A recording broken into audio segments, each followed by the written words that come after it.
Chapter 1. The Art of Learning. March is a month of unpredictable weather. Just days ago, the sun shone warmly, yet today it drizzles incessantly. The sudden chill of spring catches many off guard, but not Lin Ji. As dawn broke, the Lin household flickered to life. Meow meow. It is time to rise. Father knows how to pamper mother, waking her gently lest her sweet dreams be disturbed. The 7 or 8-year-old girl murmured softly, rubbing her eyes while playfully jesting at her father. You mischievous little one. Must you always tease your father to get up? Lin Ji smiled at his daughter, born after much hardship, who had grown somewhat plumper over the years. Her rosy cheeks and the delightful smile that emerged when she was being cheeky brought joy to his heart. Though Lin Ji might have preferred to linger in bed, he still roused Lin Miao before dawn to practice her knife skills. He did not aspire to transform her into a master, but rather wished to preserve the family tradition. With this intention, Lin Miao began her culinary journey at the tender age of 8, slicing radishes, cabbages, and kale. Fortunately, Lin Miao was not an actual 80-year-old child otherwise. Perseverance would have been a true challenge to it. Is often said that 1 minute on stage requires 10 years of practice off stage, and this holds particularly true in the realm of knife skills. Straight cuts, diagonal slices, horizontal chops, pushing and pulling, the variety is vast. Despite the myriad of knife techniques, the common ones are merely the straight cut, and the push-pull mastery of one leads to understanding of many. Lin Ji's deep voice resonated as he stood tall in his azure robe, appearing refined despite being just over 30, with only a few faint wrinkles gracing his face. Lin Miao blinked her eyes, gazing at her dashing father, who, through modern eyes, embodied a picturesque sight.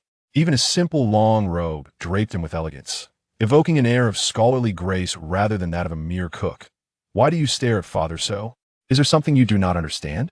Perhaps sensing her prolonged gaze, Lin Ji, overwhelmed by paternal affection, began to teach her directly. Keep your hand steady, bend your left fingers to secure the potato, and let the knife glide down along your finger joints. As he spoke, his hands moved deftly, producing a rhythmic sound as the radish transformed before him. In her modern life, Lin Miao had indeed heard of the art of knife skills in Chinese cuisine, where a skilled practitioner could cut ingredients into uniformly thin slices at remarkable speed, creating a symphony of sounds as the knife fell in rapid succession. When the noise ceased, the original form of the ingredients remained intact, and with a gentle press, each slice was arranged with exquisite precision. Unable to resist, she approached the table, her fingers brushing against the radish slices, faintly feeling the imprints left by the blade. Lifting one slice, she marveled at its translucence, as delicate as a cicada's wing. Such artistry was truly remarkable. Father is truly impressive. Will I be able to master this skill one day? Lin Miao exclaimed sincerely, for such artistry could not be adequately captured in words. The awe she felt could not be compared to the mere descriptions found in books. Ha ha! You are the sole heir of the Lin family. I do not expect you to revive our lineage. I merely wish to ensure our ancestral skills do not fade away, Lin Ji said, affectionately ruffling her hair. Make sure to practice diligently. Before he could finish his thought, he paused, allowing silence to linger. After a considerable moment, Lin Miao assumed he would say no more, only to hear him sigh softly and continue. You are still young. With diligent practice, your knife skills will surely improve. Does that mean I should stand on a stool to cut the radishes? Lin Miao looked up at him, initially feeling a twinge of excitement, but upon seeing the relatively tall table before her, she raised her hand only to realize that her current height made it somewhat challenging to cut at that height. Lin Ji noticed his daughter's actions. His previously somber mood cracked a little, and suppressing a chuckle, he said, I prepared a low table for you. Rise at the roosters crow each day and spend half an hour practicing your chopping skills. That if you struggle with the cutting, you'll have to sort out the ingredients by yourself. Sort out by myself? What does that mean? Lin Miao felt that her father's hearty laughter held a deeper significance. Yet she knew that according to Lin Ji's mischievous nature, he would not divulge the meaning behind it. Thus, she set that thought aside, busily moving her small table and cutting board to a spot by the window to wipe them down, then washed her hands in preparation for battle. In her mind, she delightedly envisioned the first rays of morning sunlight streaming through the window onto the cutting board. One knife, one ingredient, one person, one scene. Unbeknownst to her, in Lin Ji's eyes, It was merely a scene of an adorable girl arranging her table, yet it held a certain charm. However, he had to prepare breakfast for his wife and could not watch his little daughter all the time. He thought of Min Min's sleepy face upon waking, a truly sweet dilemma. Lin Miao gazed at the fresh radish, reflecting on her modern days when she only prepared simple home-cooked meals. That seemed like a lifetime ago during her university years. She rarely cooked at home, only boiling porridge or noodles in her dorm to satiate her hunger.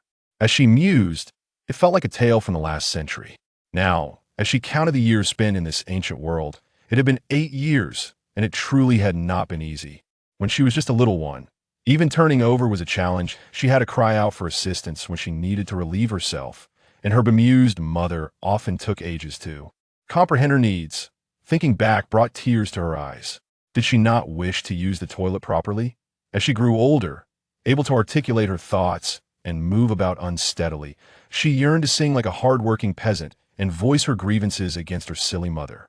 However, she overheard her mother conversing with their neighbor, Wei Nyangzi. Guomei, have you heard the latest news from the capital? Wei Jia, since giving birth to Miao Miao, I have not stepped outside. I am unaware of any recent events. Ha ha ha.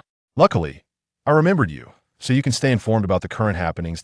Oh, dear sister, please do not keep me in suspense. Wei Nyangzi, knowing that Washimin loved to hear amusing tales, chuckled softly. After all, her sister-in-law had endured much during her daughter's birth and had been cooped up at home for many years, while Lin Xianggong was rather simple-minded and had not allowed her to visit anyone, leading to her pent-up frustration. It was quite amusing after holding it in for so long. She cleared her throat and said, "It is not anything monumental, but recently someone penned a vernacular novel that has captured the hearts of us chatty commoners. The title is My Life as a Matron in the Imperial Palace, Lin Miao. This strong modern aura could be a time traveler?" Guaximin chuckled. What an amusing name. Indeed, we do not have the patience for archaic discourse. This vernacular novel is quite delightful, isn't it? Sister, do you have this novel on hand? I find myself with idle time lately and would love to read. Dear sister, do not speak of this novel in public. I have heard that His Majesty has already dispatched someone to apprehend the author. I'm merely sharing this with you. But why is that? It is said that the novel portrays the emperor in matters of romance, and the author uses this narrative to satirize His Majesty. Can you guess who the author is? Well, I cannot fathom. Could it possibly be a woman? Indeed, dear sister, you guessed correctly. It is a woman. She is a daughter of a noble family, reportedly the youngest daughter of the Minister of National University. As Wei Nyangzi spoke, she paused and leaned closer to Guaximin, whispering, I have heard that when the arrests were made, the minister was beside himself with rage. The young lady boldly claimed she had the freedom of speech, asserting that it was merely a novel. And what has it to do with Zhu Di? This is truly outrageous.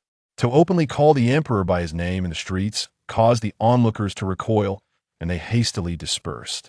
Now the minister's entire family is imprisoned. How could that young lady dare to utter His Majesty's name? Guaximin, taken aback, inadvertently raised her voice. Alas, the entire family may soon face execution. It is said that the young lady has been raving in her cell, unable to withstand the torture. She has already passed away. Due to this, the Jinyui are now scouring for individuals. They are on the lookout for those resembling that young lady. Lin Miao could no longer absorb any of the conversation. The phrase has already passed away echoed incessantly in her ears. What could this mean? To directly address the emperor by name and pen a novel steeped in modernity, she must undoubtedly be a time traveler. Modern education emphasizes fairness and equality, lacking a visceral perception of imperial authority. And now she is gone? Did she mention anything about time travel? It is said that during the Ming Dynasty, there were many notorious tortures she must not have endured. What will become of her? Could her identity be exposed? Lin Miao stood frozen at the doorway, feeling a chill for the first time. This is a dynasty where imperial power reigns supreme. Can she survive? A wave of coldness swept over her, causing her to shiver involuntarily. As Guaximin saw Wei Nyangzi out, she noticed her daughter in a daze and offered an apologetic smile to Wei Nyangzi. Sister Wei, it seems Miao Miao needs to change clothes. I must attend to her and cannot accompany you any longer. Haha, little Miao Miao is silent while changing. She must be 3 years old now, right? You go about your business. I shall return home. Before leaving, Wayne Yangzi couldn't resist ruffling Lin Miao's little pigtails. She is indeed a delightful girl. Lin Miao paid no heed to anyone she had yet to recover from her shock. She allowed her clumsy maid to fuss over her, complaining about her untidy daughter while carrying her to change. Meow Meow is growing up so slowly, what shall we do? Chopping vegetables is rather tedious. Lin Miao had been lost in thought until she cut her hand, jolting her back to reality. In order to navigate the complexities of ancient life smoothly, Lin Miao had diligently played the role of a child, refraining from any misconduct for a remarkable 8 years. Upon examining the wound, I found it was not very deep. I rinsed it with cold water and wrapped it with a clean cloth before tending to it with utmost care. Life in ancient times was arduous, thus one should learn and cherish each moment. Chapter 2. Work commences. The prolonged and monotonous chimes of the clock began to resonate, signaling the arrival of the hour. The sound of the bell from the clock tower was precise, striking 18 times with a cadence both brisk and languid, yet consistently maintaining that count. Once the tolling concluded, Lin Miao set down her knife, exclaiming with enthusiasm, "Is it time for a meal?" She eagerly trotted towards the main hall, her voice ringing out, "Father, father, what delectable dishes have you prepared today?"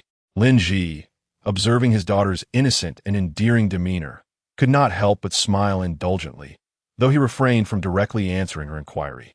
Standing beside him, Guo Ximin waved at Lin Miao with a gentle smile, shifting her stool to beckon her to sit down. Lin Miao sauntered over and took her seat to the right of her mother, her gaze landing upon the breakfast spread before her, steaming white buns, a bowl of light congee, and aromatic shredded radish, among other dishes. However, her eyes narrowed in confusion at the conspicuously out-of-place platter of radish strips. The presentation was undeniably off, and her appetite dwindled at the sight. Her gaze instinctively drifted towards Lin Ji, who noticed the puzzled expression etched upon her face.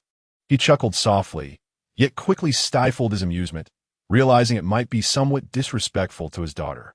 He covered his mouth with a fist, coughed lightly to mask his laughter, and once he composed himself, he turned to Lin Miao with utmost seriousness. "Dear Meow Meow, do these radish strips not evoke a sense of familiarity?" he inquired. "I believe you two should engage more in heartfelt exchanges. Hence, this dish is meant for you both, and your mother, and I shall not contest it. Hee hee. To soothe your mother's tender heart, I have specially crafted a fragrant and exquisite dish of shredded radish just for you. As for you, do not dwell on it." "Father, does your conscience not ache?" Lin Miao retorted, her heart overwhelmed with despair. "While you and mother indulge in lavish feasts, I, the poor little Meow Meow, am left to consume this?" "No, I do not recognize it at all," Lin Miao firmly replied. "I knew you would say that. With more interaction, you will surely become familiar. After all, we are not affluent," her father replied with a smile. Upon hearing his words, Lin Miao found herself at a loss for a rebuttal. She raised her head, intending to roll her eyes at her unreliable father, only to be met with the sight of her mother glowing with joy. Was it truly acceptable to be ambushed by such sweetness this early in the day? Guo Ximin, blushing and shy, gazed lovingly at Lin Ji, entirely oblivious to Lin Miao's presence. Observing her parents' affectionate exchange, Lin Miao suddenly grasped the profound truth of a saying: parents are true love, while children are an unexpected consequence. She had never felt this way before, and at that moment, she found herself missing her parents from her previous life. Was there still a way to return? Waiting online, she felt an urgent need. With a resigned sigh, Lin Miao lowered her head and continued to eat. She understood well that the bond between her parents was deep, and, as the proverbial third wheel, she could only remain on the sidelines. After finishing her meal, Lin Miao returned to her room and retrieved a small notebook. As she was engrossed in writing her diary, a sudden cacophony from outside startled Lin Miao. Rushing out to investigate, she discovered a small wild cat creating a ruckus in the yard. Amused and at a loss, Lin Miao realized that the little feline must be starving, prompting its intrusion into her home in search of food. She knelt down, gently stroking the cat's fur, before retreating to the kitchen to fetch some sustenance. Observing the cat devour its meal with fervor brought a smile to her face. Perhaps This was a small but significant joy in life. Lin Miao resolved to take in the stray and named it Xiaohe. While Lin Miao enjoyed peaceful moments with Xiaohe, Lin Ji and Guoximin were immersed in their own affectionate exchanges. Lin Ji, donned in an apron, appeared both out of place and yet perfectly suited to the kitchen, his elegant features contrasting with the humble surroundings. "Today, Miao Miao will join me at the tavern for work," he announced, his hands deftly cleaning dishes, a task he had clearly mastered. "Is she really going at just 8 years old?" Guoximin interjected, as she placed the freshly washed dishes into the cupboard. "Rest assured, she will find a corner in the kitchen to lend a hand and practice her knife skills. We cannot possibly consume all the scraps ourselves," Lin Ji replied, while Guoximin huffed, displeased that he referred to their daughter's meticulous potato slicing as mere scraps. "Oomph. Jigu, you are incorrigible. Miao Miao is only 8. Yet her potato slices are quite impressive. How can you call them scraps?" Lin Miao inwardly lamented her situation, wishing she had not ventured into this chaos. Initially excited by her morning's hard-earned results, she felt as if a bucket of cold water had been thrown over her enthusiasm, leaving her utterly unprepared for such a blow. Out of the corner of his eye, Lin Ji caught sight of a small, hidden bun atop a head, leading him to chuckle softly. "What is this little girl up to, sneaking around?" Enraged, Lin Miao seethed at his words, thinking to herself that she was not sneaking at all, but rather acting quite openly. "Enough, Miao Miao, let us go. From today onward, you will accompany me to the tavern." Unbelievable. Must I truly begin working at such a tender age? "Father, where is your conscience? What about my wages?" Lin Ji seized upon her concerns, chuckling as he tousled Lin Miao's hair. "As for your wages, the owner won't actually require you to work in the literal sense. I will personally ensure you receive your pay, a modest 200 copper coins each month." Lin Miao nodded, reluctantly acquiescing to her father's plan. She picked up Xiaohe, singing a playful tune. "A little black. Life is tough. Just 2 or 3 years old. Off to work now. 200 coins not enough? Then how about 100? Lin Ji teased. "Hey, father, you are indeed my father. Must I cease my song now?" She protested, realizing her playful banter was futile. Cautiously, Lin Miao followed Lin Ji, imitating his steps as if fearful of losing her way. Her heart brimmed with anticipation and curiosity, for they were about to witness the bustling streets and taverns of Nanjing during the Ming Dynasty. Just then, a voice called from nearby, "Manager Lin, off to work?" Lin Ji turned, smiling as he replied, "Indeed, Wei Ani." As Lin Miao seized the opportunity to observe Aunt Wei, she noticed the woman clad in simple attire, her face radiating kindness and her smile inviting. In her hands, she held a bamboo basket brimming with fresh vegetables and fruits. Seemingly aware of Lin Miao's gaze, Aunt Wei extracted a peach from the basket and cheerfully offered it to her, saying, "Miao Miao, why not accompany your father to the tavern for some fun?" Lin Miao, entranced by the glistening peach, glanced at her father standing nearby, as if silently inquiring whether she could accept it. "Oh, it's merely a peach. Just take it." "Thank you, Auntie, but I must decline. I am off to work." "Miao Miao, you should call me Grandma." "Oh, really? But you seem so young." Lin Miao momentarily struggled to adjust, as in her current time, grandmothers were often gray-haired, while in ancient times, it was common for women in their 30s to hold that title. "Oh, my little Miao Miao, your words are so sweet, and you haven't even tasted the peach yet." Aunt Wei beamed, for which woman would not feel delighted by being called youthful? Watching Aunt Wei's retreating figure, Lin Miao could not help but reflect on this delightful misunderstanding. Upon exiting, she walked through the alley leading to the bustling street. Lin Miao turned back to glance at the alley, where 8 years of her life had revolved, and realized a new journey was about to commence. Chapter 3.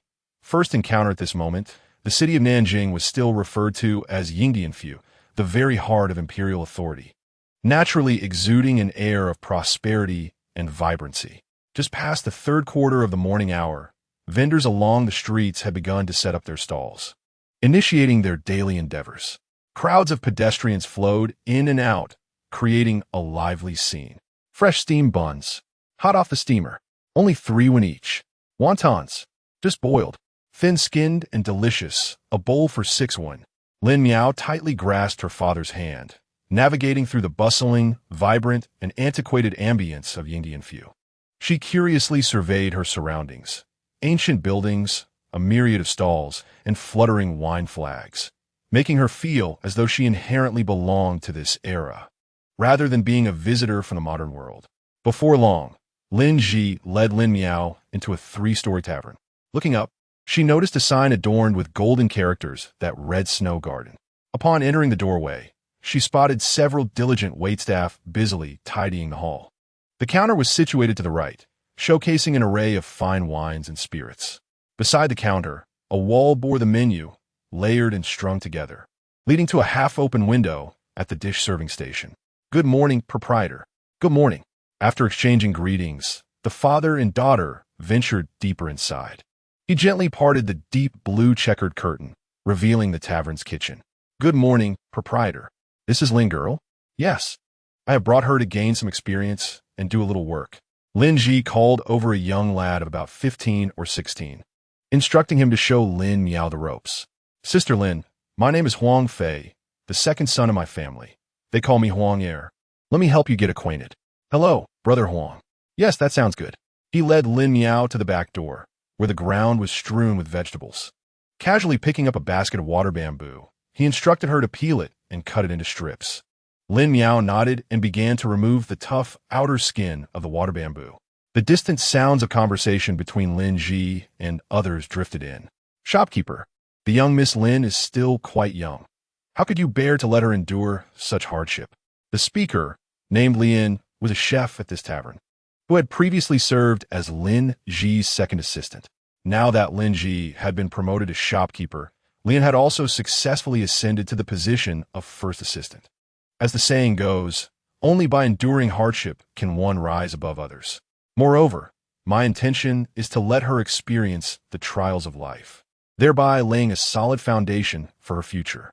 Furthermore, working in the tavern allows for faster progress, Lin Ji explained earnestly.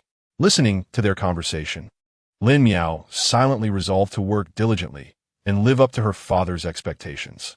She quickened her pace, her technique becoming increasingly adept. Just then a young man, appearing about 15 or 16, ambled over. His eyes were narrow, and his gaze exuded a hint of arrogance. "Hey, where are the vegetables you've cut? Hurry up and bring them over," he commanded Lin Miao with an air of entitlement. Startled by his abrupt call, Lin Miao trembled slightly, but wasted no time in handing the cut vegetables to him, lowering her head and murmuring, "Here you are." Li Ming received the vegetables nonchalantly, casting a cursory glance before disdainfully exclaiming, "Oh dear, your cutting skills are atrocious. Do you even know how to cut vegetables? With such poor craftsmanship, how do you expect to survive in the kitchen?" Feeling unjustly criticized, Lin Miao felt a surge of indignation. She had worked hard on her cutting. Observing the neatly sliced water bamboo in her hand, she believed it to be far superior to the potatoes she had cut earlier that morning. Thus, with a hint of defiance, she retorted, "If you're so skilled, why don't you show me?" "Fine, I will," Li Ming replied, pushing Lin Miao aside and stepping up to the cutting board. He expertly sliced the water bamboo into even, thin pieces before cutting them into delicate strips. His movements flowed seamlessly, and his speed was astonishing, making Lin Miao's cutting seem almost amateurish in comparison. Lin Miao watched intently as she noticed that the thickness of his slices was significantly finer than her own, and his strips were not only longer but also more precise. Turning back to examine her own work, she conceded that hers was indeed a bit coarser. Amazing, Lin Miao couldn't help but exclaim, though she stubbornly added, "But you're still nothing special." Feeling a sense of satisfaction, Li Ming smirked, recognizing the young girl's perceptiveness. "Among all the apprentices, who possesses skills like mine? You should learn from me. These are too coarse. Just use them for the staff meal," he remarked, looking disdainfully at the water bamboo she had cut. Lin Miao glanced at her own work, feeling a pang of disappointment, yet she nodded in acknowledgement. Turning back, she picked up another piece of water bamboo and resumed cutting. Internally, she challenged herself. "I refuse to believe that I cannot master such a simple vegetable. I must slice it into delicate, thin pieces to garner his admiration." Thus, Lin Miao became increasingly focused on cutting the water bamboo. With utmost care, she wielded the knife, meticulously slicing the bamboo into slender pieces. With each cut, she observed the edge, ensuring it was even. If it was not, she would adjust her angle and cut again. Gradually, Lin Miao mastered the art of slicing water bamboo, producing increasingly finer and thinner pieces. Finally, upon completing the entire stalk, she surveyed her creation with satisfaction, her heart brimming with a sense of accomplishment. Subsequently, she prepared other ingredients such as greens, bell peppers, and scallions, her wrist aching as she reflected on how exhausting this endeavor had been. Just as her thoughts wandered, she caught sight of a chubby little hand swiftly reaching for the plate of pig trotter flowers on the table. Oh, a little thief? Lin Miao instantly perked up, dashing over with enthusiasm to seize the pilfering hand and, in one motion, pulled the little culprit from beneath the table. The suddenness of the event caused the little one to lose balance and tumble to the ground, resembling a turtle on its back. Ouch, that hurts, the little one exclaimed, rubbing his bottom while vociferously complaining. Well, you little chubby rascal, how dare you steal right under my nose? Lin Miao placed her hands on her hips, glaring at the little plump figure before her. I eat when I wish. What can you do about it? The chubby one declared loudly, simultaneously tugging at Lin Miao's braid, his eyes glinting with mischief and defiance. How dare you make me fall? I'll pull your braid. Lin Miao winced at the tug, her brows knitting together as she assumed the chubby one was a gluttonous bully. This offense of pulling her braid was unforgivable. With hands on hips, she scolded him. Naturally, the chubby one would not stand idly by to take the reprimand. He retaliated with equal fervor. The two became embroiled in a fierce skirmish, limbs flailing as they hurled accusations of thievery at one another, their faces flushed with indignation. The commotion swiftly attracted the attention of nearby chefs, who paused their tasks to curiously gather around. Meanwhile, Lien, with his rotund belly, strode over with an imposing air, prepared to deliver a stern reprimand. However, upon seeing the little one rolling about on the ground, he suddenly recognized him as the beloved son of the East family. Oh dear, ISNT this young Master Shui. What are you all standing around for? Lin felt a headache coming on. He had never imagined that the innkeeper's daughter would be quarreling with the son of the East family. This was a predicament that left him utterly perplexed. On one hand, he faced his superior, while on the other, he confronted the cherished child of the East family. Offending either party could spell trouble for him. Lin Miao, observing the chef speaking to her father and the defeated chubby one at her feet, realized she might have gotten herself into trouble. Oh no, this is disastrous. On my first day at work, I've made the boss's son sulk. Is there any hope for me now? Chapter 4. Shui Lu Father. I have been bullied. Shui Pangdun cried out with a heart-wrenching wail, desperately lunging towards the rotund gentleman in the crowd. Shui Yuanwei stared in bewilderment at the sight before him, a dusty, tear-streaked child, covered in grime, crying inconsolably. He couldn't help but wonder whose child this was and why he was calling him father. After a considerable moment, Shui Yuanwei finally realized that this pitiful creature was, in fact, his own son. A frown creased his brow as he sighed inwardly, thinking, this son truly gives me a headache. Regaining his composure, Shui Yuanwei's gaze fell upon Shui Lu. Though a bit dirty, Shui Lu's condition was not severe. He merely sobbed quietly. In contrast, Lin Miao stood nearby, small in stature, yet exuding an air of resilience, which instantly endeared her to Shui Yuanwei. He turned to Shui Lu and said, you little rascal, always causing trouble, and today you present yourself like a delicate maiden. Lin Miao, though frilier than you, has not shed a tear. As a strong young man, how can you disgrace yourself in such a manner? Stop this ruckus at once and apologize to Lin Miao. Shui Lu could scarcely believe his ears. He widened his eyes, staring incredulously at his father, as if to ask, Father, have you mistaken me for someone else? I am your own flesh and blood. Yet, confronted by his father's imposing authority, Shui Lu ultimately acquiesced, reluctantly mumbling, I am sorry. Seeing the situation unfold, Lin Miao quickly waved her hands, saying, oh, it's all a misunderstanding. I was a bit hasty. I apologize, young Master Shui.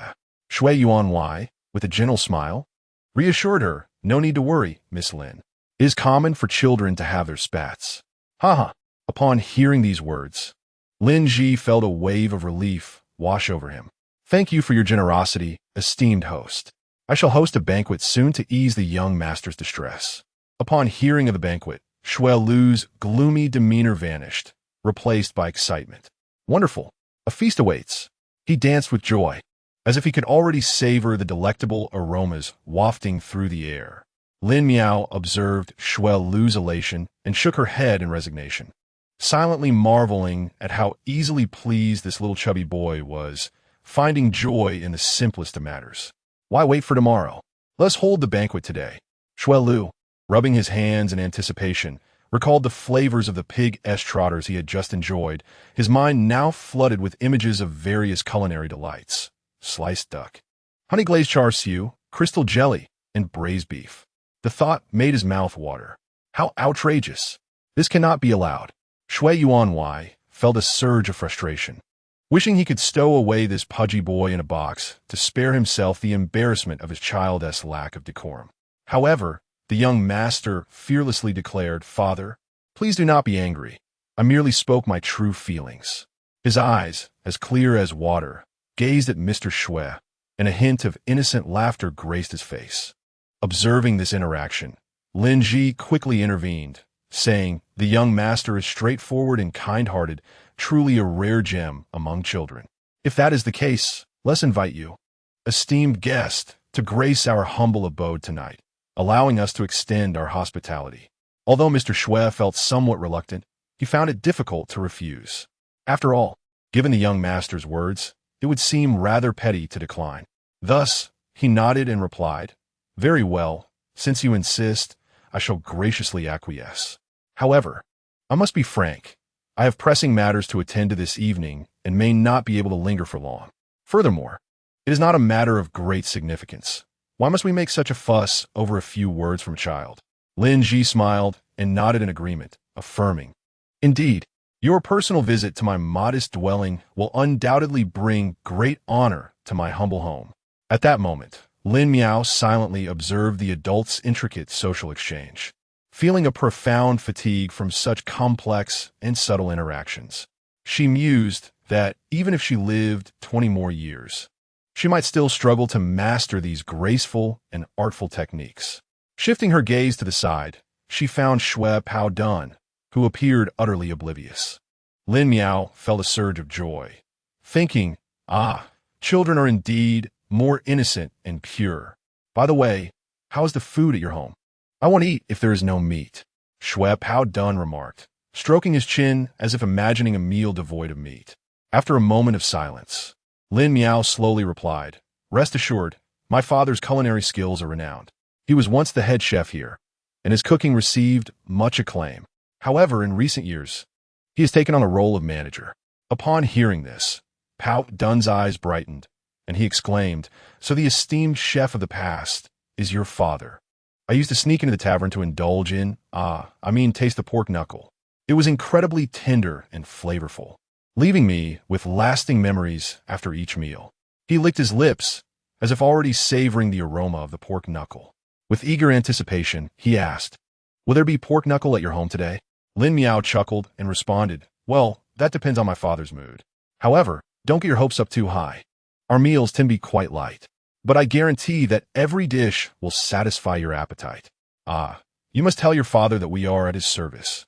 The young master enjoys meat, so he should prepare a little extra." "Stop with the I am not called that. My name is Lin Miao," she corrected him, her expression serious. "Lin Miao, did you hear me? I said meat," the person reiterated, seemingly anxious that she might not have understood. "I heard you. I've already said not to call me Others informed you of their names, and it is only fitting that you respond with your own." Lin Miao felt a tinge of dissatisfaction. "Oh, very well. I'm the sixth child in my family. You may call me Shui Lu, or simply Little Yozi. I must confide in you that I do not yet have a formal name. My brothers received their names only upon reaching the age of 10. So I must wait another 2 years, Shui Lu said in a hushed tone. "Are you also 8 years old?" Lin Miao inquired with curiosity. "Why, do I not appear so?" Shui Lu puffed out his chest, evidently confident in his age.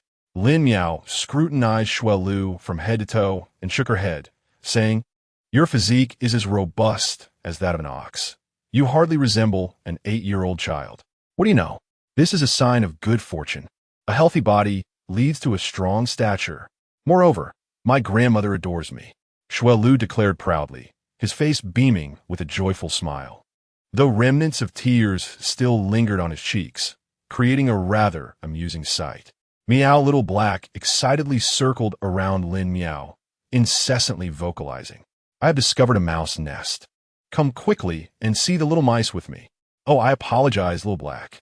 I was preoccupied and inadvertently neglected you," Lin Miao exclaimed, promptly scooping up Little Black and speaking to it with affection and indulgence. She then turned to Shuai Lu, cheerfully introducing, "Shuai Lu, this is Little Black. Isn't it adorable? Just look at its glossy, ebony fur. It is simply magnificent. Meow, why have you suddenly picked me up? I was planning to take you to see the little mice. Why call it Little Black? How about naming it Dark Cloud instead? I heard there was a general whose steed was named Wu Jue. Dark Cloud and Wu Jue sound like brothers. Quite imposing, don't you think?" Upon hearing Shuai Lu's suggestion, Lin Miao couldn't help but laugh, finding his idea quite amusing. Nevertheless, she shook her head, resolute in her choice. "Ha, that is indeed quite cool.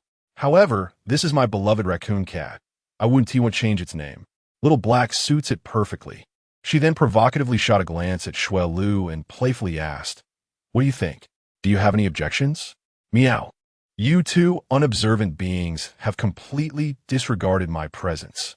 Lin Miao, feeling slighted, withdrew her embrace from Little Black and cast a significant eye roll at Shuai Lu, thinking to herself, "It is my cat. I shall name it as I please. Hey, really it should be Dark Cloud? Meow. Dark Cloud, you say?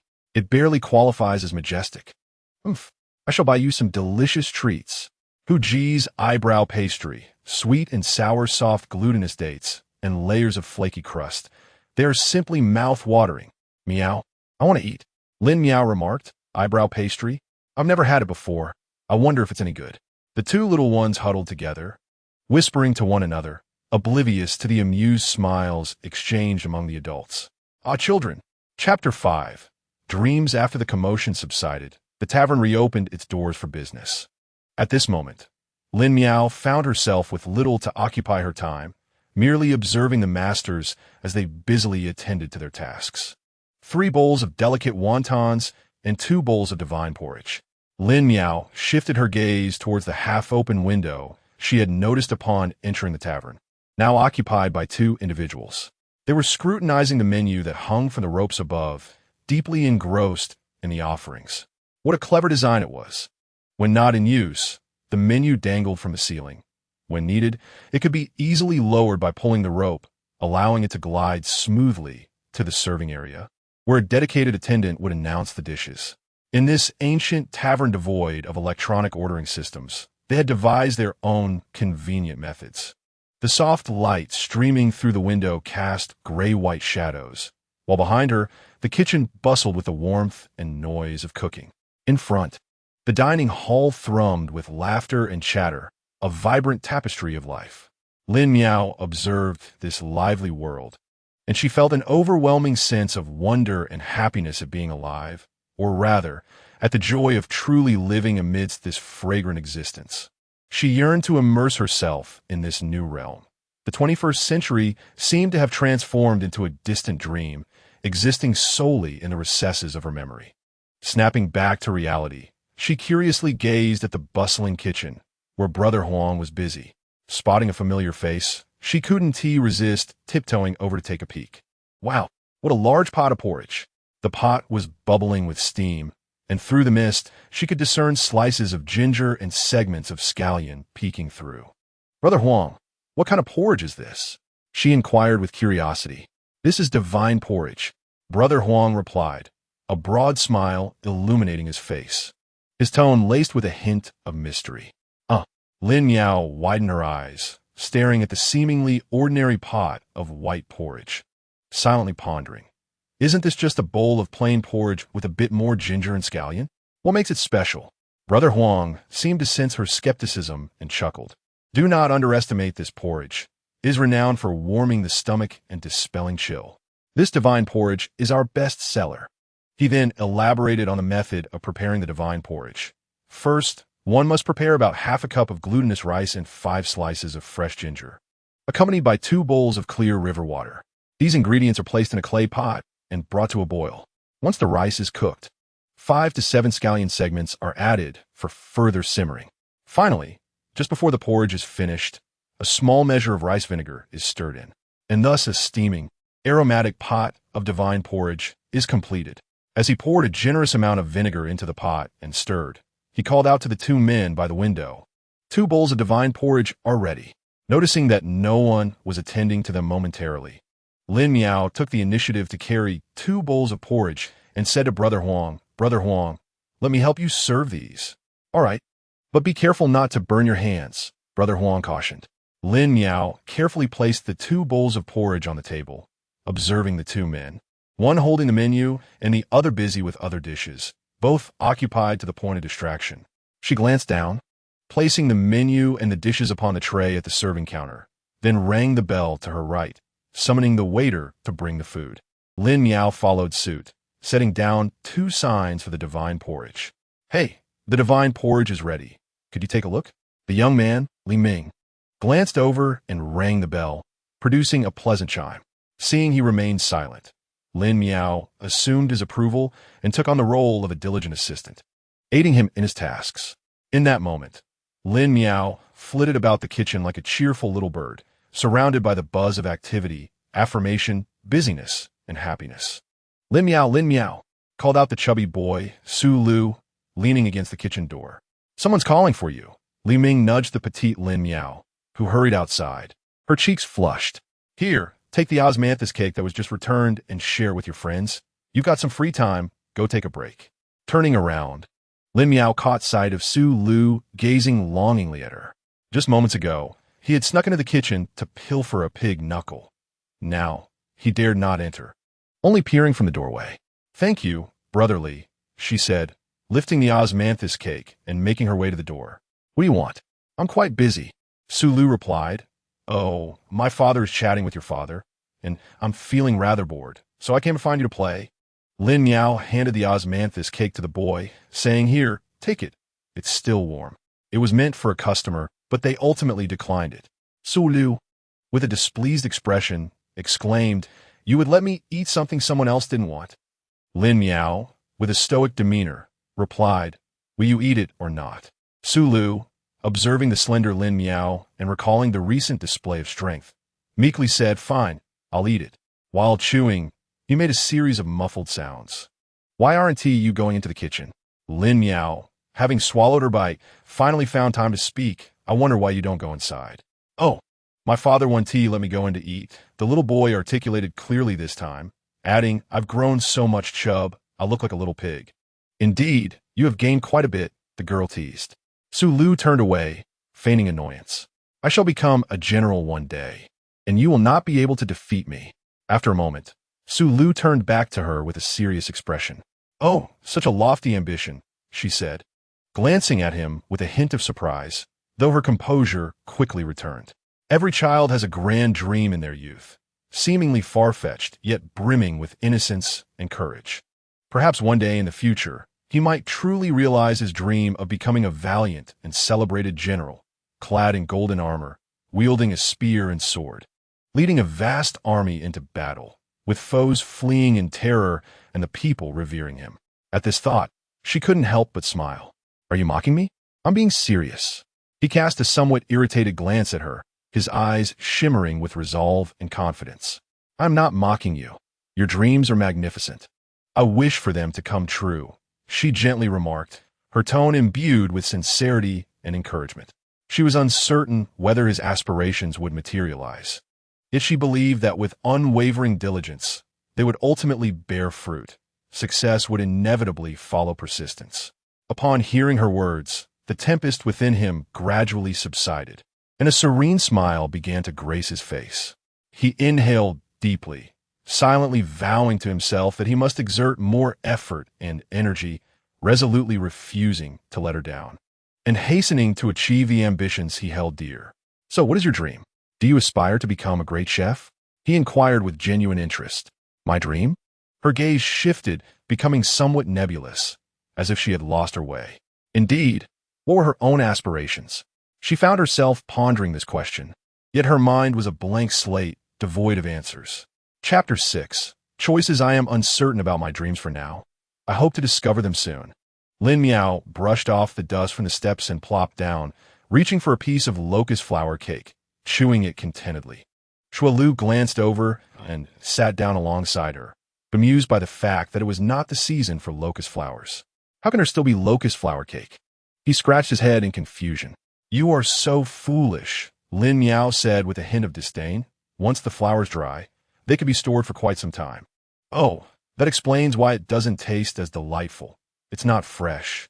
Shualu shook his head, smacking his lips. The locust flowers have yet to bloom in March. They will blossom in April or May, and only then will the locust flower and pork dumplings be truly delectable, bursting with juice with each bite. Really? I have yet to try locust flower and pork dumplings, Lin Miao mused to herself, recalling that in both her past life and this one, she had never tasted such delicacies. How unfortunate compared to those in ancient times. However, she had nibbled on fresh locust flowers before, plucking them on her way to school just to savor the sweet petals. As she reminisced, her mouth watered. Hasn't your father ever made them? Shualu pondered, considering that if Lin's father, the esteemed manager, could craft complex dishes like elbow meat so exquisitely, surely dumplings would be child's play for him. My father only prepares breakfast. Dinner is typically managed by my mother, and he usually returns home long after nightfall. Oh, I see. Upon hearing this, Shualu was reminded of a time when his own father was similarly busy, often leaving early and returning late, sometimes disappearing for days.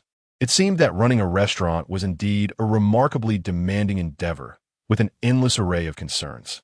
In a private room on the innermost part of the third floor, typically not open to the public, it was primarily reserved for the establishment's internal affairs and for the proprietor's respite. Today, Shui Yuanwei opened the door, inviting Lin Ji to enter.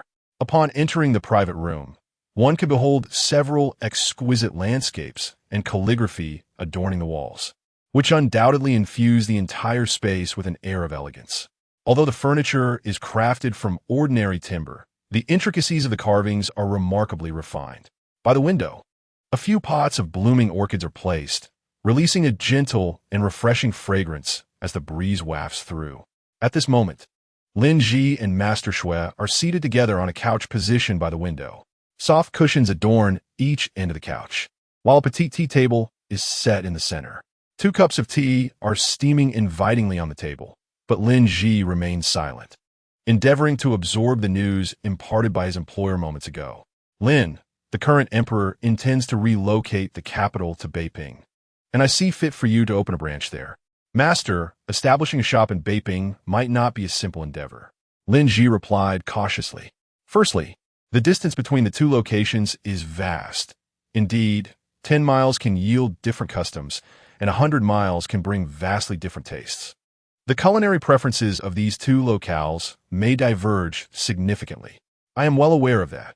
Yet while I am familiar with the business here in Yingtian, making a name for oneself is exceedingly challenging. Look, to the south we have Yiyuan, and to the north, Xiandahen. The competition is fierce, with all 3 establishments merely a street apart. It is truly daunting. Master Shui expressed his concerns, feeling troubled. If we do not venture into Beiping, our own establishment may eventually be consumed by the competition. Business has already shown signs of decline, and rather than wait for demise, it is better to gather our belongings and face the battle anew. As Lin Ji pondered this, he observed his employer's expression, from the determination in his gaze. Lin Ji sensed that Master Shui had made up his mind. Why should he douse his enthusiasm with cold water? Thus, he lifted his cup and took a gentle sip of tea. Master, should the relocation of the capital to Beiping succeed, we would indeed have a certain clientele. After all, many of the officials' families hail from Yingtian. They would surely yearn for their homeland. Indeed, regardless of Beiping's current state, the migration of the entire court there will inevitably create a substantial impact. This is precisely the moment for our Shiyuan to shine, Master Shui exclaimed. his face alight with joy. Were it not for this prospect, he would not find such pleasure in conversing with Lin Ji, for their thoughts truly aligned as kindred spirits. However, establishing a branch in Beiping is a significant matter. I must first discuss it with my humble partner. That is only natural, but Lin, we must act swiftly. If you are reluctant, I shall prepare accordingly. Thank you for the reminder, master, Lin Ji said, as he stroked his meticulously groomed beard, a satisfied smile gracing his face. Nodding in acknowledgement. Afterward, Lin Ji rose, clasped his hands in a gesture of respect towards Master Shui, and said, I shall take my leave for now. I hope you will honor my humble abode with your presence tonight. With that, he adjusted his gray long gown, smoothing away any wrinkles that had appeared. Certainly, I shall arrive by the hour of Shun.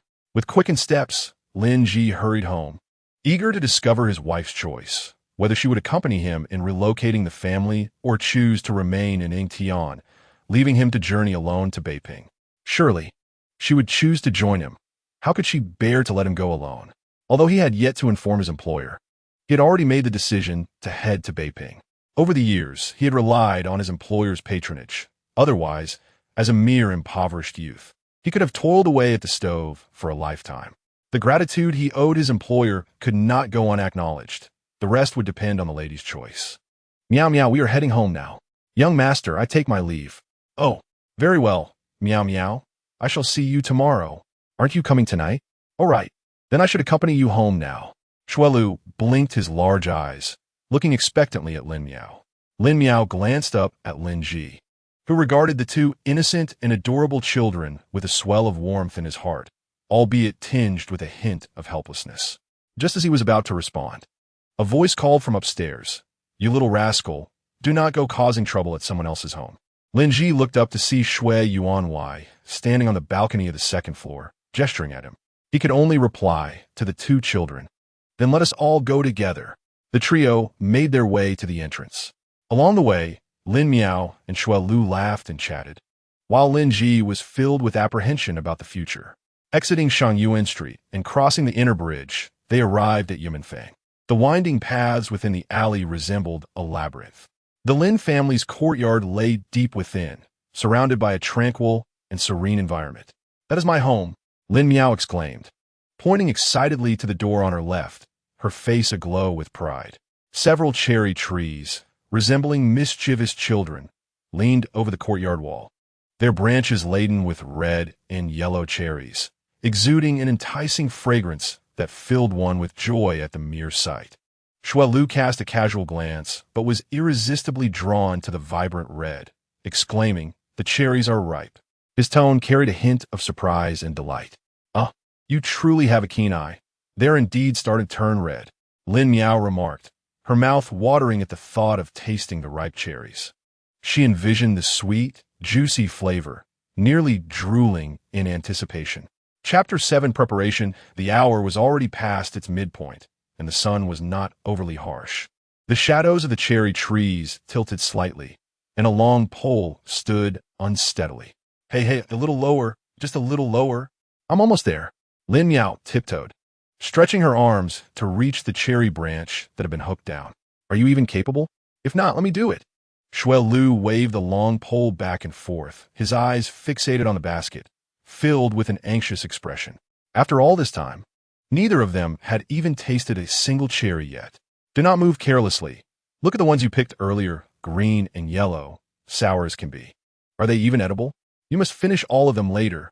Lin Miao's face expressed concern, knowing that in a few days, these cherries could have turned sweet and delightful in her stomach.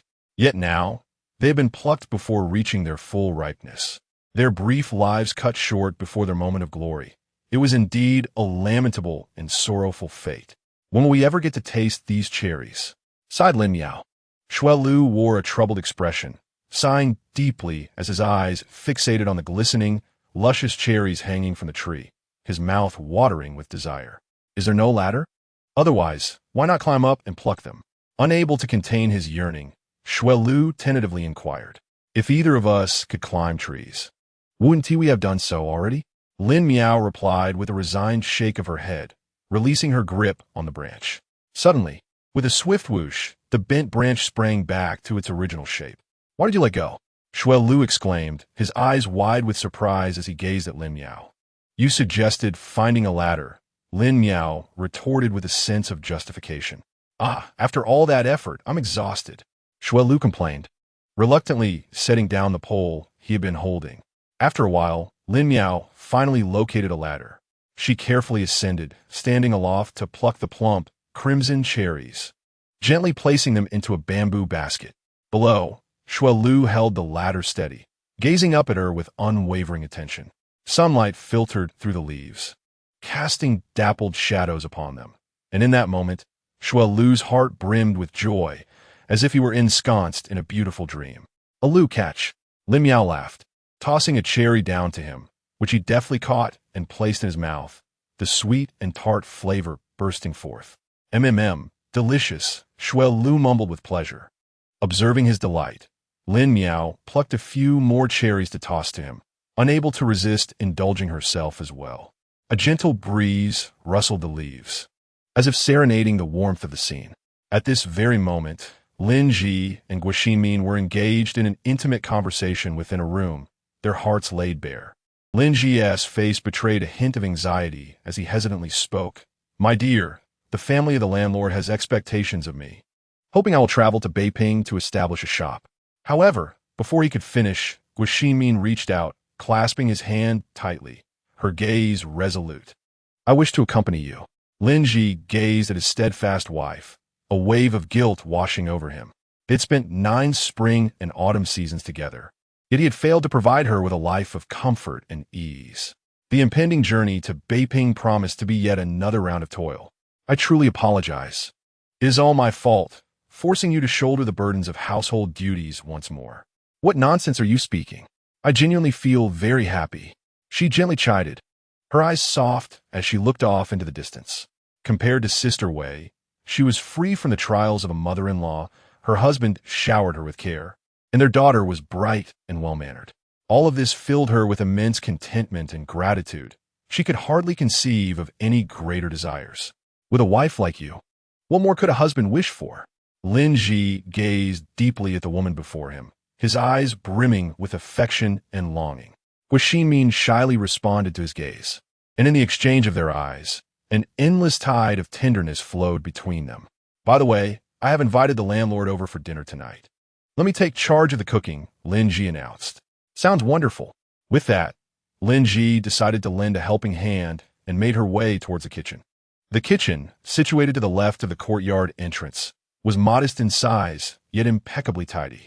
Upon entering, she casually picked up an apron hanging by the door and tied it around her waist. Over the stove, a row of cured meats and sausages hung from the beams, while the window stood ajar, revealing a wooden rack adorned with salted meats, fish, and various ingredients such as chicken and duck. What ingredients do we have at home? Lin Ji inquired. This morning, we purchased winter melon, peanuts, spring bamboo shoots, and a piece of pork belly, came the reply. Upon hearing this, Lin Ji began to contemplate the dishes she would prepare. Is there any smoked meat left? She continued to ask. Yes, there's one piece. Very well. Then let us prepare a dish of pine nut smoked meat, along with stir-fried pork with spring bamboo shoots and a plate of crispy fried peanuts. The tender shoots of the Chinese tune in the courtyard should be ready to use. We can make a Chinese tune omelet. Additionally, we shall have salted duck, and I will pluck some bok choy from the vegetable patch to saute. We can also simmer a soup with the salted meat and winter melon.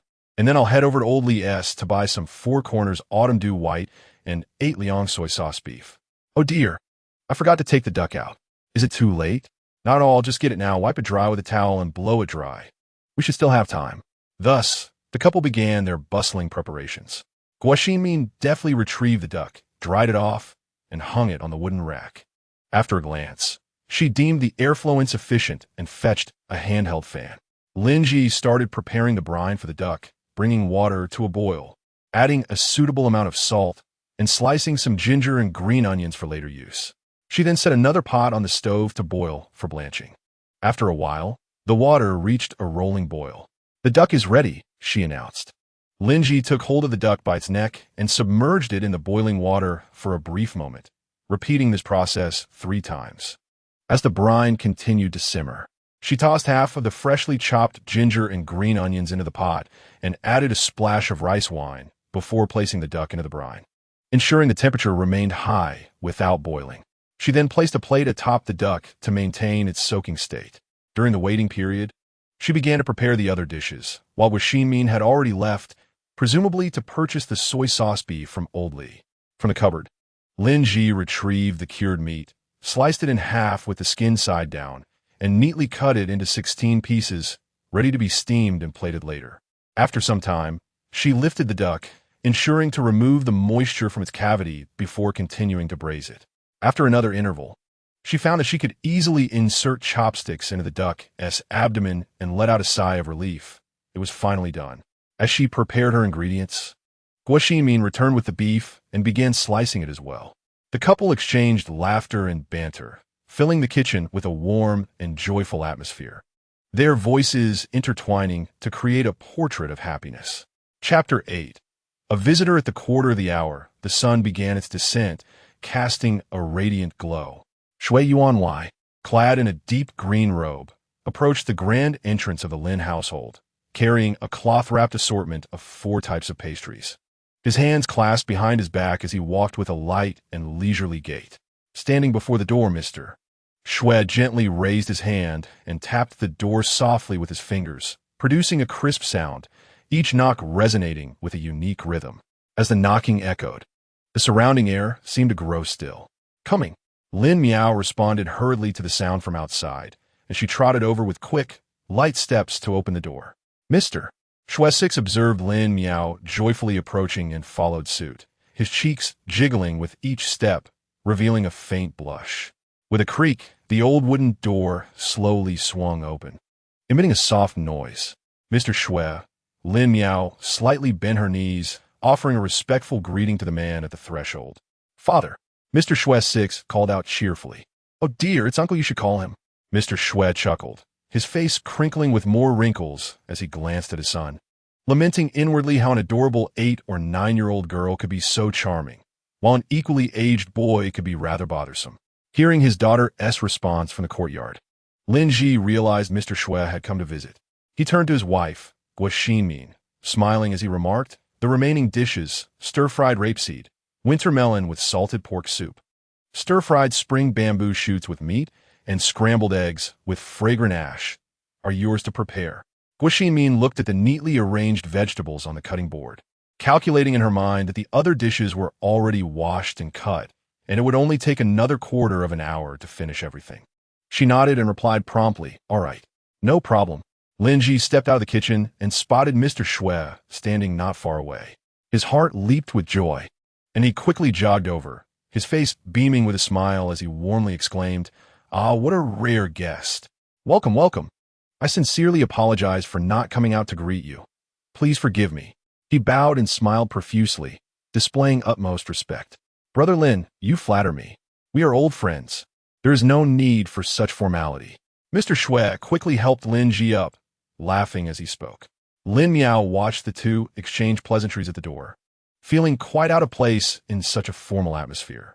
She inwardly murmured, why are people in ancient times so overly polite? If only they could use this time for more productive activities. With a resigned shake of her head, she decided she did not wish to waste any more time at the door.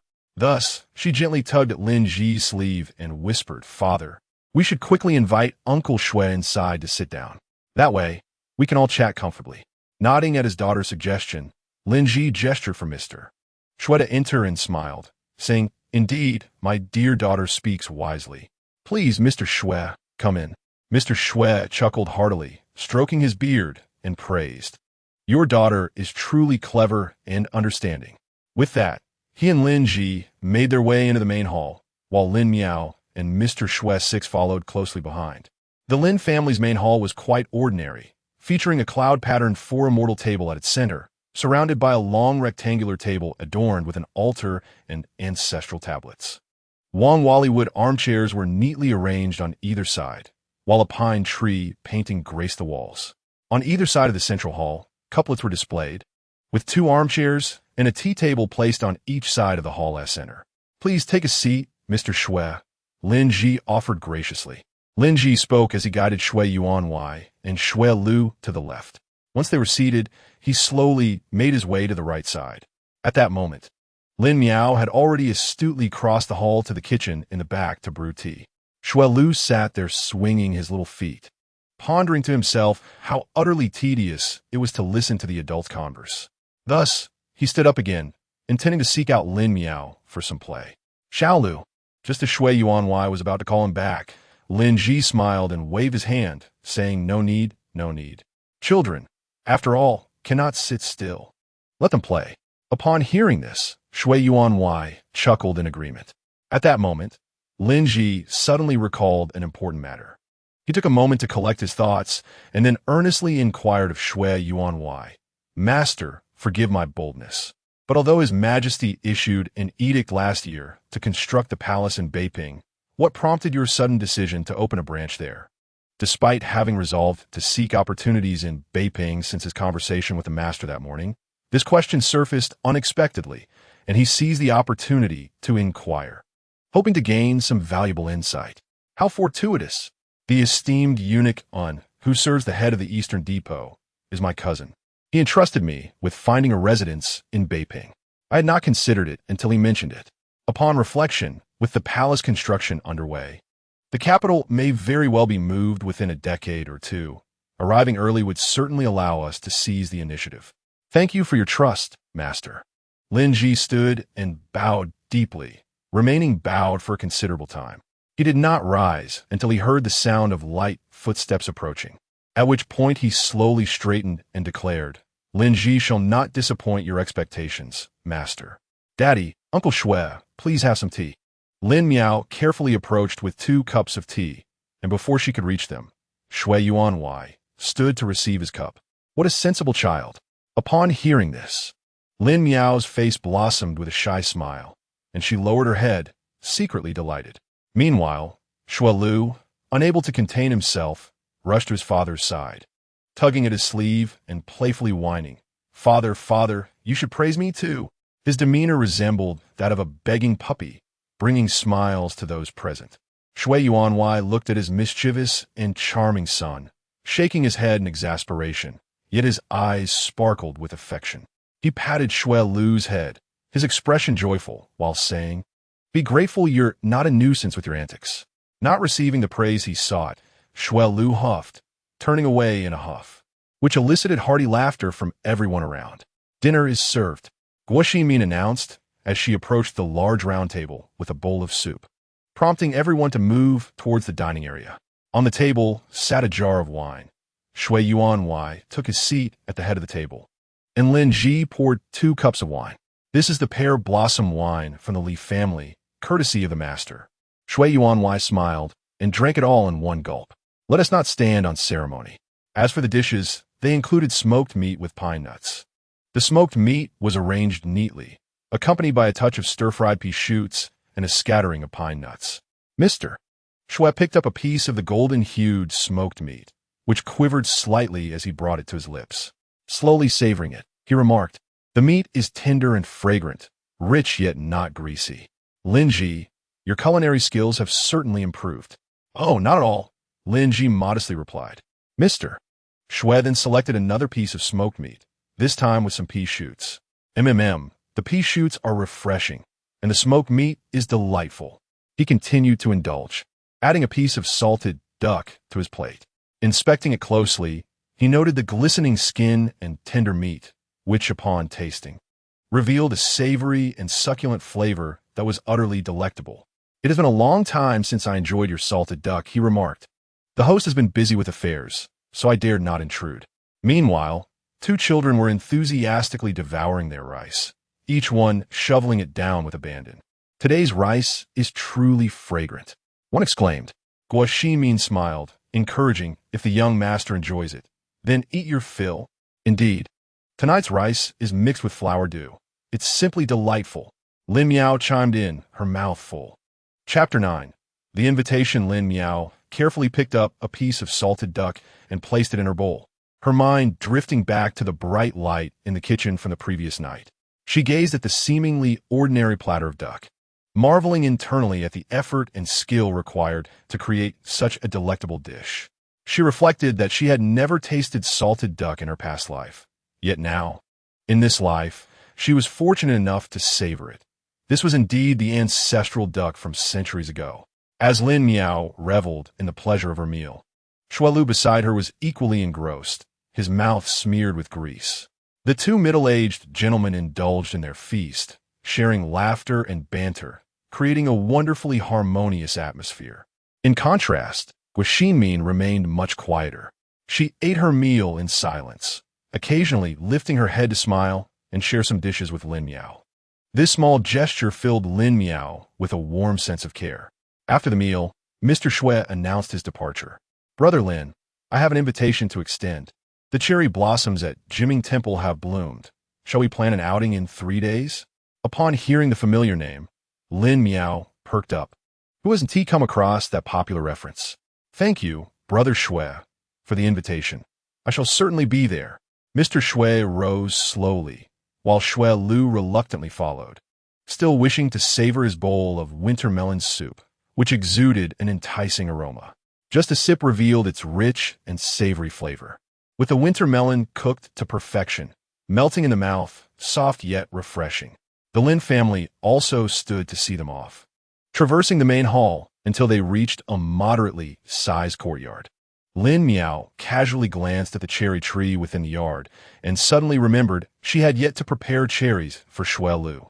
Thus, she dashed back into the house, retrieving a bamboo basket. She lined the bottom with some shredded cloth and meticulously arranged the cherries she had picked that afternoon.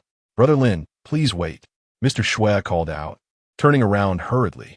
Guo Xinmin and Lin Ji paused in their tracks, standing silently. Take care, take care." Guo Xinmin smiled as she handed over a lantern, expressing her concern. "It is nearly dark. Take the lantern to illuminate your path." Her thoughtfulness was truly commendable. "But it is quite all right. The sky remains sufficiently bright, and the journey is not far. We, father and son, are swift on our feet and do not require this lantern for illumination," Shui Yuanwei replied with a chuckle. Lin Ji glanced at the sky, which was indeed quite clear, devoid of clouds, from the courtyard. It appeared that it would remain bright for at least another quarter of an hour before darkness descended. Thus, she chose not to insist further. Just as Shui Yuanwei and his son were turning to leave, Lin Miao came running, exclaiming, "Shuai Lu, cherries. Oh dear, I almost forgot. These are the cherries I personally picked." Shuai Lu, wanting to strike a pose, exclaimed, "I am truly remarkable." We picked them together," Lin Miao retorted, unable to tolerate Shuai Lu's boastfulness. Yes, indeed. I shall take my leave now. See you in a few days," Shuai Lu said, his heart brimming with joy over the cherries, dismissing the trivialities, even though Lin Miao's statement held truth. Shui Yuanwei observed the small figure before him struggling to carry the basket of cherries, and a surge of paternal affection welled up within him. With a gentle smile, he inquired, "Shuai Lu, do you require your father's assistance to carry it?" However, Shuai Lu resolutely shook his head, his eyes betraying a hint of determination and stubbornness. He clutched the handle of the basket tightly, as if fearing that a moment's lapse would result in the cherries falling into someone else's hands. "I do not need help," he declared, his eyes wide and voice firm. He thought to himself, "I am a remarkable little general. How can I falter over such a trivial matter?" He believed that with perseverance, success was assured. Observing this, Shui Yuanwei could only smile with resignation. After all, he was still a naive child. Since Shuai Lu was so determined to accomplish this task on his own, Shui Yuanwei decided to let him try. Perhaps through this experience, he would grow more quickly. Thus, Shui Yuanwei chose to remain silent, walking alongside him. "You stubborn boy, let us see if you can keep up." Meanwhile, Shuai Lu marched forward with resolute steps, contemplating the distribution of cherries. "One for grandmother, one for mother, one for father, and 3 for my brothers, and 2 for my sisters. Oh dear, it seems insufficient. I shall keep the rest for myself." With that, he confidently declared, "The remainder belongs to me." Shuai Lu swayed as he walked, secretly calculating the ownership of the cherries. The more he thought about it, the more he felt proud of his accomplishment in securing such delectable cherries. Well, Lin Miao is just somewhat impressive, he mused, unable to suppress a joyful laugh. As the dusk deepened, Lin Miao's family busily collaborated, tidying up the remnants of their meal. Meanwhile, on the inner bridge, Xuelu, panting and clutching the cherries, raced along. His steps faltered, no longer exhibiting the vigor of a little general. He appeared as an ordinary child, striving for something he cherished. Regrettably, he realized that half the journey remained, and his small frame was nearing its limits. Alas, alas, Xuelu lamented, hoping that his father ahead would turn back to glance at his pitiful little son, who was on the verge of exhaustion. Naturally, Mr. Xue heard this, and, with an air of feigned indifference, slowed his pace, awaiting his son's approach. After some delay, Xuelu finally reached his father's side, gazing up at him with an expression of utmost sorrow, as if to say, "Oh, dear father, how cruel you are! Could you not carry the cherries for just a moment longer? Are they too heavy for you?" Mr. Xue looked upon his chubby little son, a flicker of helplessness in his eyes. Xuelu responded softly, his voice tinged with a hint of grievance. In an instant, Mr. Xue's heart softened as he recalled his son's adorable visage when he was 3 or 4 years old, so obedient and endearing, evoking boundless affection. Yet, as he grew older, the child became increasingly mischievous, a veritable little tyrant. However, at this moment, gazing at the somewhat spoiled and charming child before him, the remnants of paternal love within Mr. Xue were reignited. "Allow your father to take over," he declared, extending his hand to accept the cherries from his son. Xuelu thought with delight, evidently. This tactic had proven effective. He quickly handed the cherries to his father, his face adorned with a look of heartfelt gratitude. "Thank you, father." Mr. Xue received the cherries, pondering. This rascal certainly knows how to employ his wits. But so be it. After all, he was the youngest. Meanwhile, Xuelu felt that, considering his efforts, he deserved a whole plate of cherries from his father. Chapter 10. Progress. Meow meow, rise and shine. Lin Miao shrank her neck and, wrapped in her blanket, turned over to continue her slumber. Let her sleep a little longer. Perhaps she's exhausted from yesterday, Guo Xinmin observed with concern as she gazed at her daughter on the bed. Hearing his wife's words, Lin Ji disagreed, furrowing his brow and lowering his voice. "This simply cannot do. One cannot afford to be so lax. Meow meow, hurry and get up, or else father may resort to drastic measures." "Humph, you only teach her how to chop vegetables, yet fail to impart genuine culinary skills. What significance does that hold?" Guo Xinmin complained discontentedly. Just as Lin Ji was about to retort, he was interrupted by Guo Xinmin. "It is my fault as her mother for not being able to bear you a clever and obedient son." Before she could finish her sentence, tears streamed down her face like a torrent, and Lin Ji was instantly flustered, scrambling to comfort her. "My dear, do not speak so. I have never thought that way. It is all my fault. I will heed your every word, I promise." "You are so loud." Lin Miao was startled awake by the commotion, her eyes fluttering open as she seemed to hear someone weeping. Who could possibly disturb the peace so early in the morning? She focused her gaze and saw her delicate mother, teardrops cascading down like rain, nestled tightly in her father's embrace. What was amiss? What chaos was unfolding at such an early hour? "Father, have you bullied mother?" Lin Miao inquired, perplexed. This seemed unlikely, considering she had observed her father's demeanor towards her mother over the past 8 years. He did not strike her as a man who would bully others. "What nonsense are you spouting? Hurry and get up, or beware, I shall give you a good thrashing." Lin Ji felt somewhat awkward as he endeavored to uphold his dignity as a father while simultaneously wishing to avoid any misunderstandings with his daughter. He feigned a gesture of striking, merely intending to intimidate Lin Miao. Lin Miao recognized that her father was merely putting on an act and chose to ignore him, rising from her bed to begin slicing vegetables. Guo Xinmin called Lin Ji out, picking up a comb from the table, preparing to style the young girl's hair. "Mother, I'm already grown up. I can do it myself," Lin Miao replied, graciously declining the offer. A simple double bun was within her capabilities. After a brief moment, Lin Miao finished her preparations and, gazing into the copper mirror, shook her head to test the sturdiness of her hairstyle. The little girl had matured.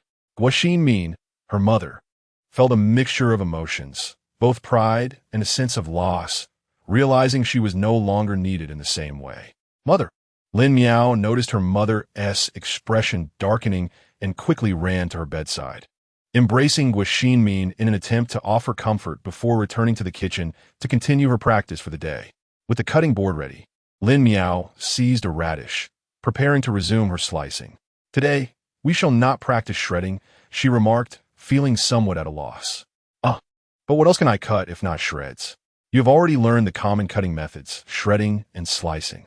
To make it visually appealing, the slices can also be cut into diamond shapes. As he spoke, Linji demonstrated by slicing the radish at an angle and then laying the angled side flat to cut it into slices. This is a large diamond slice. To make it smaller, cut diagonally in the middle. Now you give it a try.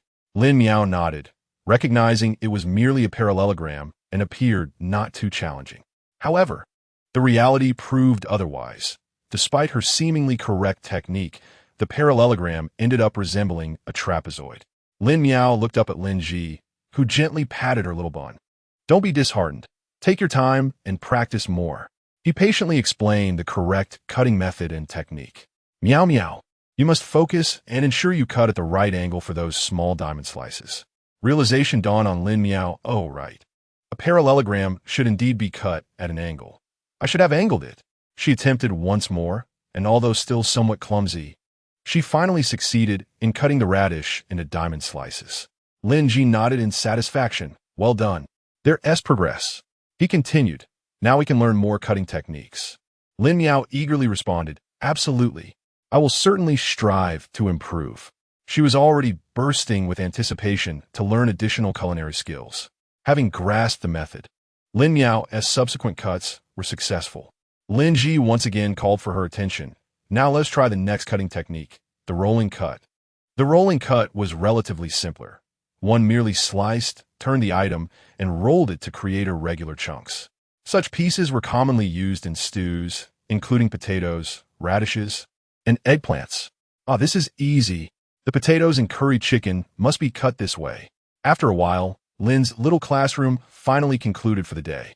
Lin Miao let out a sigh of relief, feeling she had learned even more than the previous day, acquiring knowledge of diamond slices, small cubes, the crosshatch cut, diagonal slices, rolling cuts, and decorative cuts. Oh dear, it's rather overwhelming. I feel as though I need to expand my intellect. After breakfast, Lin Miao accompanied her father to work once more. My dear daughter, it appears we may be spending the entire day at the tavern. Lin Ji cautioned his daughter, uncertain if she could endure such a lengthy stay. Lin Miao nodded in understanding. After all, having worked half a day yesterday, she was now commencing her full-time duties. Time at work seemed to pass swiftly, Lin Miao mused, for only through diligent engagement could life be truly fulfilling. Although Brotherly often disregarded her, with a demeanor that was neither here nor there, she believed it was simply his nature, devoid of malice. Likewise, Brother Huang, a simple and honest soul, appeared particularly endearing. Suddenly, an enticing aroma wafted through the air, prompting Lin Miao to inhale deeply, murmuring to herself, "Ah, what a delightful scent!" The sweet fragrance made her mouth water, awakening her culinary cravings. Upon hearing her words, Huang let out a hearty laugh, exclaiming, "That is my Nyangzi preparing pastries. These delectable treats are most beloved by children. Lin Yato, you should go and play with my Nyangzi." Lin, observing the sparkle in Lin Miao's eyes, felt a tug at his heartstrings and permitted her to indulge in play, for there was no real expectation for a child to behave as an adult in the kitchen. Though still young, Lin Miao had toiled diligently throughout the morning without a single complaint of fatigue. Allowing her a brief respite seemed entirely reasonable. The kitchen was meticulously organized, with separate compartments for pastries and cold dishes. The pastry section, located to the right of the service counter, featured a small window for food service. At that moment, freshly baked pastries filled the room with their sweet aroma. Elated, Lin Miao dashed to the pastry area, lifted the curtain, and cheerfully greeted Ma Nyangzi. The young woman, no more than 20, was petite and had her hair neatly styled. She wore a blue blouse over a yellow shirt, and her pleated skirt was partially covered by a white apron, with her sleeves tightly bound, presenting an air of efficiency. Manyangzi was in the midst of arranging dishes, delicately lifting the soft, fluffy pastries with long chopsticks and placing them into a plum blossom plate. Hearing a sound, she turned and smiled gently at the petite Lin Miao, who was enraptured by the delightful scent. Chapter 11. Green rice dumplings steam billowed from the steamer, filling the modest room with an intense fragrance. Lin Miao inhaled deeply, her face alight with joy. I truly adore this aroma. Immersed in the delightful scent, her cheeks flushed with vitality, eliciting a moment of awe from Manyangzi. This little girl, slightly older than her own daughter, possessed round, sparkling eyes reminiscent of twinkling stars, while the pink fabric of her attire embraced her slender arms. And a dainty apron adorned her waist, rendering her utterly charming. As she gazed upon the adorable little girl before her, the horsewoman felt a surge of sweetness in her heart and gently said, "Little girl, come and taste this cake." Upon hearing the voice, Lin Miao dashed over, joyfully accepting the pastry and expressing her gratitude with a crisp, "Thank you, horsewoman." Before she could finish her sentence, she eagerly bit into the plum-shaped green dumpling. The soft, fragrant, and slightly chewy texture burst in her mouth, and as she savored it further, the savory richness of the salted egg yolk harmonized beautifully with the delicate glutinous rice flour. "The salted egg yolk is so delicious," Lin Miao exclaimed in awe, completely taken aback by the exquisite appearance and outstanding flavor of this green dumpling, which was delightfully sticky and filled with salted egg yolk, a truly breathtaking experience. During the Qingming festival, the mugwort is at its freshest, making it the perfect time to enjoy green dumplings. The horsewoman chuckled softly as she observed Lin Miao, happily swaying her head while indulging in the treat, which filled her with a sense of satisfaction. She gently extended her hand and retrieved another steaming green dumpling from the steamer, carefully handing it to Lin Miao. With joy in her heart, Lin Miao took a bite. The soft, glutinous skin intertwined with the rich salted egg yolk filling, releasing a unique aroma. Each bite felt like a feast for the senses, intoxicating her in its delight. As she savored the green dumpling, she embraced the essence of spring. Outside the window, the sun shone brightly, and a gentle breeze rustled through the leaves. This beautiful moment allowed her to forget all worries and pressures, leaving only the enjoyment of fine food and a passion for life. Thank you, horsewoman," Lin Miao remarked as she received the green dumpling, feeling a rush of warmth emanating from it. The dumpling, still steaming, gleamed like a brilliant emerald pearl, adorned with exquisite floral patterns that made her mouth water. Curiosity sparked within her. How was such a delicate and delectable green dumpling made? Boldly, she inquired, "Horsewoman, could you show me how this green dumpling is prepared?" The horsewoman readily agreed, "Of course. It's quite simple, really." With that, she began earnestly imparting her knowledge of green dumpling-making techniques to Lin Miao. First, prepare the mugwort, boiling it briefly. Don't let it cook too long, or it will lose its vibrant green color. Then, rinse it in cold water. Do this a couple of times until it's completely cooled. Having said that, she took out a mortar and, after squeezing the moisture from the mugwort, chopped it a few times before placing it in the mortar to extract the juice, which she then filtered through a piece of cloth. You could skip filtering if you're making it for home. It adds more texture. However, in this restaurant, we need to filter it. Lin Miao nodded slightly in agreement, recognizing the necessity of meticulous steps in a fine establishment to highlight its sophistication. This way, patrons would indeed feel that their dining experience was worth every penny. Meow, the little black cat, now self-identified as Cloud, meowed in annoyance. It was utterly unfair. She hadn't even had time to enjoy breakfast before her owner rushed off. Moreover, after all the effort spent last night trying to catch that little mouse, she returned empty-pawed. It trotted over to its master, incessantly chattering away. Fortunately, Lin Miao could not comprehend its words. She simply scooped it up and gently stroked its soft fur.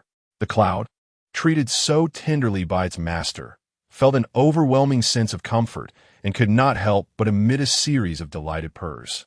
Lin Miao mused to herself, "Little Black is indeed clever. Having only accompanied me for a single day, it has already managed to find its way to this tavern." She then resumed her focus on the teachings of the horsewoman, while also remembering to offer the unfinished green dumpling in her hand to Little Black. Meow, Little Black called out contentedly, as if to say, "All right, I forgive you for the delicious treat you have given me." The horsewoman's hands were busily at work, and her mouth was equally engaged. First, we must mix the glutinous rice flour with boiling water, once it cools down enough to handle. We will knead it until it is smooth and set it aside. As she spoke, she placed the dough aside and began attending to the other ingredients. Next, we will combine glutinous rice flour, sugar, lard, and mugwort juice, mixing them thoroughly before forming them into a ball. The glutinous rice flour was quickly kneaded, and the horsewoman then turned her attention back to the previously set-aside dough. Once both mixtures were well kneaded, she combined them and continued to knead. Now that the two doughs were ready, it was time to prepare the filling. As for the filling, it was entirely a matter of personal preference. One could use red bean paste, shredded meat with salted egg yolk, or date paste, among others. The horsewoman explained while deftly busying herself. She first mixed the shredded meat and crumbled salted egg yolk with the lard and black sesame until well blended, and then divided the kneaded dough into several equal portions. Lin Miao stood nearby, eager to try her hand at it, yet apprehensive that she might make a mess, leaving her hesitant to take action. The horsewoman, without turning around, seemed to sense her thoughts. "Would you like to give it a try?" Lin Miao approached and timidly asked, "Is it all right if I mess it up?"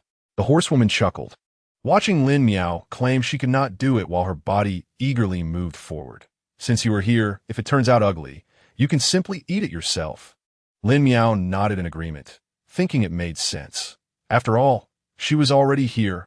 She rolled the small dough into a ball, flattened it, filled it with the mixture, and carefully wrapped it before pressing it into a flour mold for shaping. To make it more visually appealing, she added some brightly colored dough in the center of the flour. The horsewoman pinched off a small piece of white dough, kneaded it briefly, and placed it in the mold. After adding the green dumpling to the mold and pressing it down evenly, she pressed the handle of the mold, and a lovely green and white flower emerged. "Wow!" exclaimed Lin Miao, who had never witnessed such a sight before. It was as if technology had transformed life in the Ming Dynasty. When Lin Miao tried her hand at it, the steps seemed correct, yet the filling peeked out. "Oh no, it's exposed." "Take your time. You didn't knead the dumpling skin evenly, so it revealed the filling when pressed." Lin Miao nodded, encouraged to attempt the next one with greater care. For her second attempt, she was meticulous, carefully shaping the dough and being cautious not to overfill it, fearing it might burst again. However, she pondered, "Why is there not enough dough?" Laughter echoed as Lin Miao pondered the adequacy of the filling. It seemed insufficient to fill the mold. The quantity required careful calibration, neither too little nor too abundant. With a nod, Lin Miao recognized yet another day of learning gone awry. Chapter 12. Impudence Outside. The world bustled with fervor, enveloped in a cacophony of sounds, yet within these walls, a stark contrast prevailed, a serene sanctuary, reminiscent of a tranquil paradise. Man Yangzi was not one to revel in noise. Her room often echoed with solitude, a state she had long since embraced. Conversely, Lin Miao was a woman of duality, equally at ease in raucous gatherings as in moments of quietude. At this moment, Lin Miao was immersed in her task. Having pressed the dough for some time, she arranged the delicate green dumplings in neat rows, a pleasing sight to behold. As time progressed, her technique became increasingly proficient, her speed noticeably quickening. Upon closer inspection, the initially exposed fillings of the dumplings now appeared perfectly crafted. Man Yangzi had ceased her own activities early on, granting Lin Miao the space to practice undistracted. In due course, Lin Miao successfully completed the preparation of all the dumplings. "Splendid. Now, let us steam them," Man Yangzi remarked with satisfaction. Suddenly, a sharp reprimand pierced the air. "Lin Miao!" Startled, Lin Miao's hand trembled, nearly causing her to drop the delicately pressed pastries. She turned to see her father, Lin Ji, standing at the door, his expression unreadable. It was the designated mealtime for the restaurant staff, and concern for his daughter's well-being. He had entered the kitchen after the hour had passed. To his surprise, he found Lin Miao diligently working alongside Man Yangzi, seemingly having acquired a wealth of skills. Lin Ji felt a swirl of conflicting emotions.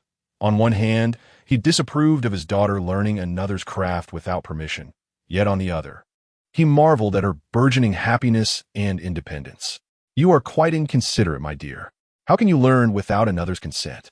He approached quickly, pulling Lin Miao behind him, and bowed respectfully to Man Yangzi. "Me apologies, Man Yangzi. My daughter, Lin Miao, lacks decorum. I hope you can overlook her transgressions." Internally, Lin Ji grappled with his thoughts.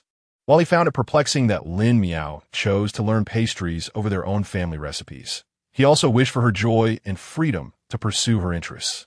Just as he wrestled with his indecision, Man Yangzi chuckled gently. "Lin Ji, there is no need for such sternness. I find this child quite endearing." A pang of surprise shot through Lin Ji. Could it be that she intended to take Lin Miao as her apprentice? Truth be told, if she were to pursue apprenticeship, it would be more advantageous to seek the tutelage of Huan Yangzi at Yuan, while Man Yangzi could craft simple pastries. The artistry of more intricate confections was beyond her reach, and Yuan's delicacies were unparalleled in the region. "Dad?" Lin Miao gazed at the unfolding scene with bewilderment, momentarily at a loss for understanding the situation. What was transpiring here?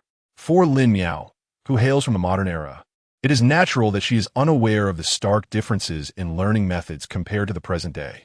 In contemporary society, recipes and cooking techniques can be effortlessly found online, accompanied by a plethora of video tutorials for reference. However, in this era, if common folk wish to acquire a craft, they must earnestly seek out a master to apprentice under, dedicating 3 to 5 years of diligent study to truly master a skill and rise above their circumstances. The young girl was merely curious about the preparation of green rice balls, and thus I allowed her to observe once. Man Yangzi explained lightly, though usually reticent. Man Yangzi was aware that the shopkeeper likely intended to teach his daughter a skill. How could she then compete for a disciple? Yet, she found it impossible to refuse Lin Miao's earnest desire to learn, charmed by the girl's endearing nature. "Shopkeeper Lin, there is no need for concern. Surely you have matters to discuss with the young girl." Man Yangzi smiled, recalling how her own master had taught her to make pastries without adhering strictly to formalities, leading to her current success. Her master often remarked on the difficulties faced by women, and she hoped that more women would acquire skills to secure their livelihoods in this world. Though her own skills may not rival her master's, she aspired to fulfill the master's belief that possessing additional skills could provide alternative means of living. Listening to Man Yangzi's words, Lin Ji felt a twinge of shame, silently reproaching himself for having too narrowly judged others' intentions. He lifted his gaze and sincerely apologized. "Man Yangzi, please forgive me. I was merely concerned that the young girl might be hungry, as she typically eats around noon, while the tavern does not serve meals until the evening." At that moment, Lin Miao interjected, "Father, I am not hungry. Man Yangzi has already given me green rice balls." A radiant smile adorned her face, as if she were still reveling in the delight of the delicious treat. Man Yangzi gently stroked Lin Miao's hair, speaking tenderly, "Shopkeeper Lin, you need not worry. How could I allow such a delightful young girl to go hungry? She is dearly cherished by us all." With that, she cast a fond smile at Lin Miao. "Miao, I am hungry." The little black cat circled around Lin Miao's feet and then around Lin Ji's, incessantly meowing. "Father, I believe Xiao Hei is hungry. Is there anything to eat?" Following her father, Lin Miao mimicked his steps as they exited the pastry room. Lin Ji retrieved a clay pot, ladled some leftover porridge into it, and set it to simmer over low heat, swiftly chopping some vegetables and adding a few small dried fish, seasoning it with a pinch of salt, white pepper, and MSG, followed by a drizzle of sesame oil. "All right, hurry and fetch a bowl to feed the cat." Lin Miao quickly sprang up, procuring 2 bowls and selecting a slightly worn one to serve as Xiao Hei's special dish. Lin Ji cast a casual glance, thinking to himself that he would allow her to do as she pleased. "Father, this bowl of porridge is for you." Lin Miao carefully presented a steaming bowl of porridge to Lin Ji. Although he was not particularly inclined to eat, he quickly reconsidered, realizing that it was a heartfelt offering from his beloved daughter, and felt compelled to show appreciation. Thus, he accepted the bowl and began to savor its warmth. Lin Miao prepared herself a bowl of porridge, setting the remainder aside. She patiently blew gently over the bowl's rim, hoping to hasten its cooling. However, Xiao He could barely contain his impatience, meowing anxiously as if urging her to feed him without delay. Do not rush, Xiao He, we must be cautious. For if it is too hot, it is you who will suffer. Lin Ji observed the charming little cat with great interest, finding its energetic antics thoroughly amusing, and gently stroked its back. Did you hear that, Xiao He? Meow. Xiao He opened his mouth, revealing sharp teeth and issuing a loud cry. Foolish owner. I already have a name I cherish. Cloudy. Chapter 13. Spring outing on the 30th day of February. The sun shone brightly, and a gentle breeze graced the air, making it the perfect day for an outing. The Lin and Xue families had planned to venture into the countryside together. However, the heavens did not cooperate, as 2 consecutive days of rain had rendered the roads somewhat slippery. Yet, this did not dampen their enthusiasm for the excursion. Rather, it added a unique charm to their journey. Xue Yuanwei, Xue Cheng rode at the forefront beside Lin Ji, closely followed by the youthful and handsome Xue Sanzijun. Among the three, only Xue Yuanwei remained sedentary, his rotund figure contrasting sharply with Lin Ji's tall, elegant presence, clad in a black, straight-cut, long robe that frequently attracted admiring glances. Xue Ziji, at the age of 13 or 14, brimmed with energy and unable to tolerate the slow pace, called out, "Father, wait for you up ahead," before galloping away, his cheerful laughter eliciting smiles from those around him. Meanwhile, a carriage moved slowly forward, carrying Guo Min, Lin Miao, Madame Xue, and Miss Xue Wan. They admired the beautiful scenery through the window, their carriage filled with bursts of laughter and joyous chatter. Following closely was another carriage led by the eldest son of the Xue family, Yang, along with his younger siblings, Xue Wu and Xue Lu. The 2 young ones were brimming with excitement, peering out curiously at everything around them. Oh no, third brother has run off on his horse. Xue Lu watched helplessly as Xue San gallantly cracked his whip and sped away, feeling a surge of anxiety, yet unable to intervene. In contrast, Xue Wu remained more taciturn. Although he belonged to the same family as Xue De and Xue Lu, they were not born of the same mother. Their relationship, while not hostile, could hardly be described as close. Xue De cast a sidelong glance at Xue Lu, inwardly grumbling, if it weren't for these 2 little rascals, I would have galloped away like Xue San long ago, rather than endure this torment. He found it exceedingly difficult to muster any enthusiasm to engage with these youngsters. Feeling ignored by the others in the carriage, Xue Lu experienced a sense of despondency. He decided to lift the carriage curtain and peek outside. At that moment, Lin Miao's carriage was traveling alongside theirs, prompting him to call out loudly, "Lin Miao." Before Lin Miao could respond, Xue Wan, unable to contain her irritation, quickly lifted the curtain and reprimanded Xue Lu sharply. "What are you shouting about? Do you have nothing better to do?" However, Xue Lu, ever arrogant and domineering, remained unperturbed by his third sister's scolding demeanor. He showed no signs of retreat, rather continuing to shout loudly, "I didn't come looking for you. If you have the ability, mind your own business." Lin Miao, Lin Miao, Xue Lu called out repeatedly, resembling an anxious little black dog. Lin Miao, somewhat helpless from the noise, leaned out to look. "What's going on?" she asked, bewildered. "Did you bring Wuyan?" Xue Lu asked impatiently. "No, it's Xiaohong," Lin Miao replied. "Wuyan," Xue Lu immediately corrected. "Xiaohong," Lin Miao insisted. The 2 engaged in this back and forth, neither willing to concede. "What are you 2 talking about?" Xue Wan, confused, inquired about the children's quarrel. Recently scolded by her, Xue Lu ignored her. Lin Miao, feeling exasperated, had no choice but to respond. "It's a raccoon I raised, named Xiaohong. Xiaolu insists on calling it Wuyan." Hearing this, Xue Wan felt a tinge of shame. It was one thing for Xiaolu to act this way at home, but to be so domineering in front of friends? "Xiaolu, why are you so reckless with someone else's cat?" Xiaolu paid her no mind, lowering the curtain and remaining silent. "Xiaolu," Xue mother, overhearing, issued a soft warning. "Oh, mother," Xue Lu, feeling stifled, lifted the door curtain, not daring to provoke her mother further. The two vehicles passed each other, both lowering their cloth curtains. I truly apologize. The youngest has grown accustomed to being unruly. Schwem mother, with a face as fair as jade, appeared approachable, yet a glimmer of sharpness had surfaced when she was angered. Children's playful scuffles are of little consequence. There is no need for concern, madam, Guaxinmin reassured. Schwem mother nodded slightly in agreement, her gaze resting on Guaxinmin, her eyes devoid of emotion. Guaxinmin, sensing her gaze, offered a faint smile and lowered her head in silence. After that, Schwem mother ceased to speak, slowly closing her eyes to rest. Shuewan glanced at her mother, finding it somewhat dull, and followed suit in closing her eyes. Guaxinmin and her daughter exchanged a brief glance before quickly averting their eyes, each enveloped in silence. Lin Miao sat quietly to the side, observing all that transpired. At that moment, a gentle breeze swept in, lifting a corner of the curtain. Lin Miao looked up to see sunlight streaming through the window, casting golden glimmers on the leaves.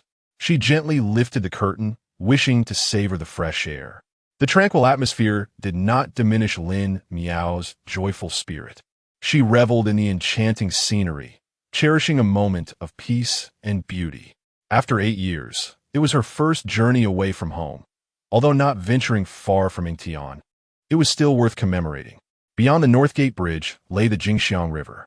The water flowed gently, and the willows along the banks swayed gracefully, as if beckoning to passers-by. Following the river northward, the road bustled with activity, filled with the sounds of vehicles. The river mirrored the white clouds in the sky, as if they, too, were gliding through the water. Though the rain had muddied the water, it still emanated a refreshing aura. The willows by the roadside had just sprouted tender green buds, resembling little green sprites, dancing lightly on their branches, swaying gently with the breeze, as if performing a joyful dance. On either side of the official road, a medley of sounds intertwines to create a unique symphony. Women are either vocally advertising their handcrafted wares and delectable snacks or haggling with vendors. The vendors, on the other hand, are calling out loudly, fresh green dumplings for sale. Come and taste the freshly made rice cakes. Soft, tender, and with an exquisite texture. Dumplings are here, with fillings of chives and eggs or pork and cabbage. Don't miss out as you pass by. Further afield, the undulating mountains rise and fall, shrouded in swirling mist. The peaks appear and disappear like a celestial paradise. Nestled among these mountains, exquisite pavilions and towers can be discerned, enveloped in fog, which adds an aura of mystery. These structures glisten like gems embedded in the mountains, captivating the heart and spirit. A serving of fried rice cakes. Shuelu leaned out, spotting a woman fishing rice cakes from the oil pot. The golden strips of rice cake, sprinkled with soybean flour and drizzled with red sugar syrup, looked tempting, prompting him to hurriedly beckon the woman for a portion. All right. Young master, just a moment, I'll pack it up. She cheerfully replied, that'll be 12 coins. Shuelu retrieved his coin pouch, counted out 12 copper coins, and handed them to the woman, who smiled and instructed her son to assist. Receiving the rice cakes, Shuelu called to his elder brother to share, but Shuezhen, disinterested in such snacks, shook his head, declining. His gaze shifted to Shuewu, who took a piece, but soon said he was done. Ignoring them, Shuelu relished his treat. After consuming 3 pieces, however, he found himself unable to smile. My tooth, Shuelu cried, covering his mouth, as a small tooth fell from his lips, staining the rice cake with blood. Oh no, he wailed, sobbing uncontrollably. At the tender age of 8, Shuelu experienced the loss of his first tooth. Chapter 14. A fortuitous encounter. The loud wailing created quite a commotion, prompting Lin Miao to lift the curtain and peek back. Do not cry, little Lu.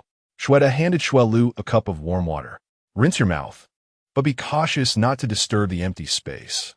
Otherwise, your teeth may grow in poorly.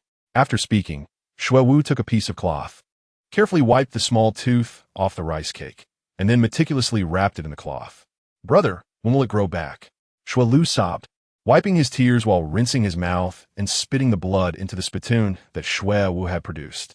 It just fell out. Why the hurry? Shuewu consoled as he tidied the spittoon. but my front tooth is gone. How will I eat in the future? Shui Lu lamented, feeling quite uncomfortable. As he noticed air escaping while he spoke, and even water leaking through the gap when rinsing his mouth, sensing a multitude of issues. What is the matter?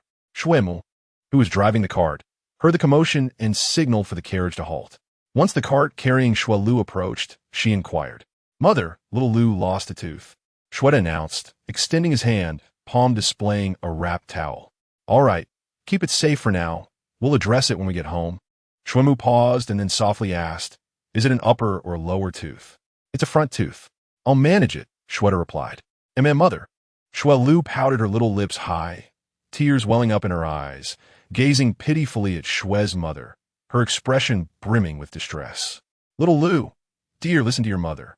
For the next few days, you must only consume soft porridge and refrain from biting anything hard. Do you understand?" Shui's mother gently tousled Shui Lu's hair with a smile. Little Lu quickly nodded, fully aware that her mother, with her dignified and serious demeanor, held absolute authority at home. She knew she must never provoke her mother's anger. Thus, despite her reluctance, she could only obediently comply. Riding ahead, Lin Ji and Shui Yuanwei noticed the two carriages behind them coming to a halt. They exchanged a glance, turned the reins in their hands, and urged their horses to move back. "Perhaps something has occurred. Let me take a look," Shui Yuanwei murmured, having caught a faint sound of Shui Lu's wailing. Feeling uneasy and prompting the horses to hasten, Lin Ji pondered for a moment, concluding it was likely not a significant matter, and decided to remain at the side. "What is the matter?" Shui Yuanwei inquired aloud. At that moment, the occupants of the two carriages had settled down. Shui Lu had calmed, preparing to proceed once more. "It's nothing. Little Lu has lost a tooth for the first time," Shui's mother replied lightly, hoping to reassure Shui Yuanwei. "There is no need for concern. Let us accelerate our pace and reach Jiming Temple as soon as possible." Shui Yuanwei nodded, recalling that his wife was unable to see, and with a sound of acknowledgement, he turned his gaze back to Shui Lu. She rinsed her mouth several times, the blood long gone. With a little smile, she looked up at her father.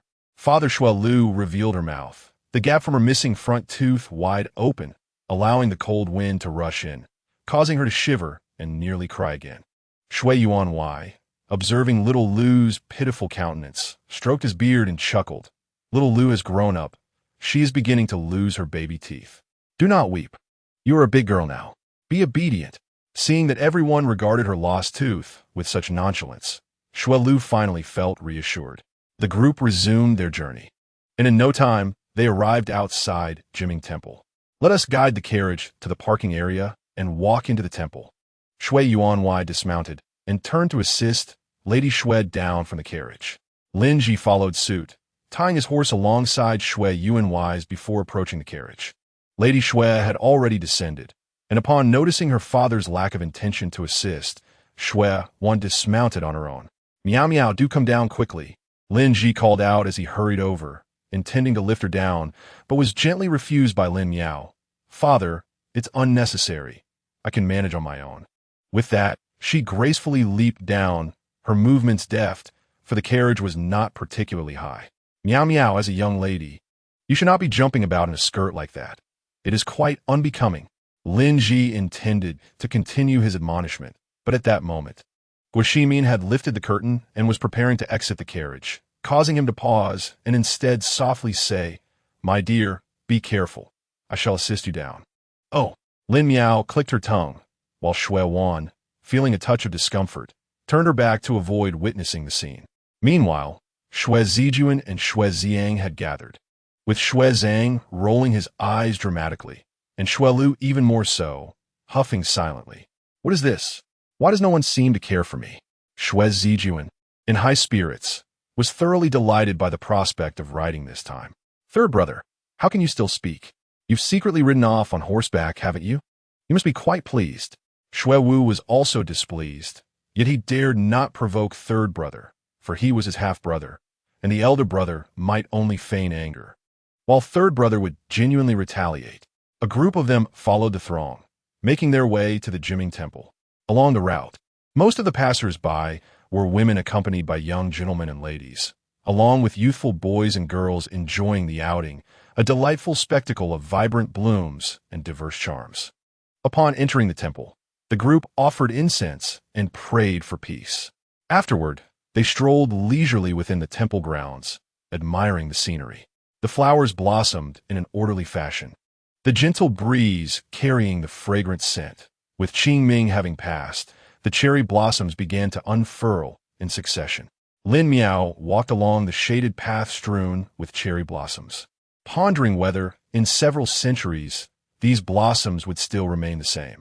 Suddenly, Xue Lu seemed to have discovered something amusing, pointing at the pond and exclaiming, "Look, that fish is enormous."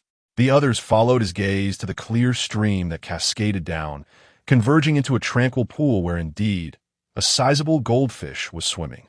"Xiao Lu, this is a sacred Buddhist site. One must not make a ruckus," Mr. Xue reminded him.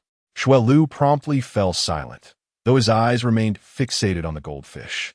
"It appears Xiao Lu truly adores that fish," Mrs. Xue remarked with a smile.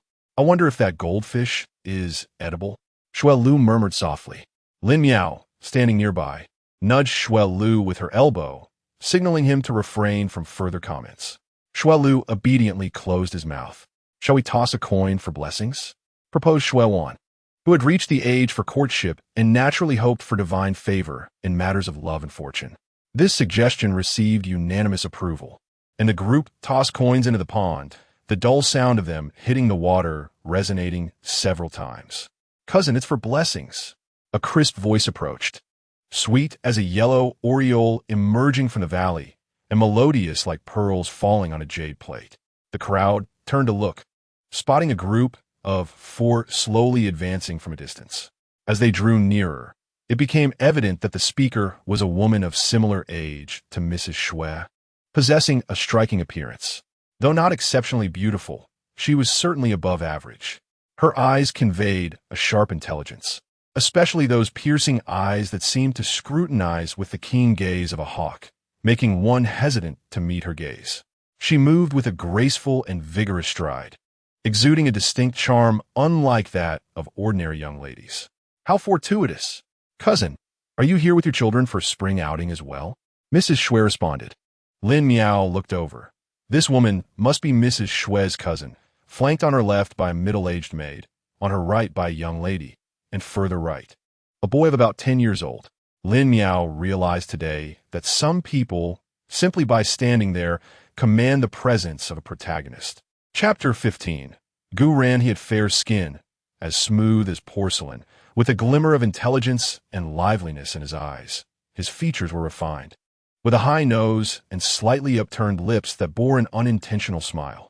Uncertain of others' reactions, the moment Lin Miao laid eyes on Gu Ran, she was momentarily struck dumb, her mind swirling with various imaginings.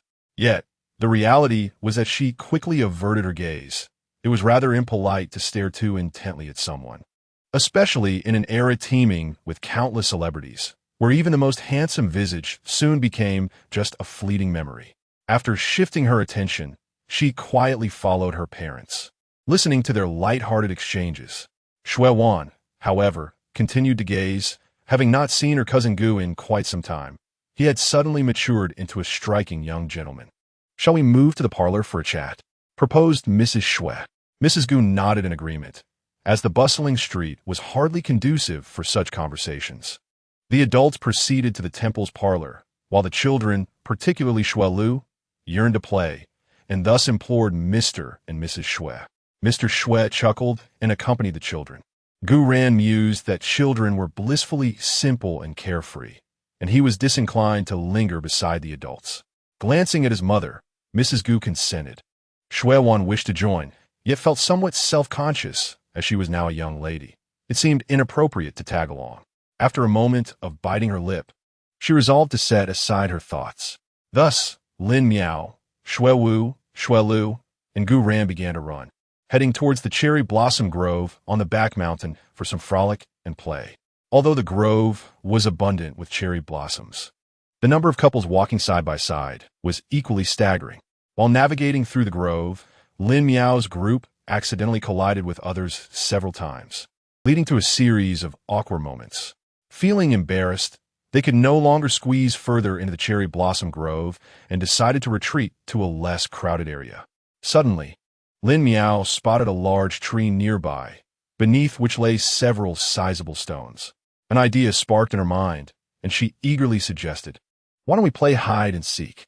This proposal received an enthusiastic response from Xue Lu, who, brimming with excitement, was the first to raise his hand in approval. Gu Ran, however, furrowed his brows, his expression serious, as he stated, "That won't do. The Chicken Ming Temple is quite vast. It might not be safe." Lin Miao sighed in resignation, murmuring to herself, "Well, I suppose. I have never been to this place before and truly have no idea how large it is." Having never visited Chicken Ming Temple, she was unfamiliar with the surroundings, yet she had the audacity to suggest a game of hide and seek. What if someone got lost? Gu Ran's words were sharp, his tone icy, as he regarded Lin Miao with an incredulous stare, as if she were a fool. Though Lin Miao felt somewhat unsettled by his tone, she acknowledged the validity of his concerns. Silently, she climbed onto one of the stones, inwardly chastising herself for not considering the situation more thoroughly. "Cousin Gu, what if we delineate a boundary?" Xue Wu suggested. Gu Ran shook his head once more. In this unfamiliar environment, with so many strangers around, what if someone were to abduct us? Xue Wu fell silent, turning away to sit and ponder other enjoyable games they might play together. However, just as she lifted her head, her gaze unexpectedly collided with that of Gu Ran, who was not far away. He stood there quietly, a subtle smile playing at the corners of his mouth. Lin Miao's expression darkened instantaneously as she lowered her head, inwardly cursing. Although there had been a misstep in the proposal, was such scorn truly necessary? A gentle spring breeze caressed Lin Miao's hair, fluttering it slightly and imparting a sense of melancholy. "Gu Ran, how can you speak like that?" Lin Miao thought to herself. She too wished to devise a way for everyone to enjoy themselves. Seeing Lin Miao turn away with her head down, Xue Lu assumed she was upset and defended her honor. Gu Ran, noticing the young girl's forlorn demeanor, realized his words might have caused her misunderstanding and hastily apologized. "I am sorry. My tone was indeed a bit impulsive. I did not mean to target you personally. I regret having spoken that way." Lin Miao slowly lifted her head, gently waving her hand with an apologetic tone. "It's all right. I should have considered things more thoroughly. Let's think of other ways to play." Just then, a gentle breeze swept through, bringing with it a few petals that danced down like a delicate pink rain. "Wow, look!" Lin Miao exclaimed excitedly, pointing to the sky. Following her gaze, Gu Ran beheld an enchanting scene where cherry blossoms fluttered through the air like snowflakes, a sight of breathtaking beauty. "This scene is truly magnificent," Xue Wu and Xue Lu exclaimed in unison. "The gentle breeze carries the promise of spring. How about we fly kites together?" Gu Ran suggested, gazing at the cherry blossoms swirling in the wind. "Yes," Lin Miao responded joyfully. Xue Wu and Xue Lu readily concurred. "By the way, there seemed to be a vendor selling kites along the path when we ascended the mountain." Xue Lu exclaimed with excitement. Lin Miao blinked, momentarily blinded by the wind. And after rubbing her eyes, she smiled and replied, "I hadn't noticed. Since you mentioned it, let us go buy some." Humph. Unlike certain individuals who can only fixate on the food outside and end up losing their teeth, Xue Wu teased. "You." Xue Lu, his face flushed with anger, raised his fist, ready to retaliate against the one before him. Gu Ran observed closely, and, as he had suspected, the lad's front teeth were conspicuously missing, creating a rather amusing sight. "Little Lu, did you really lose your front teeth from eating?" Gu Ran exclaimed in astonishment. "Not at all. I simply happen to be at the age of losing teeth," Xue Lu retorted, pursuing his argument relentlessly. "Enough of this nonsense." Lin Miao, exasperated, intervened to halt their playful bickering. "Shall we continue with our fun?" Xue Wu and Xue Lu exchanged glances, begrudgingly deciding to set aside their disagreements and head to buy kites first. "We need not go down a mountain for kites. At the end of our cherry blossom viewing, there's a flat area where many people are flying kites, and vendors are selling them too," Gu Ran informed them. "All right, onward to the kites," Xue Lu exclaimed. Sprinting ahead, they raced forward, ultimately arriving at a vast and open space. Here, indeed, vendors are setting up their stalls. The four of them purchased 2 kites, one for Lin Miao and one for the Shui brothers. Lin Miao selected a vividly colored goldfish kite, while the brothers debated for quite some time before settling on an eagle-shaped one. Lin Mei, I shall hold the kite for you. You just run against the wind, Gu Ran said. Lin Miao nodded, released a considerable length of string, and began to run. With a swift motion, Gu Ran let go of the kite, which soared higher and higher, producing a series of joyful kite sounds. It's flying, Lin Miao exclaimed, adjusting the string's length from time to time, allowing it to drift freely. Lin Miao's kite has taken flight. Can yours manage? Shui Lu panted, having run back and forth multiple times without success. Let me run.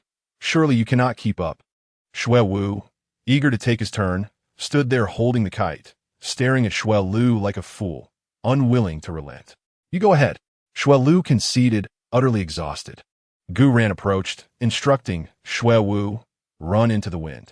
Shui Wu nodded and sought out the wind's direction to run. The string was soon taut. Shui Lu, let go.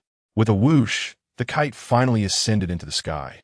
At last, they paused, savoring the gentle breeze brushing against their cheeks, then slowly closed their eyes, took a deep breath, and spread their arms wide, fully immersing themselves in this splendid moment.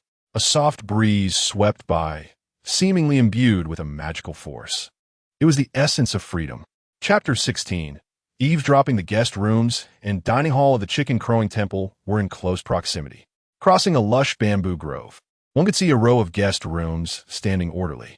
Mr. Shui and his companions followed a monk, strolling effortlessly into one of the guest rooms.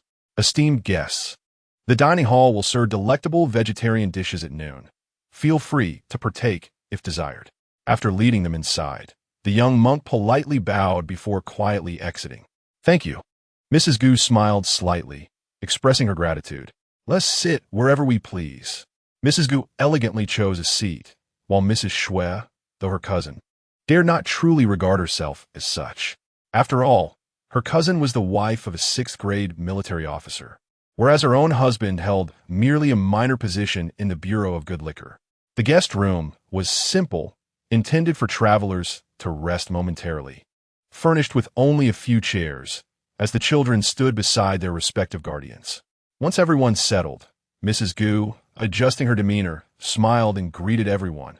Cousin-in-law, please take a seat. Her gaze fell upon the last couple to enter. Oh dear, I truly apologize for neglecting to introduce you. Mr. Shui promptly stood up, a hint of regret in his voice. This is the proprietor of my snow garden and his wife. Mrs. Gu nodded gently, choosing not to elaborate further.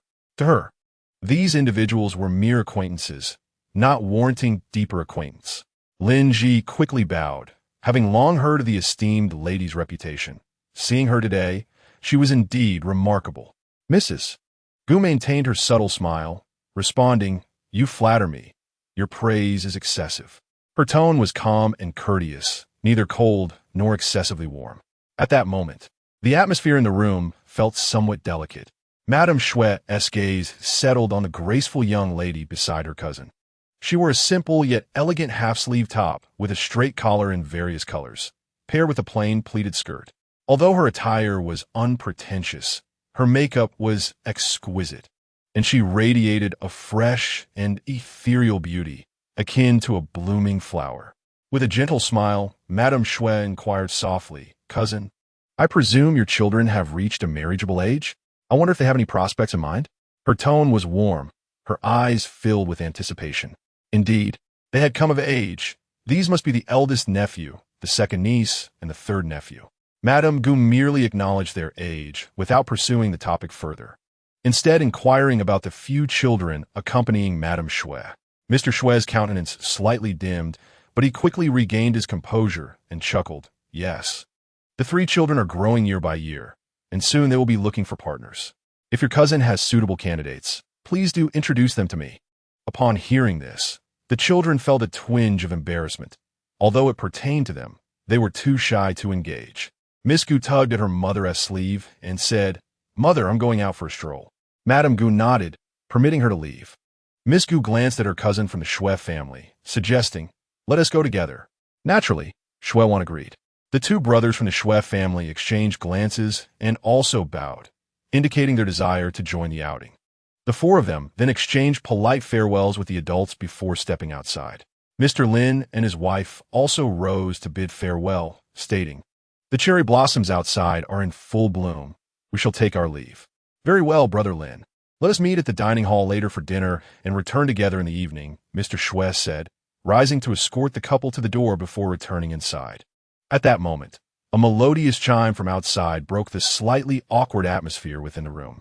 Madame Shui was still contemplating her niece, who had comported herself well and possessed a pleasing appearance. She considered proposing her as a daughter-in-law, though she feared her cousin might look down upon her family status. After some thought, she decided to press on with her inquiry. "Cousin Song, what do you think of my eldest son?"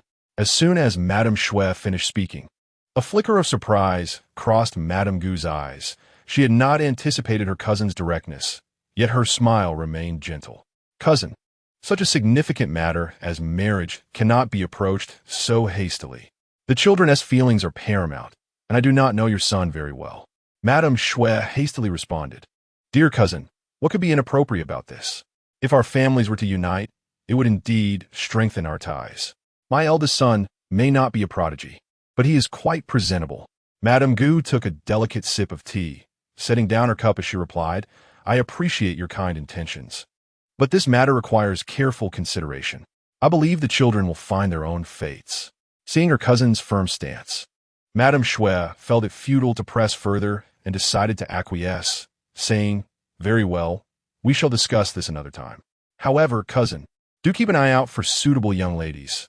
You must introduce them to my eldest son if any arise." Madame Gu smiled and nodded, "Of course. If there are any suitable candidates, I shall certainly remember to inform you, dear cousin." On the other side, the four individuals who had just stepped outside were aimlessly strolling. "Where do you want to go shopping?" asked the cousin. "Shall we pay a visit to the Guanyin Bodhisattva?" suggested Shui Wan. Shui De and Shui Er had no objections. After all, as the guardians of flowers, their opinions held little weight. "All right, I've heard that the Guanyin in the Guanyin Hall is quite effective." Before Gu Yuwei could finish her sentence, the effectiveness of the Guanyin in the hall for matters of romantic destiny was tacitly acknowledged, and they proceeded towards the Guanyin Hall. The hall lived up to its reputation, with many eligible young men and women visiting, all hoping for blessings in love and harmonious unions. Following the flow of people, Shui and Gu's party entered the hall to pay their respects, and then ventured to the left to draw lots. The threshold of the hall was quite high, and Gu Yuwei, not paying attention to her feet, nearly stumbled. Ouch! At the critical moment, Shui De and Shui San, one on each side, supported her. "Be careful, cousin. Watch your step, elder sister." To the left stood the gentle and courteous Shui De, while to the right was the youthful and impetuous Shui San. "What are you two dawdling about? Hurry up!" Shui Wan turned back to wave, unaware of the mishap among the three behind her. "Did you draw a good lot already, cousin?" "Yes, the fortune reads. At this moment, the matter is most opportune, witnessing the bloom of 100 flowers. If one can meet the arrival of spring and summer, one will be cleansed and free of dust." "Elder sister, what does this really mean?" "I'm not entirely sure either. Perhaps we should ask the abbot of the temple?" "No rush, no rush. Elder sister, why not draw a lot first?" "All right." Gu Yuwei also drew a lot. As the sun rises, the clouds disperse. Light and purity shine upon the world. Inquiring about marriage opens the great path. All matters are pure and ensure peace. Gu Yuwei murmured softly. "Elder sister, what does your lot say?" Shui Wan inquired curiously. Gu Yuwei remained silent, handing her the fortune to read. Suddenly, the chimes of the clock tower rang out. The sounds of the drum tower followed. "Is it noon?" Shui San, listening to the chimes and looking at the sun, concluded it was indeed that time. "It's noon. Are you hungry? Shall we meander over to have lunch?" Shui De smiled gently, addressing everyone while occasionally glancing at Gu Yuwei. The sounds from the clock and drum tower reminded the wandering visitors in the temple, prompting them to head towards the dining hall in small groups.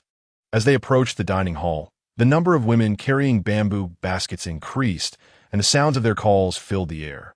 Chapter 17. simple vegetarian feast at this moment.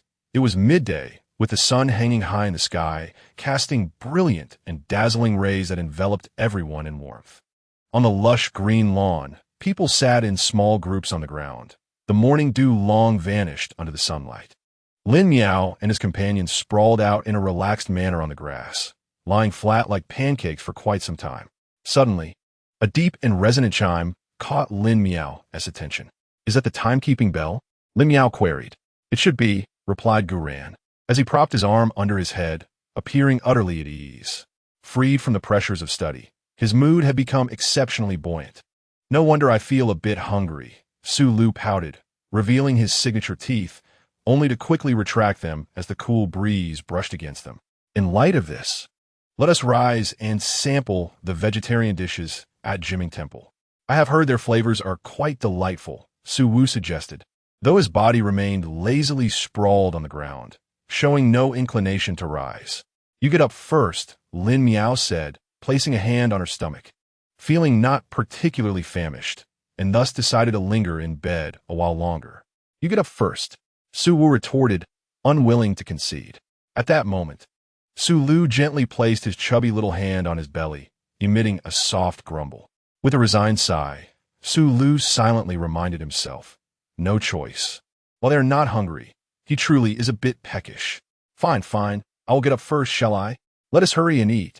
Observing this situation, someone could no longer remain idle, swiftly rising from the grass and urging everyone to follow suit. With a leader, the others felt embarrassed to continue lounging. Thus, the three began to slowly prepare, each looking disheveled, their clothes wrinkled, and hair in disarray, resembling three vagabonds.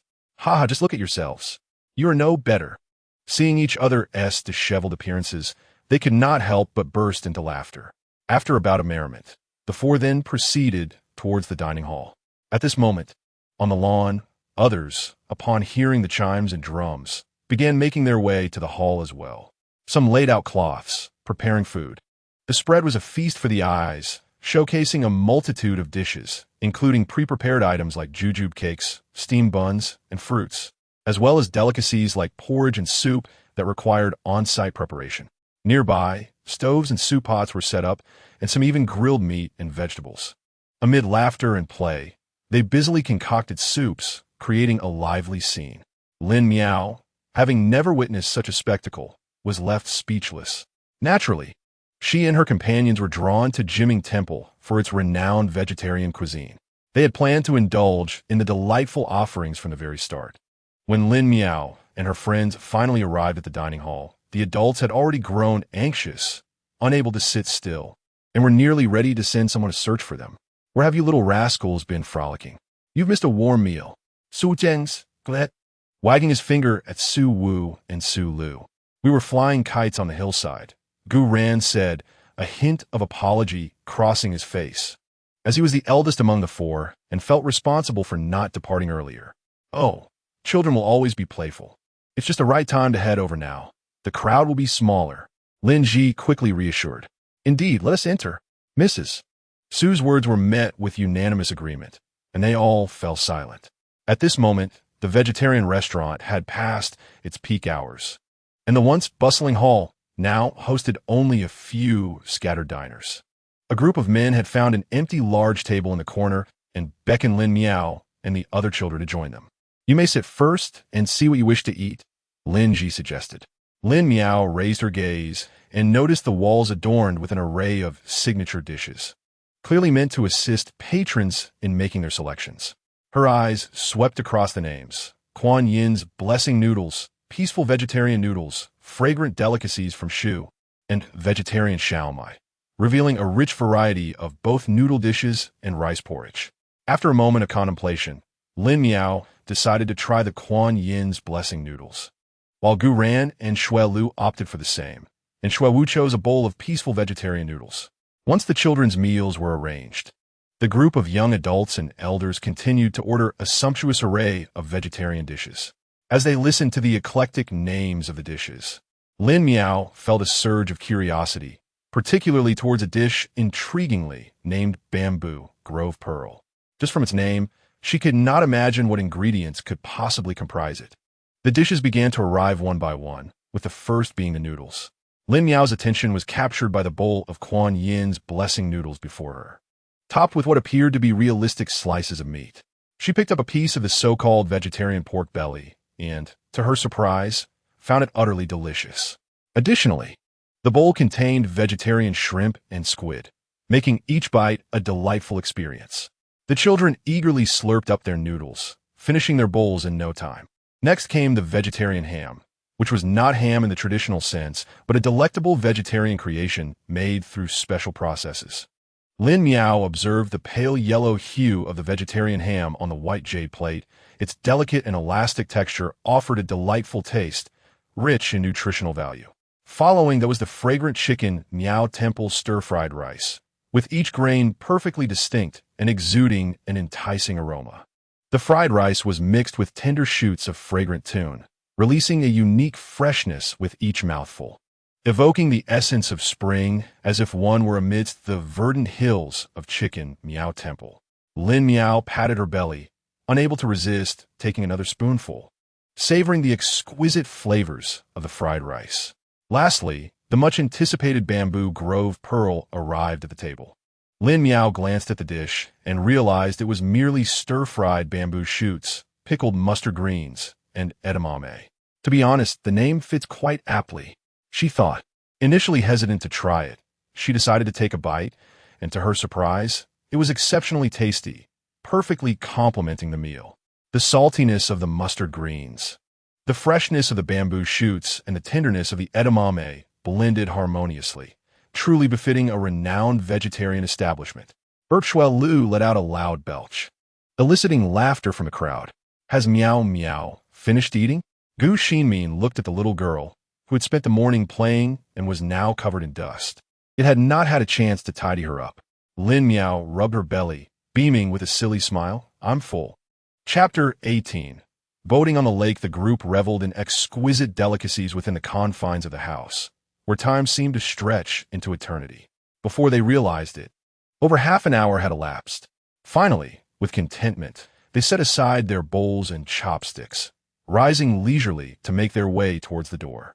At that moment, the sun hung high in the sky, its scorching rays pouring down like flames, creating an intense heat that was almost unbearable. Everyone shielded their foreheads with their hands and squinted against the fierce sunlight.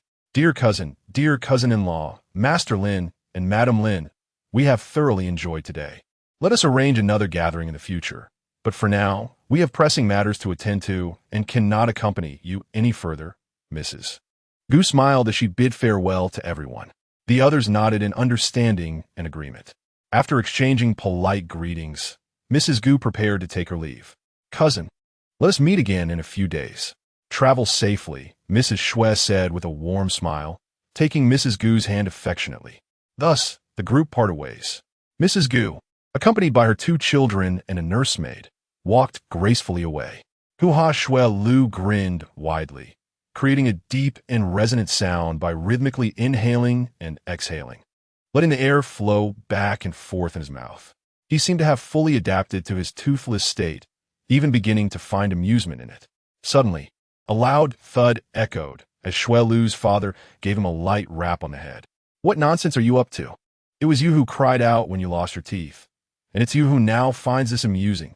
Shui's father scolded sternly. Mrs. Shui looked at her mischievous son and shook her head helplessly. She felt utterly at a loss regarding her endearing yet foolish child, thinking, perhaps if he grows a bit older, he will become more sensible. Lin Miao stifled a laugh, finding the child amusing, completely forgetting that she herself was only 8 years old. Miao Miao, you are laughing at me. Young Shui Lu pouted, observing the laughter around him. You know how it feels when you lose a tooth too. Miao Miao chuckled. What is wrong? Isn't your silly behavior funny? Shui Wu retorted. In her heart, Lin Miao mused, I've lost more teeth than you. Just then, Shui Lu suddenly shouted, Aha, take this. He struck a playful pose as if brandishing a sword, ready for a playful skirmish. Upon seeing Shui Lu's antics, Shui Wu promptly responded in kind, and the two began to playfully spar, exchanging playful jabs and kicks, creating quite a lively scene. The adults, too weary to intervene, allowed the children to expend their abundant energy as long as it remained playful and harmless. "Shall we go boating on Xuanwu Lake this afternoon?" Shui Cheng suggested, his face lighting up with enthusiasm. He had often heard colleagues speak of it and felt an eager longing to experience it for himself. The group then set off in high spirits toward Xuanwu Lake, exiting the Jiming Temple and heading north, crossing the city walls until they arrived at the lake. The crowds at Xuanwu Lake are bustling, and after the rain, the sun shines brightly upon the shimmering waves. A few boat docks stand serenely amidst the lake, while the majestic Zijin mountain looms in the distance, with the ethereal sounds of Jiming Temple resonating in the background. Truly a picturesque scene. The melodious strains of the pipa intertwine with the graceful dance of feathered garments, as enchanting melodies drift from the nearby songhouses, captivating the hearts of all who listen, inciting a desire to discover the source of the enchanting music. Shui Cheng and Lin Ji are at the lakeside, searching for an appropriate vessel. They set their sights on a moderately sized boat and approach to inquire about the fare. "Good sir, may I ask how much it costs to row on the lake?" Shui Cheng politely inquired. 60 per person," replied an elderly boatman. "We also have 3 children with us. Might you offer a discount for them?" Lin Ji continued. The old man glanced at the little ones, nodded, and said, "Very well. The children shall pay half price." Upon hearing this price, Lin Ji and Shui Cheng fell silent, paid the required fare, and reminded the older children to look after the younger ones. "Please hold on for a moment. Good sir, I shall return shortly with 2 fishing rods," Shui Cheng said before turning to leave. Lin Ji glanced back, pondered for a moment, and then declared, "I shall fetch some snacks."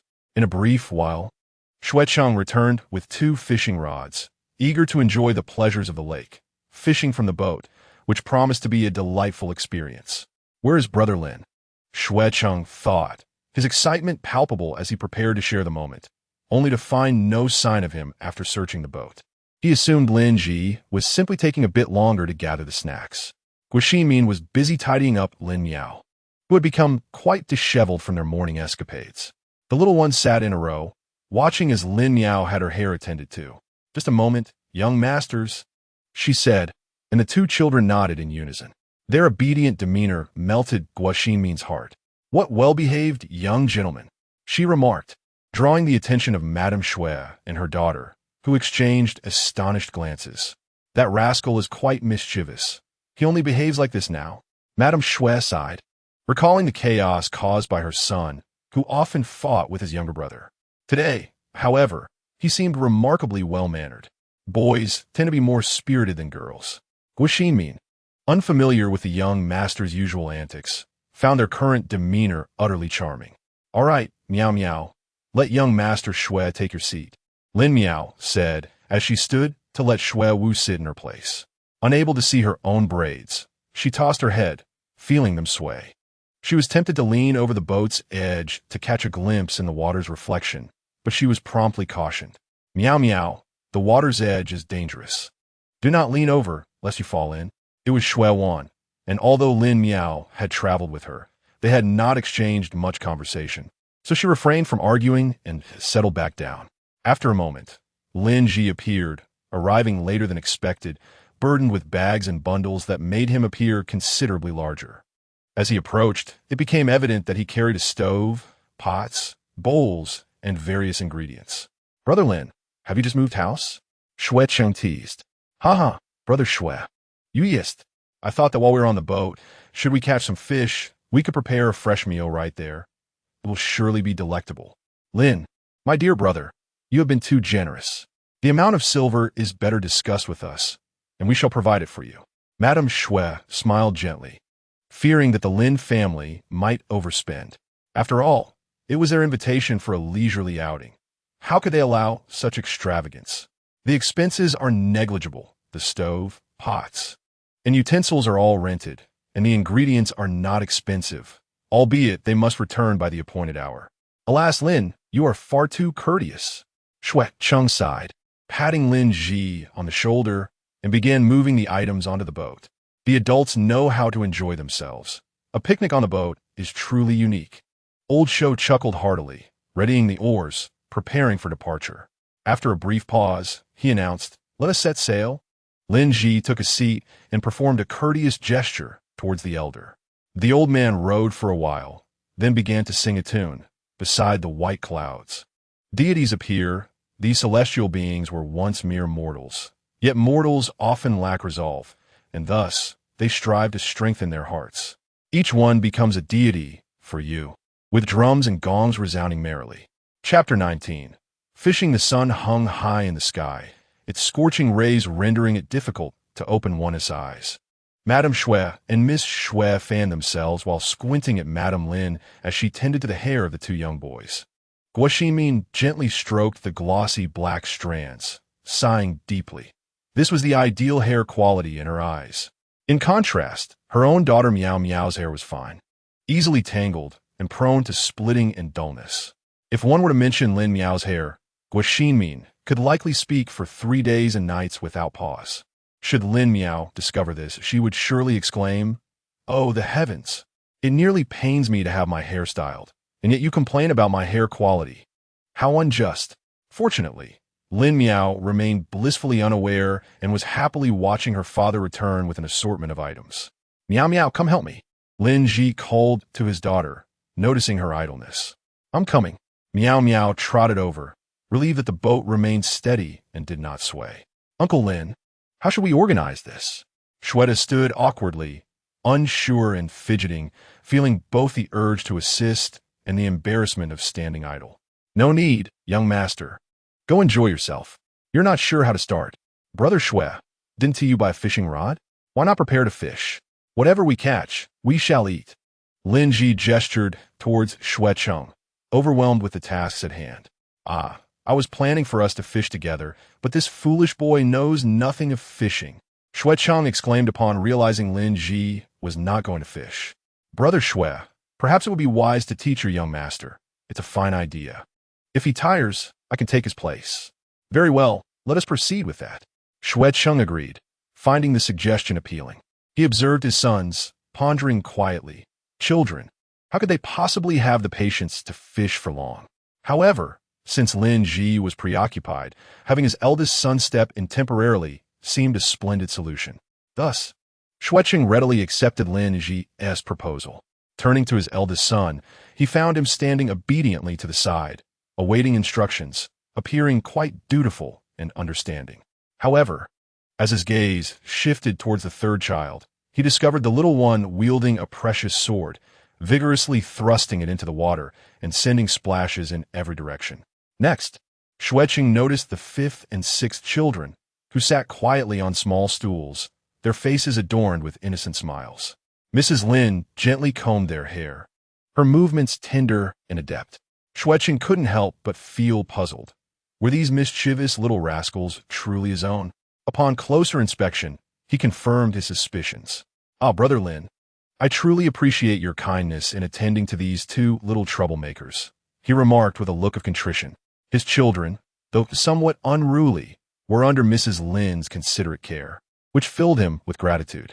Lin Ji had observed the scene from the outset, remaining silent as he watched Guo Xinmin's tender expression, laughter crinkling at the corners of her eyes, clearly relishing the moment. "It's quite all right. She has nothing pressing to attend to. Shall we begin our preparations?" he suggested. After that, he spoke no further, directing his daughter to gather the utensils while he arranged the stove, iron pot, and other cooking implements. Once everything was set, he proceeded to organize the vegetables and fruits. In no time, Lin Ji and his wife had finished their preparations, and he ignited the stove to brew a pot of spring tea. "Please prepare some cups for the tea," he instructed. Suddenly, a commotion arose. Hey, we caught a fish," exclaimed the third young master, excitement bubbling over as he brandished the sword. "I actually pierced it." The commotion drew a crowd, and the fifth and sixth siblings dashed over in a frenzy. They gathered around the third sibling, clapping and cheering. "Wow. Awesome. Third brother, you're amazing." The fish was not particularly large, yet it drew the attention of Xue Wan, who strolled over leisurely. The small fish still flopped on the sword, sending water droplets flying. "Oh no, water splashed on my face." Xue Wan huffed, stamping her foot in annoyance before walking away, shaking her handkerchief. Lin Miao joined in to witness the spectacle. And seeing Shui Wan's irritation, she chuckled. It splashed water on you, but soon you shall feast upon it. Just think, it's the fish that should be lamenting. Indeed, it has lost its life. What a great loss. Shui Wan, upon hearing this, transformed her frustration into delight, wiping the droplets from her face and resuming her enjoyment of the scenery. Inda, second sister, how do you wish to prepare it? Lin Miao inquired. Well, I'm open to anything. Shui Wan pondered for a moment, but could not decide how best to cook it. She waved her hand dismissively and asked, what would make it delectable? Just this little fish? It won't be enough to satisfy anyone. Yet you two are so earnestly discussing how to prepare it? Shweta observed the still rod, shaking his head as he interrupted their fanciful notions. If only our elder brother had put in the effort. He might have caught a fish by now. Shui Wan pouted, displeased with her brother's remarks. Father hasn't caught anything either. He is not trying hard enough, exclaimed the foolish little Shui Lu. This is delaying our chance to eat fish. Foolish child, how dare you criticize your father? Get away. You're scaring my fish away. Shui Lu taunted before scurrying off, evading a reprimand. Father, why aren't the fish biting? Shweta was beginning to fidget, having waited a considerable time without a catch, while the third brother had managed to spear one with a sword. Shui Cheng felt a twinge of urgency, but maintained his dignity as a father. Clearing his throat, he softly advised, patience is key when fishing. One must take their time. In this scene, Lin Ji has already set the pot on the stove, preparing to fry the small fish. The fish, being quite petite, will become crispy and delightful to eat with their bones intact. A truly savory treat. Shui Sanchai's fish has already been claimed by Lin Miao, who intends to catch a few more small fish, ensuring that each of the little ones has one to hold and play with. The small fish, which were originally no larger than a palm, appear somewhat larger in Lin Miao's hands, with a gaping wound in the middle, sticky and slippery. Do you know how to clean fish? Lin Ji inquires. Lin Miao shakes her head, her twin braids swaying uncertainly. Lin Ji reasons that she likely has not witnessed anyone gutting fish, and thus gestures for her to observe closely, carefully instructing her. The small fish are not cumbersome. Using her nails to peel the scales against the grain, they come off easily. A small knife is used to slit the belly, the innards extracted, and the gills removed to conclude the process. Next, she scoops a spoonful of flour, cracks an egg, adds a bit of water, mixes it, and incorporates some salt and pepper. The prepared fish are then dipped into the batter before being gently placed in a hot oil, which begins to sizzle and pop. How fragrant! Lin Miao murmurs, her sentiment echoed by those around her. Shweta, growing increasingly impatient, sighs, Uncle Lin, why don't you try fishing? Shweta, feeling the pressure, responds, you let your uncle fry. Just sit back and fish. Shui Cheng rubs his hands together, also feeling a sense of urgency. Brother, let me give it a go. Initially, Shui Wan found the fishy smell off-putting, but the aroma of the freshly fried small fish has piqued her appetite, and she is eager to participate. Then go ahead. Shweta, relieved to pass the task, quickly departs. Soon, everyone witnesses the remarkable prowess of a chosen angler. Oh, I've caught one. Another one. It's biting again.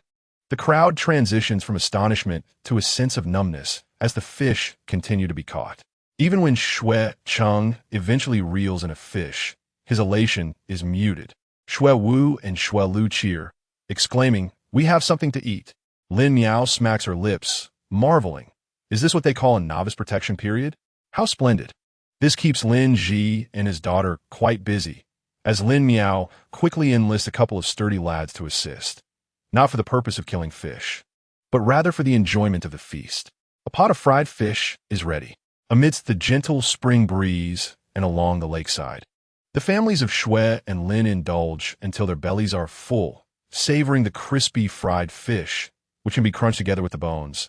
A pot of fish porridge, rich and fragrant, along with some purchased snacks and side dishes. Chapter 20. Moving and Lin Miao's family returns home under the moonlight, having just entered the doorway, with their rented cooking utensils and dishes costing them a few coins. Just then, an urgent and furious meowing is heard at the entrance. It is none other than Xiaohei. As soon as the door swings open, Xiaohei scurries around, searching anxiously, the meows filled with indignation. clearly scolding them for neglect. Oh, Xiaohei, you must be starving today. Lin Miao attempts to comfort the cat with a gentle stroke, but Xiaohei, slippery and elusive, evades her touch. Continuing to dash about the room, leaving it behind, and running off only seems to provoke its ire. All right, enough of the fuss, Xiaohei. I brought you something delicious. Meow, you wicked creature, leaving me all alone at home without any food. Lin Miao remains unfazed, retrieving her hidden stash of fried fish. Come here, Xiaohei. Enjoy this dried fish. After feeding the cat, she proceeds to wash up and prepare for bed. Lin Ji calls out, and he and Guo Xinmin head into the kitchen together. My dear, how much did we spend today? Guo Xinmin inquired while preparing water for washing up. Not much, came the reply. The bulk of the expense was for the rented cooking utensils, which cost 200 won, and I had to pay a fine of 21. The remaining ingredients totaled merely 121. Ah, that isn't too expensive. I suspect the Shui family must have spent quite a bit today. Guo Xinmin understood the stark contrast between the two families. She knew they couldn't solely rely on others' generosity. There must be mutual exchange. Yet, she was also worried about their own finances being insufficient. Rest assured, I have it under control. The landlord is a kind-hearted man. We shall do our utmost without the need for comparisons or keeping score, as that only breeds distance. With Lin Ji's reassurance, Guo Xinmin felt considerably more at ease and decided to change the subject. When shall we move to Beiping? Guo Xinmin's heart fluttered at the thought of the unfamiliar city, its environment, culinary tastes, and customs, unsure if she would adapt. I think I should go to Beiping first to settle the rent and other matters. And then you could bring Meow Meow along. Lin Ji pondered briefly, feeling both anxious and uneasy about the journey ahead. Brother Lin, what nonsense are you speaking? It will take us at least a month to get there. Can you truly leave us two alone? Guo Xinmin's eyes brimmed with disappointment, unable to believe he would suggest such a foolish idea. Dear wife, please do not be vexed. It was a thoughtless remark on my part. Lin Ji felt regretful after receiving a disapproving glance from Guo Xinmin. He had been so preoccupied with the idea of her and their daughter not having to endure the arduous journey of renting a home that he had overlooked the considerable distance and potential dangers. Let this be the last time. Guo Xinmin decided to let the matter rest, calling out, Meow Meow, it's time to wash up. Coming. Lin Miao replied cheerfully, patting the back of Little Black, saying, Good Little Black, doesn't the dried fish smell delightful? Meow's so fragrant. I'm all 8 days, I'm off to wash up and sleep now. Good night, Little Black Meow. I am indulging in fish, do not disturb. With that, Lin Miao dashed swiftly through the hall, veering left. What are you running for? I'm not rushing you. You'll be drenched in sweat. Guo Xinmin chuckled. Well, I need to wash up. Lin Miao grinned. Foolish child, come here to the basin. Let me wash you. Lin Ji quietly exited, closing the kitchen door behind him. Mother, I can manage myself. Lin Miao resisted, clearly unable to escape Guo Xinmin's loving ministrations, hanging her head and turning away. In a little while, we shall visit the bathhouse, and it may be difficult to do so in the future. Guo Xinmin sighed, twisting a towel in preparation to scrub Lin Miao's back. Why is that? Lin Miao asked, bewildered. Although she wasn't particularly enthusiastic about the bathhouse, it had become a communal activity each winter with neighbors. Why suddenly would they be unable to go? We're moving to Beiping. She poured a ladle of hot water and added some bath beans, creating a lather for washing. Lin Miao grabbed a few bath beans as well. To treat Little Black to some fried fish, she offered her small pouch. After a moment of handling the beans, her hands became greasy, and washing them clean with just water proved futile. Beiping? Goodness gracious, isn't that Beijing? Hundreds of years ago, wasn't the Forbidden City non-existent? Why the sudden need to move to Beiping? I cannot say for certain. Perhaps the landlord wishes to develop his business there. She seldom ventured out, and thus remained oblivious to various considerations. Oh, I never anticipated that Uncle Shui possessed such foresight. The future political and cultural center, the emerging first-tier cities of Beijing, Shanghai, Guangzhou, and Shenzhen are indeed on the horizon. Will Meow Meow feel reluctant to part with her companions here? Perhaps to some extent. Modern farewells are abundant. Transitioning from high school to the town, then to university in the city, and now crossing eras, she has come to accept it well. Life is ultimately a continuous cycle of encounters and separations. In a quiet room, after a moment, Lin Miao had finished her tasks and hurriedly picked up a small cup and her toothbrush, dashing out. "Mother, I'm going out to brush my teeth." Lin Miao ran swiftly, leaving Guo Xinmin momentarily stunned by her sudden departure. She shook her head, sighing, "Such a child." After brushing her teeth and tidying herself up, Lin Miao felt light and snug as she burrowed under the covers, retrieving her little notebook. She refrained from writing anything overly contemporary, simply documenting her life during the Ming Dynasty. It is amusing to think that when she was a student, her teacher forced her to keep a diary. Yet now she has taken to it voluntarily. Diary entry. On the 7th day of the 3rd month in the 2nd year of the Yongle era, sunny. Today, I visited the Chicken Crow's temple, enjoyed vegetarian noodles, and strolled around Xuanwu Lake. Having never visited Chicken Crow's temple before, I cannot compare today's experience. But I had great fun and relished the food even more. Each morning, Lin Ji quietly entered Lin Miao's room. "Miao Miao, it's time to rise." Here comes a moment of reluctance. Lin Miao wished to linger in bed, yet her father's tone was serious, and she knew she had to get up. Sigh. Lin Miao exhaled. "At such a young age, why sigh?" Lin Ji teased, as Lin Miao, just awake, had her bangs tousled.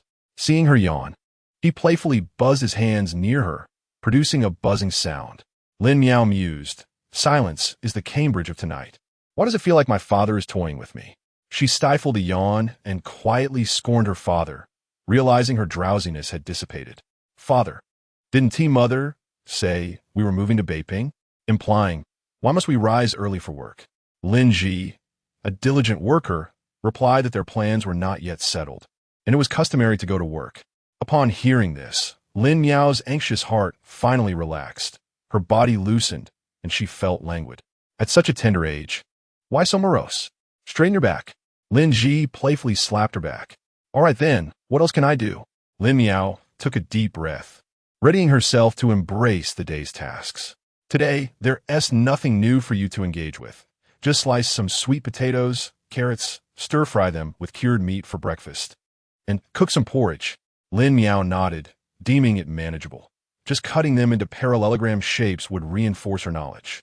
She peeled the sweet potatoes, removing the ends, cut them into segments, and swiftly sliced them, her hands now far more adept than before, her speed increasing.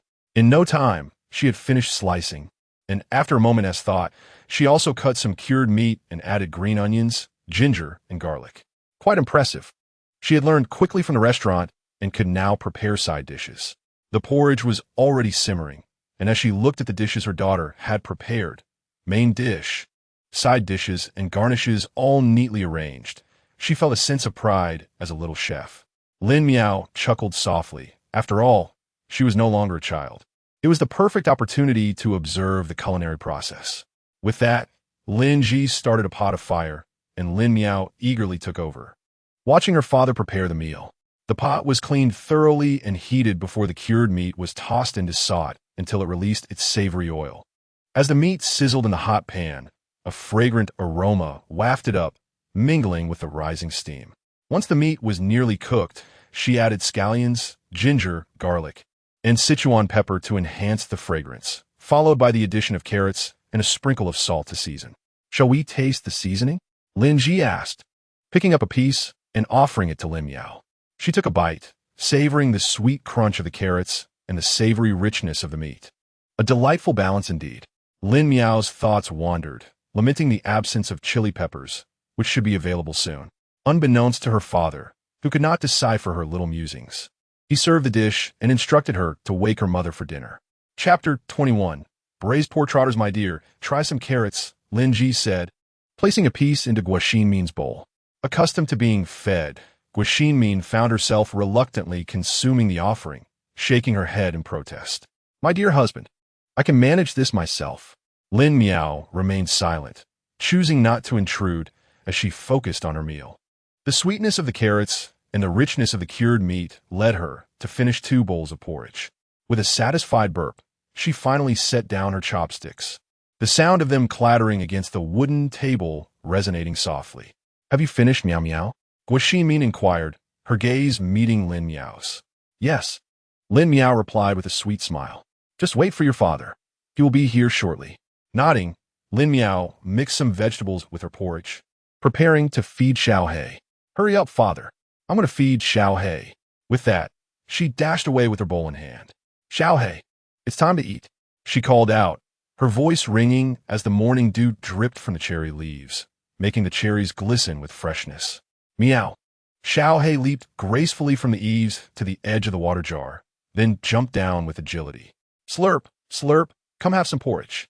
Lin Miao poured the porridge into its designated bowl, the clear white mixture speckled with yellow, quite a sight. Xiao He approached, sniffed the offering, circled around her legs a few times, and then dashed off. Hey, why aren't you eating? Lin Miao muttered, puzzled by what the cat desired. Meow meow, let's go. Lin Ji called from outside, extending a hand to her. Lin Miao glanced at her empty bowl, then hurried back. Father, wait for me. She sprinted back, placing the bowl down before rushing out again. Slow down, Lin Ji admonished. Oh, Lin Miao replied, skidding to a stop in front of him, taking his hand with a flourish, relishing the chance to hold her dashing father's hand. Meow, are you going to a bustling place to enjoy delicious food, master?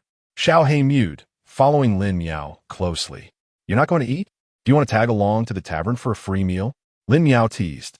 Not expecting a response from the cat, she waved her hand, beckoning Xiao He to follow. Meow good, let's enjoy some food and drink. Meow, Xiao He come down. Lin Miao, with one hand free, scooped up Xiao He, a cat at her left hand and a father in her right hand. Hee manager Lin. It's time to work. Time to work. Meow meow call out to him, this is Uncle Gao. Good morning, Uncle Gao. Lin Miao smiled. The alley was filled with familiar faces. During work hours, encounters were inevitable, and greetings echoed continuously. A vibrant new day had commenced in this city. Steamed buns for sale. Pork and cabbage buns. Flatbreads. Lamb flatbreads. The incessant calls of vendors filled the air. Lin Miao had traversed this path several times, strolling leisurely across the bridge, arriving at the snow garden once more. Are you going by yourself today? Lin Miao waved her hand, familiar with the way. Upon entering the kitchen, she seemed to become more urgent, as the pressures of work had conditioned her to enter the right mindset at the sight of this environment. Good morning. Meow meow, good morning, Brother Huang. Morning, meow meow. Good morning. Brotherly Lin Miao greeted each passerby with a smile, and upon spotting Man Yangzi, she waved at her. Man Yangzi, good morning, meow meow. Man Yangzi smiled warmly, her heart filled with joy at the sight of the sweetly smiling girl. Where did you go to play yesterday? Man Yangzi asked, wiping her hands covered in flour with her apron. To Jiming Temple. The cherry blossoms have bloomed. They're splendidly beautiful. You should go take a look. Lin Miao looked up at her, her eyes sparkling like stars. Man Yangzi, gazing into her eyes, seemed to envision the delicate pink blossoms swaying gently in the breeze. Absolutely. Absolutely. After exchanging pleasantries, Lin Miao began her bustling day. She observed the vegetables piled at the back door and, with the wind blowing in from the entrance, asked, Brother Huang, are we still cutting those vegetables today? Just cut as much as you can, and once I'm done, I'll help you. Brother Huang, without lifting his head, was busy moving a basket of pig trotters, as today, Master Li was to prepare braised pig-s feet, so he needed to process them beforehand. All right, Lin Miao responded cheerfully. She picked up some bamboo shoots to cut, becoming quicker with her practiced hands. After finishing that, she chopped some scallions and ginger, and Brother Huang soon finished his tasks as well. Their pace quickened, the left side resonating with a continuous rhythmic chopping, while the right side occasionally paused. Listening to the fairly smooth sounds of cutting, Brother Huang was slightly surprised. Meow meow is improving rapidly. Lin Miao chuckled, appearing rather unbothered by the compliment. Just as she paused her work, Brother Huang nudged Lin Miao, signaling her to follow him. Confused, she scratched her head and followed along. At that moment, half the kitchen staff had discreetly gathered around, forming a circle around the stove. Being small, Lin Miao couldn't see what was happening inside. But Brother Huang deftly pushed her into the center of the gathering. Thank you. You're truly a good person. Despite the discomfort of being squeezed in, the front row could indeed see clearly. Master Li had just fished out a large trotter from the pot, which had only been blanched, looking pale and unappetizing. Master is preparing braised pig-esque trotters. He hasn't sent us away, so we can secretly learn a thing or two and aspire to become masters ourselves in the future. Yes, let us do just that. Behind Lin Miao, two individuals were whispering, revealing their intent to learn from her. The onlookers remained gathered, clearly sharing this same desire. Lian did not impede them. Their progress would depend solely on their own efforts. A plume of white smoke rose from the pot, indicating it had reached a suitable temperature. He ladled in some lard, and once it had heated sufficiently, he removed the pot from the fire, promptly tossing in Sichuan pepper, black pepper, star anise, cinnamon, bay leaves, ginger, garlic, and scallions, stirring them briefly before adding soy sauce to enhance the aroma. "In goes the pig trotters," Lin called out. The crowd quickly parted, allowing Li Ming to step forward and add the trotters to the pot. As they entered, Lin swung his robust arms, stirring the contents vigorously. The flesh of his arms quivered through the coarse fabric, the iron ladle clanging against the pot, creating a symphony of sounds. "Wine," Lian commanded, his gaze fixed upon the pot, attentively monitoring the meat's condition. Li Ming promptly poured in some white wine. "Stop," he called out, as the wine met the ingredients. A delightful fragrance emerged, replacing the initial odor of the trotters with an enticing aroma of wine and soy sauce. Water was added without delay, Li Ming swiftly ladling several scoops until he was instructed to halt. Lian then tossed in a handful of yellow rock sugar and a few pieces of dried tangerine peel before covering the pot. A sigh of relief escaped someone in the crowd, and they suddenly erupted into chatter. "Now, we bring it to a boil over high heat, then simmer it gently for half an hour." With that, Lian waved his hand, signaling the crowd to disperse. "Lin Miao, do share what you just observed with me." As the crowd scattered, Brother Huang detained Lin Miao, urging her to recount her experience. Lin Miao was taken aback, realizing that his earlier push had been a ploy for this very purpose. She decided to share her observations in detail. To her surprise, Brother Huang diligently pulled out a small notebook, ready to take notes. How meticulous he was, carrying paper and pen at all times. Once she finished speaking, she noticed Brother Huang quietly extracting a slender piece of charcoal from the stove and marking various circles and crosses alongside some sketches in his notebook. It seemed she had spoken too quickly. After half an hour, the crowd quietly gathered once more. Lin Miao, being petite, darted to the front of the circle. As Lian lifted the lid, steam billowed forth, obscuring the faces of those across from him. Lin Miao watched as he resumed, stirring with a spoon. The enticing aroma had already emerged, rich with the scent of the sauce, though its color remained somewhat pale. The fire blazed intensely, and the kitchen staff hurriedly added more fuel, the flames roaring as the pot simmered vigorously. The heat intensified, and the liquid reduced significantly, transforming from a watery consistency to a sticky, glossy sauce that tantalized the senses with its sweet and savory notes. When only a small amount of sauce remained, Lian commanded the fire to be extinguished. The pig trotters, now tender and infused with a rich, aromatic glaze, were ready. Chapter 22. Finalization at this moment. It was midday, the sun hanging high in the sky, its relentless rays scorching the earth and making the heat almost unbearable. Yet within the snow garden, a serene and peaceful atmosphere prevailed, as if it were isolated from the clamor of the outside world. Shortly after noon, the snow garden welcomed a few scattered guests. They entered this poetic garden either alone or in pairs. Among the guests, some donned resplendent attire, while others wore simple garments.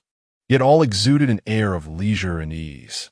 The group, previously engaged in idle chatter, instantly became bustling upon the arrival of newcomers, dispersing to prepare for the forthcoming challenges. With a swift sound, a wooden board slid down to the serving hatch. A portion of 4-colored square cakes, 2 salted eggs, and 2 bowls of plain congee, a serving of stir-fried bamboo shoots with meat, a bowl of rice, a bowl of dumplings. The clamor of voices echoed incessantly, and the bustling tavern thrived with activity. Lin Miao flitted through the crowd like a busy spring swallow, darting from one end to the other, appearing diminutive yet remarkably swift in her movements. At that moment, Lin Ji at the front desk waved, instructing a waiter to take his place. He then ordered the kitchen to prepare a serving of braised pig's trotters, auspicious rice cakes, and 2 bowls of congee for the innermost private room on the 3rd floor before ascending. Upon reaching the door, Lin Ji gently knocked twice, the sound resonating through the small wooden window. Lindy, Komain, came Xue Cheng's voice from within, steady and commanding. Good day, master. Lin Ji entered, bowing as he crossed the threshold. Xue Cheng, seated by the window, gestured for him to take a seat and personally poured him a cup of tea. No need for formalities, Lindy.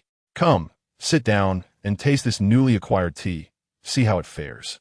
After expressing his gratitude, Lin Ji lifted the cup, taking a delicate sip, and was greeted by an intoxicating fragrance.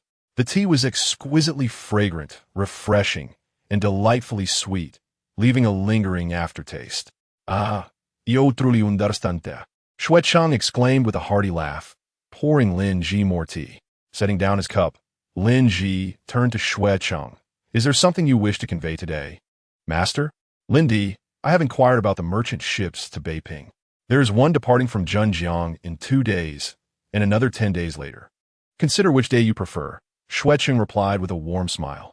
Trusting Lin Ji's reliability, he felt assured in sending such a person to open a shop in Beiping. Thank you for your concern, master. How about 2 days hence? Very well. The merchant ship departs in 2 days. You will likely need to pack your belongings tomorrow and set off for Zhenjiang the day after, staying overnight there before boarding the ship northward.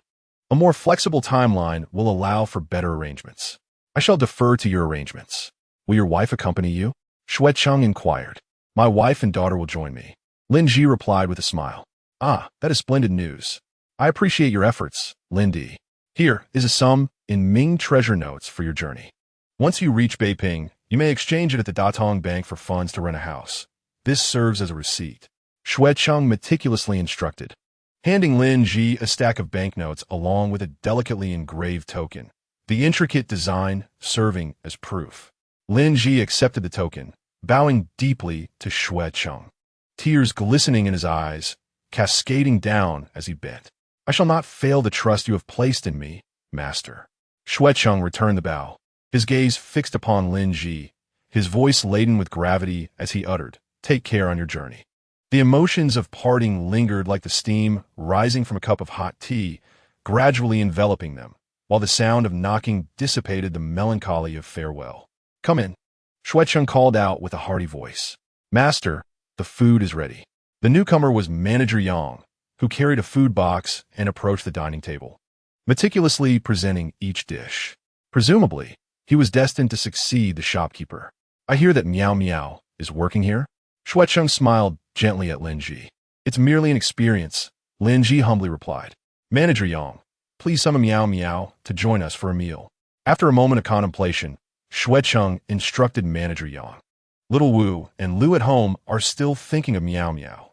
Upon hearing this, Lin Ji refrained from voicing any objections, instead expressing gratitude to the host on behalf of his daughter. Shortly after, Lin Miao ascended to the 3rd floor, cradling Little Black. Father, Uncle Xue. Her clear voice resonated like a gentle spring breeze, captivating all. Xue Cheng's face broke into a smile, his eyes crescent-shaped as he waved to Lin Miao. Miao Miao has arrived. Come sit with Uncle Xue. Oh, Lin Miao responded cheerfully, scampering to sit between Lin Ji and Xue Cheng, while Little Black mewed twice. Settling at her feet, Lin Ji cast a helpless glance at his daughter before turning to Xue Cheng. My daughter has been spoiled by me. I hope the host does not hold it against her. Xue Cheng laughed heartily. Not at all. Miao Miao is innocent and delightful. I quite like her. As he spoke, he affectionately ruffled Lin Miao's hair and offered her a piece of pastry. Thank you, Uncle Xue. Lin Miao sweetly expressed her gratitude and began to enjoy the treat.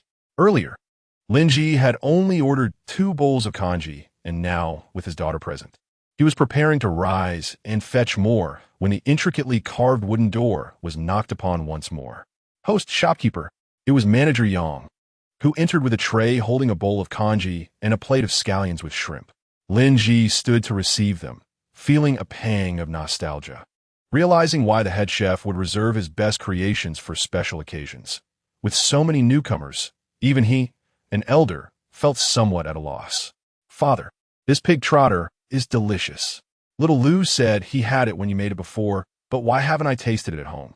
Lin Miao pouted in displeasure, dissipating Lin Ji's earlier concerns. She lifted her chopsticks to serve herself a piece.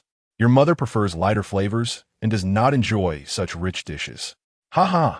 Brother Lin dotes on his sister so. Our little Meow Meow may get jealous. Humph indeed. Meow Meow is feeling sad. Uncle Shui, you have no idea what kind of trials I endure at home.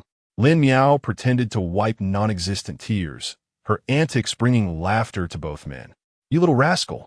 Lin Ji pointed at his mischievous daughter. His earlier irritation completely vanished.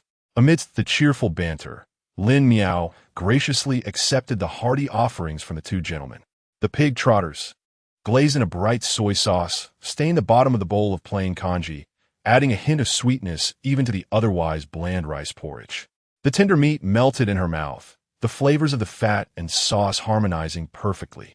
Finally, Lin Miao scooped up a spoonful of the scallions with shrimp. The shrimp were fresh and springy, the texture firm yet elastic, complemented by the sought-ed scallions, creating a delightful taste. One bite of shrimp after another unleashed a burst of flavor, refreshing her palate after the richness of the previous dish.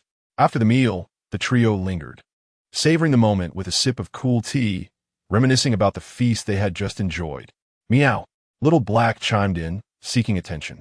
Seizing the opportunity while the two were momentarily distracted, Lin Miao quickly slid a spoonful of shrimp to the floor for Little Black, who promptly fell silent. The audacious mischief, executed by the petty, seemed to possess a certain comedic charm. The two adults exchanged glances in silence, raising their glasses in mutual respect. Chapter 23. In the dim yellow light of the moonlit night, as dawn approached, Lin Miao had just gathered a bountiful handful of cherries. At this moment, she sat on a small stool, savoring the vibrant red cherries with delight. Lin Ji and his wife were busily organizing a pile of bundles. Once Lin Miao had her fill, she cradled the bowl and began to feed the cherries to her family. Ah, these are for you, mother. I know you don't fancy them, she said. Guo Xinmin, her mother, continued to work with her hands while chewing on a cherry, the sweet and sour flavor tantalizing her taste buds and causing her mouth to water. One more, Lin Miao said, catching the pit with her hand before offering her mother another cherry. Afterward, she ran to the courtyard in search of Lin Ji. He was not there, having retreated to the kitchen to cook pancakes. The heat from the stove enveloped him, causing beads of sweat to form on his brow as he diligently attended to the cooking. Dad, have some cherries, Lin Miao exclaimed, noticing the perspiration on her father's face. She reached for her sleeve, ready to wipe it away. Lin Ji sidestepped her, saying, Don't dirty your clothes. I could just dab at it. He then used his own sleeve to wipe his face. Here, Dad, eat a cherry. Lin Miao offered him the reddest cherry. Quite sweet. But I don't really enjoy them. You should feed your mother instead. And give me a glass of water, he instructed before returning to his labor. Focus on the stove as the fire blazed, nearly burning some pancakes in the process. I'm on it, Lin Miao replied, taking an empty bowl and pouring some tea from the kettle. Lin Ji relished the cool tea, drinking 2 bowls before finally stopping and gesturing for Lin Miao to go out and play. She turned back to the bedroom to feed her mother more cherries. Mother, these are all for you. I'll make sure you finish them. Lin Miao held up the cherries, and upon hearing this, Guo Xinmin realized, oh dear, Meow Meow must be stuffed from all the cherries. Can't finish them? Lin Miao remained silent, only chuckling softly. What's there to misunderstand? Guo Xinmin teased, tapping her daughter's little head. I thought you were being so filial today, but it turns out you're just too full. Mother, such words can be quite hurtful. I am well-behaved and obedient. Lin Miao protested. All right, let's talk about our Meow Meow, who could hang a chamber pot on her mouth. Mother, are we leaving soon? Lin Miao inquired. Yes, your father said we will pack tomorrow and leave for Zhenjiang the day after to stay overnight. Then take a merchant ship north the day after that. How long will the boat ride take? That's hard to say. It depends on the weather and how long the merchant ship stops at each ferry, Guo Xinmin replied, a hint of sadness creeping in her voice. Who knows when we will return? Lin Miao noticed her mother's forlorn expression and offered her another cherry. Mother, are you unhappy? Eating something sweet will surely lift your spirits. Dear child, I am not unhappy, merely a bit wistful. It's just that I am not accustomed to traveling far. With time, it will become easier, Lin Miao replied, reflecting on her past experiences. Her innocent words brought a smile to Guo Xinmin's face, lightening her mood. Lin Miao observed for a while, feeling somewhat idle standing there, and decided it was best to organize her own clothes. Resolute, she set to work. Lin Miao's wardrobe was not particularly extensive. If one counted the garments she could not wear, it would indeed be more substantial. She first folded the clothes she currently wore and placed them in a box, then categorized her summer and winter attire accordingly. Once her task was complete, she gazed at the rows of dull-colored garments and suddenly felt a yearning for the vibrant hues of modern clothing. She also longed for potatoes, tomatoes, and green peppers, wondering when they might eventually arrive. With the ascension of the current year, she believed she could expect them to come in her lifetime. Never before had she so intuitively perceived the profound impact the Silk Road could have on the lives of ordinary folk. The abundance of delectable foods was a direct result of the Silk Road and Zheng He's maritime expeditions. Meow? What is my master doing with all this? Little Black, with its moist eyes, tilted its head, staring curiously at Lin Miao. Little Black, Lin Miao exclaimed as she embraced the cat, burying her face in its soft fur, which was irresistibly comforting. It was no wonder so many people adored cats.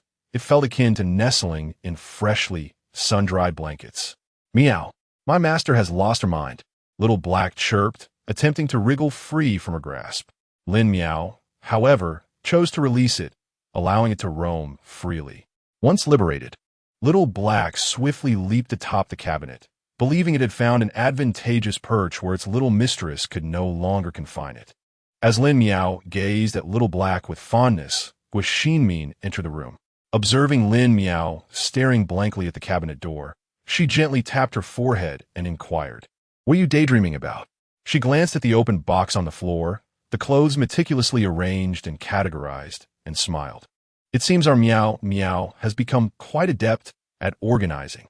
Snapped back to reality, Lin Miao chuckled. Of course. Mother, what should we do about Little Black? Can we bring it along to Beiping? Her small face was etched with worry, her eyes reflecting a deep concern that tugged at one's heartstrings. Silly child, do you truly not wish to part with Little Black? Guo Xinmin responded, her heart touched by Lin Miao's words.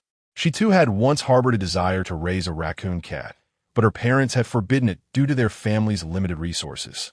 At that moment, she found herself unable to utter a word of refusal. She did not wish to deny her daughter in this moment, nor did she want to reject the child she had once been. How could it be a bother? However, let it be known that if you choose to take Little Black with you, as a responsible owner, you must also consider its needs. All right, I will save some of my food for Little Black. Lin Miao responded without hesitation, firmly believing that whoever owned the cat bore the responsibility for its well-being. Silly child, have you forgotten that we are traveling by boat? Lin Miao suddenly realized there must be plenty of fish in the Grand Canal. At that moment, she was unaware that fishing from a moving vessel required a stroke of luck, and ultimately, Little Black would have to fend for itself. Guo Xinmin conducted a brief inspection before closing the box, advising Lin Miao, "These 2 boxes will be your designated containers. When we depart, you may place any other miscellaneous items inside. You shall manage your own belongings, understood? Of course, that will be a breeze." Guo Xinmin patted her head before stepping out of the room to rest. "Make sure to sleep early. Good night, mother." Lin Miao extinguished the candle, and the room was instantly shrouded in darkness. As her eyes gradually adjusted to the dimness, she noticed the flickering moonlight by the window. The moonlight was sparse, casting a chilly glow on the window frame, revealing a touch of desolation. In the cover of night, Xiaohei stealthily climbed down and nestled by the bed. Listening to the sound of gentle snoring, Lin Miao chuckled softly and peacefully drifted into slumber. At this moment in the kitchen, Lin Ji was laying out the prepared pancakes to cool when Guo Xinmin entered, holding a candlestick. "Brother Lin, are you done with your work? You should rest first. I'll finish the pancakes, tidy up, and then take a bath before I come to sleep. I will wait for you in bed." Moments later, the Lin family courtyard was utterly engulfed in darkness, enveloped in serene silence. Chapter 24. Lamb Pancakes, The following morning, Lin Ji ventured out to buy several vegetable buns and bowls of thin porridge. Guo Ximin lamented the expense. Is this meager porridge really worth a coin? Oh, we have plenty to do today. Wouldn't it be better to save a bit and work more efficiently? We left in such haste. I wonder if we can reclaim some of the rent. Guo Ximin sighed, fearing they might lose some money. It seems the rent for this month will not be refunded. I hope we can negotiate it. Why don't you and Miao go together to buy some essentials for the journey? Lin Ji was quite open-minded. Whatever we can recover is fine. The landlord gave us 10,000 coins, roughly equivalent to 120 taels, so it should suffice. After breakfast, the couple parted ways. Miao was reluctant to accompany her mother. She wished to pick the cherries from the tree in the yard, some for their journey and some to give away, rather than have them rot on the branches. She would admit that she wanted to eat them herself. Very well, you need not go out today. Your father and I will return for lunch. Understood, you both carry on. Once Lin Miao saw them both leave, she fetched a ladder and climbed the tree to pick the fruit. Sunlight filtered through the leaves, casting mottled shadows, and as Lin Miao peered through the sparse foliage, it felt as if she glimpsed starlight shimmering, composing a nocturnal symphony. With a bamboo basket tied around her waist, filled with cherries, she prepared to descend and empty it before returning when she heard a commotion below. Is this the place? Shui Wu poked Shui Lu's back, and the two children, looking at the sign that was not far off, were momentarily perplexed. Shui Lu turned his head around. He couldn't quite remember, only recalling it was deep inside, unable to distinguish left from right. I don't quite remember either. Lin Miao recognized their familiar voices and suddenly recalled. Weren't these the two mischievous brothers? Shui Lu. From her perch on the branch, she excitedly called out, able to see the scenery below. However, the two boys could not see her and spun around, searching in vain. Who is calling? Lin Miao almost blurted out, it's your sister Miao, but caught herself, changing it to, it's your sister Miao. Lin Miao, where are you? I'm up in the tree. Wait for me, I'll come down and open the door for you. The cotton and linen fabric swayed beneath the branches, and Shui Lu spotted Lin Miao, waving his arms enthusiastically. Lin Miao, without looking back, Lin Miao safely descended and set down the bamboo basket before heading to open the door. What brings you both here? Lin Miao observed the two young children, likely having run a considerable distance, their faces flushed and breathing heavily, their bright, round eyes fixed intently upon her. We heard you were leaving, and we came to bid you farewell. Indeed, to send you off. Well, thank you very much, Lin Miao replied graciously, inviting them to enjoy some cherries. However, the pair seemed reluctant, both eager to climb the tree instead. Ah, so you two have come merely for play? Lin Miao teased. Don't be so blunt, Xiaolu interjected. Last time, I boasted about climbing your tree, and now our elders forbid us from doing so. As soon as we heard you were leaving, we hurried over to have some fun. Shui Wu shot Shui Lu an exasperated glance, having already traversed the area and yet had blocked the way. Why blame me? It was Grandma who forbade it. Besides, I didn't actually climb. I merely bragged. Ah, Shui Lu did not climb the tree? Lin Miao remarked, bemused by his simplicity. He claimed he personally climbed to pluck cherries, deceiving Grandma with a handful of golden beans. And now they all are forbidden from climbing. Goodness in the past. Climbing trees was never an issue, and now it's all because of him. Giggling, Shui Lu, you are quite mischievous. Lin Miao laughed, her laughter sounding like a series of delightful giggles. Shui Lu, flustered, pouted without conviction. I just wanted Grandma to feel a bit sorry for me. Humph. What a spoiled brat. How childish. But so what? I have golden beans. Shui Lu boasted proudly, claiming them as his rightful earnings. Miao. I even saved half for you. Thanks to your cherries. Grandma has been exceedingly generous this time. With that, Shui Lu pulled a handful of golden beans from his pocket and began to press them into her hands. Ah, this is not acceptable. Golden beans are rather precious. Lin Miao repeatedly declined, tears of envy unwittingly spilling from the corners of her eyes. Shui Lu forcefully pried open her palm, insisting, if you don't take them, I won't have any either. Take them. By that logic, the cherry tree deserves its share too. Without the tree, there would be no fruit. Lin Miao hesitated, feeling as though she were deceiving a child out of their money. Upon hearing Lin Miao's words, Shui Wu's mind sparkled with an idea. You are the one benefiting. While I face the consequences, should you not compensate for the loss? Shui Lu fumed. If we follow your reasoning, my beans should be divided into several portions. How about this? You can secretly divide them between us two, and others will receive none. Shui Wu feigned generosity, as if he were being exceptionally magnanimous.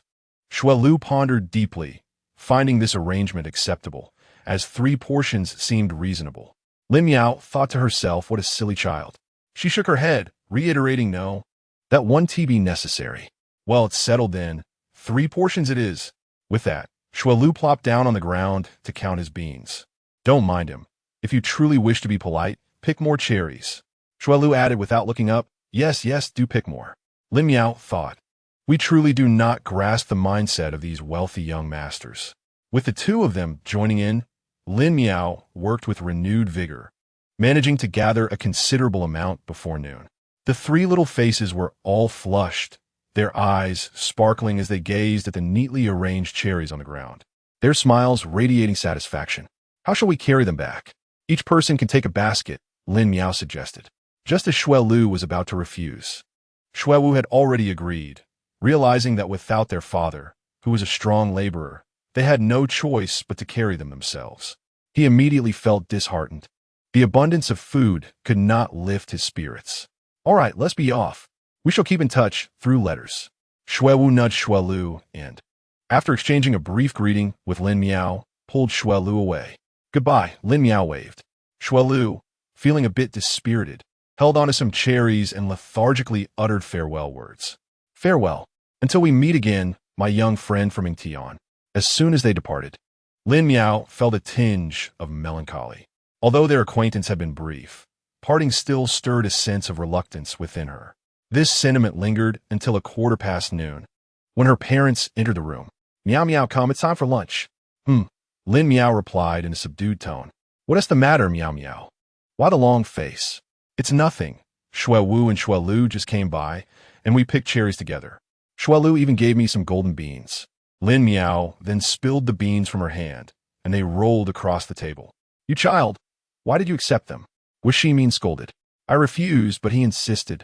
So, I let them take 2 baskets of cherries in exchange. You did well, Miao Miao, Lin Ji affirmed, gently patting her head. Are you going to miss your little friends? Just a little, she admitted.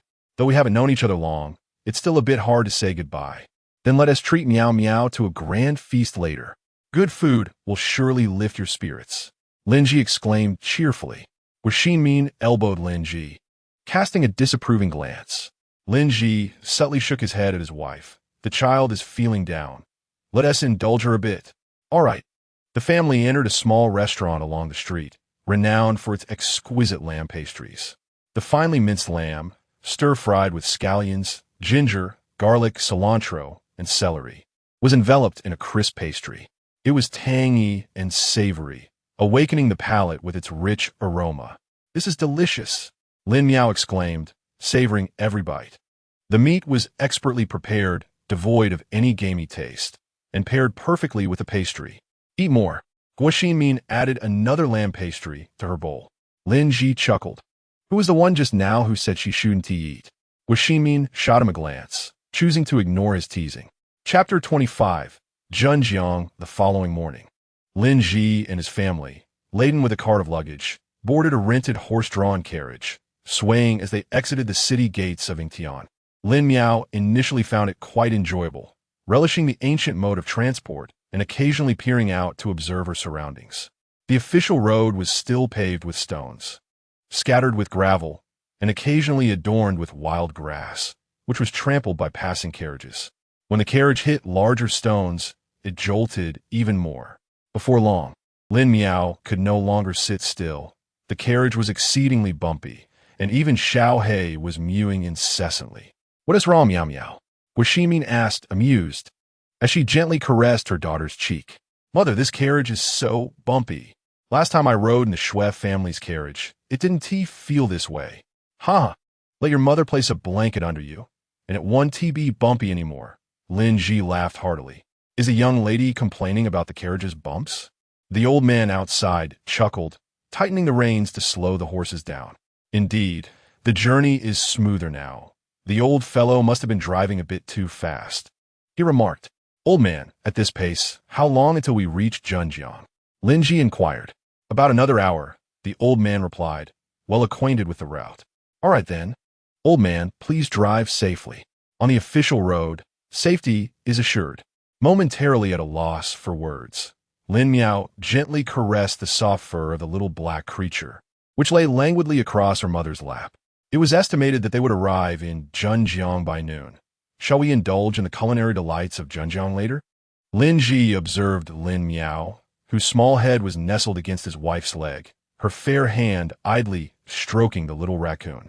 The raccoon, curled up on Lin Miao's lap, squinted its eyes and emitted soft, gurgling sounds. "What delicacies does Zhenjiang offer?" came a buzzing voice from Guo Ximin's leg. Lin Ji chuckled quietly. "You will only know once we arrive. Even I have never been there." "Ha ha, the culinary treasures of Zhenjiang, the old man surely knows." The elderly driver was quite loquacious, speaking enthusiastically about food. At this time of year, catfish and shad are particularly delightful, especially catfish with its succulent, tender flesh and minimal bones. When paired with fresh spring bamboo shoots in a stew, the broth is milky, flavorful, and rich, truly a masterpiece among aquatic dishes. Shad is best when steamed, having once been a dish fit for emperors during the Northern Song Dynasty. Lin Miao, mistaking the gurgling sound for her own stomach, looked down only to realize it was not hers. Her gaze shifted to the little black creature, discovering that it was indeed its belly that was grumbling. The mention of fish had clearly whetted its appetite. It seems the old man's descriptions of the delicacies are too enticing. Lin Ji teased. "Ha ha, the old man merely relays what he has heard. He would never spend his own money on such indulgences." The elderly man cracked the whip, urging the horse onward. "Grandfather, you could always buy a fish and cook it yourself," Lin Miao suggested. Alas, the old man lacks the skills to prepare such fish. However, making fish soup is rather simple. After cleaning the fish, cut it into pieces and blanch them in boiling water. Heat some oil in a pot until it reaches a moderate temperature. Add ginger and scallions to saute until fragrant. Then add the fish pieces to sear. Pour in some rice wine, cover, and let it simmer. Finally, add clear water, chunks of spring bamboo shoots, salt, and sugar for seasoning, and let it cook for a quarter of an hour, reducing the broth over high heat. Lin Ji meticulously explained the method for making fish soup. The old man listened intently and, upon finishing, expressed his gratitude with a hearty laugh, exclaiming, "I never expected to one day have the opportunity to savor such exquisite delicacies. A life not lived in vain." Let us hope the old man truly enjoys the fish soup before declaring his life fulfilled. They all laughed heartily, the old man's gap-toothed smile shining brightly. "May I inquire, good sir, what brings you to Zhenjiang?" "I am journeying to Beijing by boat." "Oh my, you are indeed a brave soul. What do you mean by that?" "Last September, the emperor decreed that the landless rogues and merchants from Shaanxi be relocated to Beijing, resulting in nearly 20% casualties during the treacherous journey. The road is long and arduous." The old man shuddered at the thought. The relocation clearly posed a dire threat to life. With so many perishing, it was likely these rogues lacked resources, suffering from exposure, hunger, and hardship during the journey. He has pondered long on the journey to Beijing. Traveling by waterway would ensure a smooth passage, though the canal's capacity has diminished in recent years. Small merchant vessels can still navigate without obstruction. Upon reaching Beijing, he may endure some hardship, but he is no stranger to toil and believes he will carve out his own destiny there. Indeed, it is true, however, who among the affluent would willingly distance themselves from their homeland. The old man was about to continue speaking when he suddenly recalled that the family on the carriage had also ventured far from their roots. He chided himself for his hasty words. One must venture out into the world to seize greater opportunities. Remaining in one place will inevitably lead to a depletion of resources. Lin Ji spoke softly, his tranquil eyes reflecting unwavering resolve. Lin Miao looked up at her father, recognizing him as a pioneer of their era. Upon hearing this, the old man reflected and realized the truth in those words. Had he not left his small mountain village, he would still be toiling in the fields today. The elder was indeed correct. The young man had managed to save enough for a carriage and horses precisely because he had stepped beyond the confines of his village. A few more years of toil, and he would be able to enjoy a life of leisure. May your words bring fortune. They continued their light-hearted banter as they peacefully arrived in Zhenjiang. Ahead lies Zhenjiang.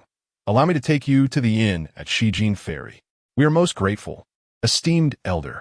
Shijin Ferry, renowned for its historical significance as a Yangtze River crossing, was nestled against the mountains, boasting picturesque scenery. The old man parked the carriage at the Pinyin Inn and cheerfully invited his eldest son to assist in unloading the luggage. Thank you, elder. Would it be acceptable to exchange the remaining 300 won for banknotes at a rate of 25 won? The old man tapped his smoking pipe thoughtfully before agreeing. Although currency had depreciated considerably, they had also provided him with a menu. Very well. This young man shall take my son to the ferry for a stroll, perhaps to attract some patrons. Until we meet again. He then called for the waiter and led his horse to the stable to purchase some fodder, while he and his eldest son made their way toward the ferry. My dear, shall we enter? Guo called out. The waiter had already warmly received several pieces of luggage and was guiding the trio toward the innkeeper. Are you gentlemen staying the night? The innkeeper, a stout middle-aged man, scribbled notes with a pen. Indeed, what is the cost for one night's stay? The price for a superior room is half a tael of silver. A mid-range room is 321, and a basic room is 201. Lin Miao felt the prices were somewhat steep, her eyes widening in surprise. Guo Xinmin gently bit her lip, suggesting, Lin Gu, perhaps we should opt for the basic room. After some contemplation, Lin Ji agreed for just one night. Let us choose the basic room. Very well. The innkeeper chuckled, showing no disdain for their choice of accommodation. Observing their numerous bags, he directed the waiter, Xiao Niu. Take them to room 3 on the first floor. Understood. The sturdy Xiao Niu carried the wooden box and led them to a room on the left side at the back. You may enter, dear guests. Although this room is close to the lobby and maybe a bit noisy, it is convenient for your luggage. Please return the key at the front desk upon checkout tomorrow. He then handed the key to Lin Ji, leaving the three to settle in. Chapter 26. Fresh fish. The trio hastily organized their belongings before inquiring with the innkeeper about local eateries known for their delectable fare. With a kind smile, the innkeeper pointed to a narrow alley across the street, saying, There, in that alley, the second establishment you encounter is quite renowned. Although the shop is modest in size, the locals frequently visit to indulge in its offerings.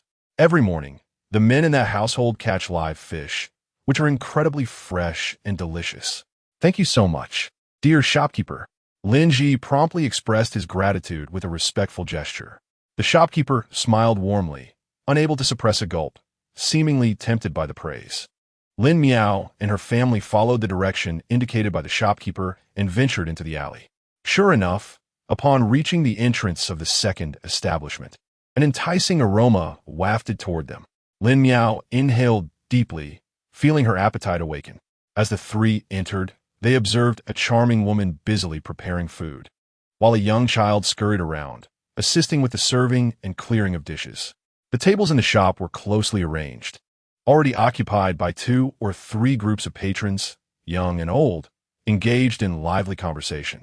Upon noticing Lin Miao and her family, someone called out, Madam Song, we have guests. The woman looked up, and upon seeing unfamiliar faces, a warm smile spread across her face. Welcome, esteemed guests. Please, find a seat wherever you like. What would you like to eat? We have freshly caught catfish, ideal for a delectable soup. Also, our handmade fish balls are exceptionally bouncy. Or perhaps you might enjoy our crab roe soup dumplings and crab roe tossed noodles, all of which are quite delightful. Lin Ji carefully examined the menu hanging on the wall and quickly made a decision. He addressed the woman. The crab roe must be made from crab paste, correct? We would like 1 serving of catfish soup, 2 servings of fish balls, 3 bowls of rice, and a plate of scallion tossed tofu. Upon hearing Lin Ji's order, the woman's eyes lit up, and she replied with a smile, Ah, you truly are an expert. Our crab roe is indeed made in September and October. Crabs this season aren't as rich and meaty. Very well, please wait a moment. Your meal will be ready shortly. With that, she turned and hurried into the kitchen. Madame Song worked swiftly, blanching the freshly prepared fish, heating oil in the pan, and chopping spring bamboo shoots into pieces. Once everything was ready and the pan hot, she tossed in chopped scallions and ginger, frying them alongside the fish pieces, then splashed in some white wine, creating a delightful sizzle as the aromas mingled. She added water and simmered it with the bamboo shoots. After tending to that dish, she moved to another stove, taking the prepared fish meat. Using one hand, she squeezed out fish paste while the other held a spoon, dipping it in water to form round fish balls, which she then placed into the boiling water. In no time, a pot of white, fluffy fish balls was ready, gently cooked and garnished with a few drops of sesame oil and a sprinkle of green onions, which the child promptly brought to the table. Next came the preparation of the scallion tossed tofu. Although named scallion tossed tofu, it resembled more of scallion stir-fried tofu. Madame Song first blanched the tofu to remove its raw taste. Then, she rinsed it in cold water, drained it, and mixed in scallions and salt for seasoning. Finally, she drizzled a touch of sesame oil for flavor. Of course, she added a handful of Sichuan peppercorns, which, heated in cold oil, released their fragrance. As the sizzling pepper oil was poured over the tofu, the mingling scents of scallions and tofu filled the small establishment. Wow, this scallion-tossed tofu smells divine. I must have a plate. A robust man caught a whiff of a delightful aroma and, unable to resist, bellowed for a portion to taste. All right, please wait a moment. Upon hearing the call, Lin Miao's eyes sparkled, and soon after, 2 more tables of patrons arrived at the establishment. Madame Song, we would like a plate of scallion tofu, along with a bowl of fishball soup. Madame Song, I shall have a basket of crab roast soup dumplings, a serving of white sauce catfish, and 3 bowls of yangsha noodles. Very well, it will be ready shortly. While responding, Madame Song busied herself with deft movements. As she served the catfish, Lin Miao gazed intently at it. The milky broth mingled with spring bamboo shoots, exuding a rich fish aroma that wafted enticingly. The spring bamboo shoots were tender yet crisp, and Lin Miao savored a bowlful, indulging in both the fish and the bamboo. Meow meow, would you like another drink? No more, mother. I'm quite full. Lin Miao felt somewhat stuffed, having been unable to resist the delectable fish of the season, and had taken a few extra bites. Lin Ji observed Lin Miao sprawled in her chair, a smear of white sauce lingering by her lips. He gently retrieved a cloth from his satchel and wiped it away. My dear child, you sit so improperly. Are you afraid your face might starve if you leave any behind? He teased with a light chuckle. Lin Miao pouted, her cheeks flushed, casting a reproachful glance at her father. In front of so many people, Father, must you embarrass me so? Shall we take a stroll to aid digestion after our meal? Yes, mother. It will be splendid to see if there are any intriguing novelties around. Lin Miao straightened her posture, her eyes sparkling as she looked at Lin Ji. He nodded with a smile and inquired about the bill from Madame Song. At that moment, she was preoccupied, and a young boy approached respectfully, stating, Sir, the white sauce catfish is 81, 2 bowls of fish balls are 41, and the scallion tofu is 12 won, totaling 132 won. You may pay 131. Listening to the agile and articulate child, Lin Ji nodded approvingly, retrieving 131 from his purse. He playfully teased the boy. Thank you, young shopkeeper. The boy's face flushed crimson as he accepted the payment and scampered back to his mother, eliciting laughter from the surrounding patrons. Madame Song affectionately patted the boy's head and bid Lin Ji and his family safe travels, dear guests. After settling their bill, the family of 3 stepped outside, meandering along the street. At this moment, spring was at its most delightful. The sun bathed everything in a warm glow, enveloping them in comforting warmth. A gentle breeze caressed their cheeks, bringing with it a hint of freshness. Passers-by bustled about, some hurried, while others strolled leisurely. The shops lining the street were numerous and varied, overflowing with an array of enticing wares that dazzled the eye. Lin Miao, filled with curiosity, looked around, occasionally captivated by interesting trinkets. Mother, look at that sugar painting. It's so beautiful, Lin Miao exclaimed, pointing at a small stall. Are you tempted, little one? Would you like to buy one? Lin Ji asked with a smile. Lin Miao hesitated, torn in her decision, but Lin Ji encouraged sugar paintings could be preserved. You can save it for later enjoyment.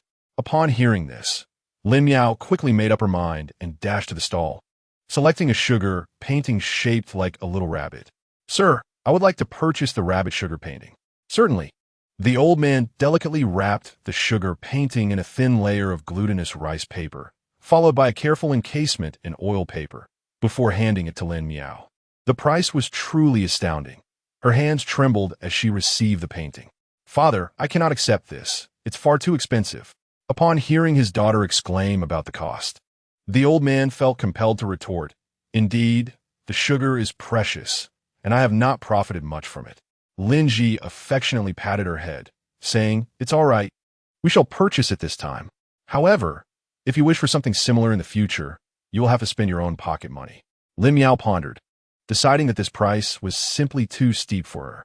As they continued their stroll, they passed a rouge shop, where Lin Miao was captivated by the exquisite rouge boxes displayed within. Mother, look at these beautiful rouge boxes, she exclaimed, tugging at Lin Ji to enter and admire the intricate designs. The young lady has a keen eye. These are the latest arrivals, and they come in a variety of colors, the shopkeeper enthusiastically introduced. Lin Miao picked up a box of red rouge, testing a bit on the back of her hand. The hue was vibrant and natural. Do you like it? If so, I can ask your mother to buy you a box, Lin Ji inquired with a smile. No need. Father, I don't require it just yet. I shall wait until I truly need it to purchase, Lin Miao replied, shaking her head and placing the rouge box back down. Chapter 27. The Grand Canal Shijing Crossing was modest in size, yet due to the long-standing ferry service, it bustled with merchant ships, increasingly thriving in its commerce. The air was filled with the sounds of animated conversations, with merchants and weary porters mingling together. Lin Ji sought out a porter, asking, Excuse me, could you direct me to the person in charge of tomorrow's departing merchant ship? The porter, weathered from years of labor, with a hearty smile on his face, responded, Young sir, you seek the manager of the merchant ship departing tomorrow? The cargo belongs to the Song family, and Song Dongjia is currently resting at the inn. However, he seldom oversees operations and will not be accompanying the ship. If you plan to board, I suggest seeking Lu the ferryman. Gratefully, Lin Ji clasped his hands in thanks, inquiring, Might I ask where to find Lu the ferryman? The porter gestured enthusiastically towards a nearby waiting pavilion. Lu the ferryman is inspecting the vessel just by the waiting pavilion. See, that is him. Upon finishing his words, the porter cupped his hands around his mouth and called out loudly, Lu the ferryman, someone is here looking for you. Lin Ji felt a wave of gratitude for the porter's kindness. He nodded with a smile and appreciation before turning towards the waiting pavilion, situated by the riverside, amidst a throng of boats of varying sizes. The slanting rays of the setting sun cast a golden shimmer upon the water, creating a mesmerizing dance of light, while willow branches swayed gently in the breeze. Inside the waiting pavilion, a number of people were already present, some engaged in conversation, others admiring the river view, and a few dozing off. At that moment, a small boat approached from the distance, with a figure aboard. Although the expression was not visible from afar, one could sense the warmth and friendliness emanating from the person. Waving his arms, the individual called out cheerfully, as if greeting them. Lin Ji waved back in response, and as the person disembarked, he approached with a smile, asking, Might you be Lu the ferryman? Indeed, that is I, came the reply. Lin Ji introduced himself. I am Lin, the owner of a tavern. My family of 3 wishes to board tomorrow's merchant ship bound for Beiping, and I kindly inquire if you could assist us in this matter. He bowed respectfully, expressing his request. Greetings, Master Lin. Do you have an abundance of luggage? Lu, the boatman, with hair now streaked with gray, possessed a gaze that was remarkably sharp. Having spent years traversing the rivers, his hands bore the roughness of hard labor. Indeed, quite a bit. After we depart this time, I do not know when we shall return, Lin Ji replied with a hint of melancholy. After a brief silence, Lu spoke. There is still space on the merchant ship for your family of 3. However, due to the quantity of your luggage, the fare may require a slight increase. Of course, that is perfectly acceptable. Lin Ji promptly agreed with a nod. Let us settle on 2 taels of silver per person, and should you require meals, an additional tael will be necessary. Lin Ji was taken aback by the cost. It was rather steep. Nevertheless, he replied, "That is agreeable, though I must confer with my wife regarding the meals. Shall I pay you the fare now?" The boatman chuckled and waved his hand dismissively. "At your convenience. You may settle the payment tomorrow." After a pause, he continued, "I did not realize that Master Lin had such a formidable lady at home." Lin Ji quickly clarified, "Not at all. I merely believe my wife should be informed to make decisions." The boatman responded, "Very well. As you say, we shall discuss the need for meals tomorrow. The ship will set sail at the hour of the dragon. Do not be late." Lin Ji nodded. "I assure you, we will not be tardy." After concluding their arrangements, they exchanged polite farewells. With matters settled, Lin Ji headed towards the inn, where Lin Miao and his mother were still exploring Guanyin Cave. Upon his return, he found himself quite famished. "At last, you two have returned." Guaximin smiled, teasing, "Were we not allowed to accompany you earlier, and now you feel slighted?" Upon hearing this, Lin Ji realized he had incurred the displeasure of the ladies and hurriedly offered his apologies to appease them. He then recounted the details of the dock arrangements. "My dear, shall we prepare our own meals or dine with the boatman? If we are particular, we should cook for ourselves. After all, the boat will make stops for supplies at various crossings." Lin Ji, in a playful tone, praised his wife's wisdom and resourcefulness, noting her diligence and kindness in managing the household. Lin Miao nodded in agreement, recognizing that a nurturing family atmosphere also requires eloquence and charm. Guaximin, flattered by the praise, playfully pointed at the little girl. "What are you nodding about?" Lin Miao shook her head and mimicked Lin Ji's words, leading to a delightful exchange of banter. With plans solidified, Lin Ji and Guaximin then discussed the shopping list, ensuring they stocked up on provisions. They would need ample dry goods, rice, flour, and oil, while fresh fruits and vegetables could be kept to a minimum. However, pickled items that have a longer shelf life could be plentiful. They had pots and utensils packed in their luggage, but still required coal and a small pot for making soup and porridge, as the large pot from home would be cumbersome on the road. After their discussions, they hurried off to the marketplace. Lin Miao, feeling somewhat bored, took out her diary to document the sights she had seen that day. After a considerable time, they returned with 3 bowls of dumplings, and the family enjoyed their meal before retiring early for the night. The next morning, Lin Ji awoke early, requesting hot water from the innkeeper and gently rousing his wife and daughter. The time had just passed the hour of the hare, and Lin Miao, still drowsy, had forgotten how her parents snored, making it difficult for her to sleep. Lin Miao yawned repeatedly, while Guaximin hurriedly finished tidying herself up and busily dressed and groomed her daughter. The child offered no resistance, allowing her mother to carry out her tasks. "Hasn't she been rising at the rooster's crow for several days now? Why is she still so drowsy?" Lin Ji was at a loss for words. He did not recall being so lethargic at that age. Lin Miao rolled her eyes dramatically, overwhelmed by the cacophony surrounding her. The two were incredulous. They had not heard such clamor in many years. Lin Miao sighed. It was no wonder the two were inseparable. They were indeed a perfect match, sleeping soundly. The little black cat meowed incessantly, seemingly echoing Lin Miao's sentiments. Once they were ready, the trio vacated their lodgings, handing a handful of coins to the innkeeper to procure a cart for their luggage. The innkeeper, beaming, readily agreed. The group purchased some buns by the roadside, eating as they walked, finally arriving before the hour of the dragon. "Captain Liu," Lin Ji called out.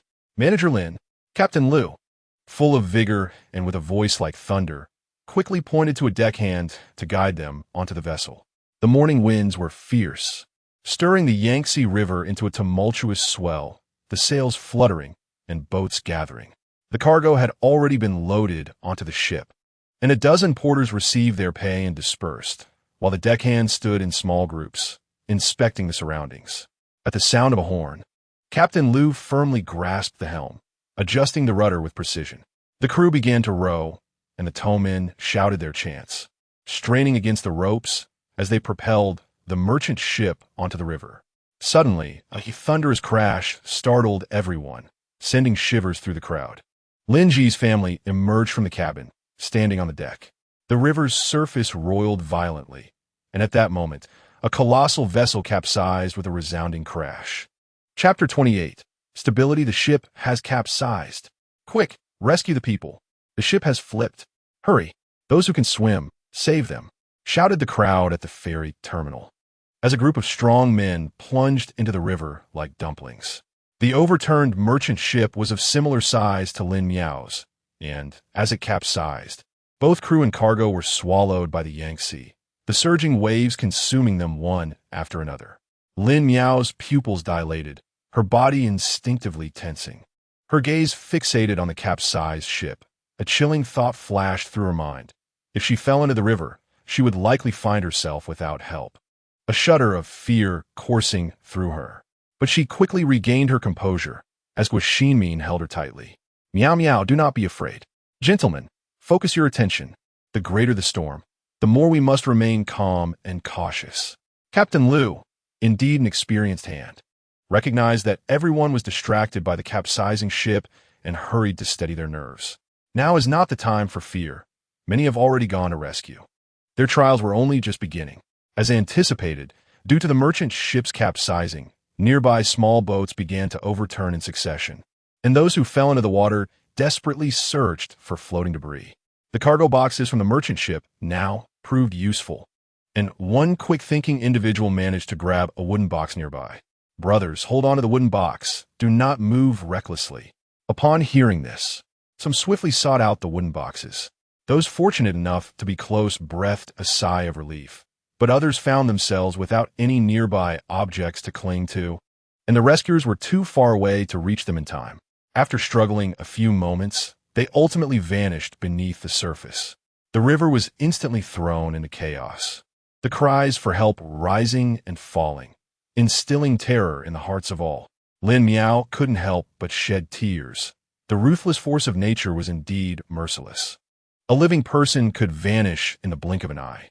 She murmured softly, clutching her mother tightly, burying her head in her embrace. Manager Lin, the storm is too fierce.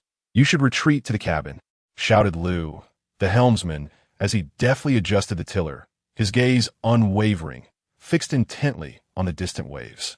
Let us go inside, Lin Ji urged, pulling his wife and daughter into the cabin. Concealed from the tumultuous surface of the river, Lin Miao found no relief.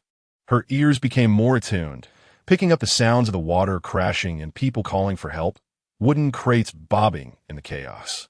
Observing the worry etched in her parents' eyes, she reassured them, I'm fine. Father, mother, please do not worry. With that, she leaned against her mother and closed her eyes. The boat tilted precariously several times, its movements intense. Guo Xinmin and Lin Miao nearly lost their footing, relying on Lin Ji's steady grip to remain upright. Gradually, the vessel began to stabilize. As time passed, Lin Miao's body adapted to the undulations of the water, and the clamor from the riverbank faded into the background. Her heart calmed, no longer in a state of panic. Instead, the rhythmic calls of the crew became clearer, creating a melodic contrast that soothed her restless spirit. I'll go out and take a look, Lin Ji announced. Guo Xinmin nodded, gently patting their daughter's hair in a silent gesture of comfort. Be careful, Brother Lin, she replied. True to his word, Lin Ji stepped outside the cabin, immediately greeted by the sight of the crew rowing in unison. In the distance lay the smooth surface of the river, with the towmen on either bank. It's safe now. You may come out and stretch your legs, Liu the helmsman said with a smile, his hair damp from the ordeal, beads of sweat glistening on his forehead. That was truly perilous. Indeed, our boat tilted significantly. It was quite alarming. I nearly brushed against the river. The crew, having survived the harrowing moment, began to converse and laugh, as if everything that had transpired was merely a fleeting nightmare. With you at the helm, Liu, we are indeed fortunate. We faced danger yet emerged unscathed. Yes, indeed. At the next dock, we must procure some fine wine and meat to celebrate. I am undeserving of such praise.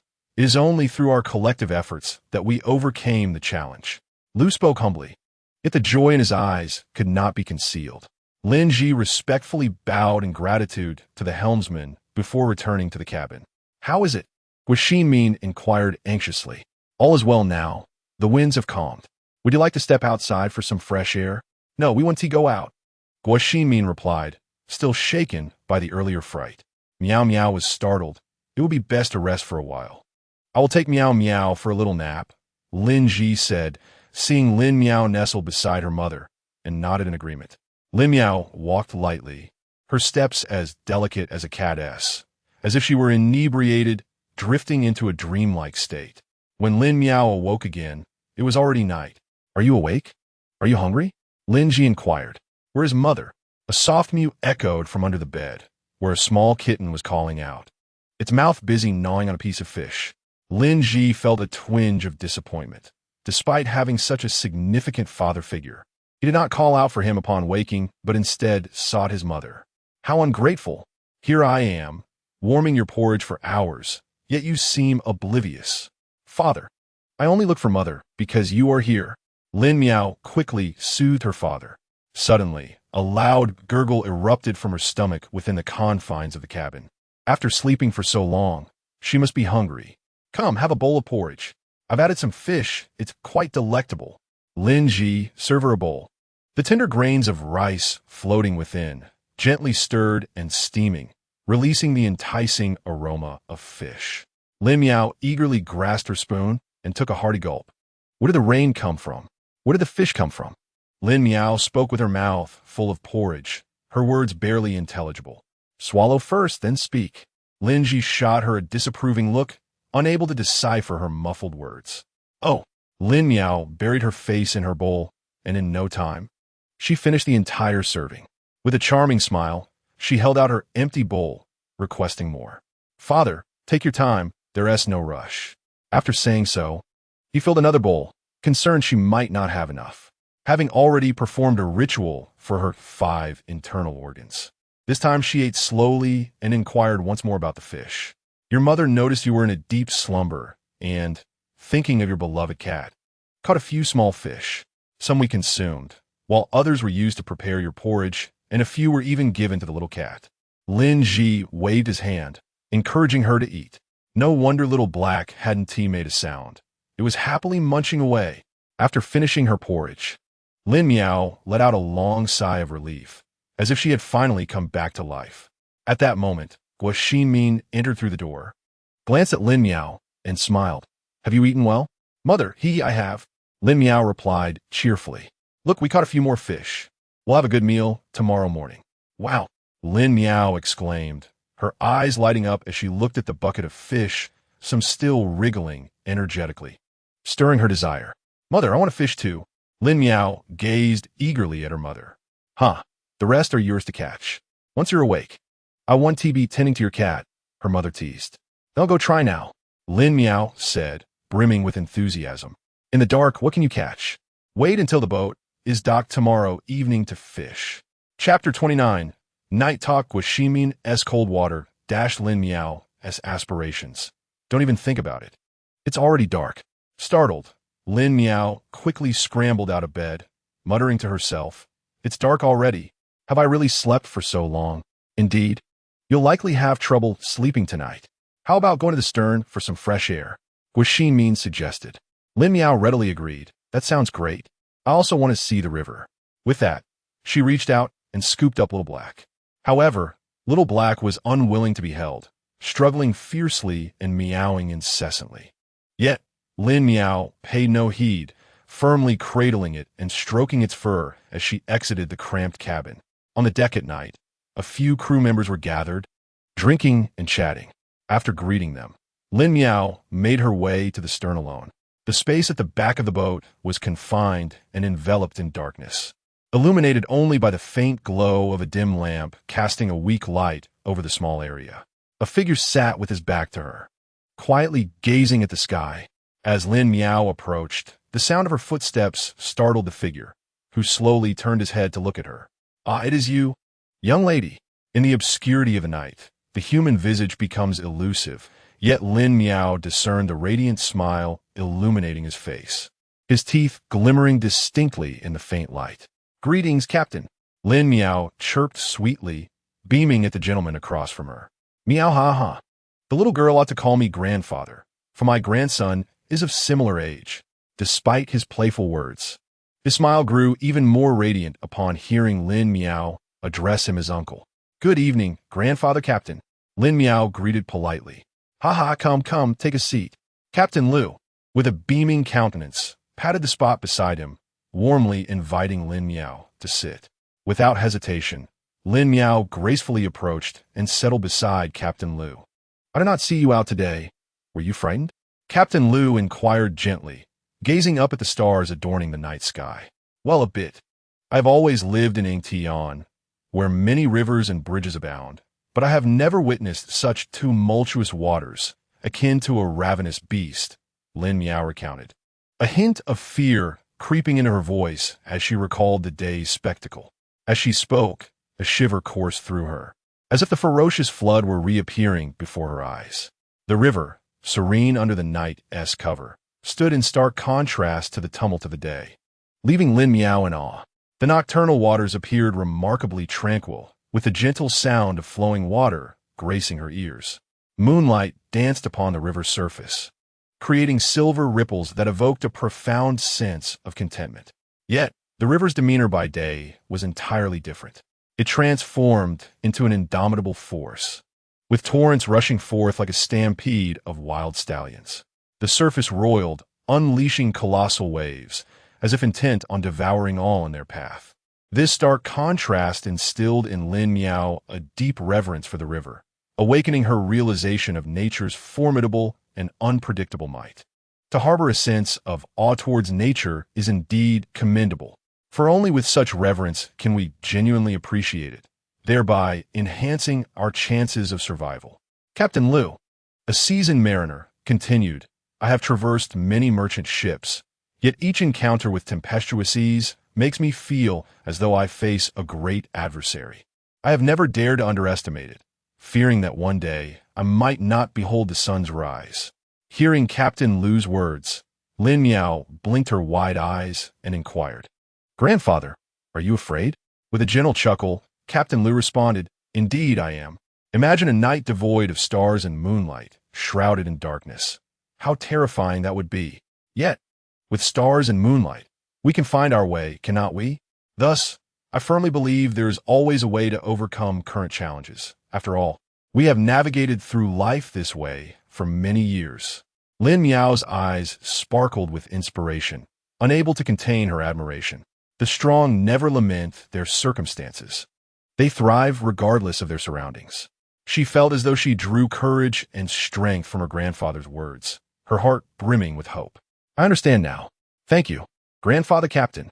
No need for thanks. Words are but words, and what one perceives from them is a matter of fate. Lu Zhangduo waved at her, and, facing the gentle breeze, began to sing a melody.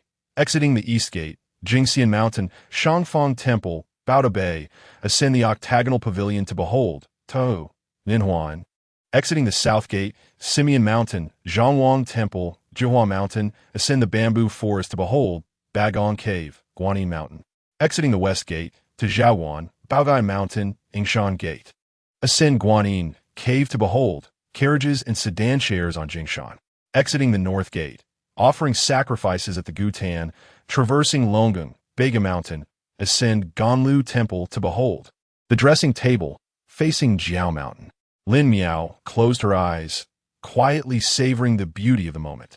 The breeze gently caressed her cheeks, bringing a hint of coolness. The river flowed beneath the boat, producing a crisp and melodious sound. The candlelight flickered in the wind, casting a faint yet warm glow. Suddenly, a cacophony of noise in the distance shattered this tranquility. Lin Miao opened her eyes to discover that the commotion emanated from the deck at the bow of the boat. Curiously, she gazed in that direction, but saw nothing, only a narrow passage leading straight ahead. Little girl, would you like to take a look? There might be something fun. Lu Zhangduo smiled at her. Lin Miao nodded, her curiosity compelling her to join the excitement. Goodbye, Grandpa Zhangduo. She waved to the elder. The little black cat also meowed, seemingly bidding farewell to the old man. The elder smiled, watching their departing figures with a glimmer of satisfaction in his eyes. She carefully made her way through the passage, the warmth emanating from the cat in her arms continuously invigorating her. On the deck at the bow, a group of boatmen had gathered, animatedly discussing recent events. That fish was enormous. One exclaimed in awe. Indeed, I've never seen such a large fish before. Another chimed in. Listening to their chatter, Lin Miao's heart brimmed with curiosity. She couldn't help but glance around, hoping to catch a glimpse of the legendary giant fish. At that moment, a tricolor yellow flower tabby suddenly sprang from the crowd and landed in Lin Miao's embrace. Meow, the yellow flower tabby called out affectionately. Meow, Little Black looked bewildered, wondering what had just happened, as another cat was vying for its little master. Lin Miao hugged both cats, laughing joyfully. Ha ha, it seems Little Flower really likes you. Young lady, one boatman chuckled, noting that the cat usually ignored him, but today had willingly leapt into Lin Miao's arms. Lin Miao set Little Black down and gently stroked the fur of the yellow flower tabby, grinning as she remarked, I must be quite charming. The yellow flower tabby nuzzled against her, then extended its tongue to lick Lin Miao's hand. She felt its affection and was instantly filled with delight. Little Black, however, was taken aback, realizing that its master had turned her attention to another cat.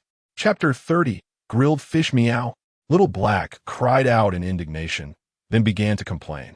It anxiously circled around Lin Miao, occasionally glancing up with an annoyed stare at the cat in her arms, clearly displeased with its presence. It was evident that Little Black's outbursts were far from complimentary. The adorably vexed expression of Little Black elicited laughter from those around them, as everyone found its reaction amusing. Meanwhile, Little Flower appeared quite pleased with itself.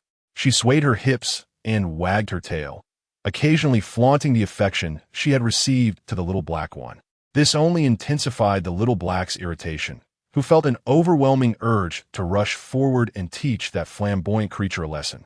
Just then, Lin Ji suddenly called out, Meow Meow, come over and take a look. Lin Miao hurriedly set down the Little Flower, releasing any kitten she had been holding, and swiftly made her way towards her father. The two kittens followed closely behind, wobbling adorably. Dad, what is happening? Lin Miao inquired as she navigated through the crowd, finally squeezing into the circle of onlookers. The sight before her was astonishing. A gigantic fish was thrashing about, desperately trying to free itself from its bindings. Surrounding it were numerous smaller fish, as if they were celestial bodies orbiting a grand star. Dad and Mom just caught a net full, and look, they managed to haul in this colossal creature. Lin Ji exclaimed, brimming with pride, for such a large fish was a rare find. Wow, this fish is enormous. I doubt it would even fit in a pot. Lin Miao marveled. Standing to the side, she gazed at the lively fish in the net. They varied in size, with the largest measuring over 1/2 meter and the smallest around 20 centimeters. There were enough of them to provide several meals for their family. In the dark of night, the fish scales shimmered faintly in the moonlight, resembling a collection of precious gems. Congratulations! This fish should feed your family for several meals. A boatman chuckled. Such a large fish should be shared. None of us have ever seen one this big. I wonder what it tastes like. Another well-meaning onlooker jested. The crowd remained silent, some nudging him to hush. Although Lin Ji felt a twinge of displeasure at the remark, he still responded with a cheerful smile. Tonight is a bountiful harvest. I shall treat everyone to grilled fish. Then we shall be in your debt. Thank you. Upon hearing the offer of grilled fish, the crowd erupted in joy, as the prospect of enjoying free delicious food was always delightful. As the conversation turned to grilling fish, everyone eagerly joined the endeavor, gathering charcoal and seasonings. The boat was modest and cramped, yet they managed to find a charcoal stove and wooden skewers for the fish. Lin Miao decided to take a small fish for herself to grill. Meanwhile, the two cats were squabbling over the fish entrails, as more fish were cut open. They found themselves overwhelmed and quietly indulged in their own share. Lin Ji and Guo Xinmin each took several fish to prepare for grilling. The others felt somewhat embarrassed, thinking it was too much to ask him to cook after already benefiting from his generosity. Not at all, not at all. As long as everyone is happy. Besides, this is my duty, ha! The glow of the charcoal fire illuminated their faces, laughter dancing in the warm light. Oh, we have a chef among us.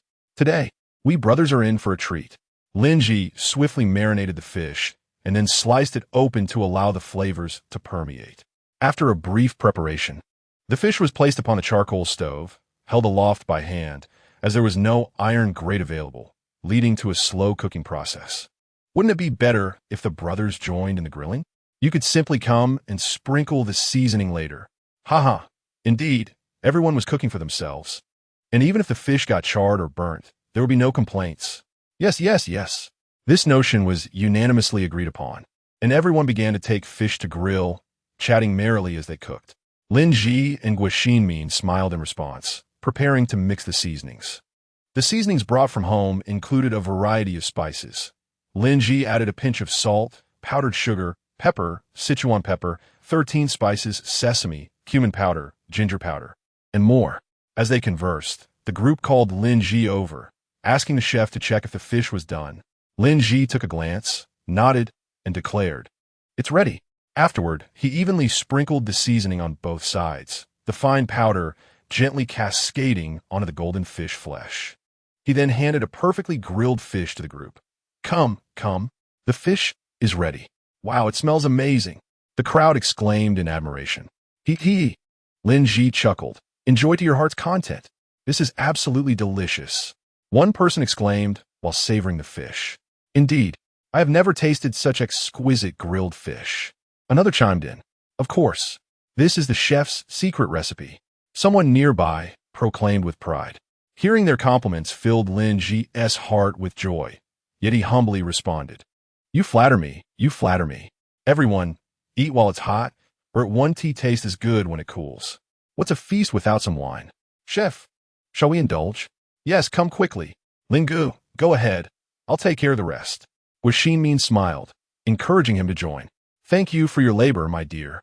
Lin Miao, not observing her father grilling the fish, recalled the shows where the whole fish was grilled. The fish was small, and she had nearly poked it to pieces. It was not even cooked through, as she watched them eat with longing eyes. Meow meow, come eat some fish. Guo beckoned her over. Mother, my fish isn't ready yet. Lin Miao, growing somewhat impatient, furrowed her brow and pouted, displaying her displeasure. Haha, silly child, the fish hasn't even been gutted.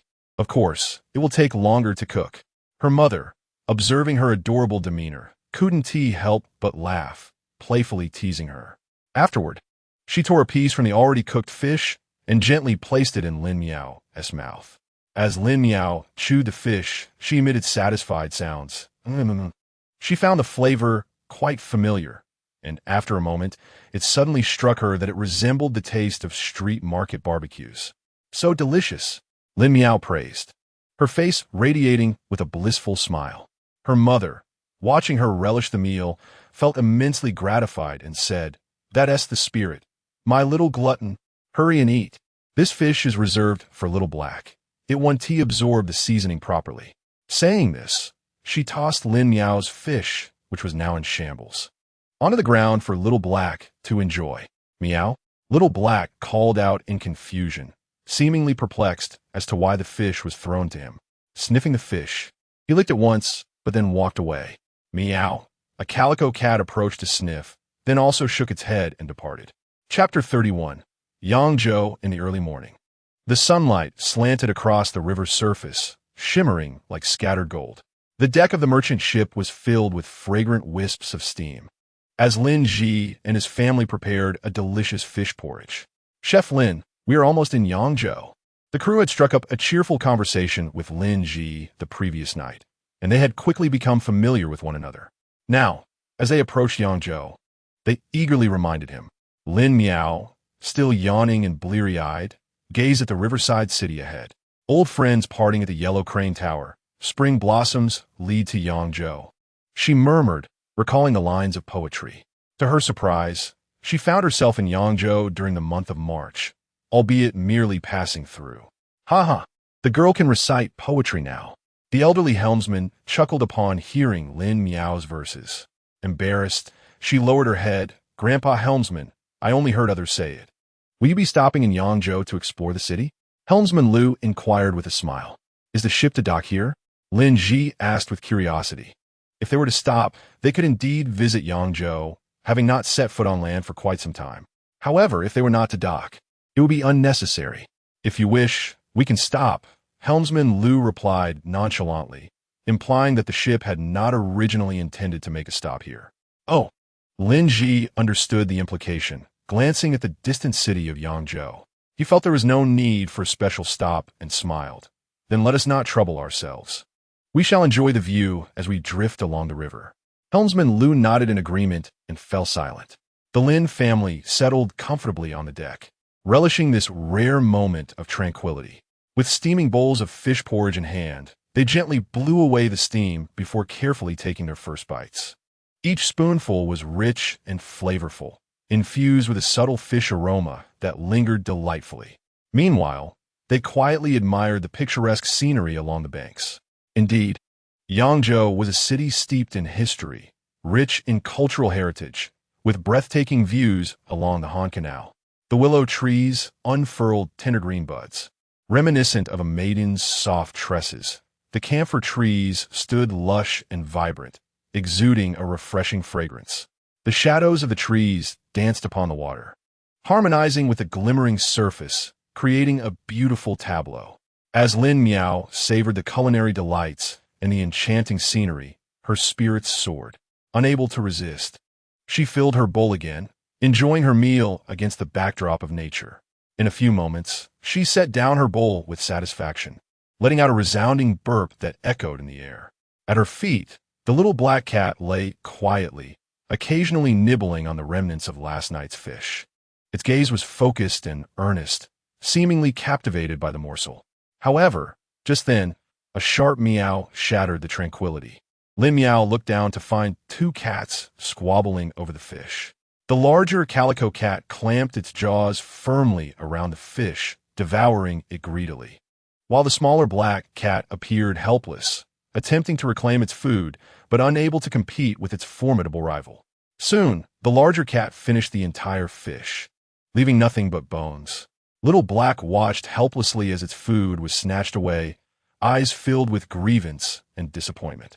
It lay on the ground, sniffling, constantly seeking comfort from Lin Miao. Poor thing, unable to catch any fish to eat. It seems you didn't eat properly just now. Lin Ji gently patted Little Black's back, offering consolation. You seem quite worried about not having enough to eat, even burping twice. Lin Ji teased with a smile. I have a small throat. If I eat too quickly, I easily burp, Lin Miao retorted, giving him a sidelong glance. Then perhaps you should eat more slowly. Lin Ji sighed in resignation. During her studies, Lin Miao was always racing against time, even hastily finishing her meals. Eating too slowly would make her feel out of sync with others. This habit had become deeply ingrained in her, difficult to change. All right, eat your food. Guo Xinmin cast a glance at him, handing him some pickled radish with her chopsticks. Lin Ji grinned and fell silent.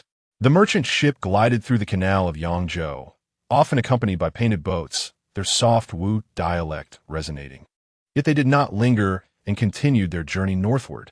As noon approached, Lin Ji's family busied themselves with lunch. For lunch, let's have sauerkraut fish. The large fish from last night remains uneaten. Guo Xinmin expressed concern. That fish is quite substantial. The three of us might not finish it in one sitting. Besides, it won't fit in a single pot. But aren't there those deckhands aboard? Lin Ji smiled, standing on the deck and glancing at the industrious Lu, the helmsman, and his crew. He cleared his throat and called out, Lu, we'll have fish for you all at noon today. Upon hearing this, Lu looked up, a delighted smile spreading across his face as he responded loudly, Haha, thank you. We've been eagerly awaiting to taste your culinary skills. The nearby crew members chimed in, excitedly discussing the news. One curious crew member asked, Chef, is it the big fish caught last night? Lin Ji nodded, replying with a grin. Indeed, that very one. The crowd erupted in cheers, with someone exclaiming, Wow, that's a big treasure. We never expected to enjoy such delectable fish today. Others echoed in agreement. Yes, indeed. This is fantastic. Lin Ji waved his hand modestly, saying, Oh, it's nothing. Sharing is what makes it enjoyable. Once it's prepared, I assure you, you will be satisfied. However, I shall need to borrow your large pot. Lu responded, Feel free to use it. With that, Lin Ji turned and entered the cabin, borrowing a large pot from the deckhands. Upon hearing that a pot was needed, the cook frowned. Hey, if you use my pot, my meal won't be ready on time. Lin Ji reassured him, We are cooking one fish for everyone, so you can prepare one less dish. The cook's demeanor brightened at the thought of a communal meal, and he happily offered a pot, saying, "Here you go." Lin Ji nodded in appreciation and got to work. Guo Xinmin assisted with the chopping of vegetables while Lin Ji prepared the fish. Once the ingredients were ready, Lin Ji heated the pot, frying the fish bones and head until golden before adding the sauerkraut, ginger, garlic, and scallions, saute them until fragrant, followed by pouring in boiling water and seasoning with salt and pepper. After completing his tasks, Lin Ji marinated the freshly sliced fish fillets with scallions, ginger, and cooking wine. He added an egg and mixed it well, gradually pouring in a small amount of starch water. Once the water reached a rolling boil, he took advantage of the heat to blanch some side dishes, which he then retrieved and placed at the bottom of a large bowl, adding further seasoning. When the pot was boiling once more, he gently submerged the fish fillets, turning them over delicately a couple of times before fishing them out with a slotted spoon. At this moment, the fish was tender yet intact, wafting a delightful aroma. The remaining broth was not wasted, as it was poured into the bowl. He then sprinkled the fish with Sichuan peppercorns, minced garlic, chopped scallions, and sesame seeds before heating oil in the pot. Once the oil was sufficiently hot, he drizzled it over the peppercorn mixture. The instant the oil hit the ingredients, a sizzling sound erupted, releasing the fragrant scents of garlic and the numbing aroma of Sichuan pepper that filled the air. Achio! Lin Miao, standing nearby, was caught off guard by the sudden gust of wind and sneezed 3 times in quick succession. Chapter 32. Falling into the water, what an enticing aroma.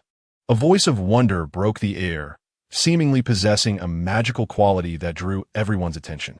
The merchant ship, modest in size at merely 20 to 30 meters long, was enveloped by the rich fragrance, which effortlessly permeated the cabin and wafted onto the deck.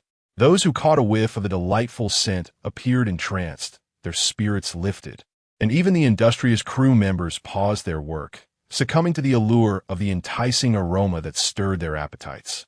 Though the hour was still early and mealtime had yet to arrive, the sudden onslaught of fish fragrance stirred an insatiable anticipation among the crew. They began to murmur among themselves, speculating that aroma must be from the big fish, right? Indeed, it must be. I never expected it to smell this heavenly. Another chimed in. I can hardly wait to see how this fish will be prepared. Someone exclaimed, their face alight with eagerness. Captain Liu, observing the expressions of his crew, smiled gently and spoke, "Everyone do not rush. Once mealtime arrives, you shall indulge in the exquisite flavors." Upon hearing his words, the crew nodded in agreement. They returned to their tasks, yet the yearning for the forthcoming feast only intensified. Understood. The captain is indeed seasoned, they thought, and with Liu's words, the crew transformed their anticipation into motivation, energetically shouting, "Hey, huh!" Moments later, the cook called everyone to the table, and the merchant ship erupted into lively chatter.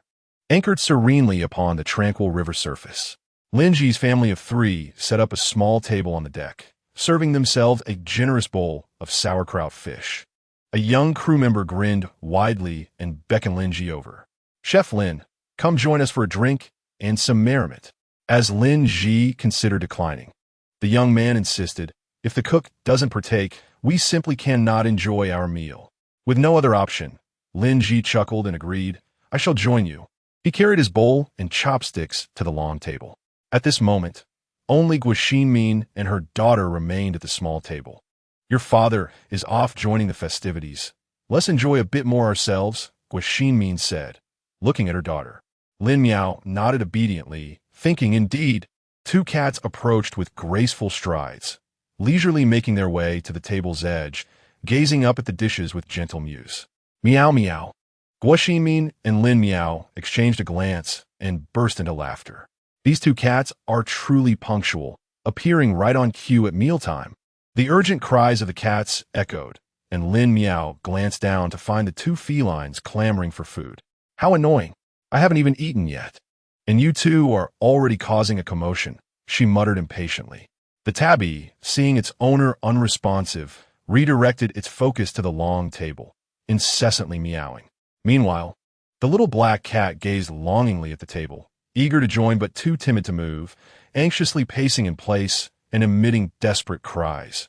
Meow. It seemed to express, "I want fish too. Please give me fish."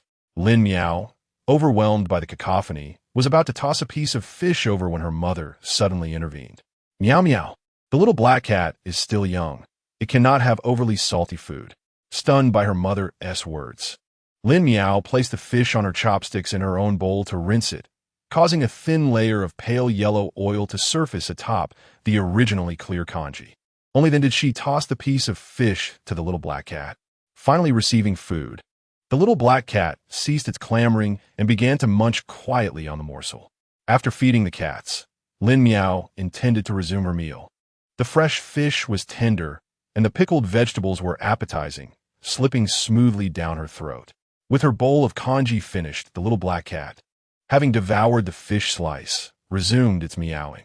With a sigh, Lin Meow resigned herself to giving it a few more pieces to eat.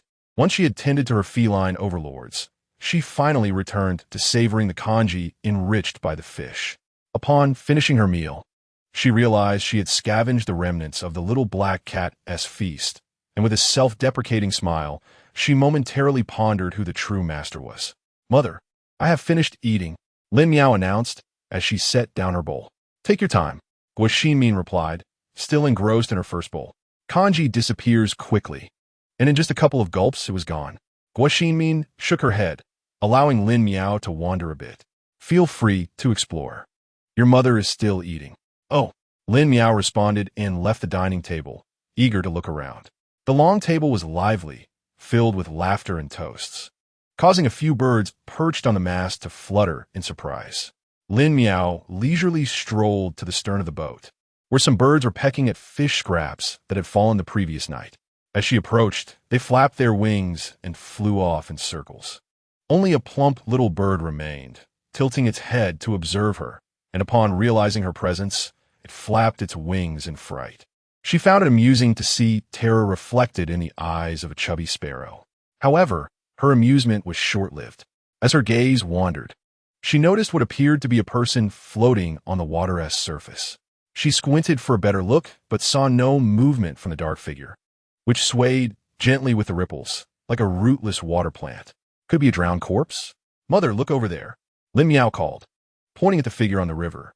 Upon hearing her voice, Guo Xinmin immediately set down her utensils and followed her daughter's pointing finger. Indeed, they spotted a motionless silhouette bobbing with the water. "Who is that?" Guo Xinmin inquired, her brow furrowing. "I don't know. Could it be a dead person?" Lin Meow replied, her voice tinged with anxiety. "Pa pa pa. Children speak without restraint. What are you saying?" Guo Xinmin hurriedly spat 3 times, urging Lin Meow to follow suit. Lin Meow nodded and also spat several times before turning to find her father. "Quick, bring the person up," Captain Liu shouted loudly. Several young and robust crew members swiftly lowered a small boat and rowed towards the individual in distress. Soon, a few sailors brought the unconscious person to the side of the ship. Those aboard quickly handed over a rope, pulling the victim onto the deck. The lad who was dragged up appeared to be in his teens, his face ashen, covered in water plants, eyes tightly shut, and his breath feeble. "Is he alive? Is he dead or alive?" A chorus of voices clamored, eager to see. Step back, he is still breathing." Upon hearing that he was alive, the crowd dispersed in haste, not daring to interrupt Lin Ji's efforts to save him. Fortunately, Lin Ji had a commendable tolerance for alcohol, and his gaze remained relatively clear. Unlike the flushed faces of the onlookers, Lin Ji tirelessly pressed on the boy's abdomen, hoping to expel the water that had accumulated within. If he was still alive now, it could not be guaranteed for much longer if the water remained.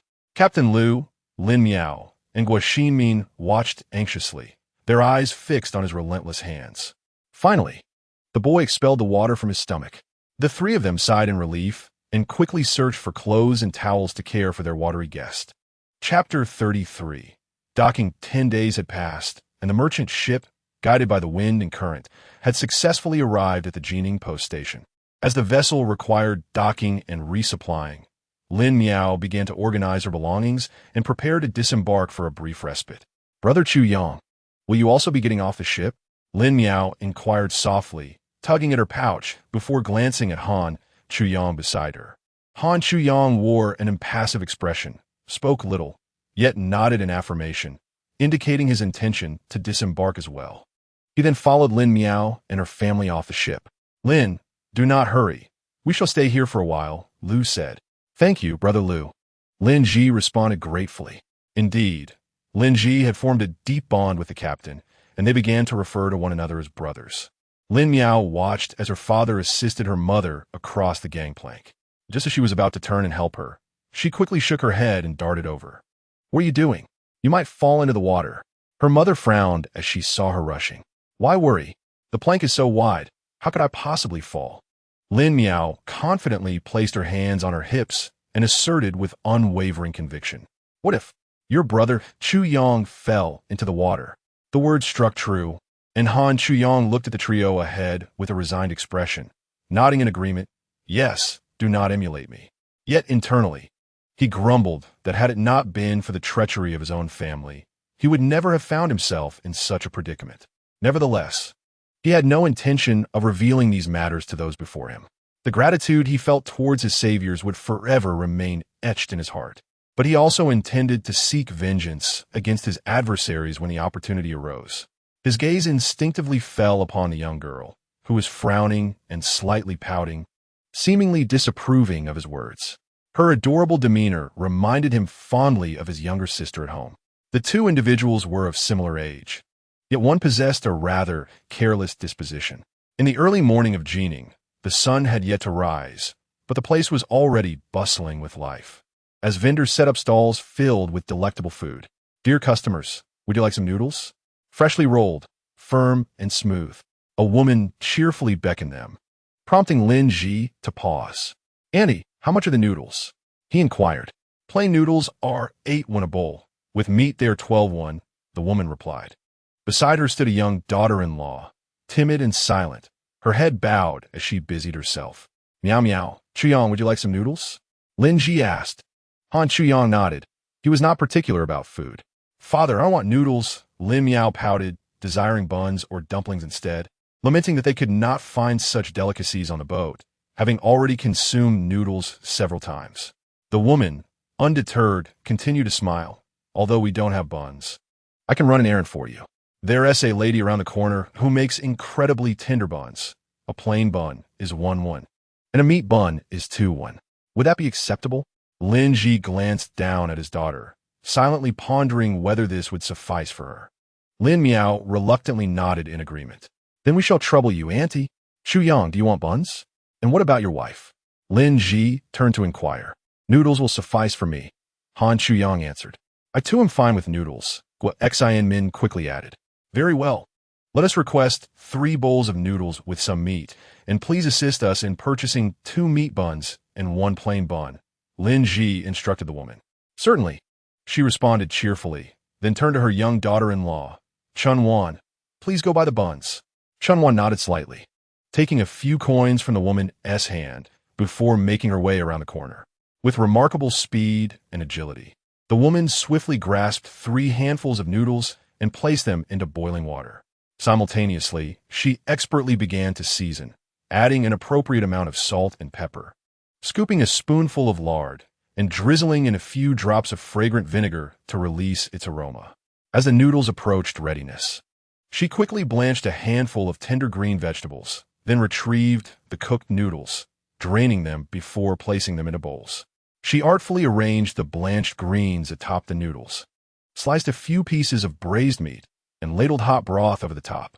In an instant, the broth presented a delightful hue of green and white, adorned with enticing droplets of oil, and finally, a sprinkle of vibrant green scallions completed the dish. A delectable bowl of noodles was thus prepared. "The noodles are ready." The woman beamed as she brought over 3 steaming bowls, prompting the trio to eagerly partake, while Lin Miao could only watch enviously. Lin Ji savored the noodles, which indeed lived up to the woman's claim, exhibiting remarkable texture. The addition of lard imparted a rich flavor, and the braised meat, tender and well-seasoned, complemented the dish beautifully. The sounds of slurping noodles filled Lin Miao's ears, making her cover them in playful frustration. At last, after much anticipation, the buns arrived. She took a hearty bite, discovering the meat filling was succulent and juicy, causing her to eagerly slurp it up. The delightful flavor made the wait worthwhile. The bun was not large. She finished it in just a few bites. She then indulged in a vegetarian bun made from a delightful mix of celery and daikon, savoring the perfect balance of the crunchy celery and the sweetness of the daikon. After consuming 2 buns, she felt somewhat satiated but found herself at a loss with the remaining bun in her hand. With a soft thud, Han Chuyong set down his chopsticks beside her. "Brother Chuyong, are you still eating?" Lin Miao offered him the meat bun. Surprised, Han Chuyong paused for a moment, realizing he, too, was not yet full, and accepted it, finishing it off in a few bites. Lin Ji and his wife had also completed their meal and, after settling the bill, led the group to explore further. "We should purchase some vegetables for our journey ahead," Lin Ji instructed. "All right then, father and mother, you go buy the vegetables, and I will stroll with Brother Chuyong. If that's all right." Lin Miao was not keen on visiting the market for vegetables. It felt like labor to her. Instead, she wished to buy some snacks to pass the time on their journey. Initially reluctant to let the young girl wander off with them, Lin Ji softened when he saw her pouting and charmingly pleading face, waving them off to enjoy their excursion. Guo Xinmin expressed her disapproval, waiting until they had left before speaking up. "Lin Gu, why would you allow young Han to take the girl wandering? What if he turns out to be a rogue?" Lin Ji was taken aback, not having anticipated his wife's concern. Reflecting on her words, he acknowledged her point, realizing he had indeed been careless. Yet, having spent the past few days together, he felt young Han did not seem like a villain. In fact, he considered young Han to be quite a good lad. The couple, after their brief quarrel, hurriedly completed their shopping and made their way home. While the adults remained calm, trouble was brewing for Lin Miao. After purchasing a few vegetable buns, she intended to visit a nearby pastry shop to procure some treats. The street was bustling, and just as Lin Miao was nearly knocked over by the crowd, Han Qiang's quick reflexes saved her from falling. After expressing her gratitude, she entered the shop to select her pastries, but when it came time to pay, she reached for her purse and realized with dismay that it was gone. "Alas, my purse is missing," Lin Miao exclaimed, drawing the attention of those around her. She quickly checked her waist, only to find it empty, sending a chill of panic through her. This was a dire situation. The shop attendant was still waiting for payment, and Lin Miao stood frozen, feeling utterly helpless. Her mind raced as she retraced her steps, trying to recall where she might have lost her purse. Before she could piece it together, a figure suddenly darted past her, sprinting towards the exit. To her astonishment, it was Han Chuyong. What was happening? Why was he running away without a word? Lin Miao stared in bewilderment at his retreating figure, filled with questions and confusion. Meanwhile, the shop attendant smiled at her, seemingly awaiting her payment. Embarrassed, Lin Miao offered a sheepish smile, then placed her pastries down and turned to run after Han Chuyong.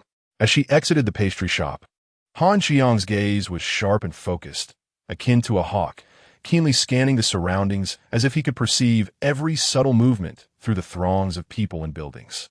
Indeed, as expected, he spotted the man who had just fled after colliding with someone, now hastily jogging with an air of panic, seemingly fearful of being discovered. Just as he was about to reach the end of the alley and vanish from sight, a flicker of understanding crossed Han Chuyong's eyes.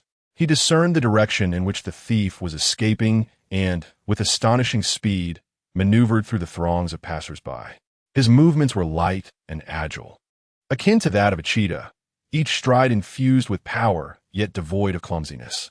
He deftly evaded the bustling crowd, pursuing the thief relentlessly.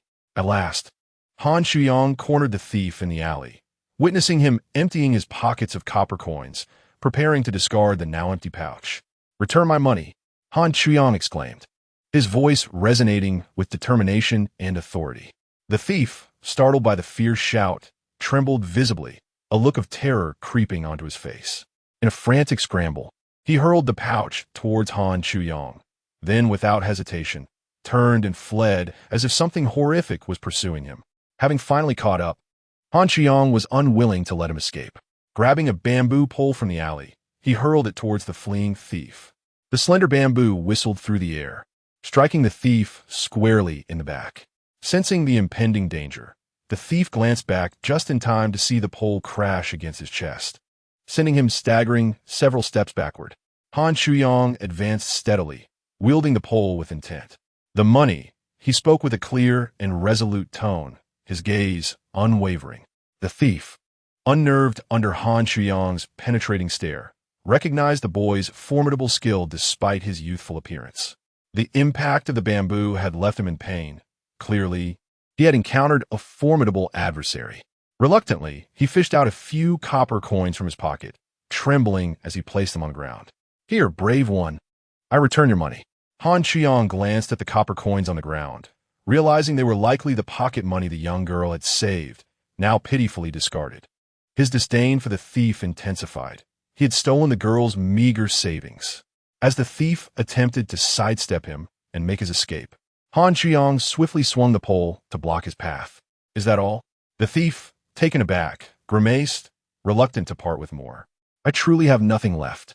All that I possess is right here," he lamented, revealing a handful of silver coins from his garments, his voice tinged with desperation. Han Shuyong scrutinized him, concluding that the thief was indeed speaking the truth. He lowered the bamboo pole, allowing the man to depart, though the imposing stance he had taken resembled that of a spear rather than a mere pole. "Brother Shuyong, where are you?" Lin Miao's voice echoed from the distance. Breaking through the alley, he collected the discarded pouch from the ground, placing the recovered coins inside, and, after some contemplation, he withdrew 2 more pieces of silver. It wouldn't do to return home empty-handed. He couldn't possibly impose on Uncle Lin for food or borrow money without feeling a tinge of embarrassment. Once everything was in order, he dusted off the pouch and made his way back home. Lin Miao was searching everywhere on the street. After glancing around, she still couldn't find Han Shuyong. The stones beneath her feet were causing her discomfort, so she kicked one aside while calling out, "Here!" Han Shuyong, leaning against the wall with his arms crossed, spoke in a calm tone. He had been standing there for a while, yet the girl had not noticed him at all and was now playing around. "Brother Shuyong, you are here? Hey, did you find the pouch?" Lin Miao looked at the pouch he was spinning in his hand, realizing it was indeed the one she had lost. Han Shuyong felt somewhat speechless. While he had gone unseen for a long time, the pouch had caught her eye instantly. Did he truly appear that inconspicuous despite considering himself quite charming? Although he was entangled in his thoughts, he merely hummed in response, his expression betraying none of his inner turmoil, and tossed the pouch towards Lin Miao. Hey. Lin Miao's reflexes kicked in as she deftly caught the pouch. However, upon weighing it in her hand, she noticed it felt heavier than before. "Brother Shuyong, this seems much heavier. Well, with the extra weight, you could buy more treats." Indeed, Lin Miao quickly set aside her doubts and felt a bit embarrassed to go back for pastries. Spotting some candied fruits by the roadside, she decided to buy a little. "Annie, how much for these?" The woman selling the candied fruits beamed brightly. 71 per gene. This is half a gene, so it's 35 won for you. I'll even throw in a handful of sunflower seeds. Come back if they're delicious." Upon hearing the price, Lin Miao felt a pang of regret. It wasn't too cheap. Nevertheless, since she was getting a handful of seeds, she reluctantly made the purchase. "Thank you, Andy. Please wrap it up for me." She handed over some silver coins, and the woman took them, using a scale to weigh the fruits. After weighing, she cheerfully announced, "That's 1 xian, 5 fun, and 2 li. Will you not buy anything else?" Lin Miao clicked her tongue. It was tea-like in the dramas where one could simply gauge the weight by holding it. They still had to use a scale. However, she was a bit confused by the conversion units. How much was that exactly? It sounded like a lot. As she pondered, Han Shuyong nudged her, signaling her to respond. Lin Miao shook her head, indicating she didn't want anything else. The woman, sensing a hint of disappointment, looked down at her drawer of coins and said, "Dear girl, I don't have enough copper coins here. How about I cut half of one for you?" She nodded in agreement. The woman carefully took out a large pair of scissors, snipped half a coin, and returned a piece to Lin Miao. After weighing the remainder, she added, "That's 7 fun and 1 li, plus another 36 won for you. Be sure to keep it safe." "All right." Lin Miao accepted the 36 when in copper coins, stuffing them into her pouch, which was now bulging, and then took the oil paper-wrapped candied fruits. As for the sunflower seeds, The two of them munched on them as they walked, accompanied by the fragrant crunch of nuts and the sweetness of the candied treats as they headed towards the ferry. Chapter 35. Chicken Stew with Mushrooms. Hey, why is that girl taking so long? We've been waiting for you. Guaxinim stood at the bow of the boat, her eyes frequently darting towards the street, her face a mask of anxiety. She had been waiting for quite some time, but still hadn't seen Lin Miao and Han Chuyang. Finally, after what felt like an eternity, she spotted the two of them ambling towards her. She hurriedly approached, pointing at Lin Miao's forehead and incessantly scolding. "Oh dear, you wretched girl, dawdling about and making me wait here for so long." Lin Miao winced from the jab, quickly covering her head with her hands. Her face contorted in pain, yet she bore the discomfort and pouted in grievance, calling out, "Mother!" Her voice carried a hint of petulance and complaint, as if lamenting her dissatisfaction and unfairness to her mother. Her eyes conveyed an expression of helplessness and vulnerability, evoking a sense of pity in onlookers. Han Chuyang, holding a bag of candied fruits, stood by the side observing the scene with a resigned shake of his head. He interjected, "Aunt, let us board the ship and discuss this further." Aware of Guaxinim's urgent anxiety, he wished to avoid any delay and to set off promptly. "Chuyang is right. Let us hurry aboard," came the agreement, and the three hastily climbed onto the vessel. Upon seeing the trio safely aboard, Captain Liu promptly called out to the crew, "Everyone, get ready. We are about to set sail." With his command, the crew busied themselves, swiftly coiling ropes and retracting the gangplank, their movements efficient and orderly. Once all was in readiness, Captain Liu issued the order, "Set sail." Thus, the sailors hoisted the sails, and the grand merchant ship began to glide gracefully away. The tranquil river surface stirred once more, the majestic vessel carrying goods from south to north, meandering leisurely upstream. Once on board, Han Chuyang carefully placed the bag of candied fruits in the cabin and then stood alone at the bow, gazing quietly at the serene lake. A gentle breeze caressed his face, bringing a refreshing chill, yet his thoughts drifted far away. At that moment, he couldn't help but recall his parents. When his mother was alive, he was a cherished child, but after her passing and his father's remarriage, it seemed that love had gradually soured. He had never fully heard his father's words. They were often met with either blows or harsh rebukes. Did his father love him? If so, why did he never listen to his side? If not, why weep at the sight of his own scars? After his father's remarriage, his stepmother treated him well on the surface, yet her mere words could easily ignite his father's ire, revealing a true nature that was sweet in speech but bitter in heart. Han Chuyang felt akin to an abandoned puppy, neglected and unloved. He perceived the world as rife with hypocrisy and deceit, where everyone wore a mask to navigate life.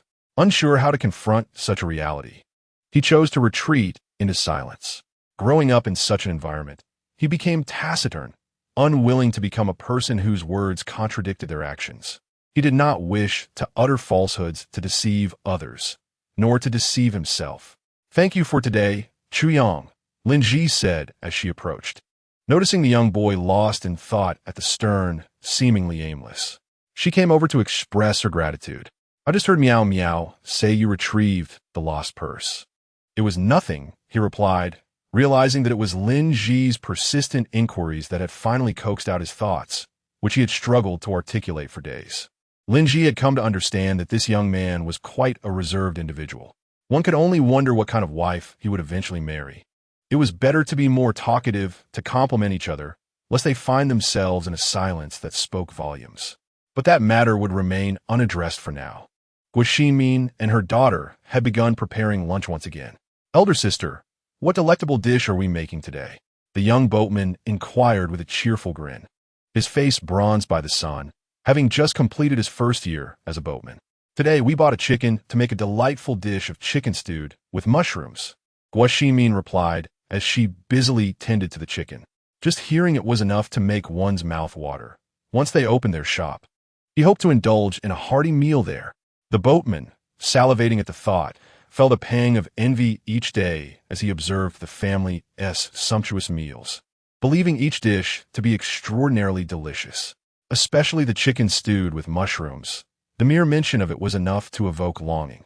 He couldn't help but reflect on his unmarried status, enjoying a carefree lifestyle. However, he pondered that once he settled down and bore the responsibilities of a family, he might not have the luxury of dining out as freely as he did now. Yet, he found himself imagining a future filled with happiness, hoping to marry a skilled cook and lead a blissful life. "Ah, you're most welcome. Come, and I shall offer you a discount." "Wonderful. Guanyangzi. Do we truly have discounts?" The crowd erupted in excitement upon hearing the word discount. "Yes, indeed. Everyone is welcome. Discounts for all," Guaxinim replied with a smile, rinsing the chicken to remove the blood, setting it aside for later. "Meow meow, how's the water coming?" Lin Meow glanced at the fire, which was blazing brightly, the water in the pot bubbling, nearly boiling. "Let us brew a pot of tea to prepare for our meal," Guaxinim noted, slicing green onions, ginger, and garlic, while soaking dried mushrooms in hot water mixed with cool water. She also took a scoop of flour to wash the mushrooms. "Mother, the water is boiling," Lin Meow exclaimed, as the water in the pot reached a rolling boil. "Why are you moving about like a toad? Just brew the tea." Lin Meow was momentarily lost in thought, recalling her mother had said something similar before. Years of experience told her that in such moments, it was best not to retort, but simply to act. She took a handful of tea leaves, tossing them into the pot, and wrapped the pot's handle with a cloth, pouring in the water. The curled tea leaves danced and swirled in the boiling water before gradually sinking to the bottom. Seeing the tea was ready, Guaxinim added cool water to the pot, dropped in the chicken pieces, along with green onions, ginger, and cooking wine for blanching. Once that was completed, she rinsed the shepherd's purse, the stove being small, with only 2 burners. One was already occupied with cooking rice, leaving the other for the chicken stew. With everything prepared and the chicken pieces boiled, she rinsed them thoroughly, cleaned the pot, and placed it back on the stove. Once the pot heated up, she scooped in a spoonful of lard, followed by the green onions, ginger, garlic, Sichuan pepper, star anise, and cinnamon. Lightly sauté them until fragrant before adding the chicken pieces. The aroma wafted through the air as she added a splash of wine, the sizzling scent emerging instantly. She then poured in soy sauce and a hint of brown sugar, sauté briefly before adding clear water to simmer. At this moment, the mushrooms were nearly rehydrated. She squeezed out the excess water and added them to the stew. Lin Meow was still relishing the fragrant aroma when her mother covered the pot, allowing the mushrooms and chicken to simmer together. It seemed she would continue her role as the firekeeper for now. A quarter of an hour later, Guaxinim lifted the lid, and an irresistible aroma wafted forth. As the pot bubbled eagerly, she decided to leave it uncovered, occasionally stirring the contents. Soon, the chicken stewed with mushrooms was finally ready. The plump mushrooms had absorbed the savory broth, eliciting salivation, while the chicken pieces were enveloped in a rich, dark soy sauce, droplets of thick sauce clinging to the meat. The harmonious blend of the soy sauce's saltiness, the mushroom's freshness, and the chicken's savory essence was utterly delightful. Guaxinim served the chicken and mushrooms, placing the pot on the table atop a cloth for Lin Meow. She then switched to a frying pan, briefly sauté some greens to complete the meal. "Meow meow, call your father and your brother Chu Yang to dinner." "All right, I'll go call them." Lin Meow extinguished the flickering embers with a splash of water, tidied up, and brushed off the dust from her clothing before heading toward the rear of the boat in search of them. As she walked along the corridor, she heard the cook announcing mealtime, and her heart leaped with joy. How splendid it was to have a communal dining hour, sparing her from the sight of them indulging in their appetites. Upon reaching the back of the boat, she found the 2 seated casually on the floor, indifferent to formality, their postures relaxed and conversation absent. Lin Meow hastened toward them, calling out, "Father, Brother Chuyang, it's time to eat." "You little girl, I could hear your thumping footsteps from afar," Lin Ji replied lazily, rising with a slightly wrinkled robe. "Why didn't you call us when you heard me coming? Instead, you made me urge you." Lin Meow feigned annoyance, though in her heart, she wished to express that their lack of eagerness for dinner was rather silly. "Where in tea? We just waiting for you to call us? We want to eat unless you do," Lin Ji retorted with a playful grin, a glint of mischief dancing in his eyes. "Then I shall rescind my invitation for dinner. feel free to remain lounging. Please do not eat. Lin Miao teased back, fully aware of her father's penchant for jesting, hence her deliberate provocation. Han Chuyang observed the playful banter between father and daughter, a subtle smile gracing his lips. Standing upright, he quietly regarded Lin Ji, his silence seemingly conveying, "I am merely awaiting your cue." Lin Miao, undeterred, held her gaze upon her father, her eyes brimming with determination and anticipation. She pondered how long he could endure her stare. Under the scrutiny of their gazes, Lin Ji felt a twinge of boredom. With a resigned pat on his backside, he stood up, murmuring to himself, "Let us go. What delicious fare has your mother prepared?" His tone carried a palpable yearning and excitement for the meal ahead. "You'll find out once we sit down to eat," Lin Miao playfully replied. She understood that revealing the meal's contents now would rob them of this amusing exchange, so she opted to maintain an air of mystery, allowing her father to continue guessing. Indeed, upon hearing her words, Lin Ji began to protest anew. "You little rascal, you're becoming more and more unruly." His voice held a note of indulgence and exasperation, yet was overshadowed by profound affection for his daughter. Upon hearing her father's remarks, Lin Miao's face lit up with a radiant smile. She recognized that despite his verbal complaints, her father truly cherished this interactive dynamic between them. The unspoken understanding and closeness shared between them infused the atmosphere with warmth. Han Chuyang, trailing behind, couldn't he help but feel a surge of envy at this heartwarming scene. He has long yearned for a warm family, one where he could frolic freely like Lin Miao and Lin Ji. Yet, he finds himself ensnared in an environment rife with deceit and intrigue, confronting a myriad of complex interpersonal relationships and power struggles daily.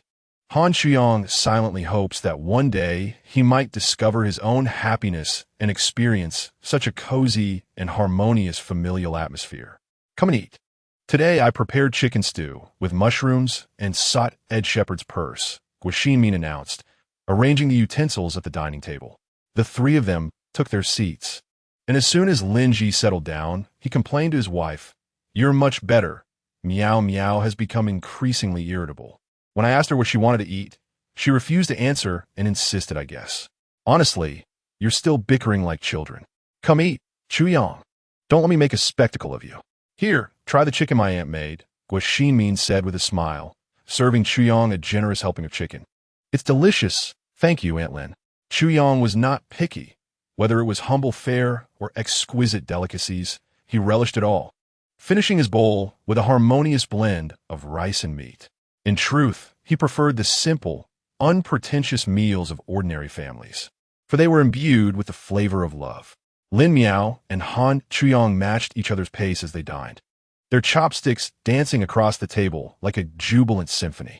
Soon, they set down their chopsticks almost in unison, exchanging a knowing smile before settling back to watch Lin Ji and his wife continue their meal. "You two really have synchronized your eating. Isn't your pace a bit too rapid?" Lin Ji remarked, observing the pair. "Haha, it's just routine," Lin Miao replied with a grin. "Quite accustomed to it," Han Chuyang concurred. "But can you truly savor the flavors of your food when you eat so hurriedly?" Lin Ji asked, puzzled. "I naturally relish delicious dishes, consuming them with both speed and delight. As for the less appetizing ones, I devour them just as quickly, but with less finesse. After all food will pass through my lips, so what difference does it make whether I eat fast or slow?" Lin Miao responded. "That's a rather flimsy argument." Lin Ji shook his head, choosing not to dwell on their banter, finding it akin to a cow chewing peonies. Having finished their meal, the two sauntered to the stern of the boat, which was anchored on the placid waters. Little Black had seemingly vanished, and there was no sign of Little Flower either. Gazing at the water surface, Lin Miao felt a spark of inspiration. With nothing else to do, she thought it might be enjoyable to catch a few small fish for Little Black, who would surely be delighted when it finally emerged. Without further ado, she dashed to the cabin to fetch a fishing rod and a handful of rice grains. "Oh, you child, how can you be so careless? Grabbing food with your bare hands? What are you up to now?" Guo Min remarked, watching the little one rush off after snatching the rice. "Fishing," Lin Miao shouted back from a distance, indifferent to whether anyone heard her. "Brother Chuyang, come quickly. Let us go fishing." Han Chuyong nodded in agreement, and the two settled down to fish, their hooks baited with rice grains. They wondered if the fish in these waters would even take the bait. Lin Miao was intent. Having only observed her father fish before, this was her first attempt. Last time, Chuyong had an extraordinary stroke of luck. Surely, there must be a so-called newbie protection zone for beginners like her. However, as they waited, time passed, and not a single bite was to be had. Brother Chuyong, why is there no movement? I am not sure. He hesitated for a moment before attempting to comfort her, saying, let us wait a little longer. Something moved. Lin Miao stood up in excitement, nearly knocking over the fishing rod. Chuyong, quick-witted, grasped the rod and began to reel in the line. Once the fishing line was fully drawn in, the object caught on the hook revealed itself. What was it? Not a fish, but a robust yellow eel glistening with water, writhing in a distorted manner. Lin Miao, having been so animated, sat down in disappointment. What did you catch? Linji approached and inquired. An eel, Chuyong replied. I thought you had hooked something substantial. He heard Miao calling from afar. Linji intended to tease, but upon seeing his daughter's dejected demeanor, turned back to offer her comfort. Fried eel segments are quite delicious. Don't you want to try some? What? I have never had fried eel, she retorted, instantly incensed. Father, you must prepare this for me to taste. Chapter 37. Playing cards after their meal, they set out on the boat. Lin Miao, disinterested in fishing, followed her father to watch him prepare the fried eel segments. Han Chuyong chose not to join the commotion, casting his line into the river while drifting with the boat. The eel, enticed by anything, had grown plump and should prove to be succulent once fried. Lin Ji teased about the eel's gluttony, but swiftly acted, driving an iron nail through its head. He then sliced along its belly from head to tail, severing its neck, removing the innards, and rinsing it clean before cutting it into smaller pieces for later use. Miao was busy heating oil. Lin Ji noted. Lin Miao nodded. Having used up the coals from noon, which were still somewhat damp, she placed fragments of wood shavings beneath, artfully arranged the coals on top, and ignited the shavings with a fire starter, fanning the flames vigorously. The effort was earnest. Her hands nearly smoked as sparks began to fly. Once the fire was established, she added lard to the pot. Is the fire ready? Lin Ji asked, holding a bowl of mixed flour and starch, cracking an egg into it, and adding a spoonful of salt before mixing it with water to form a batter. Yes, it's ready, she replied. Once the oil has melted, we can fry it, right? At this moment, the pot contained a mix of liquid and solid fat, the lard melting rapidly, leaving only a thin layer of white oil swirling around, diminishing in size. The oil needs to be hot. When you drop the eel in, it should sizzle. That's when the temperature is just right, but not too high, or will burn, Lin Ji explained. Lin Miao stood at the stove, listening intently to Lin Ji, her gaze fixed on the pot, waiting for the oil to heat up. After a while, Lin Ji instructed her to bring over the cut eel segments. Lin Miao carefully approached with the freshly prepared eel segments, saying, Here you go. Lin Ji smiled and asked, Would you like to try frying them? The thought sparked a desire within her. She decided to give it a go. Lin Miao cautiously rolled the eel pieces in the batter before placing them in the pot, where they crackled and splattered. Oh, Lin Miao gasped, stepping back a few paces. Don't be afraid. It's fine, Lin Ji reassured her. Lin Miao watched as the eel segments gradually turned golden, the savory aroma wafting through the air, her heart racing with anticipation. Miao, the elusive little black cat, suddenly appeared, perhaps drawn by the enticing aroma, swishing its tail with an air of arrogance as it approached. At that moment, however, Lin Miao had no time to spare for it. Her gaze fixated on the eel simmering in the pot. Can I take it out now? She inquired. Just a moment, Lin Ji replied, instructing her to have the slotted spoon ready. After a while, Lin Ji finally declared it was ready, allowing her to retrieve the perfectly fried eel and place it onto a plate. With great care, Lin Miao scooped out the eel with the slotted spoon, the delightful fragrance making her mouth water. Wow, it smells so good, she exclaimed. The little black cat, enticed by the scent, meowed more enthusiastically, eager to partake. Give it a try, Lin Ji chuckled, handing her a piece of eel. As Lin Miao took a bite, The crispy exterior gave way to the tender, juicy white flesh within. With a gentle suck, the meat easily slipped in her mouth, leaving only a small backbone, which she diligently extracted. Delicious, Lin Miao praised. Never having tasted eel before, astonished that its flesh rivaled that of fish, yet without the bothersome tiny bones. Simply put, it was exquisite. Once she finished eating, Lin Miao spat out the bones, and the little black cat sniffed and licked the remnants on the ground, the small bone crunching noisily in its mouth. Subsequently, Lin Miao and Lin Ji continued frying the eels until each one was adorned with a golden brown crust. They arranged the eels on a plate, realizing that each eel yielded only a few pieces. Lin Miao picked up a piece to offer to her father. "I want to eat. Share it with your brother Chu Yang." With a sigh, Lin Miao carried the plate to the stern of the boat, where the little black cat followed closely behind. Chu Yang was still at the back, and they sat side by side. "Brother Chu Yang, try the fried eel," she urged. "Did we not just finish eating?" Chu Yang replied, taking a piece of eel and savoring it thoughtfully before nodding in approval, indicating that it was quite tasty. Seeing Chu Yang appreciate her culinary skills brought Lin Miao joy. "Brother Chu Yang, how is it? Tasty, right?" she asked cheerfully. He responded. Lin Miao let out a soft sigh of delight. "What is it?" Chu Yang inquired, puzzled by her sudden exclamation. Lin Miao smacked her lips, lamenting that the Ming Dynasty had yet to discover chili peppers, for the flavor would have been even more delightful. As the two of them consumed the eel, it was gone in no time, with the little black cat leaving not even a bone behind. At that moment, the sun shone brightly, and a gentle breeze swept across the river, the water sparkling as the merchant boat drifted slowly along. "It's getting a bit warm. Let us go inside." "All right," Lin Miao agreed, striding ahead confidently, while the little black cat, having finished its bones, trotted along beside her. Han Chuyang put away the fishing rod and followed behind, knowing very well that they had caught no fish. "You've arrived. Gulme, Gulme.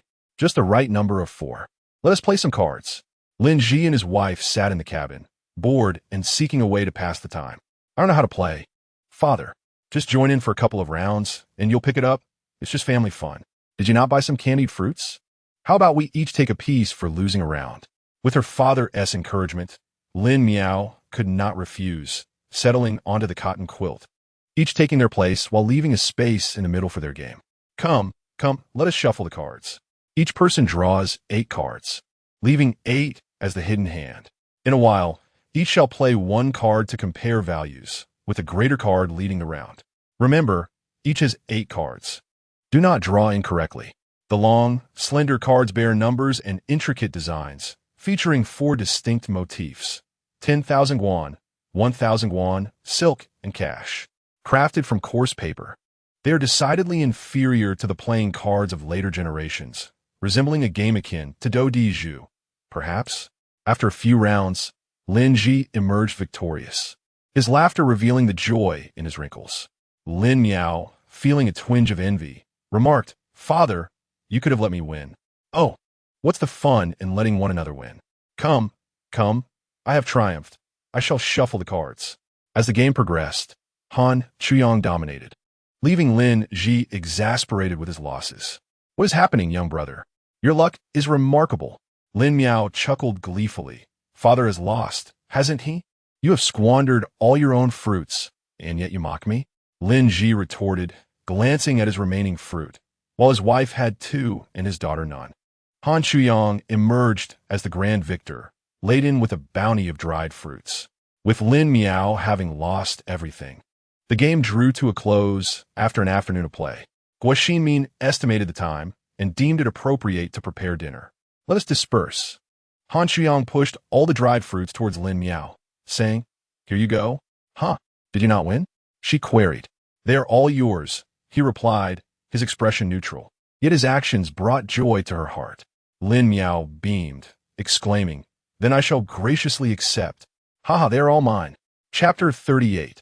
Beiping on March 21st. Bathed in the golden hues of the setting sun, the Lin family finally arrived in Beiping. "Lu, our paths shall cross again," Lin Ji called as he unloaded their belongings onto the shore, waving farewell to Lu the boatman. "Lin shopkeeper, until we meet again," echoed the others on board. "Uncle Lin, Aunt Lin, do you have a place to stay? Han Chuyang inquired, observing the considerable amount of luggage they bore, aware that transporting it would be cumbersome. We plan to find an inn to rest our heads first. In the next few days, we shall seek a rental, hoping to find something soon, answered Lin's father. Allow me to assist in transporting your luggage to the inn. Should you require any further help, do not hesitate to seek me out, Han Chuyang offered. Thank you. Young Master Han, we shall first rent a cart for our belongings. It is not too much trouble, Lin's mother expressed her gratitude.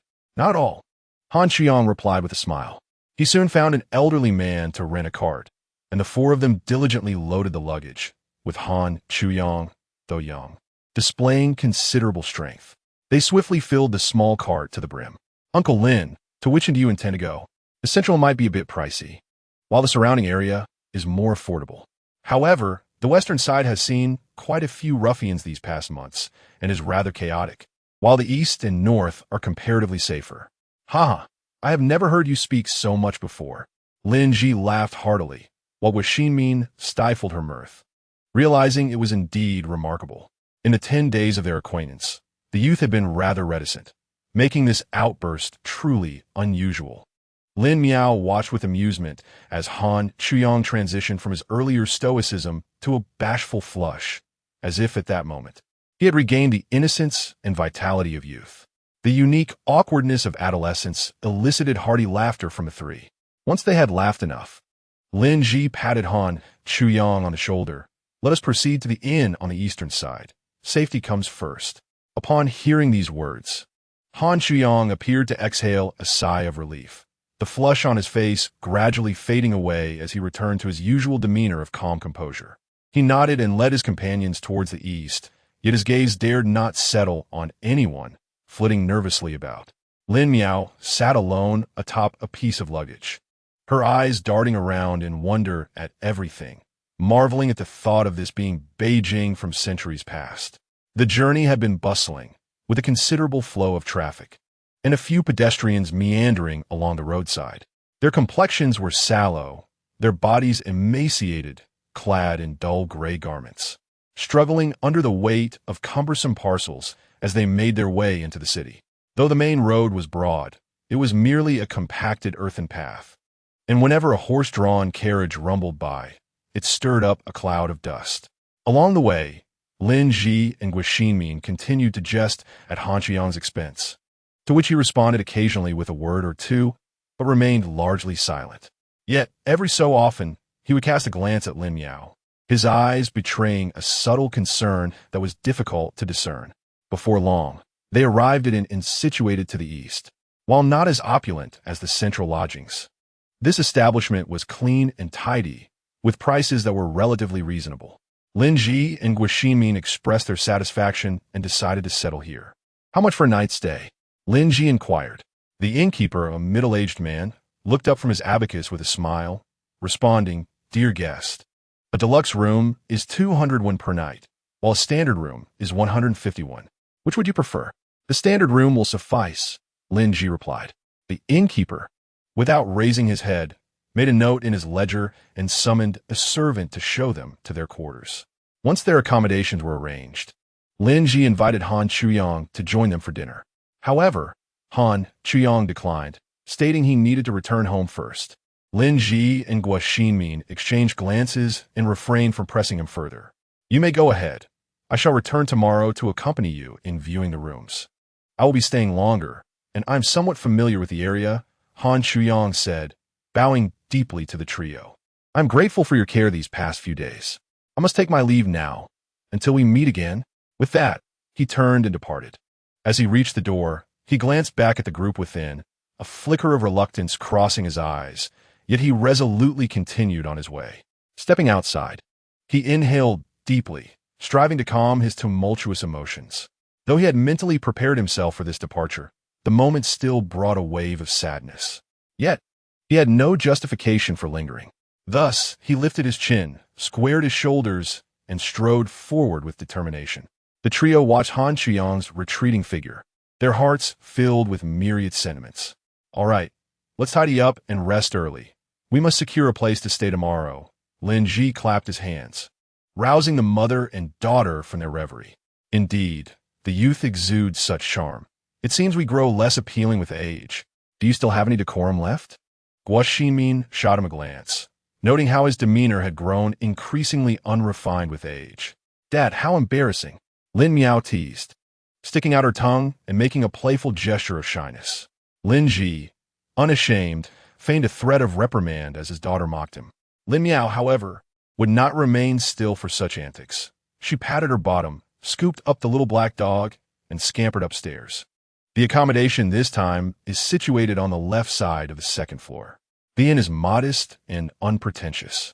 Upon entering, one finds merely a square table and a wooden bed. Dear guest, the window here is open, and the street outside may be somewhat noisy during the day. The attendant kindly informs. Originally, this room was arranged according to the upper-class layout, but subsequent guests complained about the noise, and thus, this fine room has been relegated to a standard one. Thank you, kind attendant. Might there be any meals available at the inn this evening? We only serve breakfast here, and no dinner. If guests require sustenance, they may venture out into the street, where a few new eateries have recently opened, and I've heard commendable reviews, the attendant replies. Very well, thank you. The attendant politely acknowledged and exited, closing the door behind him. Lin Miao opened the window, and indeed the street below was bustling with noise. However, it lacked the exquisite splendor of the capital. This was still a dirt road, and every passing carriage stirred up clouds of dust. The evening light refracted, casting shadows filled with particles of dust. She found her eyes unable to tolerate the scene and quickly closed the window. Father, let us not keep the window open. The dust is overwhelming. Wasn't my intention to open it. Who knows who pushed it open upon arrival? Haven't you seen enough of the dirt road? I merely wish to observe the surroundings. Mother, please talk some sense into father. All right, let us all speak kindly. What shall we have for dinner tonight? Guo Xinmin interjected with a smile, lifting the teapot from the square table. It contained water, and she poured a cup to offer to Lin Ji. Brother Lin, have some water. As the cup was handed over, all remnants of annoyance dissipated, though he had not truly been irked. We should dine out soon. Being unfamiliar with the area, it may not be safe at night, especially since the Emperor ordered the relocation of many displaced persons last year. Indeed, we need to find a house to move into in the next couple of days, so perhaps we should leave the luggage pack for now? Shall we sip some water and then head out to explore? Chapter 39. Noodles with soybean paste exiting the Falu Inn and walking north. They discovered a small eatery nestled within an alley. The exterior boasted 3 tables and several long benches, while the interior was filled with steam and the enticing aroma of food. 10 coins for a bowl of noodles with soybean paste, and you may request additional noodles. The cheerful voice belonged to the proprietress, who stood behind the counter with a bright smile, her apron tied snugly around her waist. Her husband was in the back, rolling out the noodles, busy yet orderly. 3 bowls of noodles with soybean paste, please, Lin Ji requested. Certainly, Lu. 3 bowls of noodles with soybean paste, the proprietress called out enthusiastically. Upon hearing her, the man in the back nodded. The dough in his hands had been kneaded into a soft ball, which he began to roll flat with a wooden pin. His movements were both skilled and vigorous, each pass rendering the dough thinner and longer. Next, he grasped a sharp knife and sliced the dough into uniformly thick noodles. These noodles, under the deft and robust hands, gradually transformed into long, elastic strands. Fine flour danced down from between his fingers and the gaps between the noodles, resembling delicate snowflakes. They floated lightly to the floor, creating a thin white carpet beneath.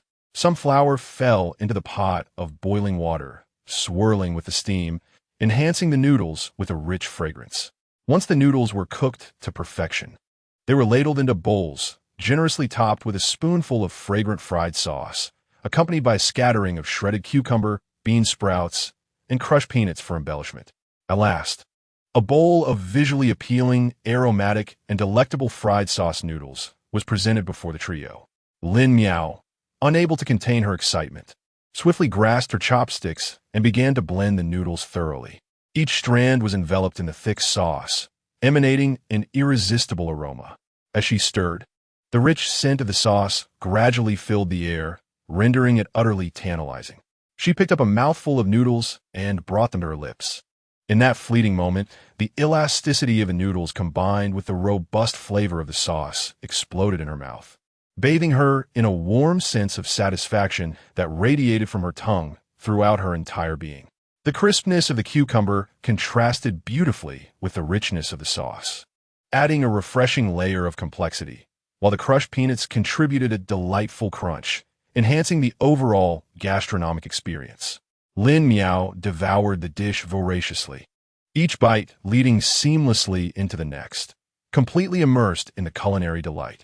Before she knew it, her bowl of fried sauce noodles was nearly empty. After finishing, she contentedly licked her lips, savoring the exquisite flavors.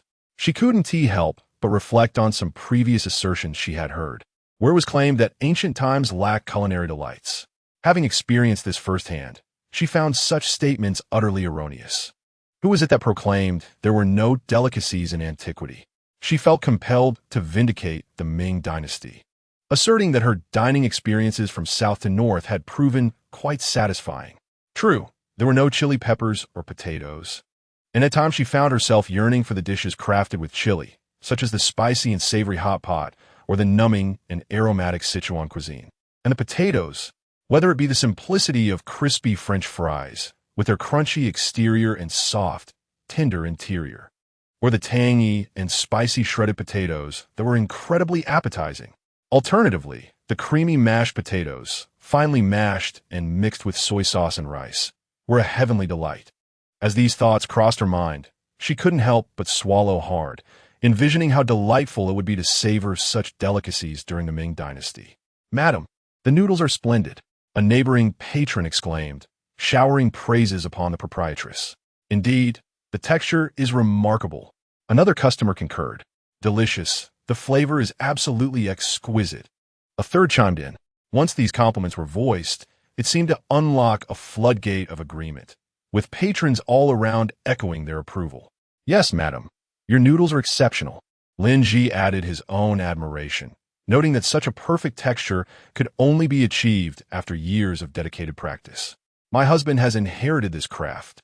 Learning it from a young age, the proprietress responded with a beaming smile, clearly proud of her spouse. In contrast, her husband remained rather shy and humble, refraining from speaking up. After the Lin family had their fill, they settled their bill of 30 coins with the proprietress.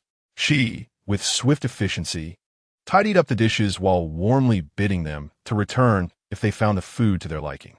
"Certainly, we shall," Lin Ji replied casually, though his thoughts were preoccupied with the uncertainty of finding suitable lodging in the coming days. As they exited the alley, Guo Xinmin couldn't help but express her admiration, softly remarking to Lin Ji, "These two complement each other quite well. One is reticent, while the other is quite talkative." Lin Ji nodded in agreement and said, "Indeed, otherwise this establishment would not thrive as it does." As they strolled, their conversation gradually shifted to the topic of house hunting. Guo Xinmin furrowed her brow, voicing her concern. "I wonder if we will be able to find a suitable place?" Lin Ji reassured her, "Do not worry. We will undoubtedly discover a fitting abode. With patience in our search, we shall find a place that suits us."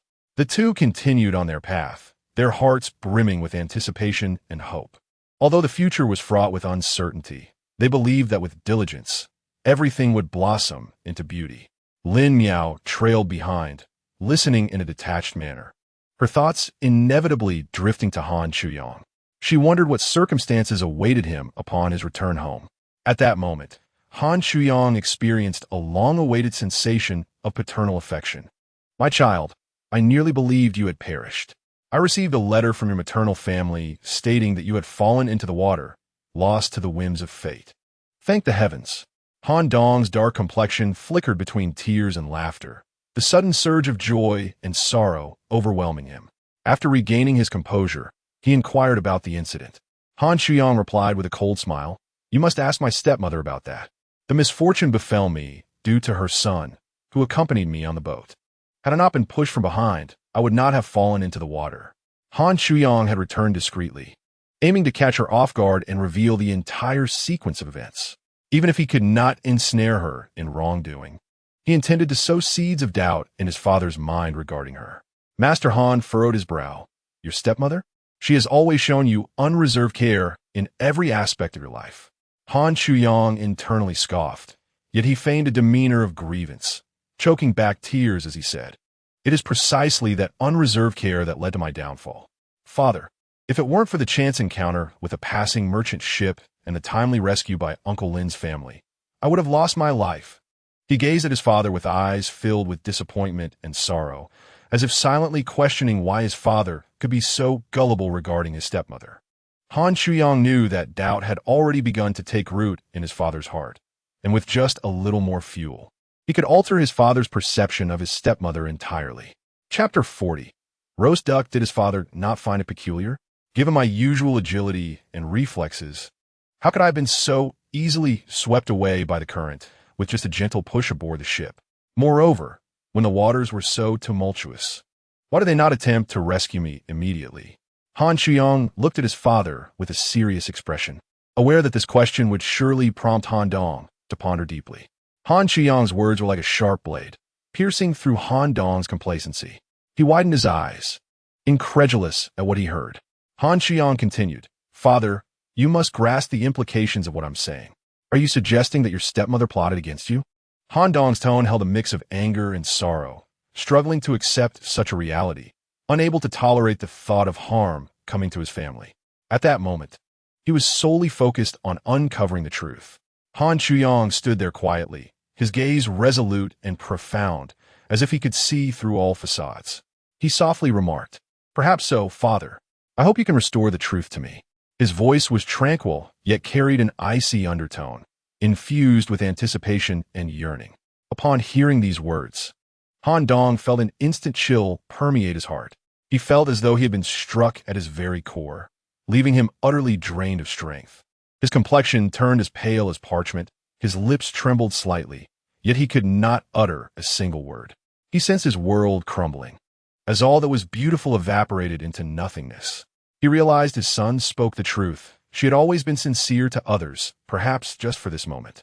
He could not fathom why, despite his kindness towards her, always accommodating her due to her youth, giving her everything she desired, she would still harm his son.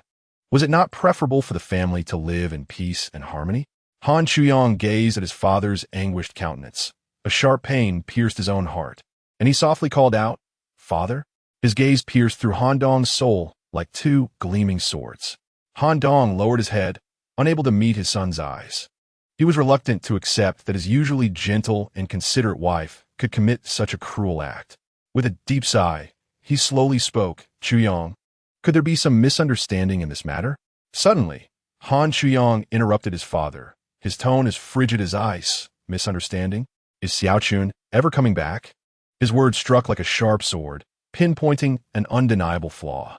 Xiaochun, once a vibrant spirit, had now vanished without a trace. Han Dong fell silent for a moment, finally raising his head to meet his son's gaze, and slowly said, "Chuyang, Xiaochun is already dead. It is said she was swept against the rocks while trying to save you and struck her head." Han Dong's voice grew increasingly somber, as though each word bore the weight of profound sorrow. Yet, the more he described the events, the more he felt as if everything was a premeditated setup, a calculated act of murder to silence her. Han Chuyang scoffed derisively. "Father, you seem unable to continue. Such a clumsy ruse, indeed." His laughter was laced with disdain and fury. Han Chuyang's words pierced Han Dong's heart like a razor-sharp blade. He could only stammer in silence. Perhaps he had indeed misjudged her. Her usual tenderness and kindness were mere facades, and now her true, monstrous nature was revealed. "Chuyang, I am truly sorry. I will uncover the truth," Han Dong declared, his eyes filled with remorse and determination as he looked at his son. Observing his father's once robust frame now hunched and his expression sorrowful, Han Chuyang's heart softened and his previously fierce gaze softened. He understood that his father was also a victim. Thus, there was no need to assign blame further. "Father, I believe in you. If it weren't for Uncle Lin, I might never have seen you again. His family is looking to rent a house these days, and I wish to lend a hand," Han Chuyang said softly, his tone imbued with gratitude. Upon hearing his son mention his savior, Han Dong felt a surge of gratitude. He nodded in acknowledgement, signaling his understanding, of course. Let Lao Fu bring gifts to visit tomorrow. He is well acquainted with the landlord, and with Lao Fu's assistance, they should settle in swiftly. Han Chuyong nodded slightly in acknowledgement. Yet his thoughts remained on the Lin family. Tomorrow, I must rise early, for Uncle Lin and his family are coming from Nanjing. What do they enjoy eating? Duck, perhaps? It appears that the roasted duck from Di Sheng's Wang is quite popular, although one must endure a queue to purchase it. Should I rise early tomorrow to procure a duck to bring along? After posing his question, Han Dong noticed that dusk had settled, and the moonlight began to grace the windows. He waved his hand, signaling his son to depart. You traveled far. It would be wise to return home early to wash up and rest. I shall inform Uncle Fu to arrange everything. Han Chuyong felt a twinge of melancholy.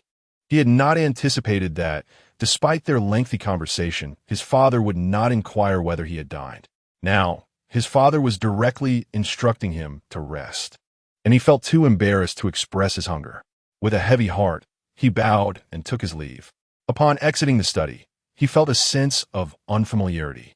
He was uncertain how to navigate this home. Lacking the false pleasantries of a stepmother, he found himself devoid of even a single word of concern. Was this truly a home? He began to yearn for the Lin family, where, despite their modest means, there was warmth and care. The lively chatter of children, incessantly filling the air, stood in stark contrast to his younger sister's demeanor. Thinking of his younger sister, Han Lian, a thought struck him. He had not seen her in quite some time. He turned and made his way to the inner courtyard. The following morning, Lin Miao was awakened by the persistent meowing of a cat. Upon rising, she saw Xiao He proudly parading a mouse around her. Xiao He, you're quite impressive to have caught a mouse, Lin Miao exclaimed, offering her praise.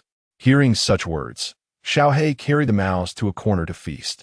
This little cat possesses quite the spirit, Lin Miao mused as she prepared to head downstairs for breakfast. Lin Ji and his wife had already tidied up, and Lin Ji gently rubbed his daughter's little face before descending. I shall go down and order some delicious food. You two can join me once you're ready. As Lin Ji descended, he unexpectedly encountered Han Chuyong. The young man was adorned in opulent attire, wearing cloud-patterned boots, a belt with auspicious tassels, and a tang knife at his side. His hair was tied high, with a jeweled headband adorning his forehead. His serious face broke into a smile upon seeing Lin Ji. Uncle Fu, please carry these items inside for Uncle Lin, Han Chuyong said, turning aside as he took a few steps forward.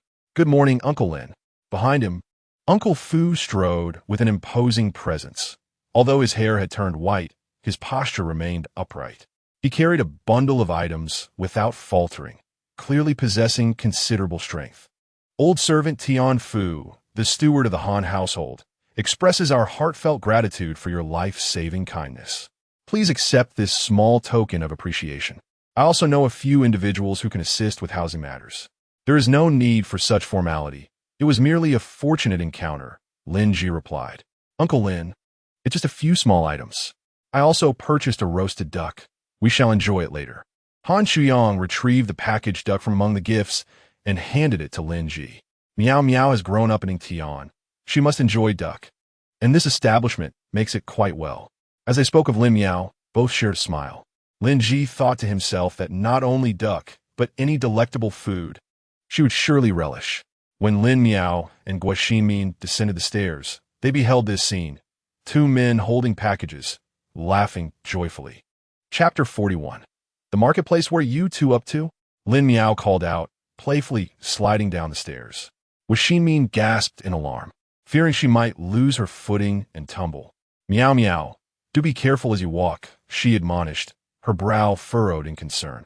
Although she was aware of Lin Miao's playful nature, such behavior still caused her some concern. It's all right, mother. I'm holding onto the handrail. Lin Miao reassured her mother while cautiously ascending stairs. However, just as she uttered those words, she suddenly felt her foot slip, her body teetering momentarily as she lost her balance. She attempted to grasp the handrail, but was unable to halt her descent in time. With a startled cry, she lurched forward, perilously close to falling. Meow meow, meow meow. Both of Lin Ji's parents exclaimed in unison, one trying to catch Lin Miao as she fell, the other attempting to grasp her hand. Neither was as swift as Han Chuyong, who dashed forward like the wind, catching her before she could tumble down. Lin Miao thought she might sustain an injury today. Her vision blurred as the world spun around her, only to feel herself enveloped in a warm embrace. Looking up, she could see the boy's chin adorned with a faint stubble, his Adam's apple bobbing, accompanied by the rhythmic thumping of his heart. This all transpired in an instant. Yet the grace of the young man elicited cheers from those around them.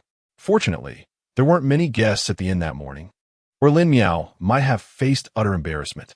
Despite this, she still felt a wave of awkwardness wash over her. Han Chuyong gently set Lin Miao down, and a weight lifted from her heart. That was close, almost. Guo Xinmin pulled Lin Miao close with a hint of reproach, saying, "You silly girl.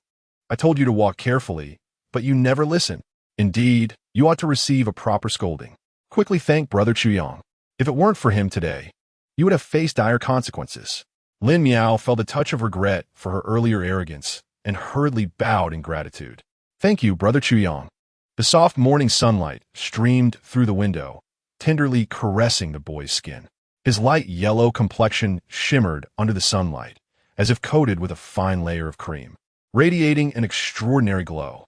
This delicate sheen appeared almost silky in the light, exuding an intoxicating charm.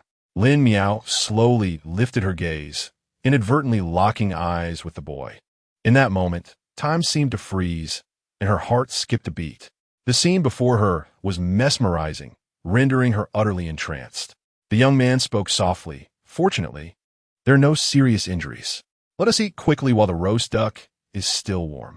Awakened from her reverie, she dazedly nodded in agreement. Just as she prepared to rise, an uncomfortable sensation in her foot reminded her of her earlier mishap. She had likely twisted it. She shifted her ankle awkwardly, attempting to alleviate the pain. Once she felt a bit more at ease, she slowly made her way to the dining table. "Yes, let us finish our meal quickly. Then we can find someone to show us the house," Lin Miao concurred. Lin Ji assisted his wife towards the table, smiling as he said, "Today, we are truly fortunate.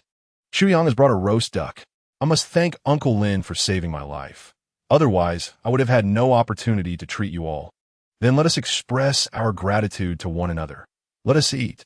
Lin Miao excitedly poked her fingers, wondering if the roasted duck referred to was indeed the famous Peking duck. The slices of duck meat were exquisitely uniform, each piece adorned with a delicate layer of duck skin, cut so thinly that they resembled gossamer and melted effortlessly in the mouth. Dipping these succulent slices into a specially crafted sweet bean sauce, allowing them to fully absorb the rich flavor, she carefully placed them onto a soft pancake, adding finely sliced scallions and cucumbers, wrapping them tightly within. With a single bite, a symphony of diverse textures and flavors danced upon her palate, leaving an indelible impression. A mouthful of duck wrapped in pancake paired with a sip of thick, fragrant wheat tea, generously topped with sesame paste, enveloped her senses. The moment she took a sip, the robust taste of sesame enveloped her mouth, bringing immense satisfaction. Compared to the soft pancake, Lin Miao preferred the crispiness of the sesame-studded xiaobing. This pastry, with its crunchy exterior and flaky interior, offered an exquisite texture. She filled it with duck meat, scallions, and cucumber, and with a single bite, she savored not only the delicious roast duck but also the delightful crunch of the xiaobing and the refreshing aroma of the vegetables, creating a harmonious layer of flavors that captivated her. Seeing his daughter relish the meal, Lin Ji could not resist trying this unique way of eating. As he took a bite, he immediately felt the crunch of the xiaobing and the tender juiciness of the roast duck. Chewing thoughtfully, he mumbled, "You truly are a little gourmet. You know how to eat. Hee hee.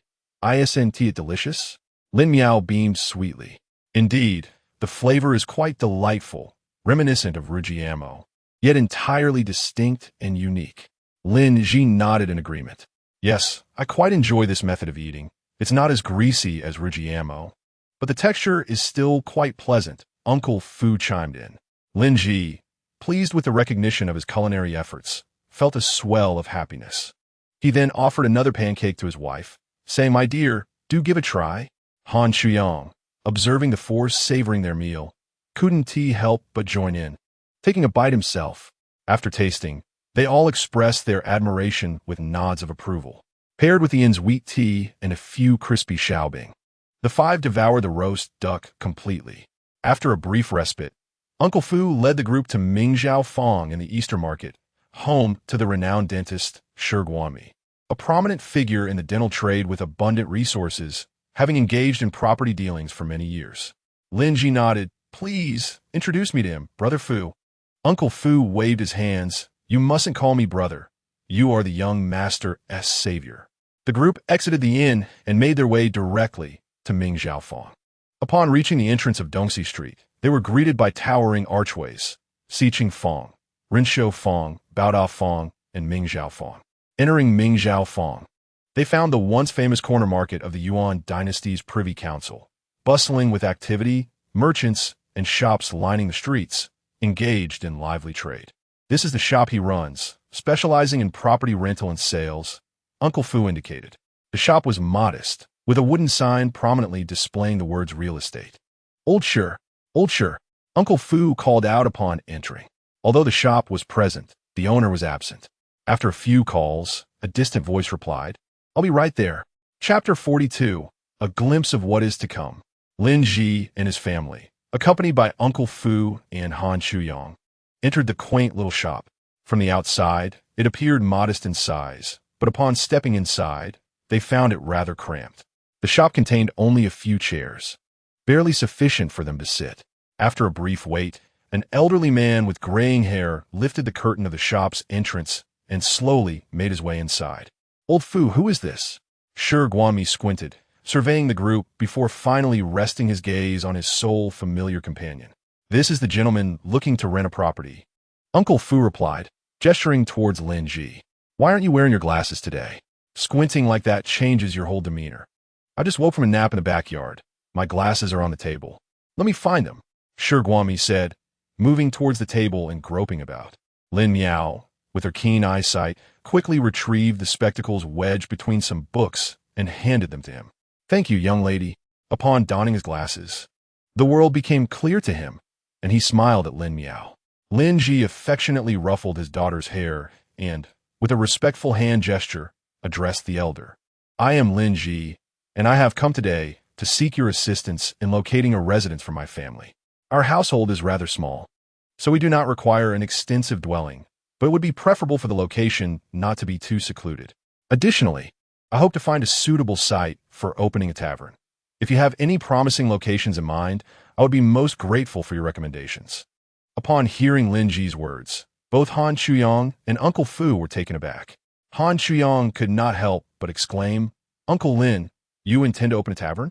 Uncle Fu also displayed a look of surprise, clearly not expecting Lin Ji to have such ambitions.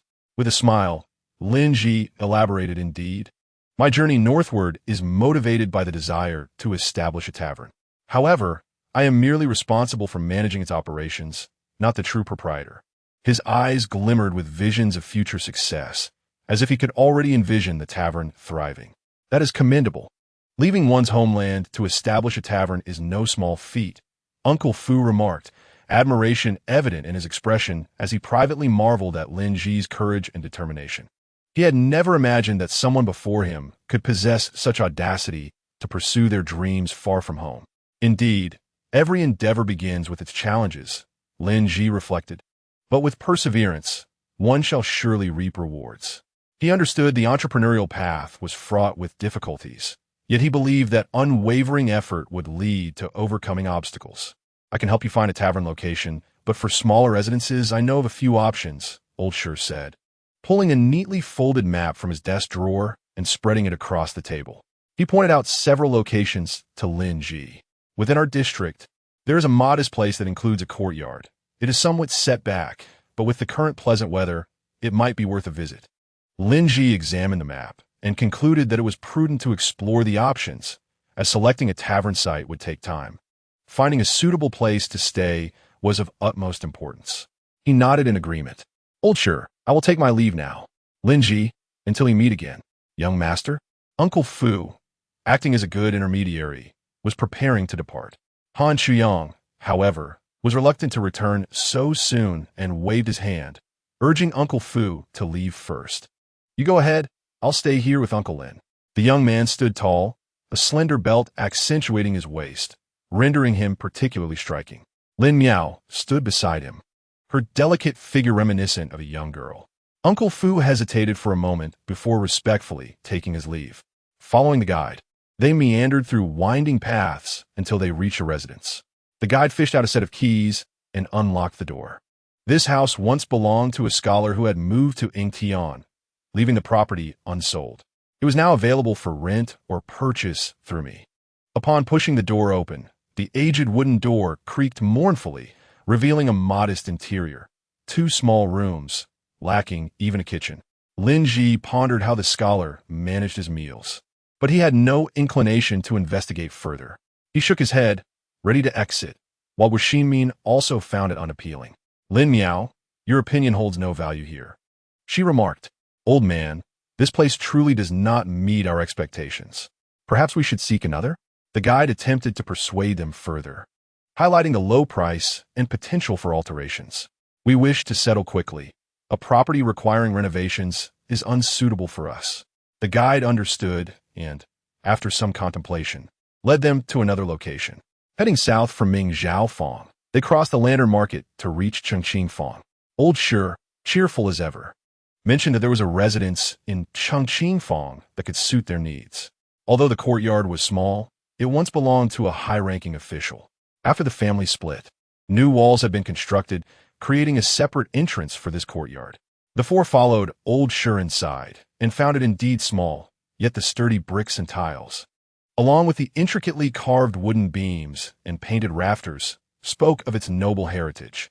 The price of this courtyard was steep, as they could see. Though it belonged to a fallen aristocracy, the adage holds true: a starved camel is larger than a horse.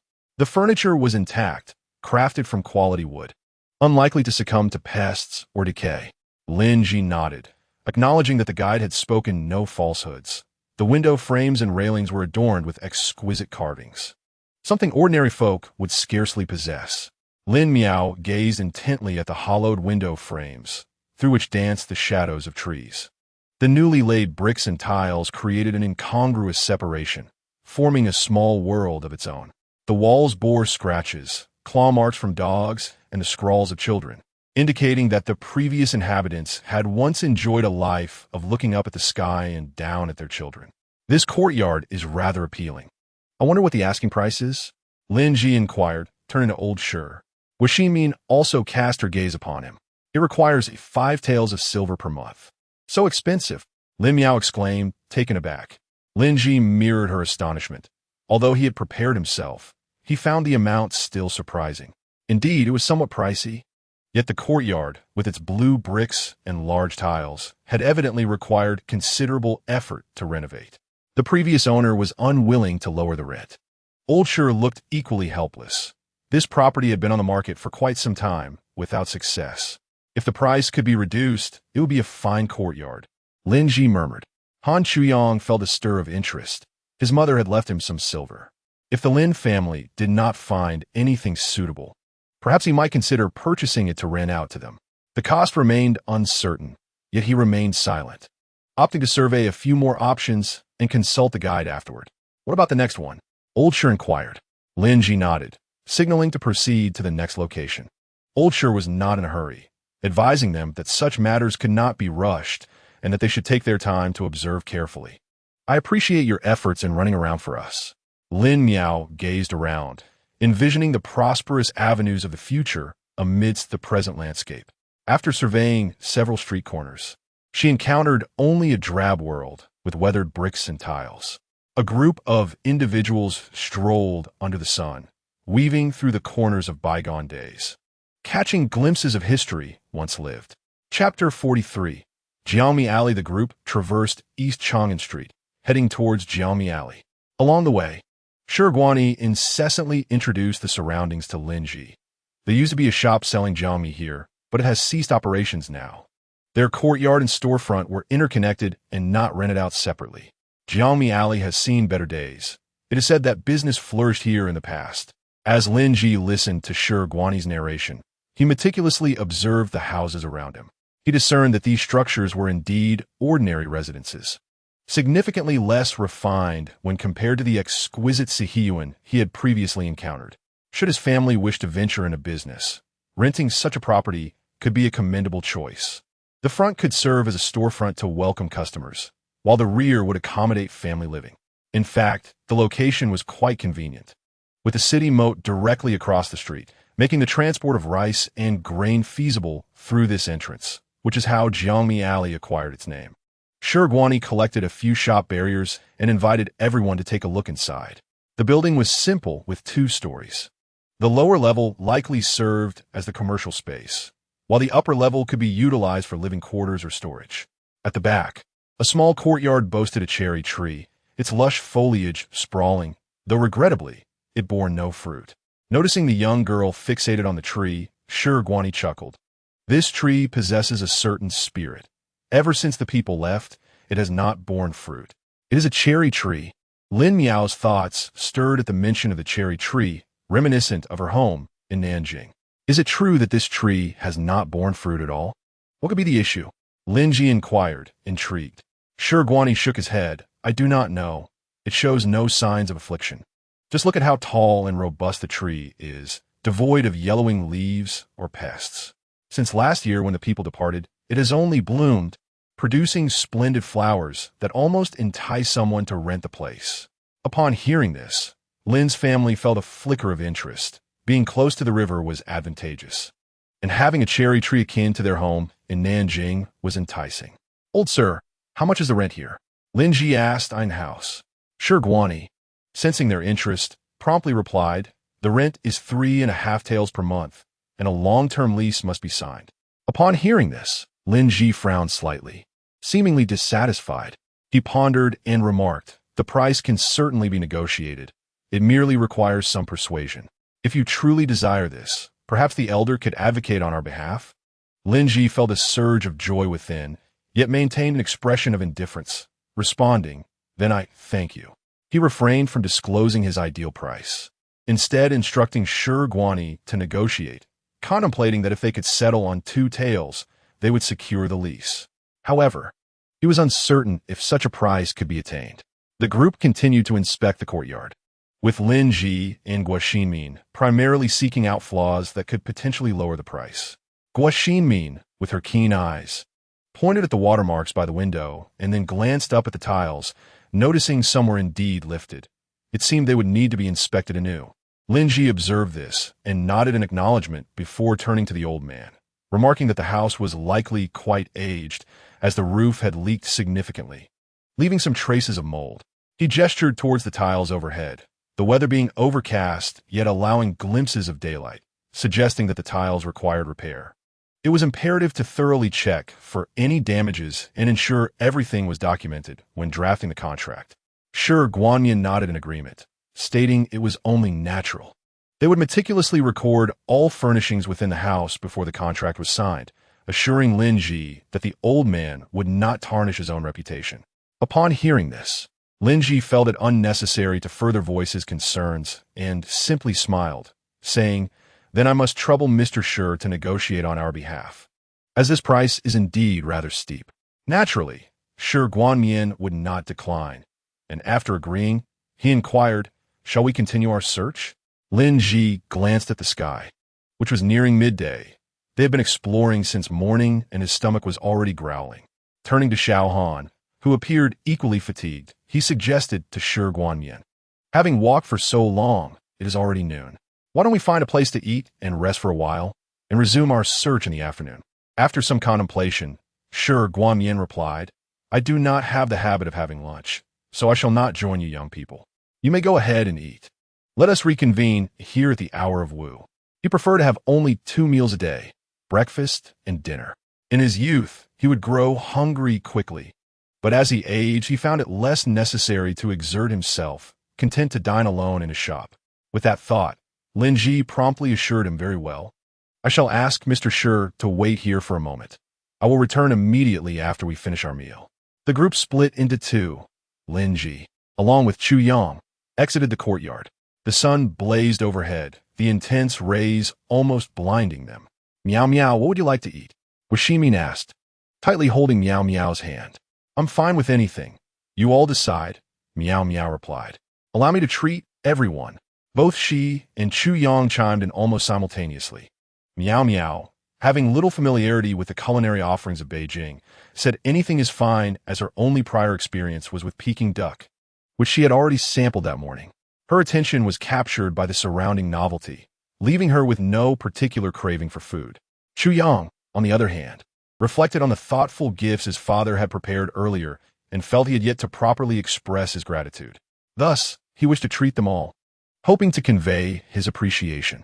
Guo Xinmin, surprised and hesitant, shook her head disapprovingly. You, child, cannot be the one to treat us. However, upon reconsideration, she acknowledged that Chu Yang was a local and likely knew the best dining options, adding, but since you are more familiar with this place, please guide us to something delicious. Chu Yang then asked, so, what do you all wish to eat? Ha ha. You all are passing the topic around like a game of kickball? Lin Miao laughed uncontrollably, returning the same question. Lin Ji and Guo Xinmin exchanged amused glances at Chu Yang, casually remarking that they were not particular about their lunch. Chu Yang smiled shyly, reminiscent of young boy, as they typically dined on noodles or steamed buns. Is there a place nearby for a bowl of noodles? Guo Xinmin inquired. The place we visited last night wasn't too bad, she added. Indeed, the flavors were delightful, and the noodles had a nice chew, plus it's not far from here. Lin Ji concurred with a smile, turning to Han Chu Yang. Chapter 44. Dispute. Han Chu Yang had no objections. For him, the location of the noodles was inconsequential, as he was not particularly discerning about food. Thus, the group strolled down the alley towards Chongwenmen, proceeding along the main street until they neared Wenxi Courtyard. Lin Ji had only connected these locations after consulting a map at the dentist's earlier that day. It turned out that Darren was not far from the former examination hall, explaining the abundance of inns in the area, likely frequented by many scholars and successful candidates in times past. Upon their arrival, the eatery was bustling with patrons clad in satin robes and square caps, all scholars engrossed in conversation. My apologies, esteemed guests. We are currently out of seats. You may have to wait a moment, the proprietress said with a look of regret as she led the four to sit at the entrance and wait. A row of benches was clearly designated for customers. Not to worry, we can manage standing while eating. We are not so particular, Lin Ji said with a slight smile, indicating his understanding. He did not wish to linger unnecessarily, eager to finish their meal and depart. The proprietress expressed her gratitude, noting that many customers had left upon seeing no available seats, and she was thankful that these few did not mind the inconvenience. What would you like to order? She asked. For bowls of fried sauce noodles, came a reply. The proprietress cheerfully acknowledged and called out to the kitchen for bowls of fried sauce noodles. After a moment's thought, she returned to the kitchen to request extra meat and some side dishes for good measure. The atmosphere here is truly delightful, Lin Ji remarked, observing the scholars engaged in lively discussions. Indeed, their attire exudes elegance, Guo Xinmin agreed. Han Chu Yang remained silent, feeling somewhat out of place among the slender scholars. Lin Miao, however, found herself captivated, exclaiming, "These are living scholars." Before long, steaming bowls of fried sauce noodles were served. Each bowl showcased distinct noodles topped with a generous amount of meat sauce, accompanied by cucumber, bean sprouts, and garnished with scallions and cilantro, emitting an enticing aroma. Lin Ji picked up his chopsticks, skillfully mixing the noodles to fully absorb the rich meat sauce. He then took a bite, savoring the smooth, chewy texture that melted in his mouth, leaving a lingering aftertaste. The robust sauce paired with the crisp freshness of the cucumber was utterly irresistible. This fried sauce noodles are truly delectable, Lin Ji exclaimed. Lin Miao did not lift her head, focused intently on slurping her noodles. It was Han Chu Yang's first experience dining in such a manner. Though he had sampled street food before, this was his first time holding a bowl without a table.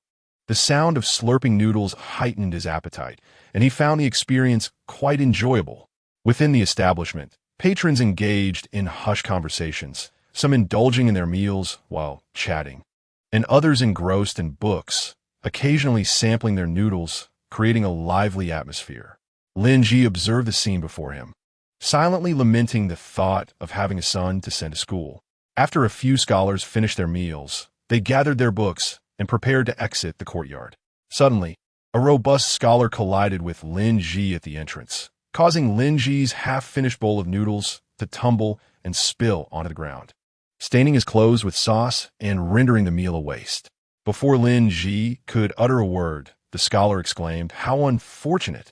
Lin Ji promptly stood up, his expression darkening as he calmly replied, "My good sir, you have toppled my bowl of noodles. Not only do you fail to apologize, but you also dare to blame me for your misfortune? Is that so? What status do you possess that warrants an apology from me?" The portly scholar sneered, a disdainful smirk gracing his lips as he kicked over the chair beside him. "You, a presumptuous scholar." Lin Ji seethed, his anger simmering just below the surface. He had yet to raise his voice, yet the rotund figure before him, dressed in the garb of a scholar but displaying such arrogance, was an affront to the dignity of learned men. The scholar was about to retaliate, but his companions intervened, urging him to return to their studies in preparation for the upcoming exam. After all, last-minute cramming could still yield results. The portly scholar, already vexed by his father's criticism regarding his studies, felt immense pressure to perform well on the exam, lamenting his recent indulgences. He had even attempted to solicit answers from the top student, but to no avail, deeming the other a miserly fool akin to Lin Ji, merely a source of irritation. As his frustration mounted, he shoved aside his companions, grumbling that the collision with Lin Ji was merely bad luck. "If I don't do well on the exam tomorrow, it will surely be your fault. Let us speak reasonably. You were the one who collided with me," Lin Ji retorted, his indignation palpable as he rose to confront the scholar, his voice laced with clear anger. "Step aside, little girl," the portly scholar replied, dismissively. "You are merely obstructing my path. If he cannot manage his own noodles, that is not my concern.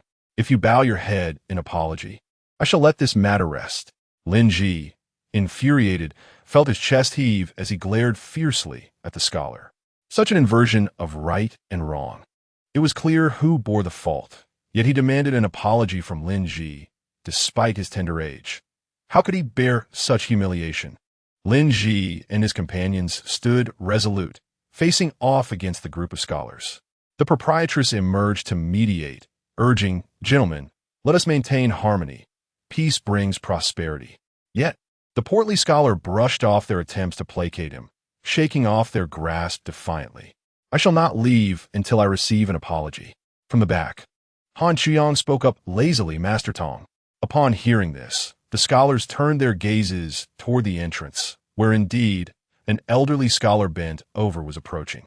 Upon seeing the gathered scholars, his expression darkened, and he sternly inquired, "Have you all finished your meals? Why linger here instead of returning to the academy?" Upon witnessing the arrival of Master Tong, the young gentleman's previous bravado dissipated entirely.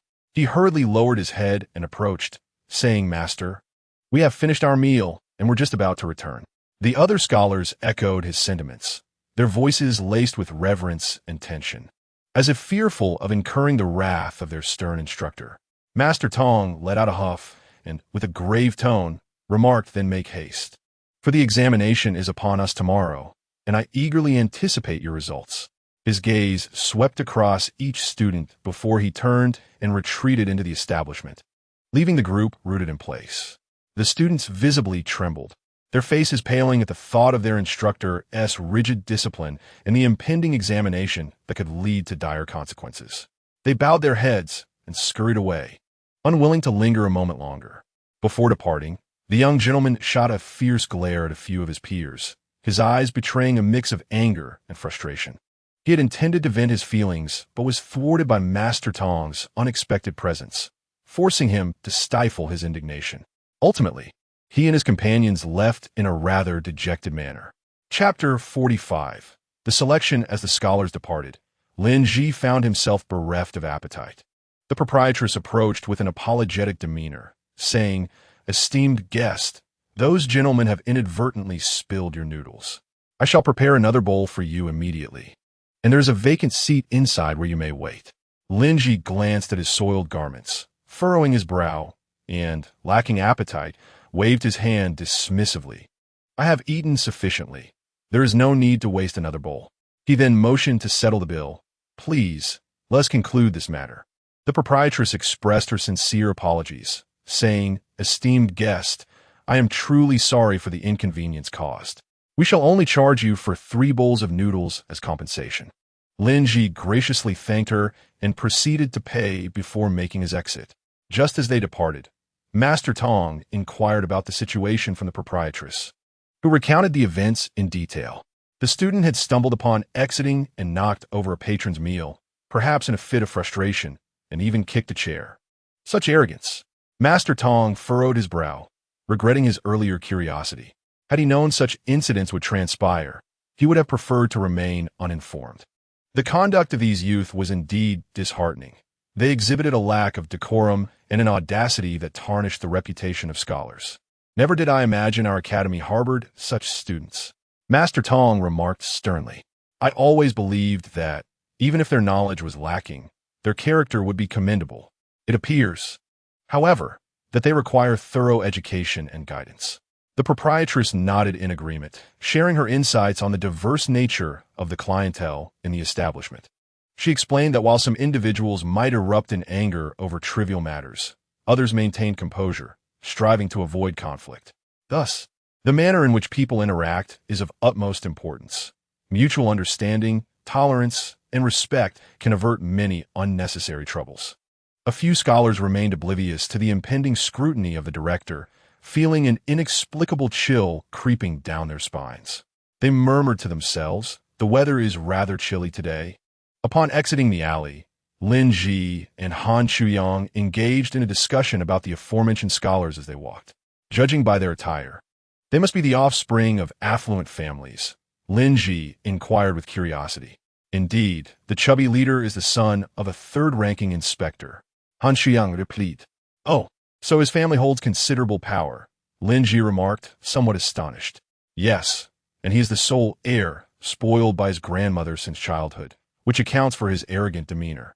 Han Chuyang elucidated. Hearing this, Lin Ji felt a sense of relief for not acting impulsively moments ago. He understood well the wisdom of avoiding conflict with authority. Had he clashed with the chubby boy, who could predict whether there were indulgent parents lurking behind? Fortunately, the scholar had fortuitously come to enjoy some noodles, and the other scholars were wary of him, thus defusing the situation. Had it escalated poorly, the tavern might have faced trouble even before opening. Did Chuyang also study at the academy? Lin Ji inquired with curiosity. For a few years, but my ambitions lay elsewhere, so I returned home to learn martial arts. Martial arts are indeed commendable. They strengthen the body, Lin Ji praised, with his wife nodding in agreement.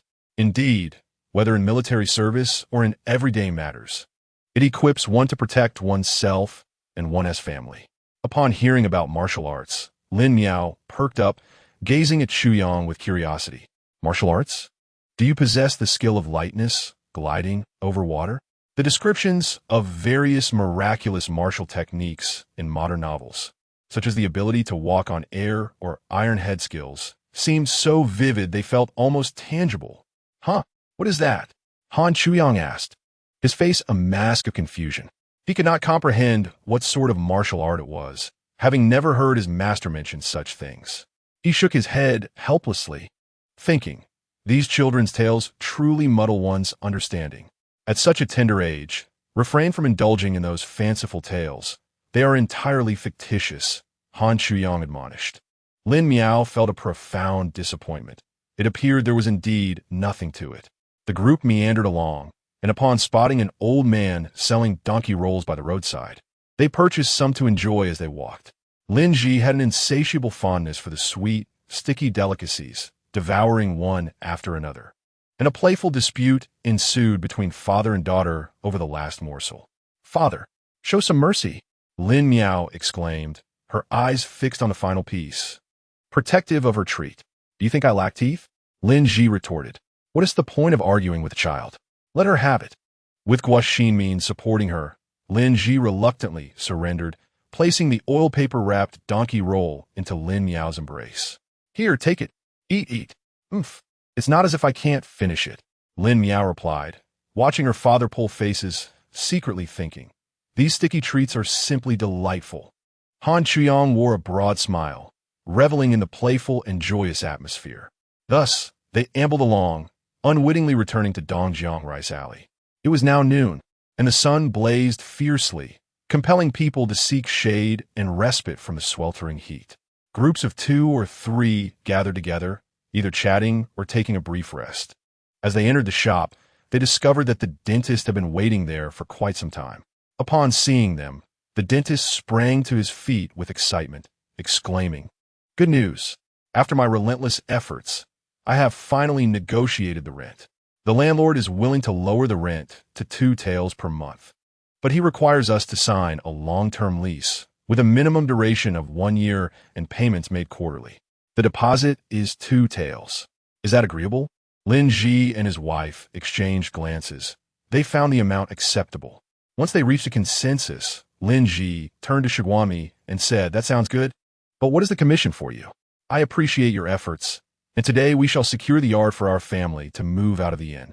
Upon hearing their affirmative response, Shiguanmi felt a sense of relief wash over him. He smiled and reassured them, "Rest assured, I have prepared the contract. Just review it to ensure everything is in order. Our customary commission is 10%. He produced a piece of paper from his sleeve, where the required fields for the leaseholder's information had already been left blank, ready for completion. Lin Miao marveled, realizing why he was a professional dentist. He had the lease template ready, and all that was left was to fill it in upon any transaction, much like a real estate agent. "Name?" asked Shiguami. "Lin Ji." "Very well." Shiguami wet the brush with his saliva and inscribed the leaseholder's name. Once completed, he blew gently on the ink to dry it before presenting it to Lin Ji for review.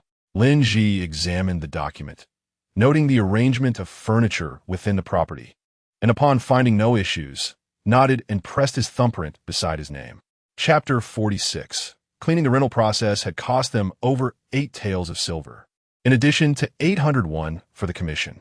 However, they were relieved to finally have a place to call home. Lin Ji needed to accompany the dentist to the government office to complete the necessary formalities, while Guo Xinmin and Lin Miao remained behind to tidy up. Guo Xinmin clutched the heavy set of keys in her hand, her face lighting up with a relieved smile. "At last, we have secured the rental. We must swiftly move our belongings over. The expenses at the inn are quite burdensome." Lin Miao nodded in agreement, echoing her mother's sentiments. During her recent travels, she had become increasingly familiar with the financial dynamics of the Ming Dynasty, noting that a typical family would spend only a few hundred won on food and drink each month, whereas a single night at the inn could cost 1 or 200 won, which was exorbitant. Han Chuyang stared blankly at the roof tiles, pondering whether they would need to be arranged properly. Guo Xinmin chuckled, "Silly child, such trivial matters will be handled by your Uncle Lin when he returns. It won't be a bother at all." "Oh, I thought it was serious. How could the landlord agree to such a significant reduction?" Lin Miao remarked, puzzled at her mother's amusement. Han Chuyang nodded in agreement, sharing her confusion. "Indeed, our concerns were merely a tactic to negotiate a lower price." The dentist understood this, and ultimately agreed to the reduced rate. Otherwise, how could he dare to charge a 10% commission? That is his skill. That does make sense. He earns his living by his expertise. Both children nodded in unison. "Shall we still stay at the inn tonight?" Lin Miao inquired. The inn was rather noisy, and even someone with a good quality of sleep, like her, could be disturbed. Moreover, she found it difficult to sleep early, feeling as though she was becoming more like an old retiree with each passing day. "Aunt Gua, I can help with moving the items as well," Han Chuyang eagerly volunteered. "With little effort, there was no need for you, a child, to busy yourself. I must thank you for bringing Uncle food today. Otherwise, securing the rental would not have gone so smoothly. Today, as you have brought everything over, let us heed your father's advice regarding the inn. I feel it would be best to spend one more night here, and tomorrow we can settle in our new home."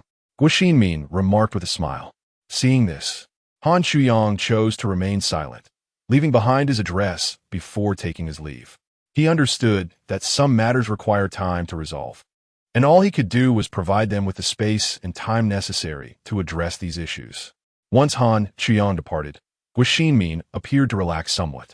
She took a deep breath and said to Lin Miao, "All right, now that we're alone, we can begin our work." Let us diligently clean this home together. With that, she rolled up her sleeves, ready to embark on a vigorous endeavor. The mother-daughter duo, filled with enthusiasm, worked hard, knowing that the more they accomplished now, the sooner they could move into their new house. They divided their tasks efficiently. One swept and mopped while the other organized the furniture and wiped down the items. Their synergy was remarkable as they seamlessly completed each task. As they cleaned, dust swirled around, causing Guaxinim to cough intermittently. She often called out to her daughter to take a moment, suggesting they sprinkle some water before continuing, as the dust was overwhelming. Lin Miao nodded and hurried off to fetch a bowl of water to sprinkle around. Observing her daughter, so young yet so industrious, Guaxinim felt a pang of sympathy. Take a break if you're tired. Do not overexert yourself. After saying this, Guaxinim rolled up her sleeves, thinking that by doing a bit more, they would have fewer chores left to tackle. By the time Lin Ji returned, the mother and daughter had nearly finished cleaning both inside and outside the house. "Father, you're finally back," Lin Miao exclaimed while rubbing her sore arms. The sudden workload had indeed taken its toll on her. Lin Ji, noticing how well they had organized the house, felt a wave of guilt wash over him. "I apologize for the delay at the government office. You both have worked hard. Once we settle in, I shall prepare a lavish meal to reward you." "It was no trouble at all, Brother Lin," Guaxinim replied with a gentle smile, her eyes brimming with understanding and support for Lin Ji. "Once we pay the taxes at the government office, we can truly settle here. Shall we move our belongings today? Stay another night at the inn and check out first thing tomorrow?" Lin Miao looked at her father, realizing they shared the same thought. "I was thinking the same." As she observed the affectionate exchange between the two, she felt a twinge of discomfort, akin to biting into a lemon. After a brief rest, the trio returned to the rented cart to fetch their belongings.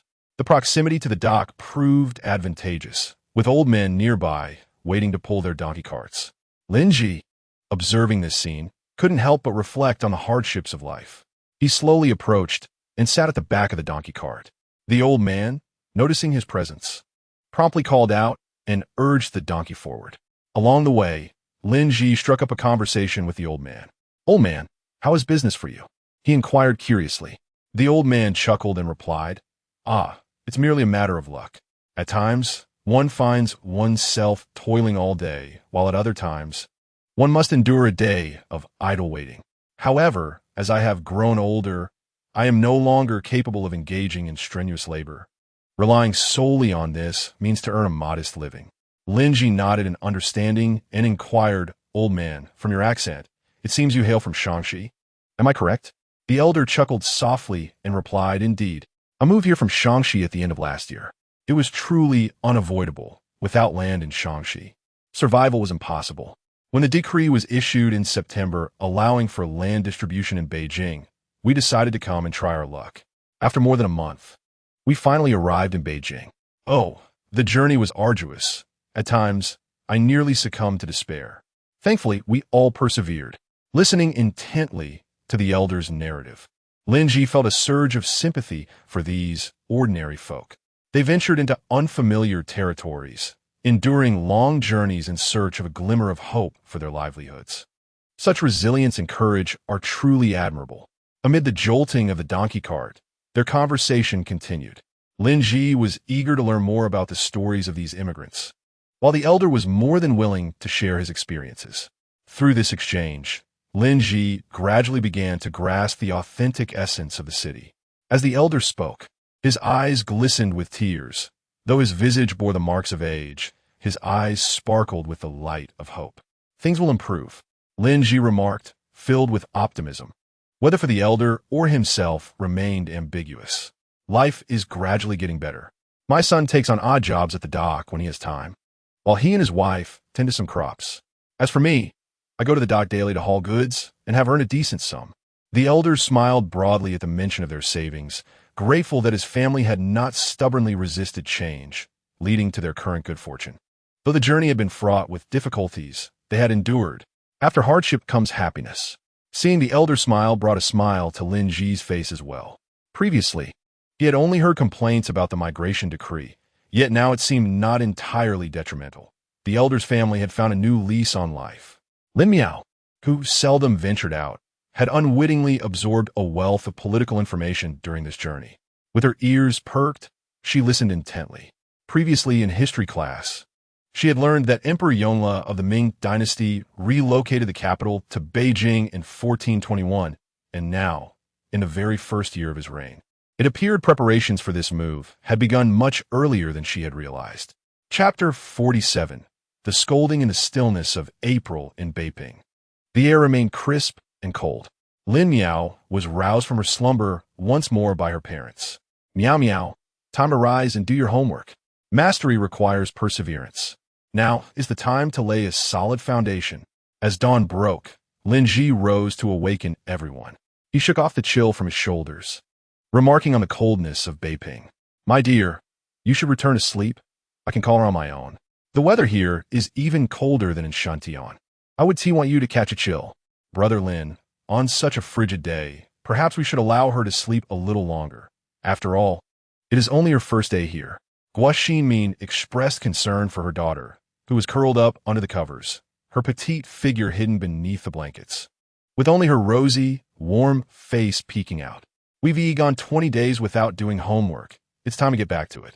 Lin Ji felt a pang of sympathy for his daughter, yet he reflected on his own past experiences. During his apprenticeship, no one had been so tender in urging him to rise. Tardiness had resulted in deductions from his wages, and he had borne the consequences without a word. With the sound of conversation filling her ears, Lin Miao sighed. All right, I'll get up. At this moment, she is particularly curious whether a person's lifetime sleep duration is constant. Do children sleep more, only to find themselves deprived of sleep as they grow older? Lin Miao, still groggy, half sits up, and only after a moment of clarity does she put on her outer garment. Dress warmly. It's a bit chilly in the morning. Lin Ji reminds her, gently pushing Gua Xinmin back to bed. Dear, sleep a little longer. I will call you when the meal is ready. Alas, the fates of individuals differ.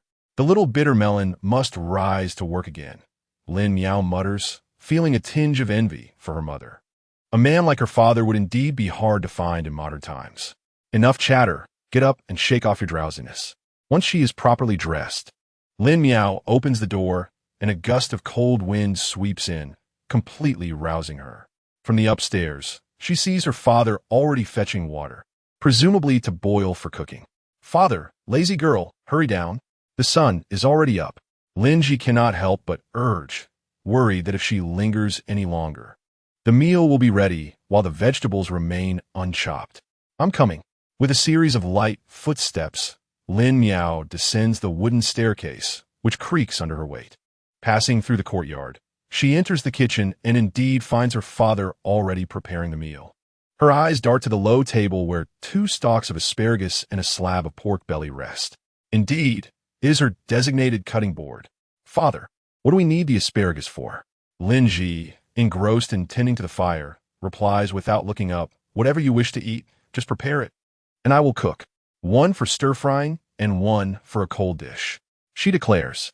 With this affirmation, she confidently begins to slice the asparagus, peeling the stalks before cutting one into thin slices and the other into fine shreds.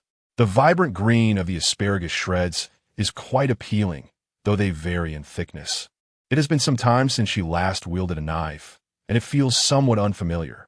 After finishing, she rinses them in water, watching as the green strands dance and swirl. Have you finished playing? I haven't even salted the water yet. A deep voice interrupts her reverie, startling her. She pats her chest and exclaims, Father, you tread so quietly. Little girl, the wicked accuse first. You indulge in idleness and then blame others. Lin Ji gently flicks her forehead, takes the asparagus shreds, and tosses them into a bowl, adding a handful of salt and mixing it well. Let the moisture drain out and wash away the saltiness. The asparagus will be crisp later. Now, hurry on to the next task. The pot is waiting. Nodding in agreement, she proceeds to cut the remaining asparagus into diamond-shaped pieces, adding in some carrot slices for color and crushing a few cloves of garlic to prepare the cutting board. Finally, she begins chopping the meat. Meanwhile, Lin Ji, unable to wait any longer, grabs a handful of spinach, washes it, and tosses it into the pan to stir-fry.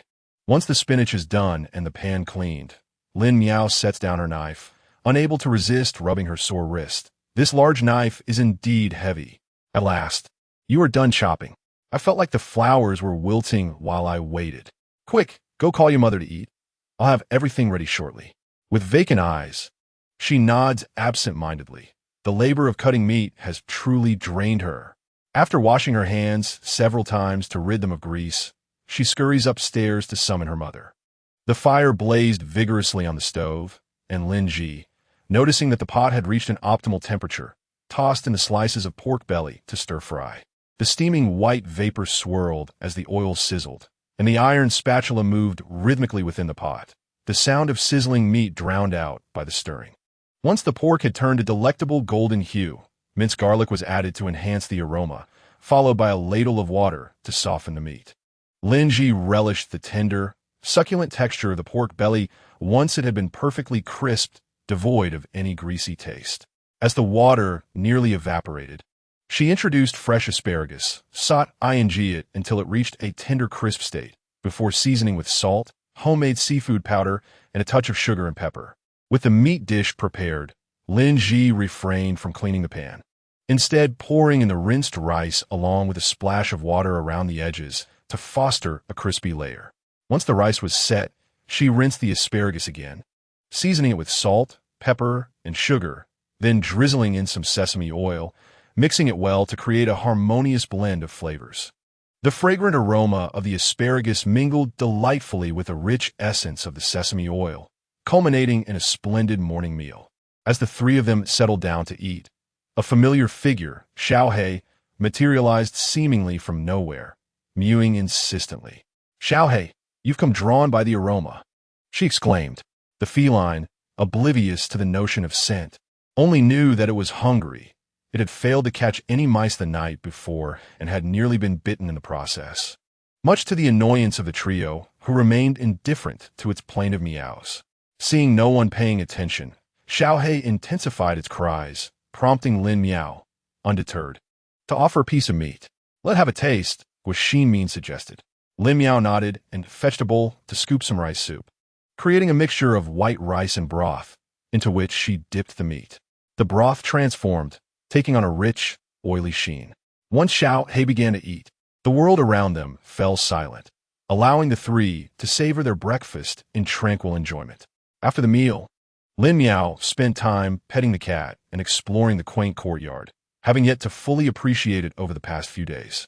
The courtyard was modest in size, easily scanned in a single glance. A well stood in the center, appearing quite deep with scant water. To the north lay a building, with the first floor leading directly to Jiangmi Lane, while the kitchen occupied the east and the guest room the west. The southern boundary was simply a wall, which continued beyond the courtyard, where fruit trees, previously observed, thrived abundantly. As she strolled beneath the trees, Lin Miao gazed up at the azure sky, indistinguishable from that of modern times, where glimpses of twinkling stars peeked through the foliage. Stepping back, it felt as though the entire cosmos was in motion. Suddenly, she stumbled, her foot striking a stone, the uneven terrain nearly causing her to lose her balance. After regaining her composure, she bent down to inspect the ground, discovering what appeared to be a door latch, likely weathered by the rain and muddied by the earth. As she leaned down to pick it up, she inadvertently uncovered an opening. No, it was a cellar. Without a second thought, Lin Miao prepared to descend. The cellar was surprisingly accommodating, featuring a ladder at the edge of the opening.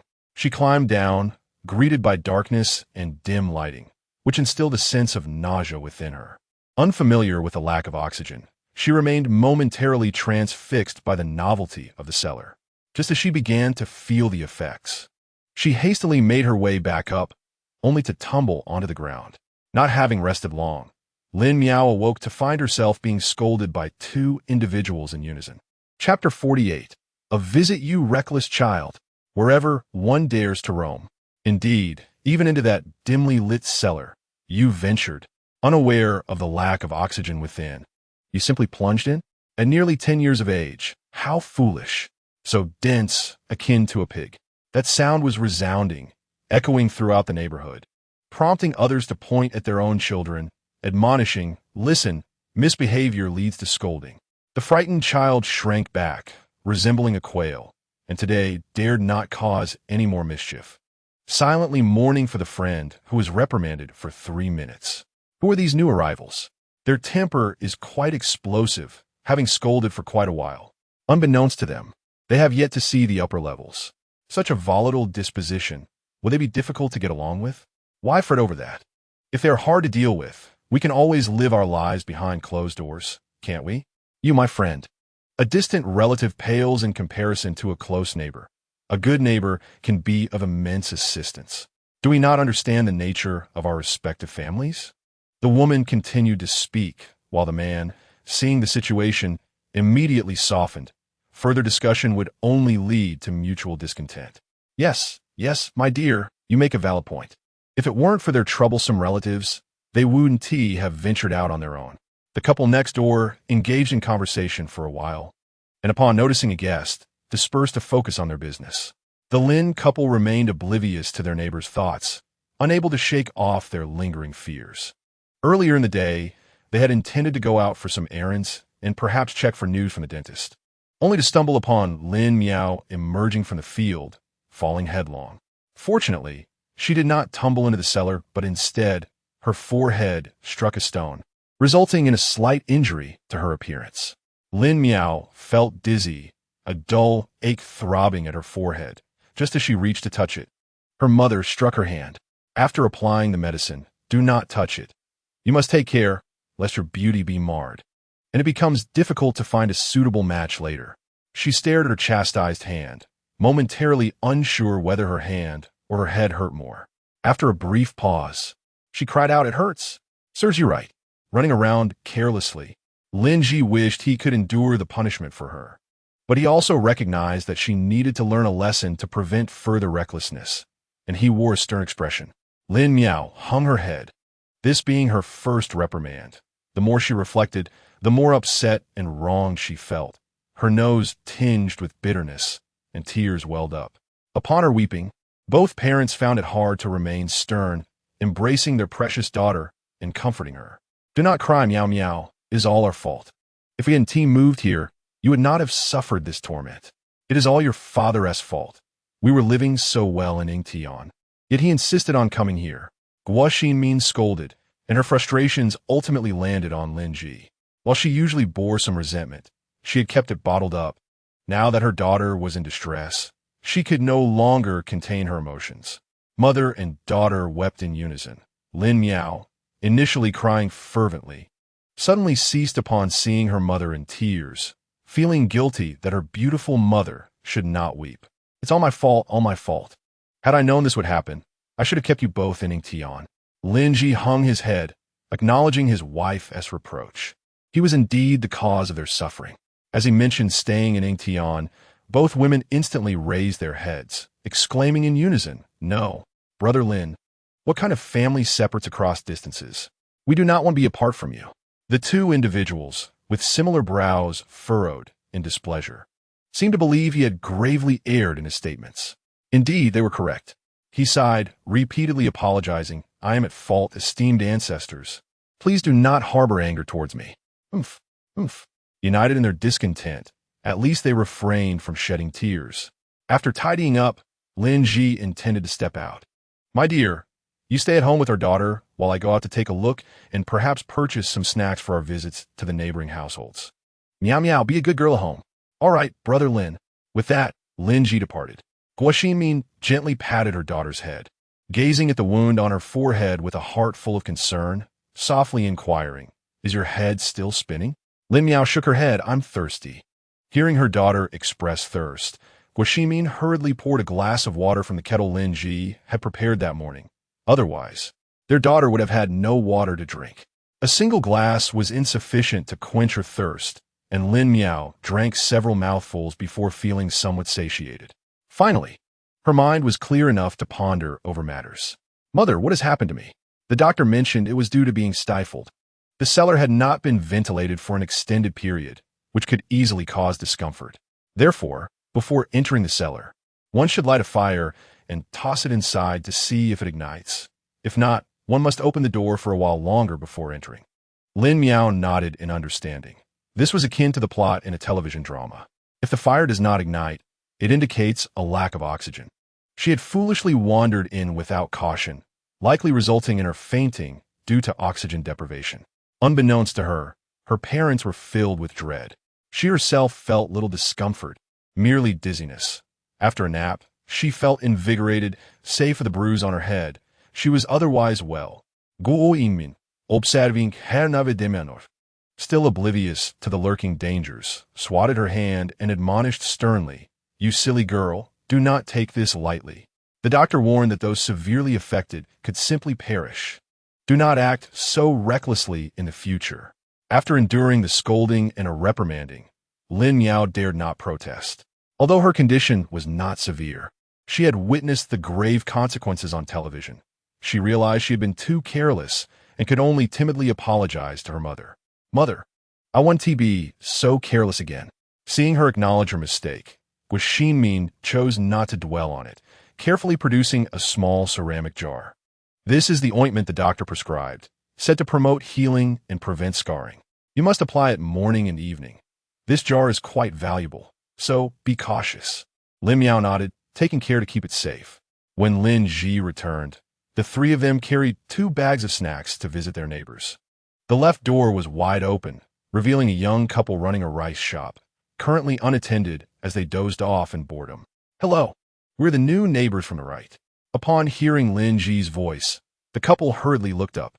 Lin Miao observed that they were about the same age as her parents, dressed simply, yet their smiles were warm and inviting.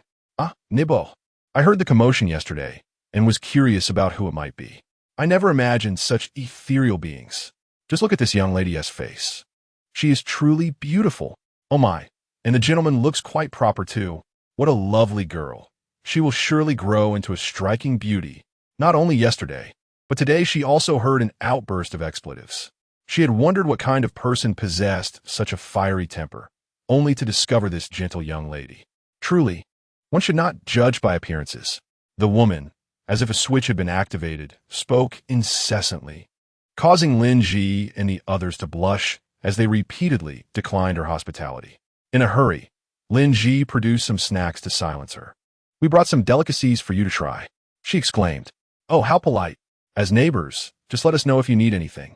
Indeed, it was overly courteous, dear brother. The 2 neighbors exchanged pleasantries, yet the woman did not refuse, accepting the snacks graciously. "We have just arrived, and we shall rely on you and your wife in the future." Chapter 49. The young scholar, the woman, smiled broadly, her teeth gleaming, and patted her chest, assuring them to inquire about any issues, as they were merely trivial matters. The man, deep in thought, entered the inner room to fetch a few chairs. Observing this, the woman apologized profusely, exclaiming, "Look at me," allowing our guest to stand. "How rude of me. Let's sit and chat." They gathered around, not overly concerned with formality. The man returned with several cups of water, and Guo Min thought to herself how parched she felt. The woman had talked so much that it seemed she had released all the words she had kept to herself for years in a single day. As the 2 families sat together, they exchanged pleasantries, primarily the adults conversing while Lin Miao listened, occasionally serving as a prop as her parents pulled her into the conversation. Lin Miao learned that the man's surname was Jean and the woman's was Feng. They had long since parted ways from their families. Jean, originally from a prosperous household, had unfortunately lost his parents' favor, receiving only a shop to support himself. Fortunately, his wife Feng was astute and managed the shop with remarkable success. They had a son who was 10 years old and currently away at school. When the topic of children arose, the conversation became more animated. Lin Miao had to smile several times, her face lighting up whenever she was addressed. "My son is a little rascal, unlike your daughter, who is so well-behaved and lovely. I wish to have another child to cherish at home." Mrs. Feng seemed genuinely fond of her daughter, gazing at Lin Miao as if she wished to take her home. "Isn't your son attending school? Who knows? He might one day excel and become a scholar, a high-ranking official. Then, dear sister, you might receive an honorary title." Guo Min flattered, causing Mrs. Feng to beam with pride. Mr. Jean then inquired, "If she receives a title, what might I receive?" This question left Lin Ji and his wife momentarily stunned. They had heard of mothers being bestowed titles in dramas, but had never heard of fathers receiving any. Lin Miao, too, was unaware of any titles for fathers and shook her head in confusion. Officials who make significant contributions to the state may be honored by the emperor, allowing their mothers to be titled as noble women, while fathers might receive titles such as certain doctor or certain gentleman. A voice called from behind. Lin Miao turned to see a 10-year-old boy entering, carrying a satchel and dressed in deep blue, his skin fair and plump. "Oh, son, you're back. This is our new neighbor on the right, Uncle Lin and Aunt Lin." It turned out to be Mr. Jin's son, who was studying. "Uncle Lin, Aunt Lin, greetings," he said, pausing to address Lin Miao. "Hello, Sister Lin." Lin Miao smiled in return. "Hello, brother." Lin Ji chuckled. A child who studies knows much more. Although the shopkeeper Jin was somewhat dull-witted, upon hearing his son being praised, he wore a face of pride. After all, why else would he send him to school? "Mrs. Feng nudged him and rolled her eyes, exclaiming that if it weren't for her insistence on sending Jinzi to school, he would not have reached such heights today. His father and mother had never intended to send him at all. This thought filled Mrs. Feng with resentment, and Jin hurried to apologize, hoping to move past it. "Mother, my name is now Deming, so please refrain from calling me by my childhood name." Jin Yuchu felt a flush of embarrassment at the mention of his nickname, especially with others present. The name given by his teacher was far more melodious, Yuchu, meaning to begin with a heart. All right, Yuchu it is. It's my fault, Mrs. Feng responded cheerfully, consistently affirming her son. Jin Yuchu sighed in resignation, aware that his mother would continue to call him by his nickname, and, as a dutiful son, he understood the need to indulge his elders. His mature demeanor indeed caught the attention of the couple Lin Ji.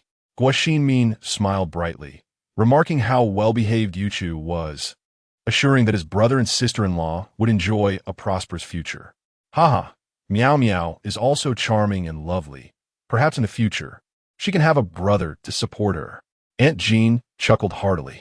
Yuchu nodded in agreement, acknowledging that his little sister was indeed quite beautiful. "Guo's sister, why not join us for dinner tonight? We seem to get along splendidly. Let's talk a bit more." Mrs. Feng gazed at the new neighbor, finding her quite delightful and thoroughly enjoying their conversation. Upon hearing the invitation, Lin Ji and Guo Xinmin exchanged glances and smiled, responding, "Thank you, sister-in-law. We shall come another time. Next time, you must try Lin Ji's culinary skills." Lin Ji nodded in affirmation, recognizing that they had matters to attend to today and still had another neighbor to visit. "Next time, we will certainly invite Brother Jean and sister-in-law to sample my cooking." Hearing that they intended to visit another household, Mrs. Feng pouted, noting that the other family wasn't particularly amiable, often looking down their noses at others. Realizing that speaking ill of others behind their backs was unseemly, she awkwardly smiled and changed the subject. "Since you're new here and still getting acquainted, why not return after visiting the household and join us for a meal? Indeed, my dear brother, you are still unfamiliar with the area. The local liquor is particularly warming. I shall procure some for you to sample." As the topic of alcohol arose, the shopkeeper Jean appeared somewhat lost in thought, considering the possibility of indulging a little more with the neighbors. Mrs. Feng shot him a disapproving glance, aware of his cunning nature, and would have smacked him had there not been company present. Meanwhile, Lin Miao did not engage in the adult conversation, but instead chatted with Jin Yuchu. "What does your sister do at home? Does she study?" Lin Miao shook her head, the ribbons in her hair swaying gently, captivating Jin Yuchu's attention. Despite being a student for over 10 years, she was still illiterate in this setting, having never laid hands on a book, a truly heart-rending revelation. "Then I can teach you once I finish school." Jin Yuchu smiled, teasingly adding, "Such a beautiful sister is surely easier to teach than Xiao Dan's sister. It saves me from his daily reminders of how exceptional his sister is under his guidance. Just thinking about it brings me joy." Jin Yuchu gazed longingly at her. Although Lin Miao appeared to others as a mere child, having just crossed in her teenage years, she had lived for 8 years in this foreign realm, nearly approaching her 30s. How could she refuse a child who playfully sought her affection? In truth, she too yearned to touch the books. "All right, thank you, brother." Lin Miao smiled, her serene countenance suddenly aglow. "No, you must call me master. I am your little master, understand?" Jin Yuchu proudly lifted his chin, mimicking a teacher's gesture by stroking his chin. Lin Miao was momentarily speechless. This child fancied himself a mentor. Yet, upon reflection, she conceded, letting him play the role of a little teacher. Little master. Jin Yuchu was quite pleased to hear this, nodding vigorously. Initially, to become a disciple, one would traditionally present offerings of celery, lotus seeds, red beans, red dates, longan, and lean meat. However, I shall waive your tribute. Would you kindly offer me a cup of tea as a token of respect? Lin Miao could not help but roll her eyes. He was becoming increasingly demanding. With her single eye roll, Jin Yuchu shrank back, conceding, well, never mind then. He took a sip of the water on the table, pondering silently. After all, he had also received his initiation in this manner. Why was his sister unhappy? Never mind. As an elder brother, he ought to yield to his sister. Let us consider it as if she had offered him the ceremonial tea for his apprenticeship. Chapter 50. The beginning of humanity. Knock, knock, knock. Who is it? A young woman opened the door, gazing quizzically at Lin Ji and the others. Upon seeing the young woman, Lin Ji took a step back. Guo Min smiled before speaking. Madam, we have just moved in from the left. This is my husband. His surname is Lin, and I am Guo. This is our daughter. Meow meow. Say hello. Hello. Andy. Meow meow. She is truly adorable. Mrs. Chi observed the visitors with a warm smile, her eyes clear and bright, her appearance pristine, unlike the usual rascals. Lowering her guard, Mrs. Chi stepped aside and offered a polite greeting. You must be our new neighbors. Please come in. Once she had ushered them inside, Mrs. Chi served tea and gently remarked, It's just some simple tea. Please do not find it lacking. How can we find it lacking? We are the ones intruding. Lin Ji replied, raising an eyebrow as he sipped the tea. To call this tea simple is quite humble of this family. Guo Min could not discern the quality, but engaged in polite conversation, eventually learning that Mrs. Chi had moved here with her husband, whose surname was Wang. He was a scholar currently studying at the academy, preparing for the imperial examinations. When speaking of her husband, Mrs. Chi blushed slightly, her every smile and frown exuding the grace of a young lady. Ah, so you're the wife of scholar. Your husband is young and talented. He will surely succeed in his endeavors. Upon hearing this, Mrs. Chi beamed even more brightly, repeatedly expressing her gratitude. Thank you, dear sister, for your kind words. After sipping several cups of tea, Lin Ji and the others took their leave. Mrs. Chi rose to see them off, saying meow meow. My daughter is slightly younger than you. When she returns, I invite you to come and play with her. She often complains of having no friends. Of course, I will wait for my sister to return and find her to play. Lin Miao cheerfully responded, waving goodbye. Once they entered their own home, Guo Min exhaled a sigh of relief. The neighbors seemed quite harmonious. One, Sister Feng, was talkative, while Mrs. Chi was more reserved. Do you dislike Mrs. Chi? Lin Ji inquired. Not at all. It's just that she seems ethereal, and I find it hard to engage her in conversation. Lin Ji had yet to return, but Lin Miao had already burst into laughter. Mother, has Aunt Chi ascended to immortality? She seems so ethereal. Ha ha ha. Guo Min swiftly covered her mouth, leaving her to emit only muffled sounds. Children should not interrupt. Lin Miao sighed. Ah, adults are truly troublesome. Observing her poise and grace.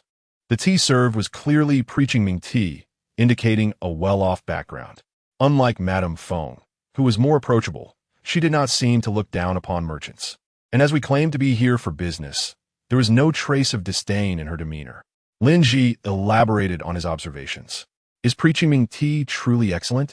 Guo Min inquired, and Lin Miao turned to her father for confirmation. Preaching Ming tea is as precious as gold, with a refreshing and fragrant taste, and a pronounced sweetness upon the palate. No wonder it tasted so light, unlike the coarse tea of yore. Lin Ji shook his head, although his words were somewhat harsh.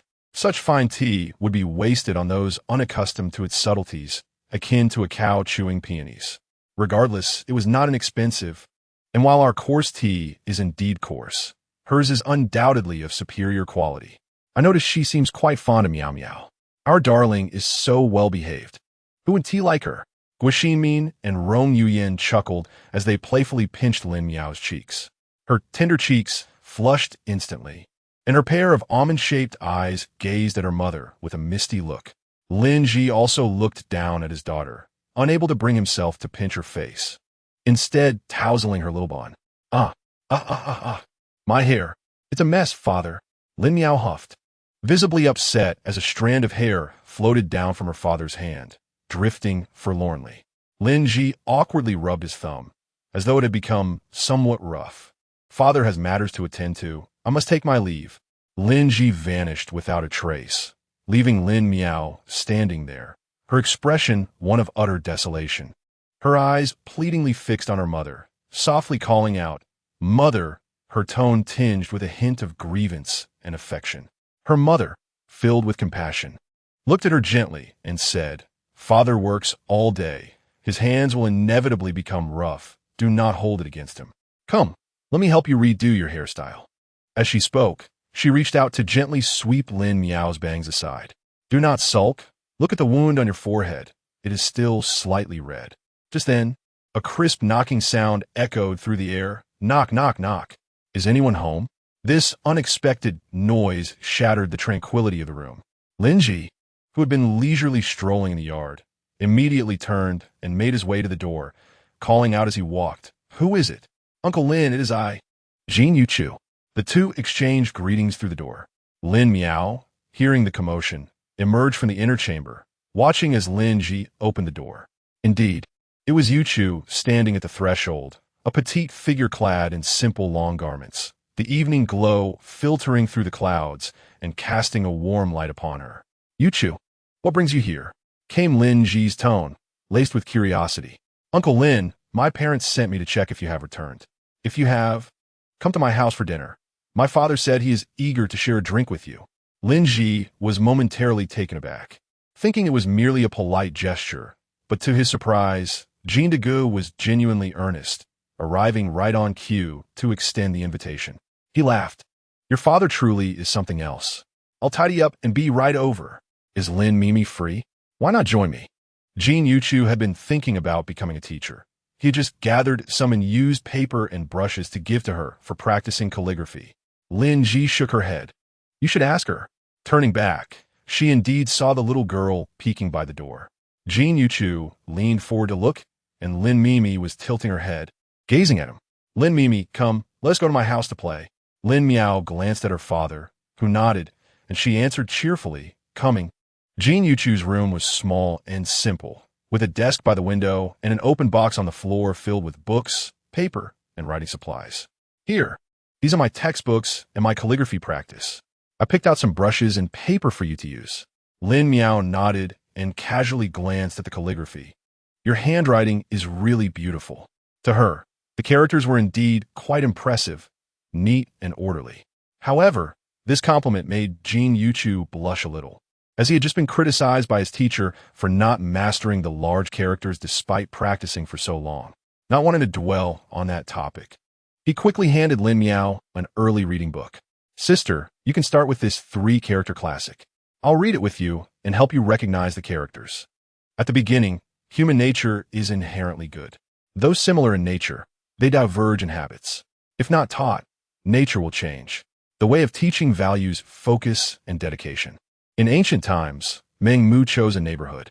If a child does not study, he will break the loom. Dou Yinshan had righteous principles. He taught 5 sons, and all achieved fame. Upon hearing this, Lin Miao recognized it as an old acquaintance. She began to read, matching the traditional characters, recognizing and pronouncing them.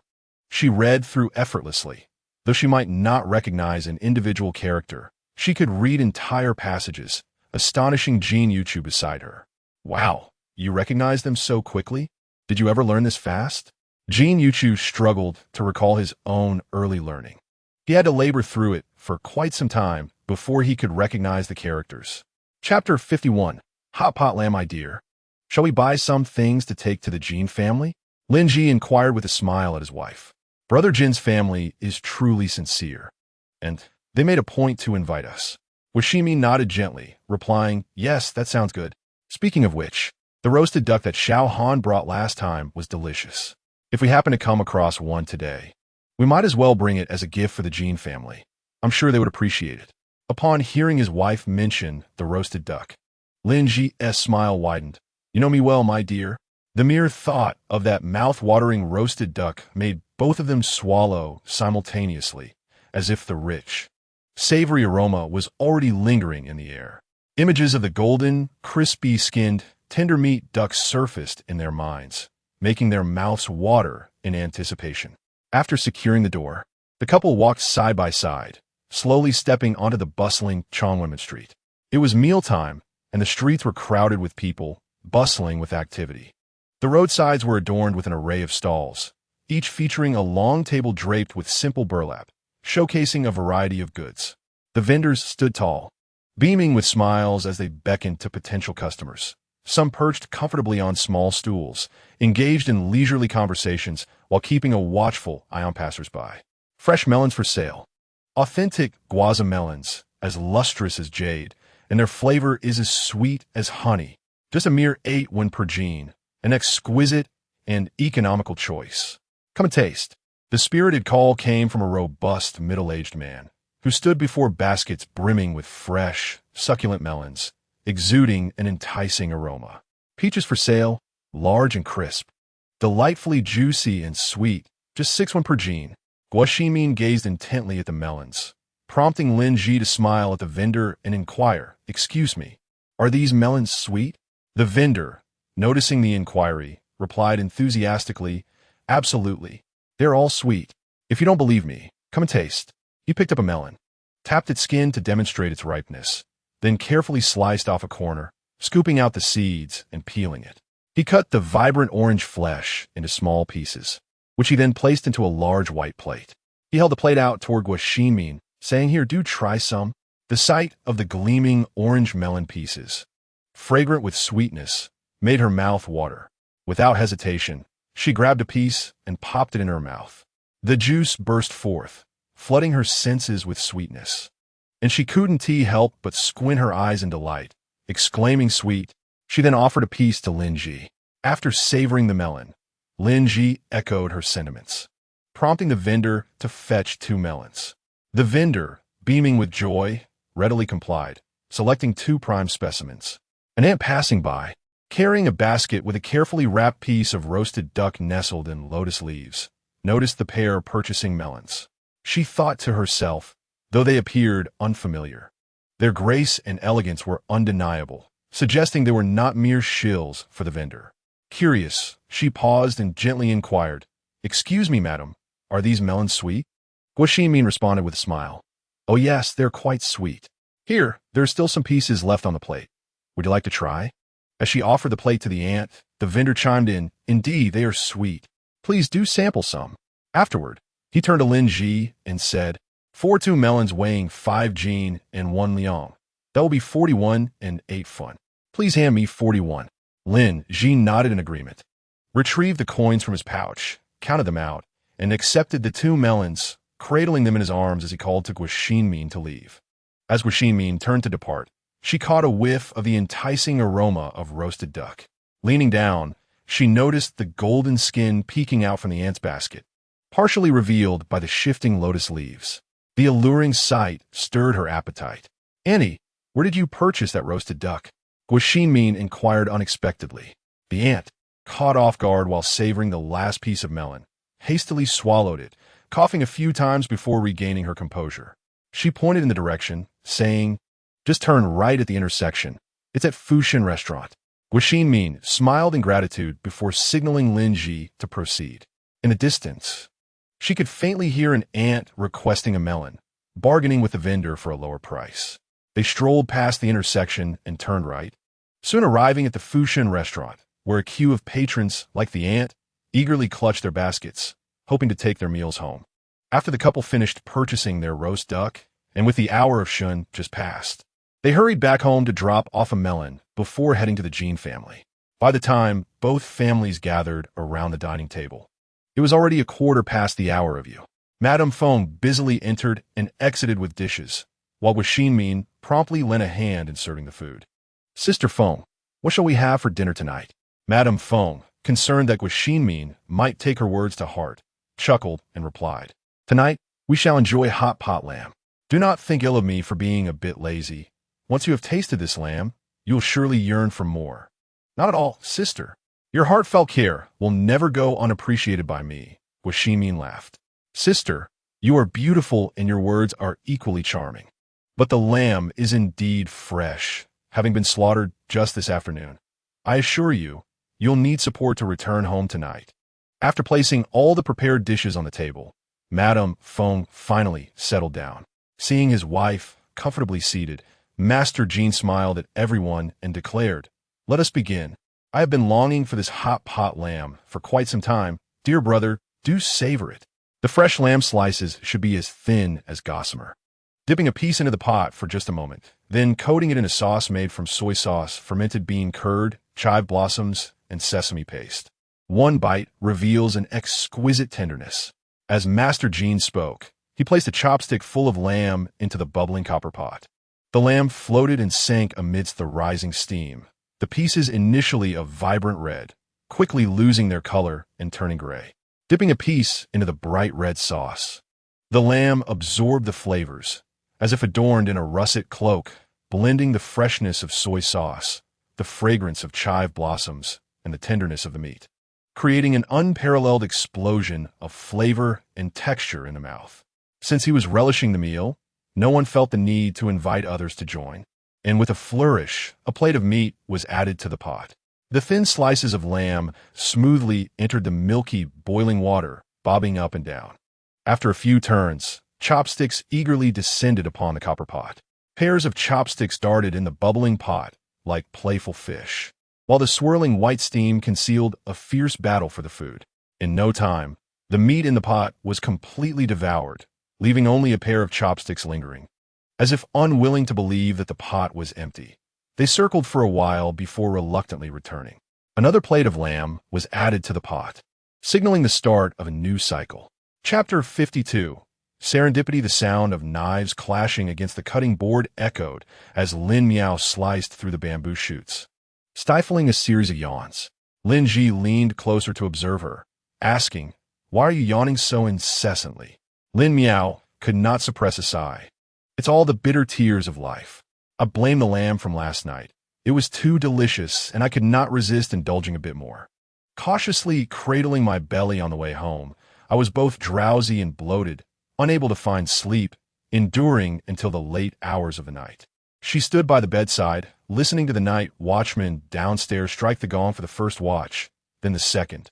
And only when the third gong resounded did she slowly succumb to slumber. Lin Miao voiced her predicament, yet her father, far from offering solace, found amusement in her plight. "Ha ha! You silly girl. How could you be so foolish as to overindulge? Ha ha! I've never heard of anyone staying awake due to overeating." His infectious laughter echoed warmly from his lips as Lin Miao rolled her eyes dramatically, wielding a piece of lettuce as a makeshift outlet for her frustration. The sound reminiscent of galloping hooves. This morning's breakfast was simple and light, a dish of scallions mixed with shredded lettuce and a bowl of delicate congee. The family of three sat at the table, engrossed in their meal. Xiao He strolled away leisurely, casting a glance at the sparse offerings before departing. "Meow, has the owner's fare taken a turn for the worse? So bland even a cat won't eat." Lin Miao felt a twinge of discomfort, not wishing to reveal her troubles to outsiders. After consuming only half a bowl of congee, she set down her utensils. Washimin looked up. "What's the matter? You've barely eaten." "Ha ha ha. You see, my dear wife, Lin Miao overindulged last night, and today she fears repeating the same mistake." Lin Ji chuckled heartily, while Washimin playfully twisted his arm. Why not purchase some hawthorn cake to ease her discomfort if she overindulged? Lin Ji pouted in mock grievance. "But my dear, I have already prepared congee for her." Lin Miao, no longer upset, tugged at her mother's sleeve, appreciating her kindness amidst her father's teasing. Washimin, however, did not show favoritism, huffing disapprovingly. "You, a grown adult, still do not know moderation? Overeating at someone else's home. How embarrassing." Once cheerful, Lin Miao's spirits sank, her head drooping as she murmured her acknowledgement of the reprimand. Both father and daughter sighed in unison, and upon hearing each other's sighs, They began an unspoken exchange of grievances. Lin Miao, it's all your fault. Mother scolded me because of you. Lin Ji, no, it's your fault. My wife no longer loves me. Thus, an unvoiced dispute quietly unfolded, and their muted breakfast came to an end. My dear, I shall step out shortly to check on the progress of that house belonging to the historian. You and Meow Meow may either stay home or go for a stroll. All right, Meow Meow, shall we venture out together? Yes. Meow. Xiao Hei appeared unexpectedly, having seemingly materialized from thin air. Mother, Xiao Hei wishes to join. Let us take along. Meow. I merely wish to assure you that I shall guard the house. I shan't be going out. With a leap, Xiao Hei ascended to the top of cabinet. Guo Min frowned at the frolicking cat. Stay put at home, and make sure to lock the doors and windows. And you, Lin Miao, how will you manage it? It runs faster than you do. Furthermore, what if you have to carry heavy packages? Meow, exactly. Lin Miao considered this and called out to Xiao Hei. Xiao Hei, do a good job of guarding the house. Meow, do you really need to remind me? The family split into two groups. Guo Min led Lin Miao as they exited, only to encounter their neighbor, Mrs. Qi, also locking her door. Ah, Mrs. Qi, are you heading out? As the day dawned, Guo and her daughter Meow Meow ventured out to procure some necessities. Having recently relocated, they sought to explore their new surroundings. After exchanging brief pleasantries, the two parted ways, with Meow Meow setting off on her own. The market was already bustling with life, a cacophony of voices and vibrant activity. A myriad of delectable snacks and trinkets dazzled Meow Meow's senses. Suddenly, a commotion ahead captured their attention. A vendor was embroiled in a heated argument with a customer, drawing a curious crowd. Guo Min tugged at Lin Miao Miao, urging her to join the throng. There, they observed a middle-aged man with a flushed face vehemently proclaiming, "These vegetables are freshly harvested from my own garden.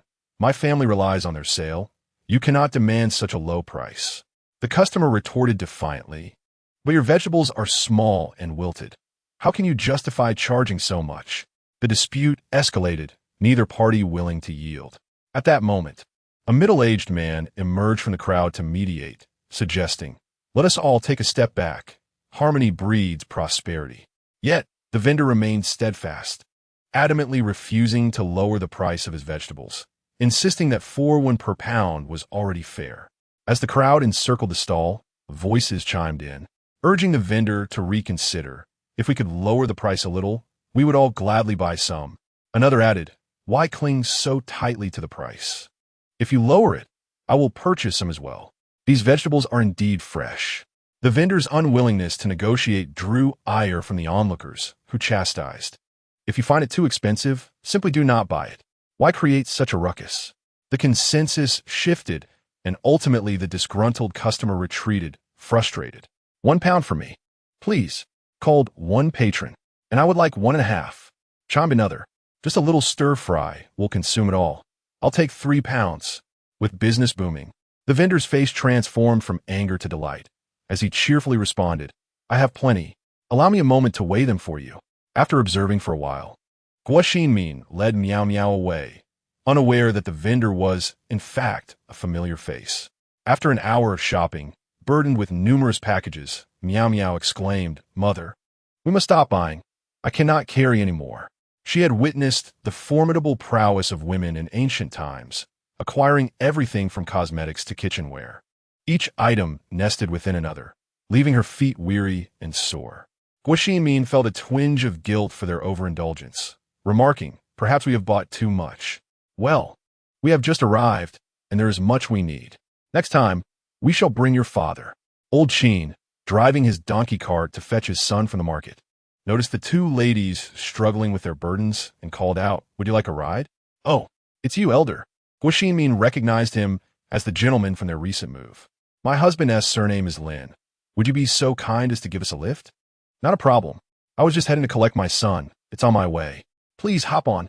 Old Qin halted his cart, and both Guo Min and Meow Meow sighed in relief, grateful for the chance to ease their load. "Thank you," they both expressed with genuine gratitude, their eyes sparkling with appreciation as they looked at Old Qin. "Ha ha, it's all on the way, so settle in." Old Qin chuckled heartily, his face crinkling with joy. Life was truly delightful. Once they sold this batch of greens, they could indulge in a hearty meal. The donkey cart moved slowly, its wheels clattering softly, harmoniously blending into the bustling street filled with people. The cacophony of vendors' calls, conversations, and the sounds of horse-drawn carriages seemed to ebb and flow, drawing nearer and drifting away. "Father, what brings you here?" Chapter 53. A Good Letter. "Father, what brings you here?" A middle-aged man, holding a dirty cloth and carrying a large basket on his back, waved and called out to old Chin with a beaming smile. "Hey, mother, that's the man who was just arguing." Indeed, it was. Lin Miao and her mother conversed without making an effort to lower their voices, and old Chin naturally overheard. "Do you know him?" Old Chin's son glanced curiously at the two unfamiliar faces sitting on the cart and shook his head. "No, I don't recognize them. Grandfather Chin. My mother and I just happened to see him in the crowd earlier. The uncle hasn't seen us before." "Oh, I see. So what was the argument about?" Chin Shan hadn't intended to discuss these bothersome matters, but seeing his father had heard from someone else, he chuckled and said, "It was nothing. Someone was haggling for a lower price. Didn't you and Huanyang say that we'd improve our lives once this batch of green sold out?" I wasn't inclined to lower the price.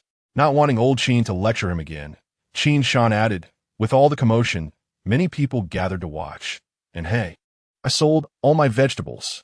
As he spoke, he lifted the empty cloth bag high, the worn fabric fluttering between his rough fingers. He smiled joyfully, not only because he had made money, but also because hope was blooming. Seeing this, Lin Miao couldn't help but smile as well. Lin Miao's home was not far. The various bundles had merely slowed them down. With old Chin's donkey cart, they arrived in no time. Upon stopping, Lin Miao jumped down first and hurriedly thanked him. "Thank you, Grandfather Chin. It's just a little favor," Chin Shan replied, finally taking a seat after ensuring the two had gathered their belongings. He had been exhausted from following the cart. "Farewell, old man. Goodbye. Goodbye, old Chin." As the donkey cart ambled away, a creaking sound echoed from behind. "I thought I heard your voices. Who were you speaking to?" Lin Ji opened the door and, upon seeing the two adorned with heavy bundles, felt a pang of sympathy. "Why didn't you let me buy so many things? They're too heavy to carry," Lin Miao replied. "At this moment, words fail me. Father, I feel like I'm going to collapse from the weight. Can't you see?" Only then did Lin Ji lower his head to tousle his daughter's hair, offering a feeble reassurance. "I'll help your mother first. You should carry less. Leave some on the ground, and I'll take care of it." The three of them organized their items and prepared a simple meal of noodles, each adding an egg for lunch. Today I visited two houses. One was slightly smaller, but the location was quite good, close to where we live. The other was a bit farther away, but the space was truly vast. Everything could be spread out. "Father, then choose the closer one. It's much more convenient for commuting," Lin Miao exclaimed, her eyes sparkling with excitement, the gears of her mind whirring with possibilities. According to her father's temperament, she was destined to be involved in the restaurant he had opened. If it were nearby, she could indulge in a bit more sleep. Lin Ji took a mouthful of noodles, chewing thoughtfully. However, that place was undeniably too cramped. It would be more suitable as a small eatery. "Since you have such ideas, why are you still rambling?" Lin Miao expressed her discontent, pondering the alternatives. Guo Xinmin chuckled. "Do you still not understand your father? He has already made plans in his mind. What he says in front of us is merely for show." Lin Ji smiled, but chose to remain silent. Indeed, she had spoken too freely. Nevertheless, the two of you might consider whether to rent out the shop on the first floor or embark on a small business venture of your own. Lin Ji wore an expression that sought praise, clearly appreciative of their understanding. "They could do whatever they wished with the shop, but I can't. I've never run a business and have no knowledge of such matters," Guo Xinmin protested, having managed the household for so many years without ever stepping into the limelight.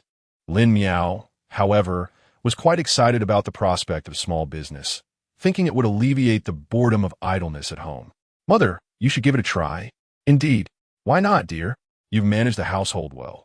Let us give it a shot. No rush. We can think it through. Moreover, renting it out would be inconvenient for us. Who knows what kind of tenants we would attract?" "Exactly, dear. If they were undesirable, I would be quite uneasy outside." Initially resistant, Guo Xinmin began to waver, still hesitating. "Mother, didn't the neighbor aunt open a rice shop? You could learn from her." Speaking of their neighbor, She felt a tinge of envy. With nothing else to do, why not give it a try?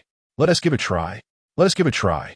The father and daughter joyfully chimed in, exchanging a quick glance before turning away. Oh, by the way, Meow Meow, you have a letter? Lin Meow, perplexed, wondered where the letter had come from. Noticing her confusion, Linji pulled out an envelope from his pocket and retrieved a letter from within. Here, it's from the Shui family. It's likely from your little friend, sent along with the correspondence from the host. As her father reminded her, Lin Meow finally recalled her friend who had been lost her thoughts. She smiled, taking the letter and heading upstairs to read it. Remember to reply after reading. I'll take it out this afternoon, so give it to me before I leave. Lin Meow, without looking back, acknowledged with a simple got it. Goodness, her father truly had no regard for whether she could read or not. Once Lin Meow sat on her bed and carefully tore open the envelope, revealing the letter. She understood why her father was worried about her literacy. After all, Shui Lu wouldn't be able to read either. The entire sheet was adorned with the beautifully penned words "Dear Friend" at the top, clearly written by a different hand than the rest of the letter. The content below was comprised of Shui Lu's childlike scrawl, elaborately illustrated, conveying the essence that he had eaten cherries, found them sweet, but was now disheartened as there were no more cherries left. He longed to see her, having heard she was gone, and missed her, his friend. Lin Meow mused that he wasn't missing her. Rather, he was yearning for cherries, because throughout the letter, the mention of cherries became increasingly whimsical. However, upon reflection, although Shui Lu did not genuinely desire me, I too held no feelings for him. In fact, when the letter arrived, I almost forgot who would write to me. With this thought, a sense of equilibrium was restored. Lacking pen and ink at home, Lin Meow recalled a friend in this place who was still attending school. Never mind, my aunt is at home. I should be able to borrow some supplies. Resolutely, she hurried downstairs. Mother, what is the rush?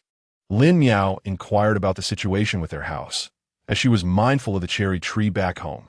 Still waiting for you to remember? I entrusted it to a rental agent. Ah, Lin Meow's face fell instantly. Oh dear, friend, it's not that I'm unwilling to assist. Even heaven seems to have turned against you. It's already up for rent. What's going on? Suddenly remember the house? Dejected, Lin Meow recounted the situation. Guo Ximin laughed heartily. The world of children is truly delightful. You wish to send the keys home for someone to pick cherries, but by the time your keys arrive, the fruit would have surely vanished. Lin Meow gasped, having forgotten that modern deliveries could take just a few days. Chapter 54. The reply, how is it that we have only just arrived in Beijing, and his letter has already come? Lin Meow queried, her face etched with confusion. It seems we left just as they sent the letter, Guo Ximin responded. But how did they know where to send it? Lin Meow pressed further. To Beijing, of course. Guo Ximin replied matter-of-factly. Lin Meow fell silent, feeling a sense of helplessness but unable to counter her mother's words. At that moment, Lin Ji entered the room, holding a cup of tea, and curiously inquired, "What are you two chatting about?" Lin Meow hastily pressed, "Father, where did you get that letter?" Lin Ji took a sip of tea and replied leisurely, "Oh, before we set off, the previous employer provided me with an address. Moreover, they mentioned that a private postal service recently opened in Ningbo, allowing for the mailing of letters and parcels. Quite convenient indeed. If every region were to establish such postal services, it would greatly benefit us common folk." What? There is already a semblance of a private postal system? Upon hearing this news, Lin Meow felt a spark of inspiration. If such a postal service could be established, it would not only facilitate the exchange of information and goods, but also generate some income. She exclaimed excitedly, "Then let us open a private postal service." However, Lin Ji chuckled dismissively, finding Lin Meow's idea overly naive. He shook his head and said, "You have quite the ambition, my girl, but the complexities involved in starting such an operation are not as simple as you think." Lin Meow, puzzled, asked, "What do you mean it's not simple? If we have people, a route, and a shop, wouldn't that suffice?" Lin Ji sighed in resignation and explained, "Our journey has taken nearly 20 days. While the roads have been relatively safe, one must consider the risks involved. These matters are not suited for a child. Go play instead." With that, Lin Ji waved her off, clearly eager to dismiss her. Just trying to shoo me away to work, Lin Meow thought. Feeling a bit disgruntled, yet she obediently complied. Although she was merely 8 years old, she was, after all, a child nurtured by the rigors of socialist education. Her mind sharp and agile. In an instant, a multitude of thoughts flitted through her mind. In this era, where distances were vast and communication cumbersome, the establishment of a local postal service could indeed bring convenience to many. However, relying solely on individual efforts, even assembling a courier team, proved to be fraught with challenges, let alone other matters. Thus, at present, her family was unable to accomplish this task. Perhaps they could consider creating a small agency akin to the modern delivery stations? With this thought, Lin Miao murmured aloud, "Wouldn't it be feasible to set up a little agency? Our nation is so vast. How could one family possibly cover all regions?" Upon hearing the term agency, Lin Ji's heart stirred. Perhaps he could propose this idea to the benefactor? With this notion in mind, he quickly rose, exclaiming, "I shall step out for a moment." Lin Miao hurriedly followed, calling out to her father, "Hey, father, I have yet to write my letter. Buy ink and brushes. I will return promptly." How is it that he had not thought to purchase them on his earlier outing? "Mother, father is running so swiftly. How long will it take to procure the ink?" Guo Ximin smiled at her. "Do you remember the street we wandered through? A right turn leads to the area with the Imperial Examination Hall, where numerous shops sell ink, brushes, and paper." Lin Miao clicked her tongue in realization. It seemed she resided near the school district, which was quite promising. "Ah, indeed," Lin Miao pondered. "Yes, your father must have gone there to buy them." Guo Ximin explained with a smile. "Oh, I see now." Lin Miao nodded, enlightened. "Then let us wait until your father returns to write the letter," Guo Ximin reassured her. "All right," Lin Miao replied obediently. With her father out to buy ink, Lin Miao saw no need to borrow from the neighbors and settled in to await his return.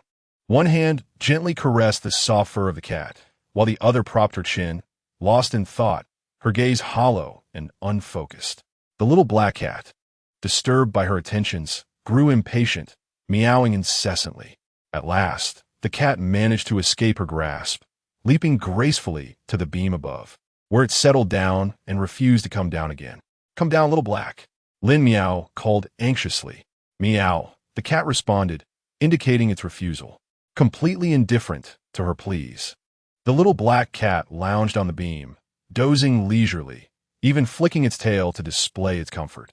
At that moment, Guo Ximin emerged from the house and, upon witnessing the scene, called out, "Meow, meow, what are you up to? If there is nothing else, hurry over and lend a hand." Lin Miao sighed in resignation. "Responding despondantly. Ah, the little black cat has climbed onto the beam." Guo Ximin dismissed her concerns, saying, "You are simply bored. Let play by itself. Why fret so much? I am merely too idle, mother." "What are you up to?" Lin Miao inquired curiously. "I'm gathering this trash to dispose of later. Once the yard is tidied, we can plant something else," Guo Ximin replied, and then began her task. Observing her mother's diligent figure, Lin Miao quietly marveled at the admirable tradition of the flower-growing family. She promptly joined in, busily collecting the refuse. After a while, Lin Ji returned. Upon seeing the two of them sweating profusely, he couldn't help but curiously ask, "What are you two up to?" Guo Ximin waved her hand in response, saying, "We're tidying up the yard, contemplating what to plant." After a moment of thought, Lin Ji suggested, "Leave a patch of land. We could raise a mule or a donkey later, which would make traveling more convenient." Guo Ximin responded cheerfully, "Sure," and resumed her diligent work. At that moment, Lin Miao suddenly looked up at her father, spreading her hands and inquiring, "Father, where's the pen?" Lin Ji chuckled and replied, "Can you write? Just take it." Lin Miao pouted, thinking to herself, "I've studied for so long," yet she retorted defiantly, "Don't underestimate me." Amused by his daughter's adorable demeanor, Lin Ji produced a pen from his pocket and handed it to her. Once she received the pen, Lin Miao eagerly leaned over the table, preparing to grind ink and write. "Sit up straight and behave." Lin Ji playfully smacked her back. Startled, she straightened up obediently, the fear of her homeroom teacher's reprimand ingrained in her. After she finally finished writing, she let out a sigh of relief, commenting on the pen's inadequacy. "This pen is so soft. It's no better than the half-hearted scribbles from my classmate Xiao Lu." Lin Ji, observing the crooked handwriting on the paper, frowned and remarked, "Well, although the writing is a bit unsightly, It's understandable since you haven't used a brush before. However, she added, Dear father, why didn't you buy another pen? Why not two? Linji shrugged nonchalantly. There's no need. I only write letters once every 10 days or so. With that, he dipped the pen lightly into the ink and scratched a few times before writing on the paper. Lin Miao didn't scrutinize it closely. She merely read the beginning. Qingdu Yuzha, and noted that everything was in chapter 55. Brother, you said he would teach me to read. Why is that no longer applicable? Lin Miao pouted, feeling a twinge of disappointment. She hadn't expected her father to possess such a cultured side. No wonder he exuded such an elegant demeanor. He certainly didn't resemble a mere cook. Oh, then next time, have your mother prepare something delicious to thank him properly. Understood, she replied. Books must be read, and culinary skills must also be learned. One must diligently cultivate both. The day before the Grain in Ear Festival, Lin Miao received a note. The black ink gracefully flowed across the moon-white paper. Grain in Ear brings the fragrance of gardenias, inviting you to taste the tree in bloom. The wind stirs the leaves, mistaking it for rain. I sit alone by the small window, leaning on the railing. Ah, mother, is this note for me? Lin Miao exclaimed, astonished by the poetic and aesthetically pleasing characters on the note. She stared blankly at the paper, puzzled. Who could have sent this to me? She scratched her head, unable to recall when she had befriended someone so cultured. Although Brother Yu is a scholar, he seems unlikely to compose an ornate post. Upon noticing this, Guo chuckled and clarified, It is from Mrs. Qi next door. She mentioned that her daughter has invited you to admire the flowers tomorrow. Lin Miao, taken aback, gasped in surprise. I truly did not expect this. Someone has gone to the trouble of sending an invitation, and quite formally as well. She pondered silently, curious about the daughter of Mrs. Qi. What kind of person could she be? Might she be an artistic young woman? If so, would they find common ground? Guo smiled and continued, Let us go together tomorrow, mother and daughter. By the way, your father has been preoccupied with the renovations at the tavern, often leaving early and returning late. Lin Miao nodded in understanding. Oh, I see. How much longer until the tavern is completed? Her curiosity piqued. She was eager to see what the tavern would look like after the renovations. You should ask your father, Guo replied, while attending to her tasks. After tidying up the donkey shed, she stepped outside to stretch and relieve her stiff body. Then, she began to voice her grievances. Your father truly is something. He never tidies up the donkey shed, and it has begun to stink. Indeed, the family had purchased a donkey and constructed a shelter for it. During mealtime, she overheard that the donkey, though not large, was quite costly, costing 3 to 4 taels of silver. The shelter alone cost 500 won, and after adding in the cart, the expenses had accumulated significantly this month. Speaking of the donkey's shed, Lin Miao nodded in agreement. These past few days, it's been used for everything. The moment you walk in, the smell is overwhelming. Exactly, mother. When father returns, you must make him clean it. Guo sighed heavily, expressing her helplessness. Although she felt a hint of dissatisfaction with her husband's busyness, she chose to understand and support him. After all, he was working hard for the family. One cannot dwell on every trivial matter among family members. Lin Miao forced a smile, inwardly grumbling, You say that, but I am merely an afterthought. Meow meow. Let us tidy up and head out soon. Huh? Lin Miao lifted her head in confusion. Where are we going? Aren't we visiting Mrs. Qi tomorrow? We need to buy you a decent outfit and make sure you look presentable, Guo explained. Hearing this, Guo sighed again, realizing that several hundred won would be deducted from their limited funds. Didn't you say we haven't had any income recently? Why spend more? My current clothes are perfectly fine. Lin Miao quickly waved her hands in refusal. However, Guo was not swayed. She firmly believed that although spending money was difficult, some expenses were necessary. After all, an invitation had been extended, and one cannot arrive looking shabby. She recalled how Mrs. Qi's simple yet elegant attire made her appear quite lovely, a stark contrast to Lin Miao. Observing her mother's inner conflict and determination, Lin Miao stood her ground, thinking, every family has its own ways. Why must we conform to others? I want to go. I believe this arrangement is quite satisfactory. We can simply bring along some delectable treats. Why put on an act and purchase new clothes? Once Father's restaurant opens and profits begin to flow, we can joyfully indulge in new attire. Lin Miao furrowed her brow, pouting with a tone laden with discontent and reproach. How can you be so thoughtless, my child? Guo Xinmin's expression darkened with anger at her daughter's retort. They have invited us. Do you wish to be looked down upon? I cannot care less about their opinions. Lin Miao retorted defiantly. I am not their servant. Why should I be beholden to their whims? Thus, the mother and daughter engaged in a spirited contest, neither willing to yield. After a while, Lin Miao stole a glance at her mother, only to find her quietly dabbing her eyes with her sleeve. A pang of guilt washed over Lin Miao as she realized her words had been too harsh. It is truly ironic that her mother, often like a little girl herself, requires her daughter to console her. Yet, what can she do when she is saddled with such a mother? She must indulge her. An idea sparked in her mind. She suddenly clutched her head, feigning excruciating pain, and exclaimed, "Oh dear, my head aches terribly. It feels as if the scab on my head is about to fall off. What shall I do, mother? Am I destined to be disfigured?" Upon hearing her daughter's cries, Guo Xinmin, who had been weeping, wiped her tears with her sleeve and rushed over in a flurry of concern. What is the matter? Does it hurt? Guo Xinmin's hand froze as she lifted Lin Miao's bangs. Although the scab had indeed begun to flake, revealing tender new skin beneath, there was no indication of scarring. Realizing her daughter was merely putting on an act, she playfully smacked Lin Miao's arm a few times. Mother! Lin Miao cooed sweetly, her round, doe-like eyes gazing pleadingly at her. Guo Xinmin could not maintain her anger. Mother knows you are a sensible child, but we cannot afford to lose face. Lin Miao sighed, reflecting on how many people are ensnared by the concept of face. Mother, let's simply be ourselves, dressed neatly and cleanly. There is no need to exhaust ourselves over appearances. If others judge us based on our attire, it simply indicates we do not share the same world. Seeing her daughter's thoughtful demeanor, Guo Xinmin was overcome with guilt, realizing her daughter had always been frugal and never frivolous with money.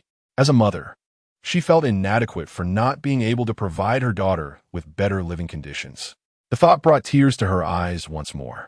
Chapter 56. Wang Zhao Zhao on the day of the grain and ear festival. The sun shone brightly, and a gentle breeze caressed the air. Lin Miao was in particularly high spirits. As she prepared to go out, she took extra care in her appearance, primarily thanks to her mother's diligent efforts. Seated before a mirror, Lin Miao watched as Guo Xinmin expertly styled her long hair.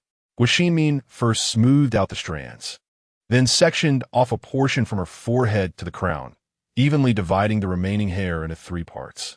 Next, she swept the front section diagonally back, securing it in place with a vibrant red ribbon. Subsequently, the mother intricately braided the remaining 2 strands of hair, arranging them into delicate little buns. Finally, she tied fine red ribbons between the 3 small hair buns, enhancing their neatness and elegance. Lin Miao curiously observed her mother's actions, occasionally inquiring about specific details. Once the hairstyle was complete, Lin Miao excitedly shook her head, causing the slender red ribbons to sway. It didn't seem too difficult. She thought she could manage it herself. After a moment of self-admiration, Lin Miao turned to look at her mother. She noticed her mother styling 3 sections of hair, the overlapping buns adorned with a moon-white ribbon that flowed gracefully through the glossy, dark hair, exuding a simple beauty. Lin Miao gazed intently at her mother, who was first applying powder with care, followed by a gentle application of lip color. Curiosity got the better of her, and she asked, "Mother, what are you doing?" Guo Xinmin, slightly embarrassed, replied, "Why are you staring at me like that?" Lin Miao laughed and responded, "Because you look beautiful, mother." Hearing her daughter's compliment, Guo Xinmin's face broke into a joyful smile as she said, "Am I not still the same person? What is different?" Yet deep down, she felt a sense of happiness. After all, which woman does not relish being praised for her beauty? As she spoke, she continued to arrange her hair before the copper mirror, seemingly catching a glimpse of her younger self. Once everything was ready, the mother and daughter picked up the carefully prepared marinated dishes from the previous night and made their way to the Wang household. Upon arriving at the door, they gently knocked. "Knock, knock, knock. As the sound echoed, the door creaked open slowly. It was indeed Mrs. Chi who greeted them, smiling warmly as she said, "I knew it was you. Come in, please." With that, she stepped aside, inviting them in. She then called out to her daughter behind her, "Zhao, Zhao. This is your aunt from next door, and this is Miao Miao, who is about your age." Wang Zhao Zhao approached leisurely, her skirt swaying gracefully with her steps. She performed a gentle curtsy. "Greetings, aunt." "Greetings, dear sister." Her voice was melodious, akin to the sweet song of a lark. Guaximin smiled, remarking, "Zhao Zhao, you are so graceful, like a young lady now." She carefully scrutinized the girl before her, noting her peach-like complexion and bright, clear eyes that invited warmth and closeness. "Greetings, Sister Zhao Zhao."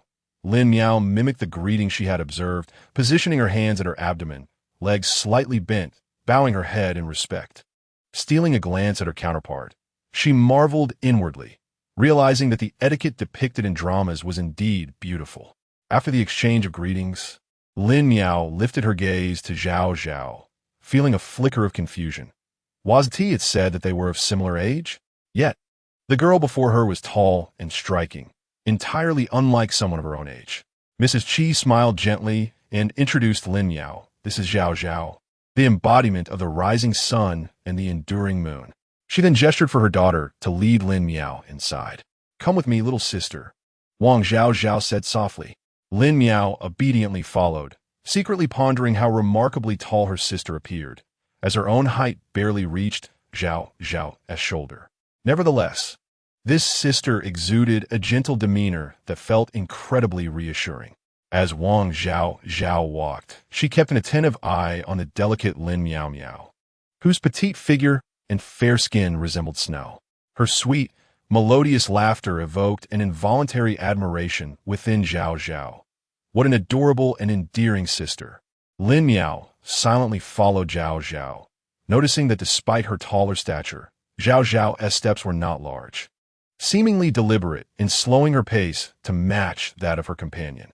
This thoughtful consideration endeared Zhao Zhao to Lin Miao even more. After winding through several turns, leaving Lin Miao somewhat disoriented, they finally arrived at Zhao Zhao's boudoir. The room, though modest in size, was exquisitely arranged, with screens elegantly partitioning the space. Zhao Zhao guided Lin Miao to a soft couch by the window and began their conversation. "When is your birthday, dear sister?" Zhao Zhao inquired with curiosity. "In January," Lin Miao replied honestly. "In January? That would make you a part of either the Xingji or Xianxiao zodiac. What specific day?" Zhao Zhao pressed on. "Huh? What are Xingji and Xianxiao?" Lin Miao responded, her face a portrait of confusion, completely unaware of Zhao Zhao's references. Zhao Zhao widened her eyes in disbelief, astonished at Lin Miao's ignorance. "What? Don't the girls from the south engage with the 12 zodiac signs?" Lin Miao scratched her head, appearing perplexed. "I wouldn't know. I have never interacted with southern girls." Upon hearing this, a fleeting look of pity crossed Zhao Zhao's face. How could such a charming girl have no close friends? Thus, Zhao Zhao began to enthusiastically explain the concept of the 12 zodiac signs, her words flowing like a machine gun. Once she finished her exposition, Lin Miao's eyes lit up with realization. This was simply the modern interpretation of the 12 zodiac signs. She mused that despite the name change, she was not unfamiliar with the concept. Though her understanding of the zodiac was limited, she knew it was a recent import to China. How curious that it had returned after a sojourn abroad, transformed yet again. As she absorbed this newfound knowledge, Lin Miao stared at Zhao Zhao wide-eyed. After an extensive discussion about the zodiac, her throat parched from talking so much, she took a sip of tea and asked, "By the way, Miao Miao, you haven't mentioned the exact date yet." "I was born on the 22nd of January, which corresponds to Xianxiao. It is associated with the female star and the empty star among the 28 lunar mansions. I am curious, cheerful, optimistic, and have a wide range of interests. However, I lack patience and am quite changeable. My enthusiasm for things doesn't last long." As she spoke, she clapped her hands in excitement. "I knew you would have a lovely disposition, with such a sweet laugh. Don't you think you fit that description?" Indeed, there was some truth to that. Lin Miao chuckled awkwardly, The lack of patience described was a perfect reflection of herself, as she often had fleeting interests. "And what zodiac sign do you belong to, dear sister?" Lin Miao asked, gazing at Wang Zhao Zhao, the ancient zodiac maiden resonating with the modern zodiac girl. Zhao Zhao appeared slightly embarrassed. What to do? According to Lin Miao's birth date, she was actually the younger one.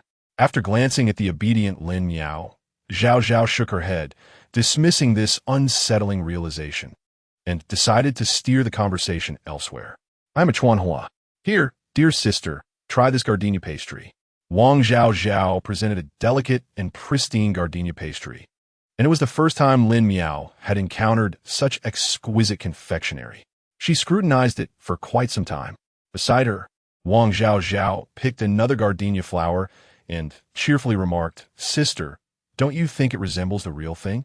The more she insisted, the more she seemed to transform into an elder sister. In Chapter 57, Gardenia Pastry, Lin Miao compared the faux gardenia to its authentic counterpart and found them remarkably similar.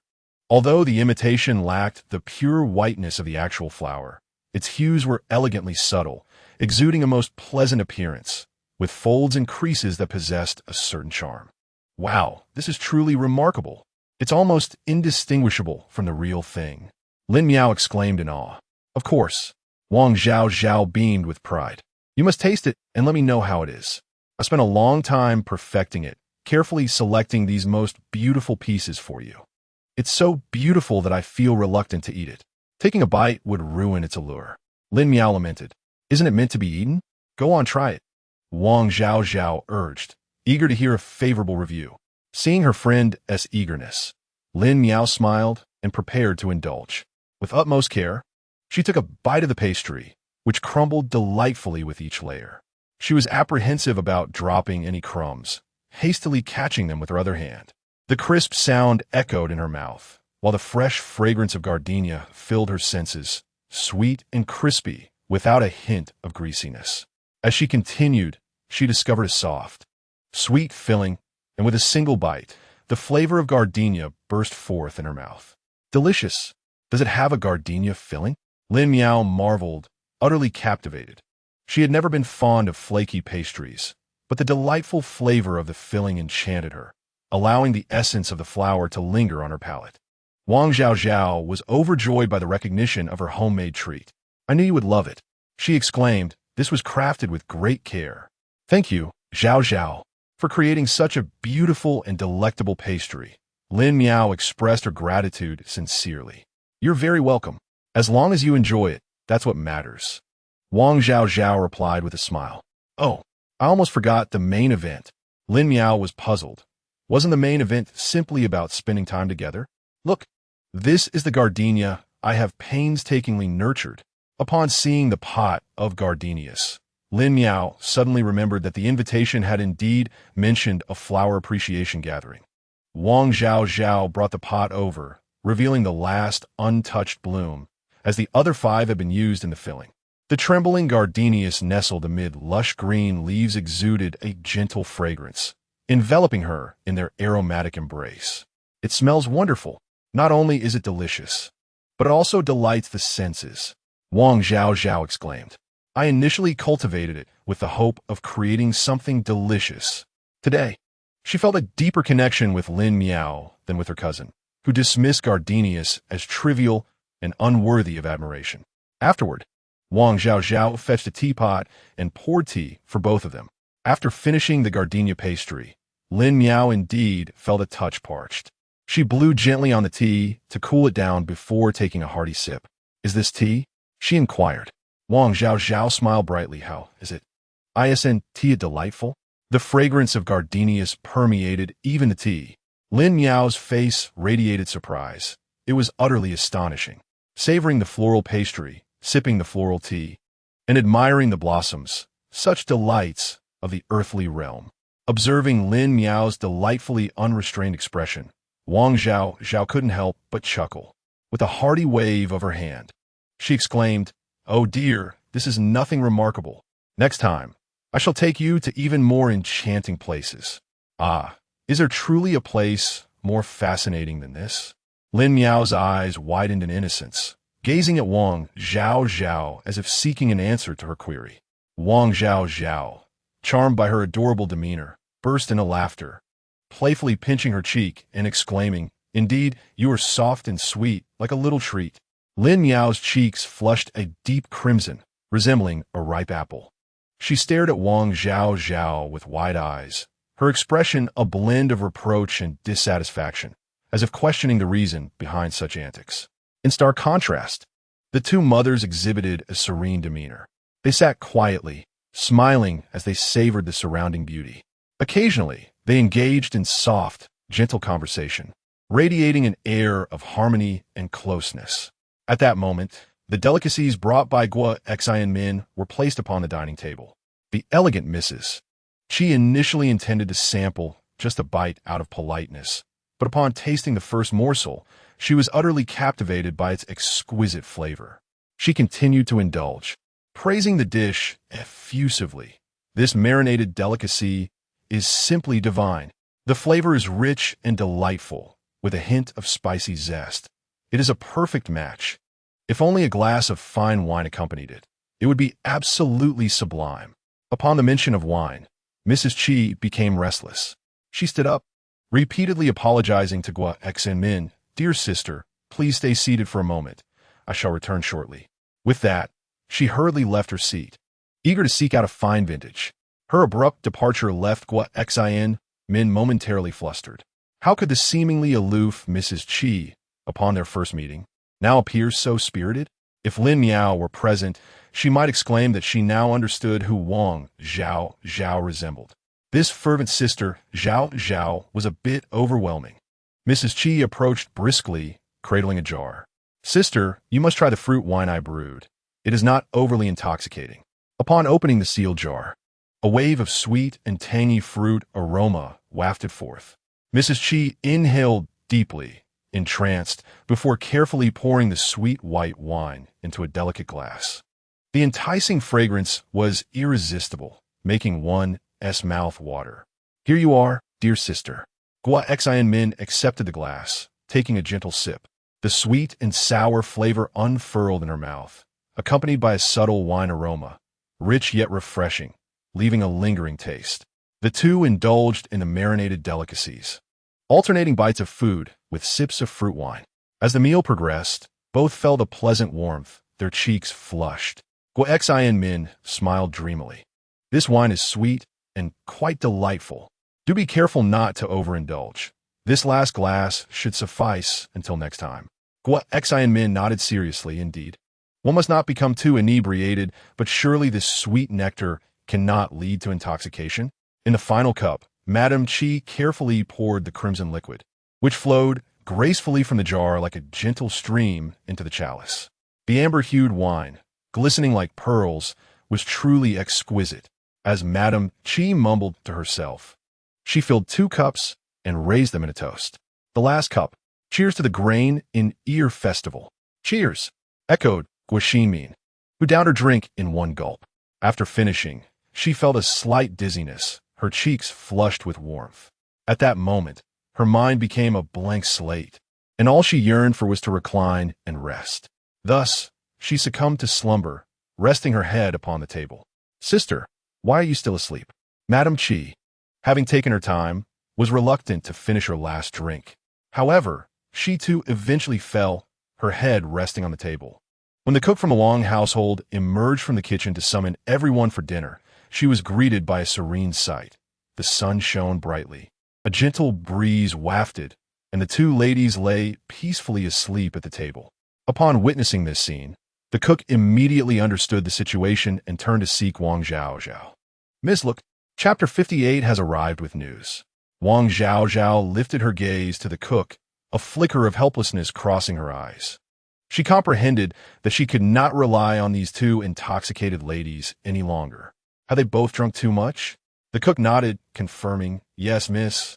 Both ladies are quite inebriated." With a stoic expression, Wang Zhao Zhao rose, retrieving 2 cloaks from within the house and draping them over her arms before turning towards the inner hall. "Aunt Luo, please set the table for just the 2 of us. We shall tidy up once we finish our meal."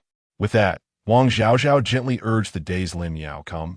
Let us cover the two ladies with their cloaks and proceed to dinner. Little sister, must you be so proficient? As Lin Miao approached, indeed. The two beautiful ladies lay with rosy cheeks, sleeping soundly at the table. There remained half a jar of fruit wine and 2 large bowls of marinated dishes, with only a little left. After carefully draping the cloaks over them, Wang Zhaozhao began to tidy up the table. Suddenly, she was taken aback to discover the marinated dishes. Where did these come from? Zhao, these marinated dishes were brought from our home. They have a delightful spicy flavor and are incredibly delicious. Wonderful. I had no idea we had such delectable accompaniments. Wang Zhaozhao exclaimed, unabashedly gathering half a bowl of marinated dishes and a jar of fruit wine. Let's head for dinner. By the way, would you care to try a sip of the fruit wine? As she walked with a lightness in her step, she mused on how her mother could have become tipsy, realizing it was due to the delightful fare. She resolved to sneak a taste later. Sister, but we are only 8 or 9 years old. This fruit wine was brewed from mulberries by our mother last year. Let us just have a little sip to savor the flavor. Lin Miao felt tempted by Wang Zhaozhao's words, hesitatingly elongating her voice. Well, that doesn't sound entirely impossible. When the two finally stirred awake, rubbing their heads and blinking in the late afternoon light, they exchanged shy smiles, both somewhat embarrassed to find they had slept for such a long time after becoming intoxicated. Sister, I want to tidy up and head home. Guo Xinmin felt a tinge of embarrassment, having drunk too much and slept in someone else's house for the first time. Upon rising, she discovered a cloak draped over her shoulders, initially believing it to have been placed there by Qi. Upon noticing Guo Xinmin's awakening, Qi also stood, smiling as she remarked, "The children have seen me drink at home often. They have grown accustomed to it. Look, they are still concerned that we might catch a chill." So it was the children who had covered her with the cloak. Guo Xinmin was rendered speechless, feeling at a loss for words as a mother. A bit embarrassed, she hesitantly suggested, perhaps we should moderate our drinking in the future, though an occasional indulgence is not without merit. Observing Guo Xinmin's discomfort, Qi chuckled softly and took her hand, offering reassurance. Listen to your elder sister. Let us savor our wine more sparingly next time to avoid such intoxication.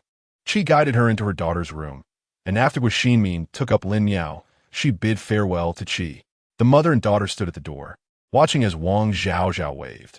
Meow meow, I'll come to play with you tomorrow. Lin Miao followed Guo Xinmin back home, and both exhaled deeply. Guo Xinmin, glancing at the little girl, inquired curiously, what is it, meow meow? Were you unhappy playing? I noticed that girl seemed quite fond of you. She plans to visit again tomorrow. Lin Miao, feeling somewhat drained, reflected on her social anxiety, which had only surfaced in contrast to Wang Zhaozhao's exuberance. Zhao is exceedingly enthusiastic. Your daughter finds it a bit overwhelming. Mother, why the sigh? Guo Xinmin smiled. I was asking you a question, yet you return to me? May I not inquire? It is not that you cannot, but this marks our first visit to someone else's home, and to end up inebriated is rather embarrassing. But so what? Father and Uncle Jean also drank, did they not? Lin Miao responded with righteous indignation, as if it were a matter of course. How can men and women be compared? In what way is it different?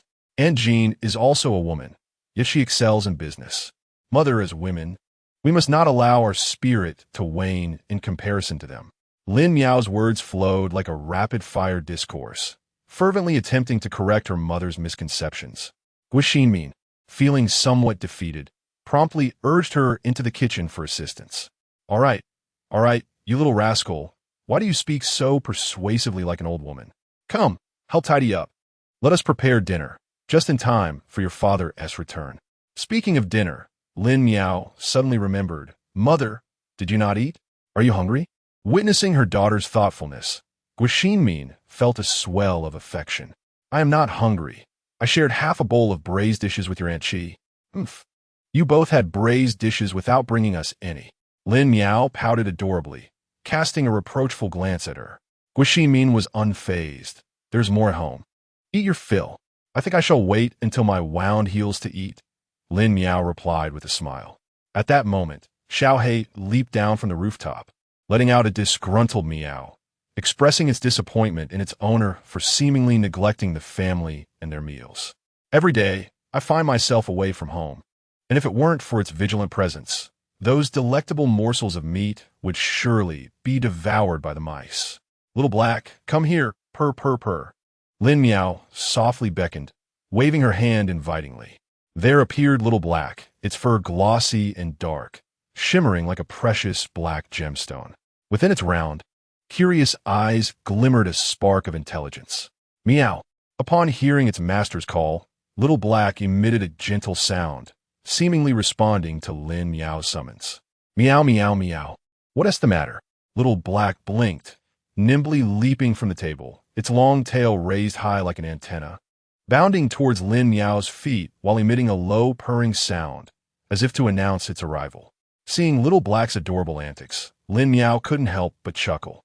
She reached out to stroke its head, but Little Black swiftly dodged her hand and scampered away, leaving Lin Miao grasping only a tuft of fur. Her fingers tousled by the wind. Little Black, why have you become so stingy, refusing my touch? Lin Miao shook her head in resignation, a silent sigh escaping her lips. All right, wash your hands and come over. Hearing her mother's call, Lin Miao muttered to Little Black, you're off the hook this time.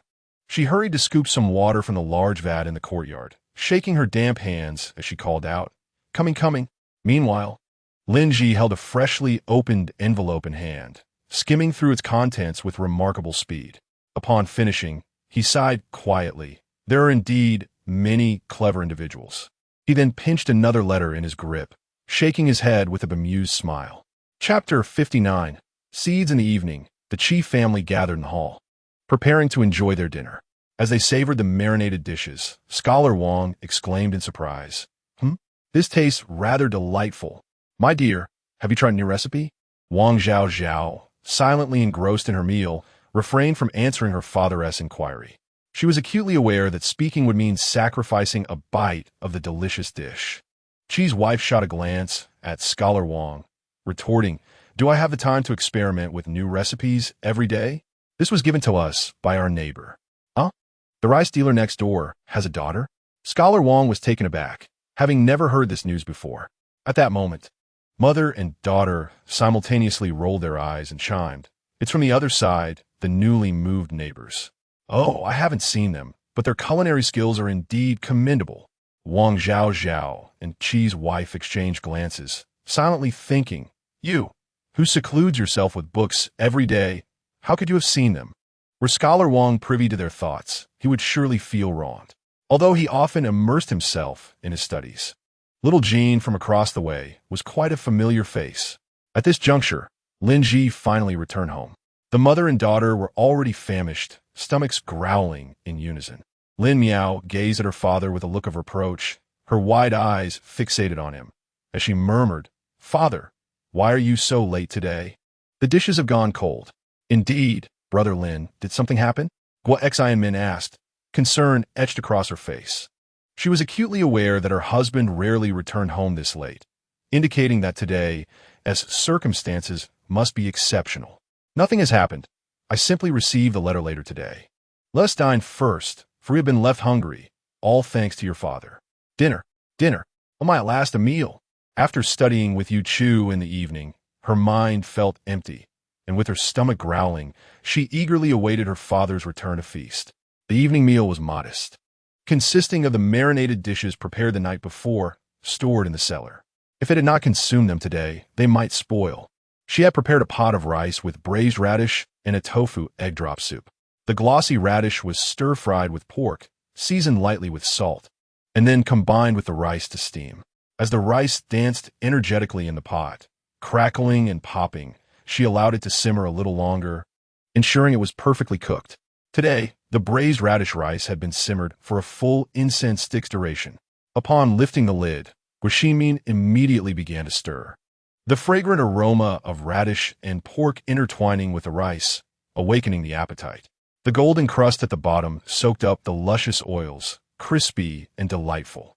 Upon seeing the crust, Lin Miao could not resist exclaiming, Mother, I want the crust. Lots of it. Hearing her daughter's request, Guoximin readily obliged, scooping a generous portion for her, along with another serving of meat and radish. Eat plenty of meat to grow strong, and enjoy the radish for nourishment.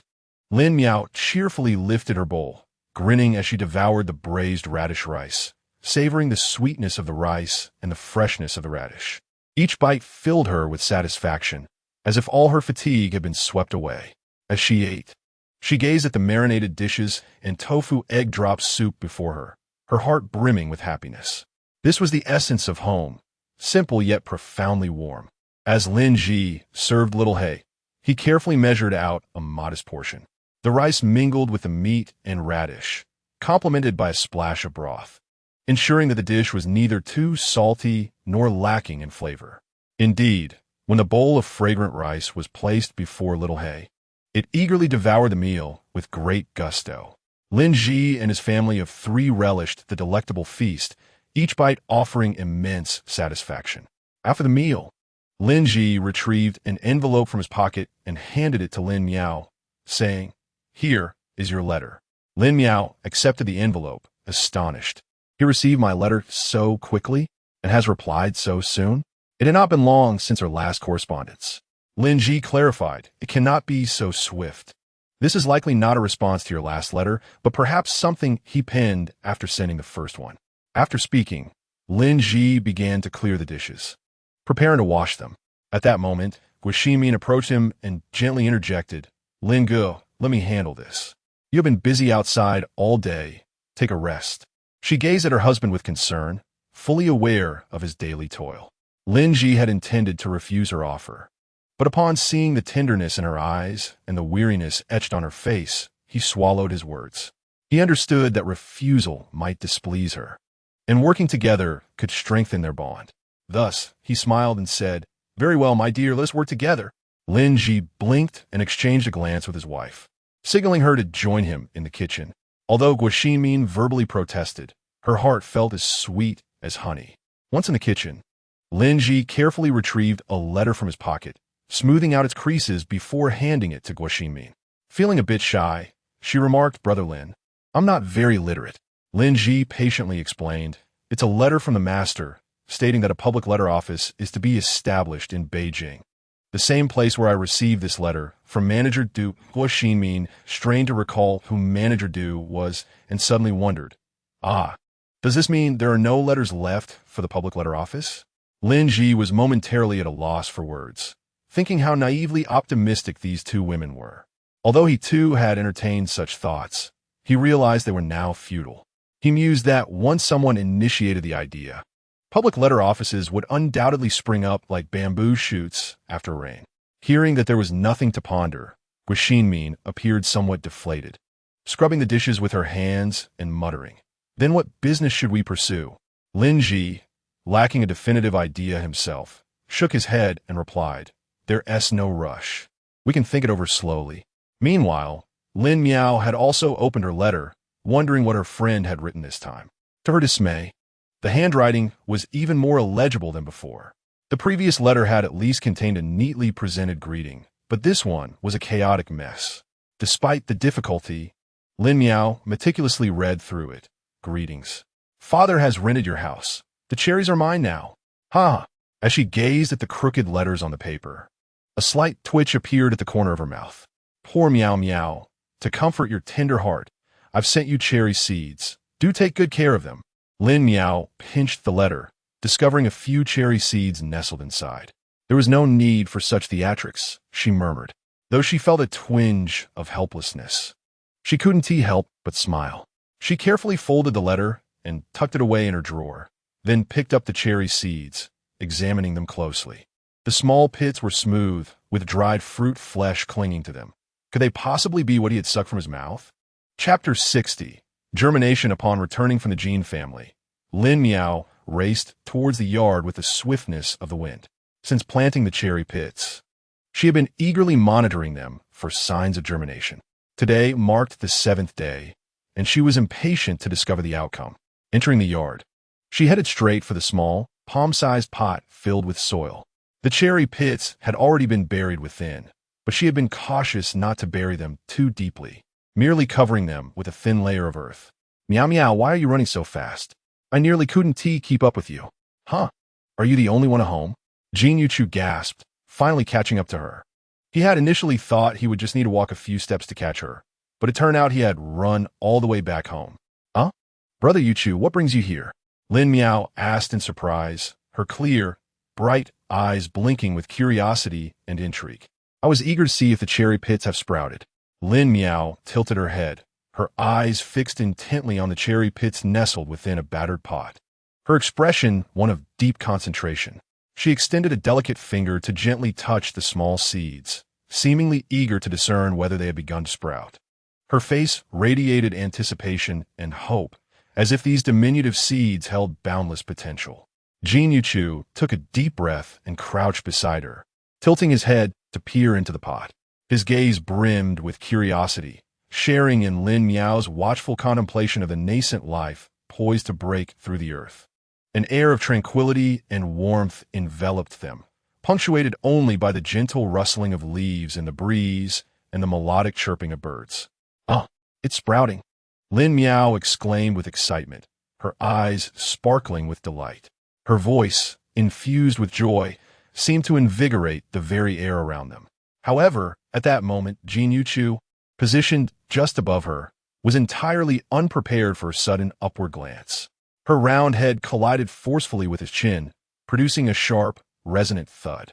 Ouch! Lin Miao blinked in surprise, gazing up at Jin Yuchu, suddenly aware that she had unintentionally bumped into him. A flicker of regret crossed her features, quickly overshadowed by a sense of bewilderment. Observing Jin Yuchu clutching his chin and exclaiming in pain, even shedding a few tears, stirred her heart with sympathy. "Oh, I didn't mean to hit you." Lin Miao gently touched her head and hurriedly apologized, noting that her own head was quite sturdy. Jin Yuchu gritted his teeth, forcing a smile as he reassured her, "It's nothing, I'm all right," seeing that he seemed to be truly unscathed. Lin Miao breathed a sigh of relief and pointed to the tender sprouts in the pot.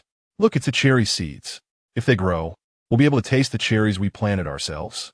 Jin Yuchu contemplated dousing her enthusiasm with a dose of reality, pondering whether these fragile sprouts would even survive and how long it would take for them to bear fruit. Nevertheless, he restrained himself and replied with a smile, "Well then, let us hope they grow quickly. By the way, how have your studies been? Have you been practicing your writing?" Lin Miao nodded earnestly. "Don't worry, I've been diligent." Jin Yuchu, with a hint of maturity, smiled contentedly before recalling something. "Oh right, Mother mentioned she made a batch of zongzi and asked me to bring some for you, but I didn't expect you to run off so swiftly."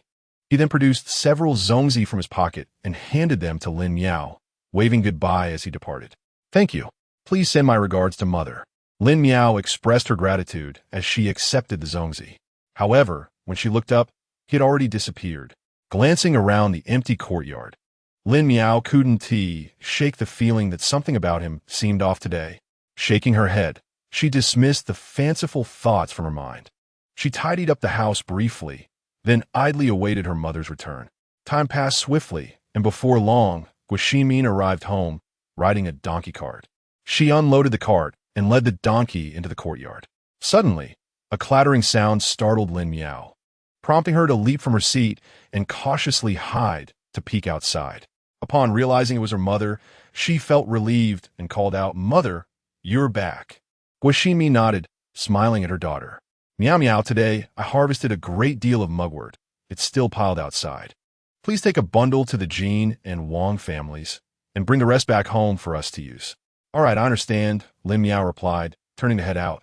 Just then, she added, "Oh, by the way, Aunt Jean sent over some rice dumplings, claiming she made them herself, and asked us to try them."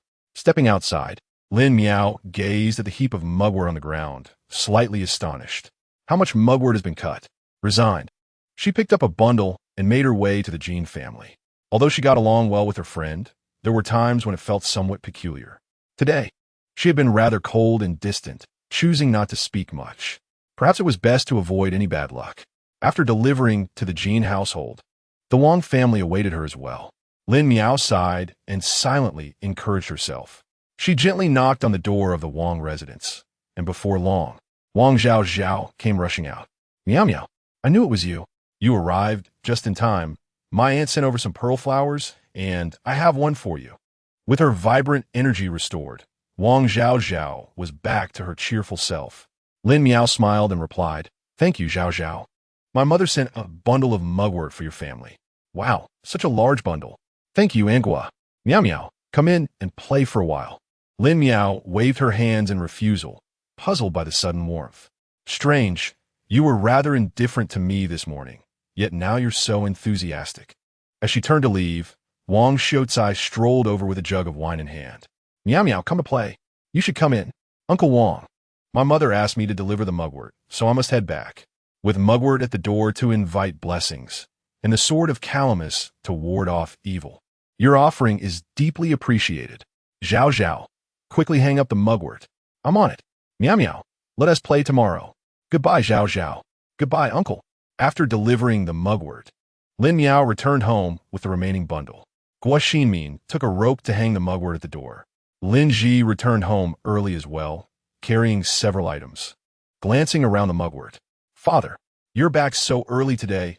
Mother just returned." "Yes, with the Dragon Boat Festival tomorrow, I want to prepare early." Everyone is eager to return home. "Brother Lin, did you notice the mugwort hanging at the door? Is it all right there? What's wrong with it? You are in charge of this household. You're just being cheeky." Lin Ji chuckled, setting down his belongings to assist with securing the mugwort. Together with Guo Xinmin, they hung the mugwort steadily at the door. A gentle breeze rustled through, causing the mugwort to sway lightly, releasing a fragrant aroma. "Now it looks much more festive." Lin Ji nodded in satisfaction. "Indeed, may it bless our family with safety and health." Guo Xinmin smiled. "By the way, father, why did you buy so many things today?" Lin Miao asked curiously. "Tomorrow is the Dragon Boat Festival, so we must celebrate properly. These are all for you. We have rice dumplings, duck eggs, realgar wine, and some small gifts," Lin Ji explained, pulling various items from his bag. "Wow, so many delicious treats." Lin Miao's eyes sparkled as she rushed over to inspect them. "Miao Miao, don't rush. We will savor them slowly later," Guo Xinmin said with a smile. Chapter 61. The Dragon Boat Festival Shopkeeper Gu. "Please weigh out 5 pounds of glutinous rice." "All right, 8 for a pound, a fair price of 41. The plump woman handed over the money, took the rice, and was about to leave when her eyes caught sight of the mugwort hanging on the wall. A spark of interest lit up her face. "Do they have mugwort for sale?" "Shopkeeper, how much for a bundle of mugwort?" "I'll take one." The proprietor, turning to glance at the mugwort, replied, "Oh dear, that was a gift from a neighbor next door. I don't have any for sale." Hearing this, the woman felt a wave of disappointment wash over her as she clutched the rice and stepped outside. But upon seeing the mugwort right there, she thought, why not inquire? It would save her a trip to the city gate if they had any. Resolute, she hurried to the Lin family's residence and knocked on their door. Knock, knock, knock. The Lin family, busy in the courtyard wrapping zongzi, was unaware of the visitor. Lin Miao, skillfully wrapping the dumplings, paused upon hearing the knocking. She finished tying up her zongzi, wiped her hands dry, and walked over to open the door. Upon opening the door, she was met by a stranger, an unfamiliar woman. Lin Miao blinked in surprise. "Who are you?" "Dear girl, do you have any mugwort at home?" the woman inquired with a smile, placing a bag of rice at her feet. "Oh, we do have some, but we're not a shop," Lin Miao explained. Upon hearing that there was mugwort, the woman's eyes sparkled with excitement. "Oh, that's wonderful. Could you spare me a bundle?" "Would 2 per bundle be acceptable?" Considering the abundance of mugwort on the ground, Lin Miao felt a tug at her heart. She called out to her mother, "Mother, a lady wants to buy mugwort." Guo Xinmin had initially thought that since they had already brought the donkey cart, they should make it worthwhile, which prompted her to cut extra. Now, turning it into money was certainly a good thing, so she quickly washed her hands and rushed over. As she approached, a question arose in her mind. How did this woman know they had mugwort? "How did you know we had mugwort?" The woman chuckled. "Oh, I was at Gina's shop buying rice and happened to ask. Would 2 per bundle work for you?" Guo Xinmin hesitated. "To be honest, I cut it for our own use, but I happen to have some extra. I hadn't planned on selling it." "Oh dear sister, please spare me a bundle. It would save me quite a journey," the woman said, charmingly tugging at Guo Xinmin's hand.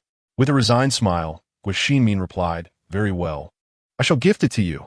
It's not something of great value." However, upon hearing Guo Xinmin's offer, the woman felt hesitant to accept outright. They were strangers after all. It wouldn't be right to take advantage of her kindness. She waved her hands in refusal, saying, "Oh no, that won't do. It wouldn't be fair for you to lose out. And let us not forget, you've exerted effort in harvesting the mugwort. Accept this coin as a token of appreciation." What started as mere politeness turned into a firm exchange, and Guaxinmin found herself smiling as she packaged a generous bundle of mugwort. "Here you go, sister." With this exchange, the Lin family found it impossible to continue their zongzi preparations without interruption, as soon after, more people began to arrive, knocking on their door. Lin Miao, feeling overwhelmed, complained, "Mother, it's one visitor after another. Why don't we just open the door and conduct business?" Lin Ji nodded in agreement, realizing that with so much mugwort at hand, keeping just one bundle for themselves would suffice. Thus, the three of them removed the door panel and set up a stall for their mugwort. As the door swung open, passers-by were drawn to the site, most purchasing a bundle of, particularly with the upcoming Dragon Boat Festival. The neighboring Jin family's glutinous rice was selling exceptionally well, as those adept at making zongzi would often buy glutinous rice in advance. The bustling crowd also benefited Lin's business. "How much for this?" one inquirer asked. "2 coins per bundle, madam. How many would you like?" "I'll take 5 bundles, please. There are far too many mosquitoes at home lately, and after the festival, I shall burn some to drive them away." "Certainly, madam. Please hold on." Lin Ji deftly bundled her face illuminated by a warm smile. "Your appears remarkably fresh. It should effectively repel quite a few mosquitoes. Indeed, we just harvested it from the mountains this morning, absolutely fresh. Then I shall take 3 more bundles to share with my neighbors." "Thank you for supporting our business," Lin Ji expressed as she swiftly packaged the. After a bustling half hour, most of it had sold. Guaxinmin glanced at the sun high in the sky and remarked, "It's already past the midpoint of the Shen hour. We should tidy up our stall. At this time, everyone is likely preparing dinner, and there are probably 1 TB many customers." "All right, my dear. What would you like for dinner tonight? I shall prepare it for you." The family set up the stall's protective boards and secured the door with a latch. After a moment of contemplation, Lin Miao decided it was necessary to craft a notice to hang outside, preventing further knocks on their door. However, her own handwriting left much to be desired. Her gaze wandered and settled upon her father. "Miao Miao, why are you staring at your father? You don't have the authority to order dishes. How could I be merely contemplating delectable food?" "No, father. Could you write a notice to hang outside to deter anyone from knocking?" "Of course, no problem." With Lin Ji now tasked with writing the notice, Lin Miao followed her mother to prepare dinner. She rolled up her sleeves and tied her long hair back with a cloth strip, revealing her fair visage. Skillfully wielding a knife, she chopped the ingredients with precision, having grown accustomed to the task. Dinner was simple: a plate of onion beef, a dish of scallion tofu, and a bowl of 3 fresh soup. "Miao Miao, are you making scallion tofu?" Lin Miao affirmed, as Guaxinmin had blanched the tofu for her, making the preparation effortless. After rinsing the blanched, tender tofu, Guaxinmin moved on to prepare the beef. Lin Miao cooled the tofu with cold water before seasoning it with a pinch of salt, pepper, scallion, sesame oil, soy sauce, and a touch of sugar, finishing it off with a drizzle of hot oil to release the fragrance of the scallions. Once the scallion tofu was complete, Lin Miao added firewood to the stove, observing her mother as she skillfully stir-fried the beef. Fresh, succulent slices of beef were tossed into the hot pan, changing color in mere moments, before adding ginger, garlic, and cooking wine to infuse a delightful aroma. In the pot, a drizzle of oil is left, then shredded green onions are added and sautéed until they reach a tender state before the beef is introduced. A pinch of salt, black pepper, and soy sauce are added, and the mixture is stir-fried until even. The result is a generous serving of beef, exuding an irresistible aroma that tantalizes the senses. Lin Miao takes the dish and places it on a long table nearby, ready to be served for a communal meal. The final dish, a simple 3-flavor soup, begins with several egg pancakes being fried to a golden hue before boiling water is poured in. The eggs are gently broken into small pieces, followed by the addition of shiitake mushrooms, cabbage, and shrimp, simmering for a while. A sprinkle of salt, white pepper, and a few drops of sesame oil are mixed in, finished with a scattering of fragrant green onions, resulting in a pot of rich and savory three-flavor soup. Observing Guaxinmin bustling about with a rosy complexion, Lin Miao cannot help but call out mother. Guaxinmin glances up, asking what's the matter. Are you hungry? The soup will be ready soon, and the rice will follow shortly. No, I just want to call you. Chapter 62. Dragon Boat Festival. Meow meow, come, let's go play. Ju, aren't you attending class today? Lin Miao yawns. Although she has just finished breakfast, she still feels a bit sleepy, as waking up early daily leaves her feeling deprived of rest. No, today is a festival. There's a horse race on the official road south of Yangdingmen. Let us go join the excitement. Just as Wang Zhaozhao enters the courtyard without knocking, noticing the door ajar, she strides in, initially feeling a bit timid. Upon hearing that her friend might be taken away, she can't stand idle. Meow meow, want to play with you. She wants to play with me. Wang Zhaozhao, hands on her hips, casts a sidelong glance at a slightly taller youth wearing a square scarf and a light blue robe, tied with a rusty-colored pouch at the waist and sporting square-toed shoes. Though he appears respectable, he cannot take away her friend. Lin Miao's yawn is forcibly interrupted as she observes the two, both dressed in their finest for the outing. Meow meow, you promised to play with me, right? We agreed yesterday. Wang Zhaozhao shakes her hand, and Lin Miao, wanting to speak, notices Jin Yuchu gazing at her with a pitiful expression.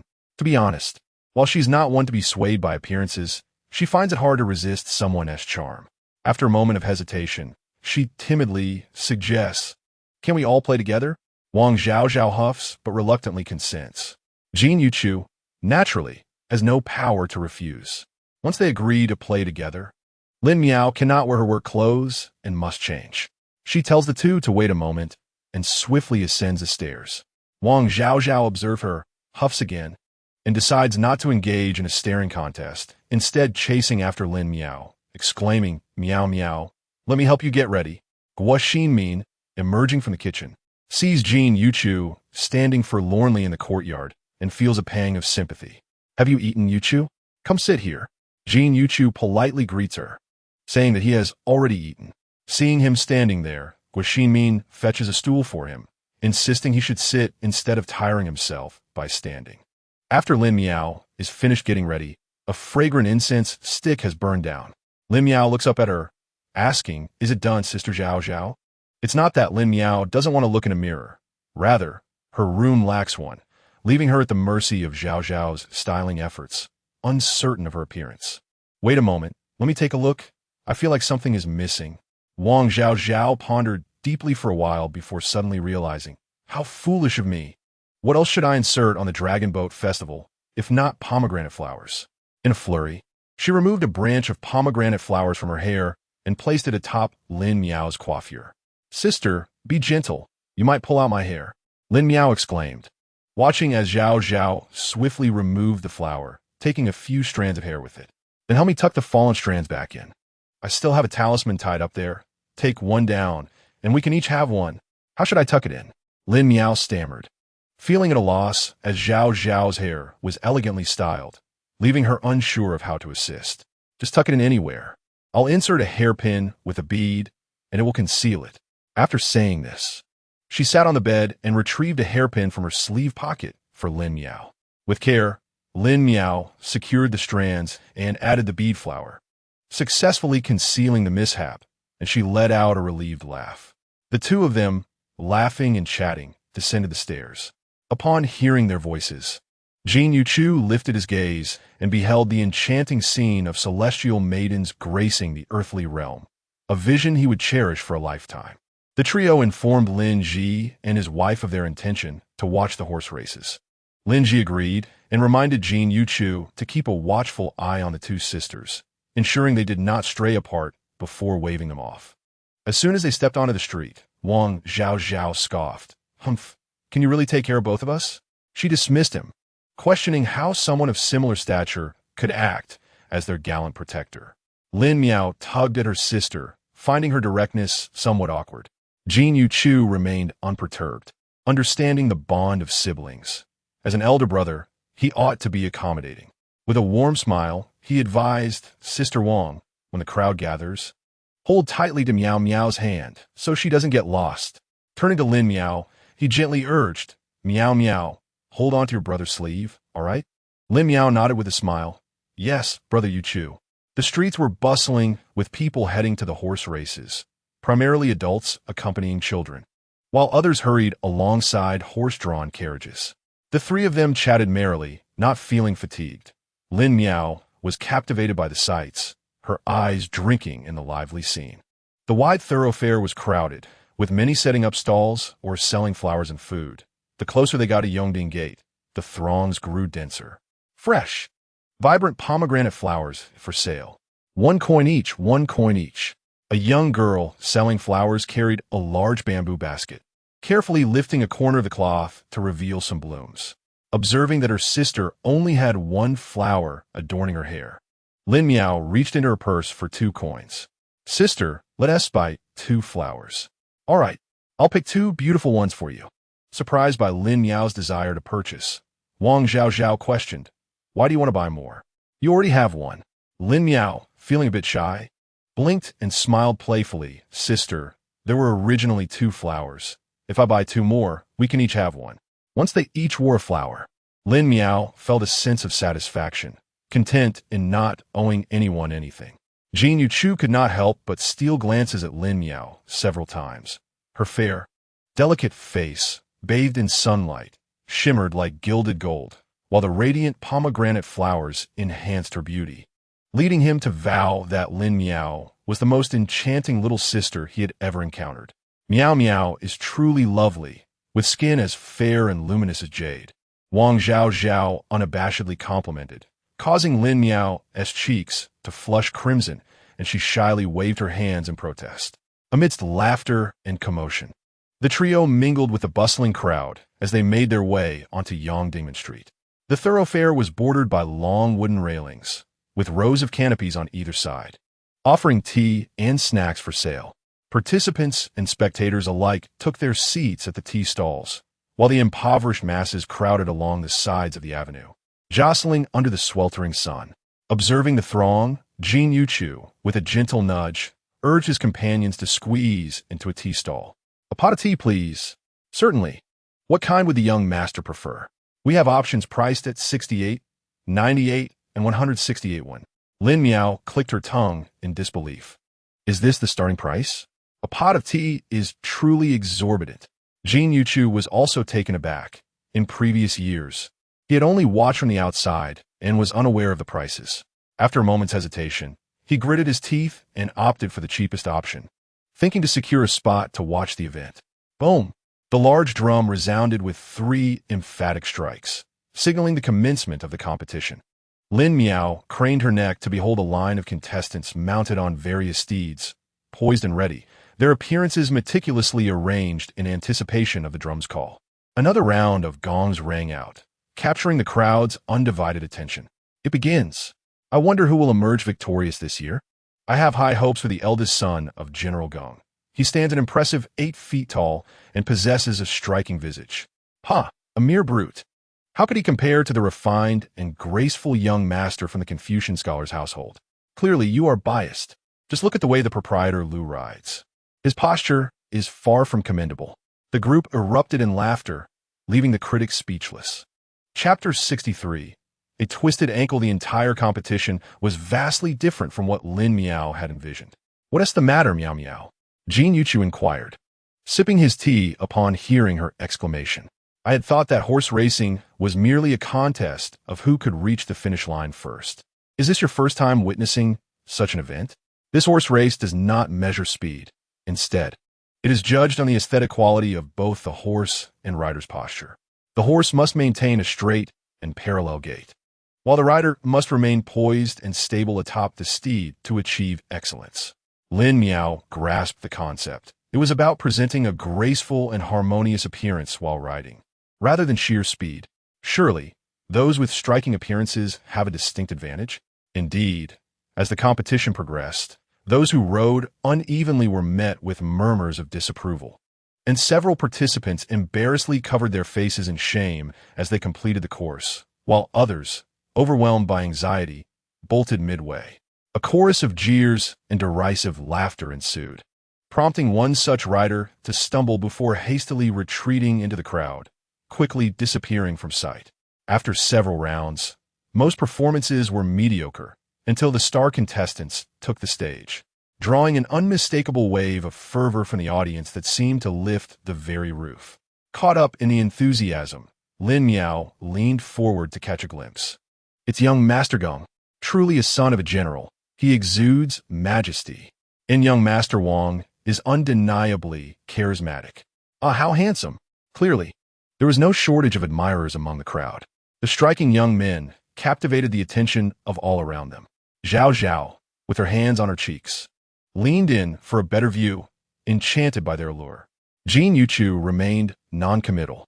Observing Zhao Zhao's evident enthusiasm, Lin Miao playfully asked, "Which one do you find most appealing?" "Sister Zhao Zhao."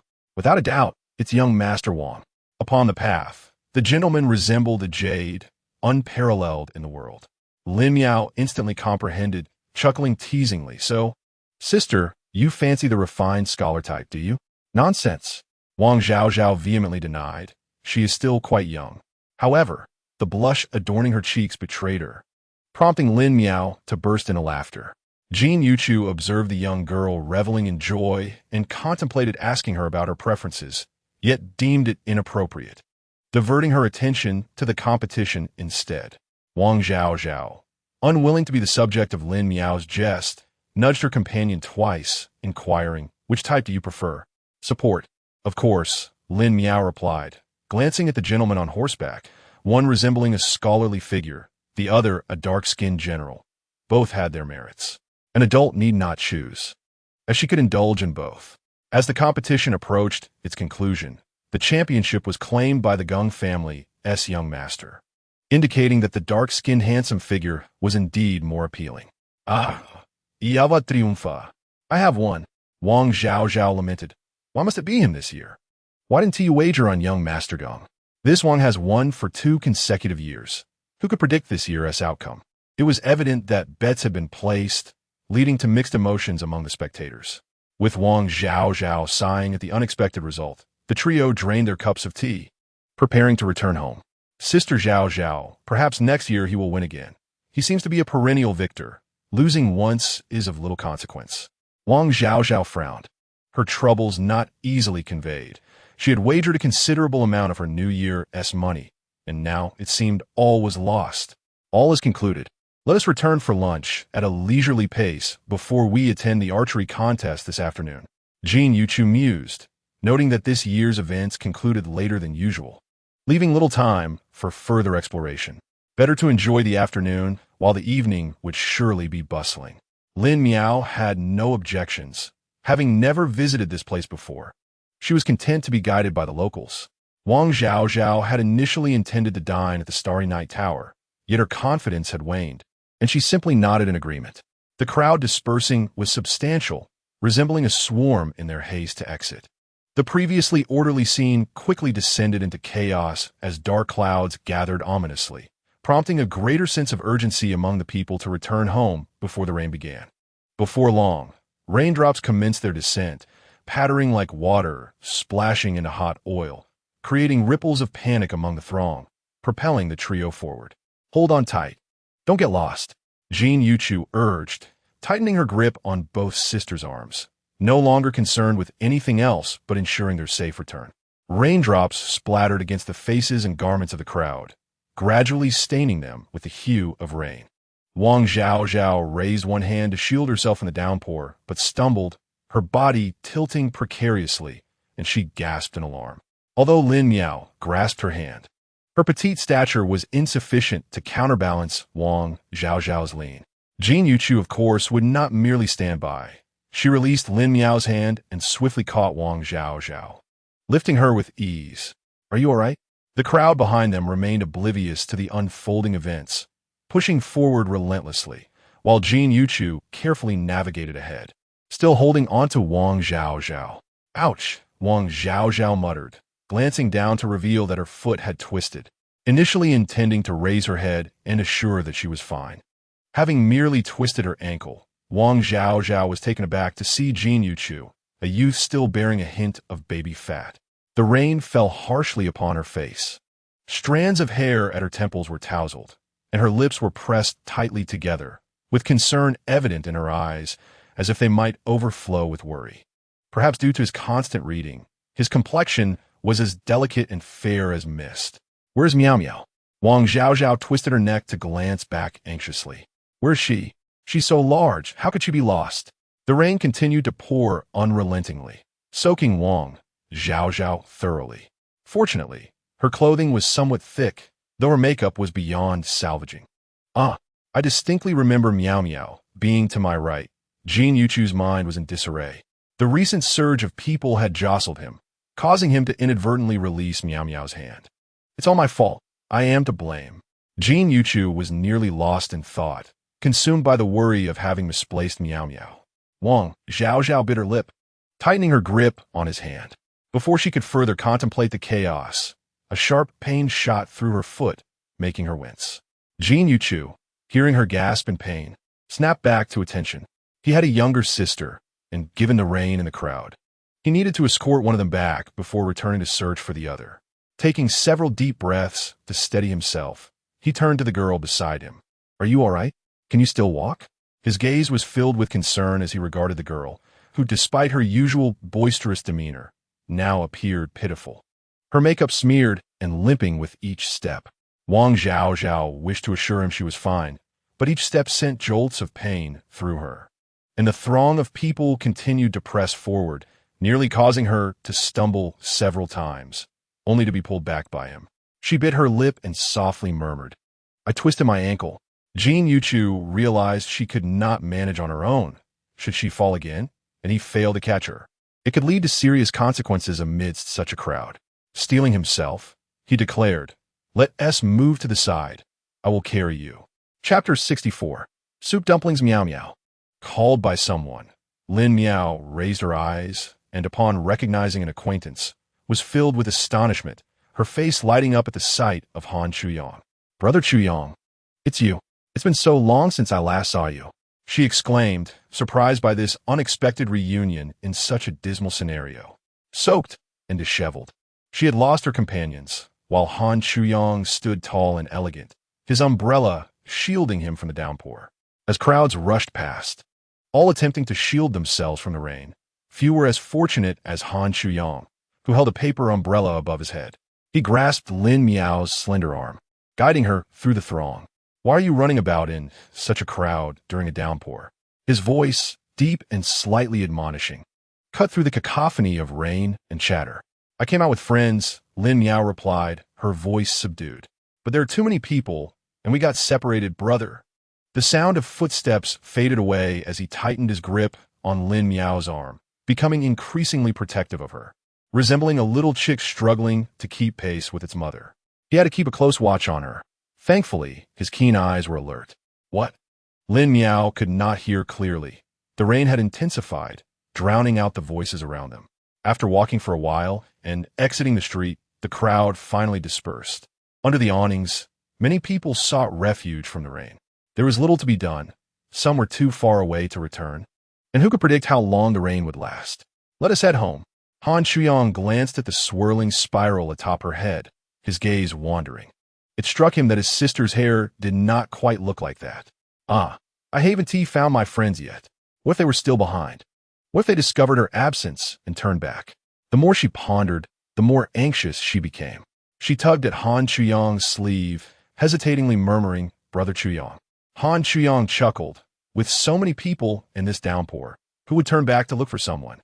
Just as he was about to voice his refusal, he caught sight of the eager and anxious expression in her eyes, reminiscent of a golden retriever he once had, which rarely barked but gazed at him with wide, pleading eyes, as if its world revolved solely around him. The words of denial slipped away. She's still just a child. What can I do? He sighed in resignation and said, "Let us wait at this intersection. If they're behind us, we can wait for them to catch up." Upon hearing his agreement, Lin Miao beamed with delight, grasping his sleeve as she stood at the roadside, her eyes fixed on the approaching figures. Before long, she spotted two familiar faces. Jin Yuchu was carrying Wang Zhaozhao, their pace unwavering. The rain had lessened slightly, a fine mist still falling, and Zhao Zhao raised her hand to shield him from the rain. Although it offered little protection, merely a token gesture. As the three reunited, they were eager to share their thoughts, but Han Chuyang interrupted, urging them to hurry home.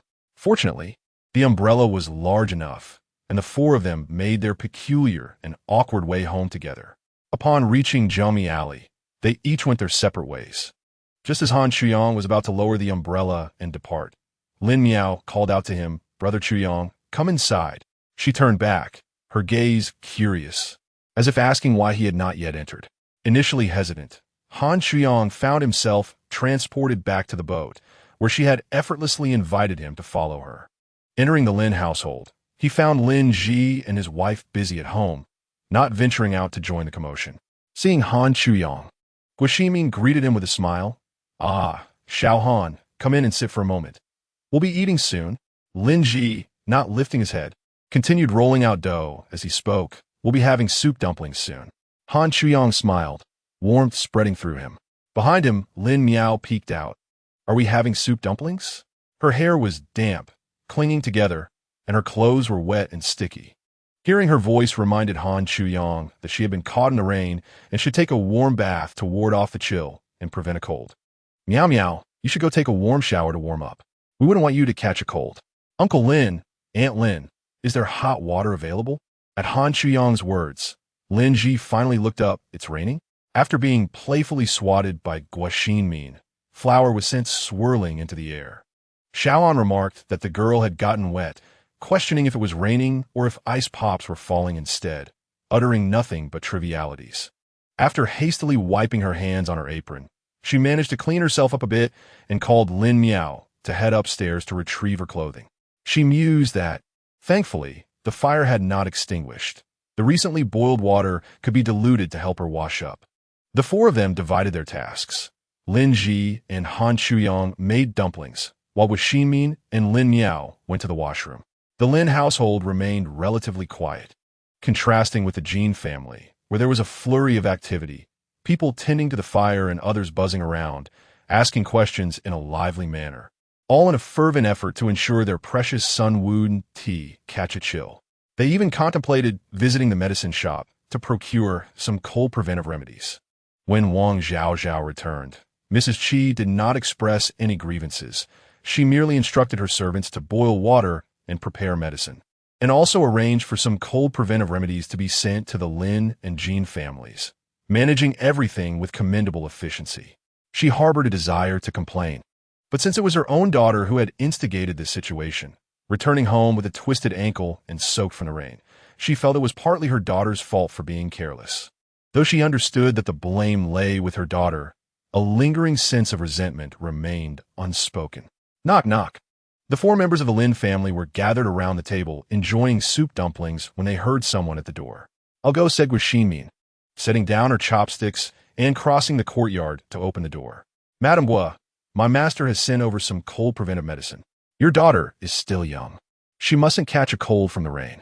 The visitor sincerely handed over the medicine package, and Guo Xinmin accepted it with a smile. "Thank you to Mrs. Qi," she replied. Once the door was closed, Guo Xinmin felt a bit dazed. Mrs. Qi was exceptionally considerate. "Mother, who was it?" Lin Miao inquired. "It was your Aunt Qi's messenger, bringing some cold preventive medicine for you. You should take a dose shortly."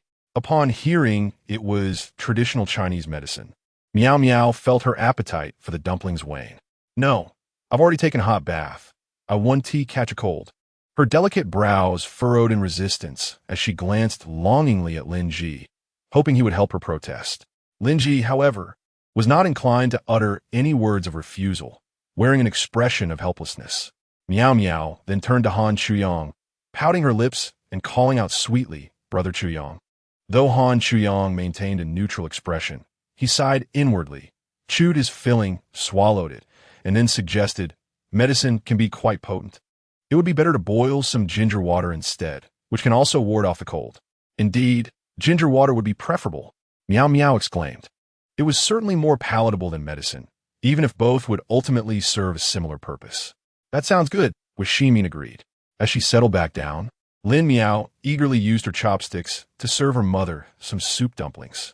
"Mother, do try the dumplings. They are delicious." The small dumplings rolled around her bowl, and with one sip, she tasted the rich broth, so fresh. She took another bite. Since arriving in Beijing, this was her first time indulging in soup dumplings, and she found them delightful. Han Chuyang devoured them enthusiastically, having never tasted such a delicacy before. Ha ha ha! I wrapped pigskin jelly in the meat filling, once steamed. It melts into a savory broth, rich in flavor and utterly delightful. Chapter 65.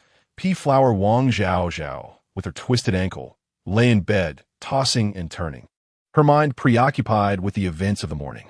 To her surprise, Jin Yuchu, though appearing slender, possessed remarkable strength as he caught her just before she stumbled.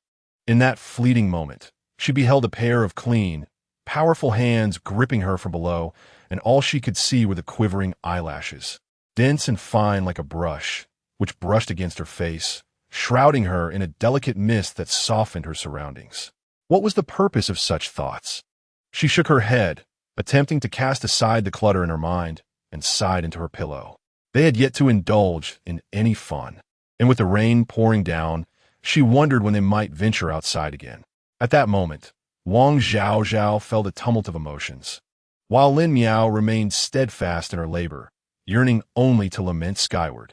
Father, must we prepare so much? She pondered. Your brother Chuyang loves to eat. Shall we bring him some? Aunt Chi has sent you medicine. Must we not also send her some?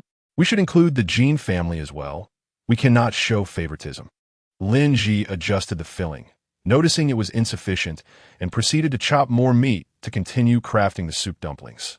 The finely minced meat was seasoned with salt, pepper, Sichuan pepper, ginger water, yellow wine, and soy sauce, stirred in one direction while gradually adding clean water to allow the meat mixture to absorb the juices. Once it reached a slightly gelatinous consistency, he added finely chopped green onions and a drizzle of cool oil, completing the filling.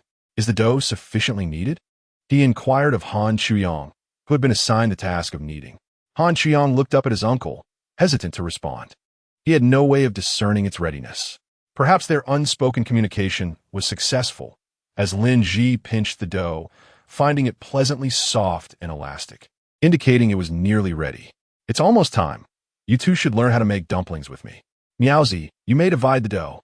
Lin Ji organized the tasks, while Guo Shimin divided the dough, and he began teaching the two children how to wrap the dumplings, flattening the dough pieces. He used a rolling pin to create skins that were thick in the center and thin at the edges. He placed a spoonful of meat filling and half a spoon of pigskin jelly in the center, holding one side while turning and pinching the edges to form a beautiful pleat. Once steamed, they would be perfect. Lin Ji's hands moved deftly. Although he was not originally trained in pastry making, he diligently learned, resulting in dumplings that were both symmetrical and exquisite, the plump little bundles resting in his palm. Lin Miao, curious, reached out to poke one, only to receive a light slap. What are you doing? Don't touch them. If she weren't his daughter, he would have scolded her. In his apprentice days, no master would teach with such patience. They would shoo you away, fearful of being outsmarted. Had he not been clever enough to amuse his master, he would never have learned these skills. Just wrap them. Why hit me? Lin Miao, oblivious to this history, retorted playfully before attempting to wrap the dumplings as her father had shown her. Alas, her efforts resulted in several failures. Either the dumplings burst or ended up flat. Guo Shimin watched, pained to see such good ingredients wasted. Han Chuyang, however, succeeded, albeit with uneven pleats, yet they were undeniably dumplings. Observing Lin Miao's repeated failures, he patiently shared his insights. The filling should neither be too much nor too little. Just watch how much Uncle takes. You should follow suit, and gradually pinch the pleats in the dough. Han Chuyang spoke earnestly, and Lin Miao listened attentively, regaining her confidence to continue. This elicited chuckles from the couple, Lin Ji and his spouse, who found humor in the situation. After a short while, they finally managed to wrap the dumplings. The four of them collectively sighed in relief. Guo remarked, wonderful. No need to watch the girl waste ingredients. Old Lin added, excellent. No need to waste breath on instruction. Han exclaimed, great. No need for the endless repetition of how to wrap them. Lin chimed in, fantastic. No more wrapping. As the day wore on, they were reminded that it was time for dinner. Unbeknownst to them, The hour had already passed. Han Shuyong prepared to take his leave. Any further delay would be impolite. And fortunately, the rain had ceased. Although he was reluctant to attend the family reunion dinner, his father had yet to provide him with any clarity. He considered that his younger sister had not dined with him in quite some time, so he decided to bring along some soup dumplings for her. Thus, Han Chuyong set off with bags of zongzi and soup dumplings in hand. "I'll see you off, Brother Chuyong," Lin Miao exclaimed. However, Guo Shimin handed her 2 trays of soup dumplings, instructing her to deliver 1 tray to the neighboring household. Reluctantly, she found herself enlisted for yet another task. Lin Miao hurriedly caught up with Han Chuyong, saying, "Brother Chuyong, let me accompany you. It's just a few steps." "There's no need for that," he replied. After escorting him to the door, Lin Miao diverted her attention to delivering the soup dumplings. By the time she finished her deliveries, she found herself with an additional plate of pea pudding and several large zongzi. Carefully balancing the items, she approached the dining table and set them down with a soft thud. "Why did you bring back more things?" Lin Ji and his wife, busy preparing dinner, looked on with curiosity as their daughter returned with 2 trays. The pea pudding was a gift from Aunt Chi, and the zongzi had come from Aunt Jean, who had also expressed gratitude for the soup dumplings. It turned out to be a return gift, and both parents smiled. With her hands freed, Lin Miao eagerly pinched off a piece of pea pudding taste. The delicate dessert, smooth and fine, released a fragrant sweetness of peas with each bite. "Ah, this is pea pudding, quite delicious and not overly sweet." After savoring 1 piece, she offered a few more to her parents. "Ah, a delightful treat from our daughter," Guo Shimin exclaimed, savoring the taste with a smile. "It's quite good, Lin brother, you should try it." Lin Miao then held out a piece to Lin Ji. Bending slightly due to his height, accepted the delicacy. "Yes, quite refined and tasty. You all enjoy it." "I'm not fond of sweets," he replied. Lin Miao pouted, somewhat annoyed, and chose to ignore her father, instead feeding her mother a few more pieces, delighting her with the gesture. Lin Ji felt a tinge of disappointment. Why was he no longer being offered treats? The thoughts of a young girl are indeed difficult to decipher. The plate of pea pudding dwindled to a single piece when suddenly Xiao He appeared from nowhere, snatching the last morsel. Not receiving any more offerings from his daughter, Lin Ji resigned himself to the task at hand, sighing as he returned to his cooking. "Where has that little rascal been all day?" Lin Miao quipped, observing the mischievous cat that seemed to vanish daily, having hardly touched the food in its bowl that morning. "Meow, don't give me that fuss. I have important matters to attend to." After venting her frustrations on Xiao He, Lin Miao felt a sense of relief and decided to check on the seeds she had initially planted. The tiny sprouts were growing rapidly, transforming day by day. Perhaps it was time to relocate them? Should they become neighbors to the grand cherry tree? Without further ado, she left a meter of space beside the tree and began the laborious task of digging a hole to transplant the young tree, carefully extracting it along with its soil. She nestled it into its new home and surrounded it with rich earth, ensuring it would be well fed. Chapter 66. Sweet rice dumplings. Stop playing. Hurry inside to wash your hands and prepare for dinner.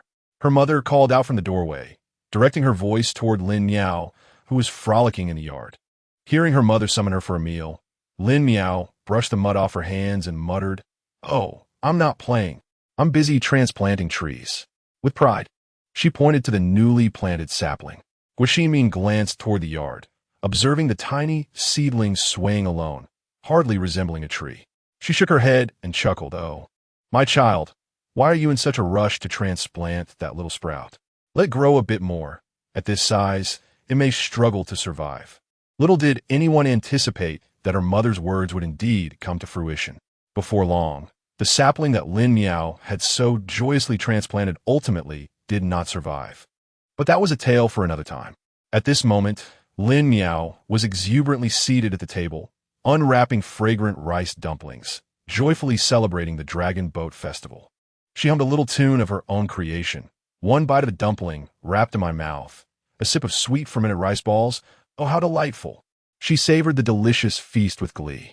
It was simply marvelous. Particularly, the bowl of sweet fermented rice balls was among her favorite treats. Surrounded by various delicacies, she beamed with joy, feeling exceptionally content. When it came to the dumplings before her, Her favorite flavor was undoubtedly the salted egg yolk and meat dumpling, with its savory, soft, and delectable taste that left her yearning for more. Layer by layer, she gently peeled away the tightly wrapped bamboo leaves, revealing the delicate yellow rice, shyly peeking out like a bashful maiden. Wait a moment, the color seemed somewhat off. However, since she had already unwrapped it, she couldn't let it go to waste. Adhering to her principle of not wasting food, she decided to take a taste first. She bit into the pointed end of the dumpling. As soon as she took a bite, a rich sweetness spread throughout her mouth. Sweet? How could a dumpling be sweet? Having never encountered a sweet rice dumpling before, Lin Miao felt as if she had been betrayed and ambushed by the dumpling, prompting her to curse in frustration. At that moment, with the sweet dumpling still in her mouth, she was torn between chewing and swallowing or hastily spitting it out. After much hesitation, she thought to herself, well, it's already in my mouth, and it does smell rather pleasant, so I might as well swallow it. Resolutely, she gulped down the dumpling whole. Do not speak of it. These sweet rice dumplings possess a texture that is both tender and glutinous, their flavor truly delightful. However, as I have never before encountered such a taste, I find it somewhat challenging to accept at first. Northerners have a penchant for sweet dumplings, and, judging by appearances, this must be the legendary yellow millet and jujube dumpling. Lin Ji, having mingled with people from all corners of the world at the restaurant, is not overly averse to the idea and decides to take one and unwrap it. My dear, would you care to try? When in Rome, do as the Romans do. Let's taste this sweet dumpling. The golden-hued millet dumpling, interspersed with a few red dates, rests quietly on a plate as white as jade, presented before Guaxinim. Lin Miao perceives that the sweetness is perhaps excessive. Why do her teeth feel a touch sour? The Lin family's dinner, apart from this brief interlude with sweet dumplings, is harmonious and joyful. In stark contrast, the Han household is enveloped in an eerie silence. At the round wooden table adorned with auspicious patterns sits the entire family. Master Han occupies the head of the table, with a young and beautiful woman, Han Qiang's stepmother, seated to his right, followed by her biological daughter, the third sister, and his own younger sister, the second sister. An empty seat remains on the left, beneath which are the two younger brothers born of Han Chuyang's stepmother. When Han Chuyang arrives late, he is met with the sight of his family waiting for him. His biological father, seated at the head, wears a grim expression, visibly displeased and on the verge of eruption. Finally, upon the arrival of his eldest son, Han Dong's anger ignites. He hurls the teacup from his hand, which shatters with a resounding crash, scattering fragments everywhere. You know how to come back. The entire family awaits only you. You have quite the audacity. Han Chiang scoffs mockingly, brushing his cheek where he has been cut by the flying shards, feeling his sting. The warm sensation suggests he has broken the skin. I believe that a villain would have the decency to abstain from this meal. With that, he scoffs once more. How thick-skinned the wicked woman is, showing no signs of guilt whatsoever.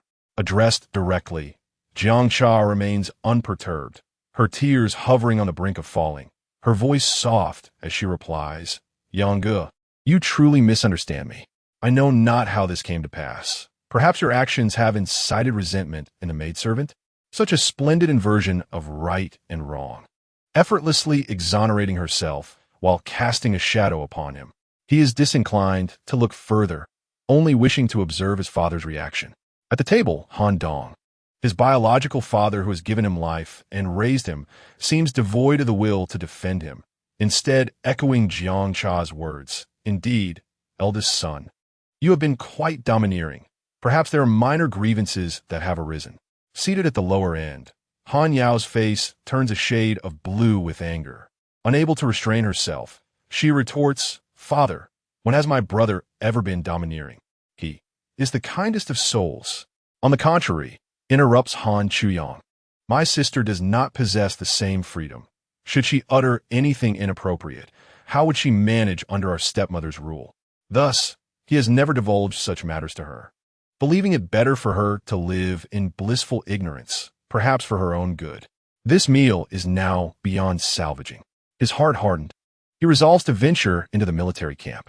This household, it no longer feels like home to him. With a respectful bow to his father, he turned and walked away. Unfilial child, Brother, father, I shall go see him. Han Yao felt torn. After all, he was her own brother. Eat. What are you staring at? Let him go hungry. Han Dong's hands trembled with anger. Such insubordination was truly less endearing than the understanding nature of the third child. The young Han Yao received not a single glance from her father, and she naturally did not dare to step outside. Jiang Cha and her daughter were happily eating, their chopsticks moving with fervor, enjoying the bounty of the meal. The two little ones, one 5 years old and the other 3, were blissfully unaware of the tensions, being fed by their nanny and relishing their food. Only Han Dong and Han Yao found the meal lacking in flavor. After dining, Han Yao stealthily made her way to her brother's courtyard. Han Chuyang had already been waiting for a while. The steamed buns were ready, wafting with steam, while a few rice dumplings lay on a plate nearby. Xiao Yao, come quickly and taste what your brother brought back. Originally, Han Chuyang appeared somewhat aloof and solitary. But upon seeing Han Yao, he melted like snow on a mountain, beckoning her with warmth. Though not a culinary marvel, the simple fare brought them more joy than the earlier feast, and they ate with glee. These little buns are quite delicious. One bite is not enough. Brother, where did this new shop open? It's made by the savior of your brother. Perhaps the ones you're eating were even wrapped by him. Han Chuyang replied with a gentle tone, spinning a fanciful tale. Of course, it was impossible for him to have wrapped them. The ants only selected the attractive ones for him, leaving the less appealing for themselves.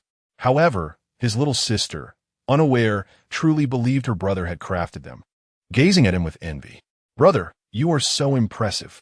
When they reached the rice dumplings, the siblings' expressions became difficult to describe. Why are the dumplings salty? Chapter 67. Golden fish slices. Although Han Chuyang was unaccustomed to salty rice dumplings, the thought that they were made by Uncle Lin and Aunt Lin compelled him to endure and gradually savor the flavors. It was akin to tasting a salted duck egg atop braised pork and glutinous rice. Indeed, this was Lin Miao's favorite flavor, the salted egg and meat dumpling.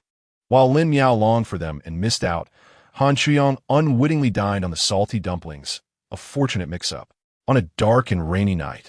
After sharing a few idle words post-meal, Han's siblings returned to their respective courtyards. Han Chuyang found it difficult to sleep, so he busied himself with gold and silver, packing them up and leaving a note before finally resting contentedly. Tomorrow, he would rise early, since he could no longer remain in this home. He would head to the military camp, hoping to forge a future for himself. Suddenly, a deep yet clear bell tolled, as if casting a mysterious spell, shattering the tranquility of Beijing in the early morning. The sound was melodious and far-reaching, like an invisible force that awakened the dormant vitality of this ancient city. At this hour, the sky was still early, dawn barely breaking, and all of Beijing remained enveloped in serene silence. However, the diligent vendors had already begun their bustling activities. They understood well the adage that the early bird catches the worm. Thus, even before the light fully illuminated the sky, they had set up their stalls. The Lin family had just acquired 3 bowls of steaming wontons, gathering around to relish this heartwarming breakfast. After hastily finishing their meal, each member departed to tend to their respective affairs, leaving Lin Ji particularly overwhelmed. The family's restaurant was undergoing rigorous renovations, with the project already halfway complete. Moving forward, he not only needed to continue recruiting new staff, but once the team was assembled, a multitude of intricate tasks awaited him, such as crafting the menu and arranging the seating layout, which left him feeling somewhat daunted. However, Lin Ji was not intimidated by the challenges at hand. He swiftly composed a recruitment notice and affixed it in a prominent location, hoping to attract suitable candidates promptly.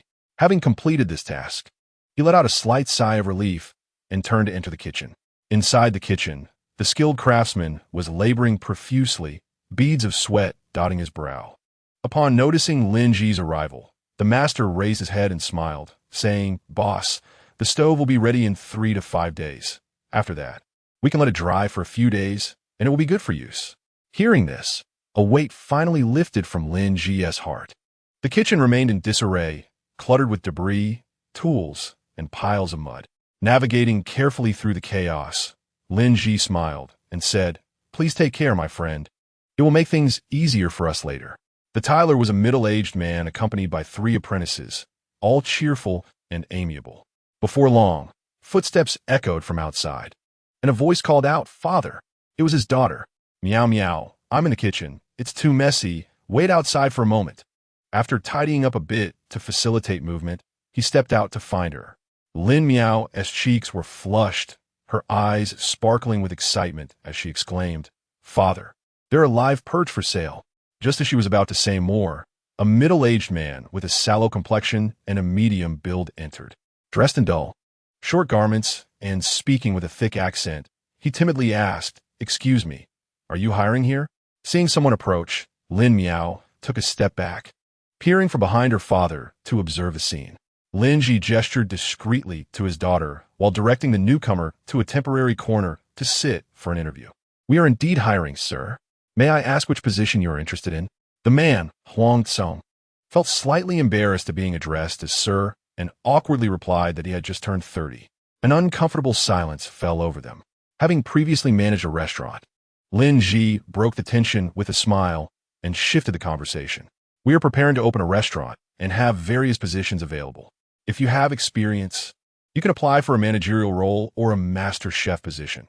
If not, we have openings for waitstaff or kitchen helpers. Please take a look." Upon discussing the specifics, Huang Tsong's demeanor transformed. He spoke with fervor. It turned out he had been learning to cook under his father, proficient in many Cantonese dishes. Had he not come to Beijing in search of relatives, he would not have faced such difficulties. Running low on funds, he sought to earn a bit of money while continuing his search. Hearing this, Lin Ji felt a pang of concern. Might this person have left without further ado? Perhaps sensing the innkeeper's thoughts, he candidly remarked that there was no need for concern regarding his longevity in this endeavor. If one finds stability, they are bound to endure. It was as if he had said nothing at all. Lin Ji had not intended to employ him, yet his undeniable skill, showcased through a dish of golden fish sashimi, captivated him. "I just heard from a young lady that there are fresh base available. I happen to possess a recipe for fish delicacies. The fresher the river fish, the more exquisite this preparation becomes. Why not give it a try, innkeeper?" Lin Ji, intrigued, inquired with a smile. "Oh?" Huang Tsong did not keep him in suspense and straightforwardly expressed, "This dish is called golden fish sashimi, widely enjoyed in my hometown, yet scarcely known elsewhere.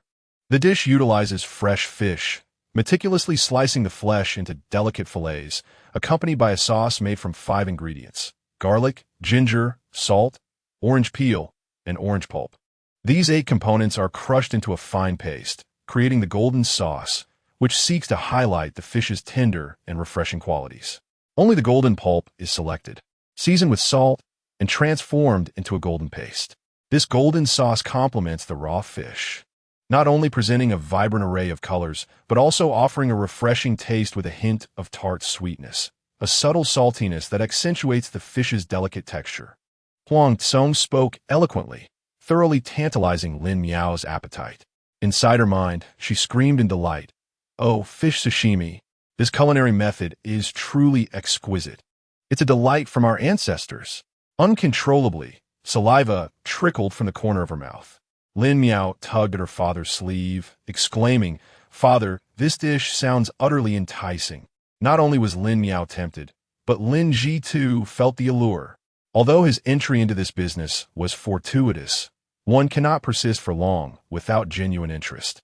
Thus, they quickly agreed to invite Huang Tsong to their home to prepare the golden fish sashimi. Upon returning to the bustling streets of Chongwenmen, they turned into the narrow shipboard alley, which was alive with activity. Numerous merchant ships were docked, and the street was filled with people, dock workers unloading goods, merchants, and buyers alike. Navigating through the throng proved challenging, as they were surrounded by those dealing in glutinous rice, yet there was no sign of live fish for sale. "Meow meow. Did you hear correctly? Isn't this the place for glutinous rice? Where are the fish?" Lin Miao, her small legs running to keep pace with her father, clutched his hand tightly, fearful of being lost in the crowd. Seeing her father still in disbelief, she pouted in displeasure and insisted, "Aunt Jean said so. She went inside earlier. There are always people who catch fish to sell. There must be live fish." As they pressed on, they indeed spotted someone selling fish. It was an old acquaintance, Chapter 68. Golden Fish Sashimi 2. In a bustling corner of the market, a modest stall stood out prominently. In front of the stall, various basins brimming with fresh fish were displayed, and the vendor, busily attending to customers, was none other than the boatman who had previously ferried the three of them. Lin Miao curiously peered onto the boat, and, as expected, spotted Lu the boatman standing at the bow, efficiently directing his crew in unloading cargo. With a beaming smile, she cheerfully called out, "Uncle Zhu, I didn't realize you were selling fish here." Upon hearing her call, Zhu San'er, who had been engaged in lively conversation with a woman, turned to acknowledge her. The woman seemed quite discontented with the price of the fish, incessantly haggling in an attempt to reduce the cost, yet she appeared somewhat hesitant and coy, ultimately failing to agree readily. Zhu San'er harbored little affection for such a troublesome customer, and just as he felt a sense of exasperation, he suddenly heard Lin Miao's voice. Seizing the opportunity, he promptly disregarded the woman and swiftly turned his head. Upon recognizing the visitor, Zhu San'er could not help but feel elated, exclaiming loudly, "Ah, isn't this our illustrious Chef Lin and the charming Lin Xiaoyan? It has indeed been quite a while." With a beaming smile, he continued, "Ha, Chef Lin, and the lovely Lin Xiaoyan, I trust you are both well. I've been doing relatively well myself. I thought I might venture into a side business to earn a little extra, so here I am, selling fish." As he spoke of this endeavor, Zhu San felt a touch of embarrassment, explaining, "Well, one reaches a certain age and must save to marry, right? I discussed it with Lu the boatman, and he agreed. Now we take a trip to catch some fish and sell them at the ferry, sharing the profits among us." The mere thought of profit brought a flush to Zhu San's face. He was also reminded of the numerous dishes that Chef Lin had previously gifted him, and he handed a large fish to Lin Ji. "Chef Lin, I present to you this fish to take home. It's fresh, so do cook it promptly," he urged. "By the way, have you opened the tavern you mentioned?" Lin Ji, reluctant to accept the sizable fish, waved her hand in refusal, but after some back and forth, she ultimately accepted it. This made the nearby woman envious, clamoring for a fish of her own. Zhu San chose to ignore her. The surrounding onlookers were equally astonished by her audacity. Unable to bear the disapproving gazes, the woman stormed off in a fit of rage. Freed from the meddlesome presence, Lin Ji and Zhu San resumed their casual conversation, introducing Huang Tsong and discussing the progress of the tavern. Lin Miao, unable to stay still, slipped onto the deck to greet the boatman. "Grandpa Boatman," she called. "Oh, little Miao Miao." In a flash, Xiao Hua emerged from who knows where, circling around Lin Miao. It seemed to say, "Hello, hello. Haha, Xiao Hua. Let me pat your head. I've missed you too. Hearing your voice brought you over," laughed Lu the boatman. Stroking his beard, Lin Miao nodded in agreement. "Good Xiao Hua. It was worth feeding you several meals of fish. How have you been, Grandpa Boatman? Why is this boat so much smaller than before?" She had noticed the diminutive vessel, which was of a different caliber from the one she had previously boarded.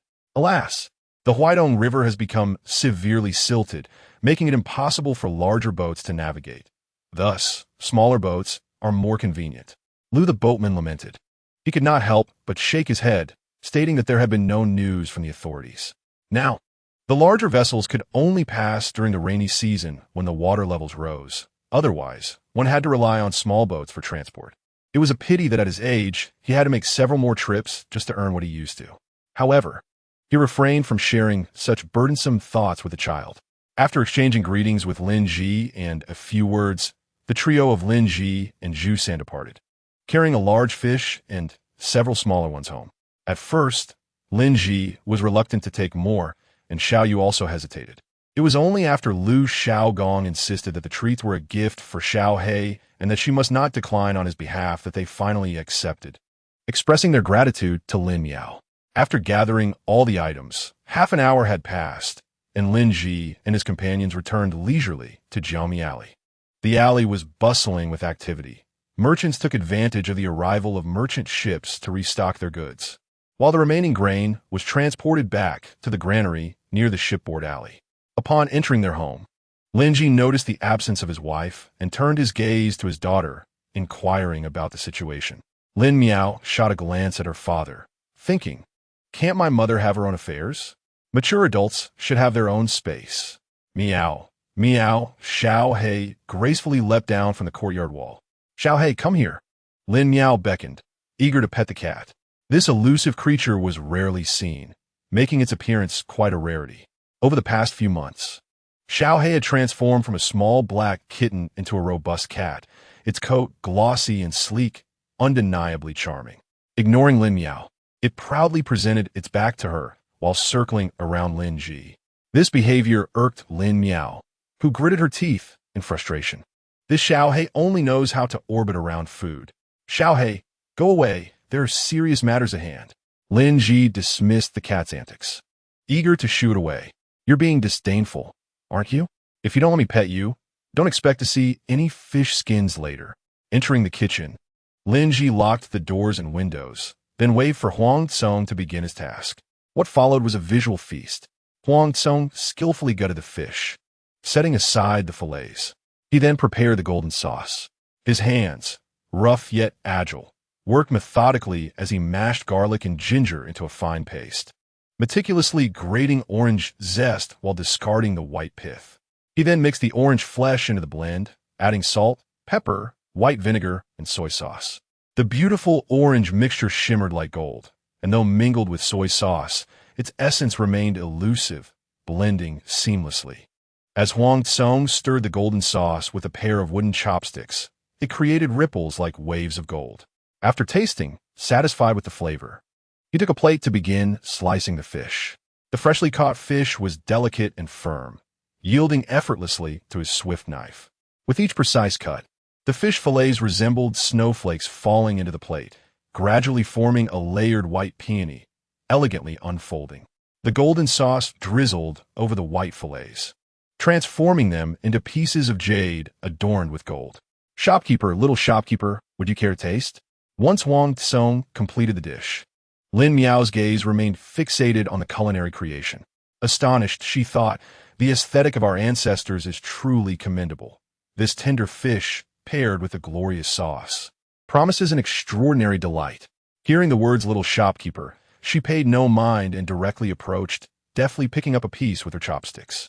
The flesh of the base quivered delicately between the wooden sticks, resembling a startled butterfly fluttering its wings, the golden sauce clinging to it without a drop falling away. With a single bite, the tenderness of the sea base first enveloped her palate, followed by a refreshing burst of citrus sweetness.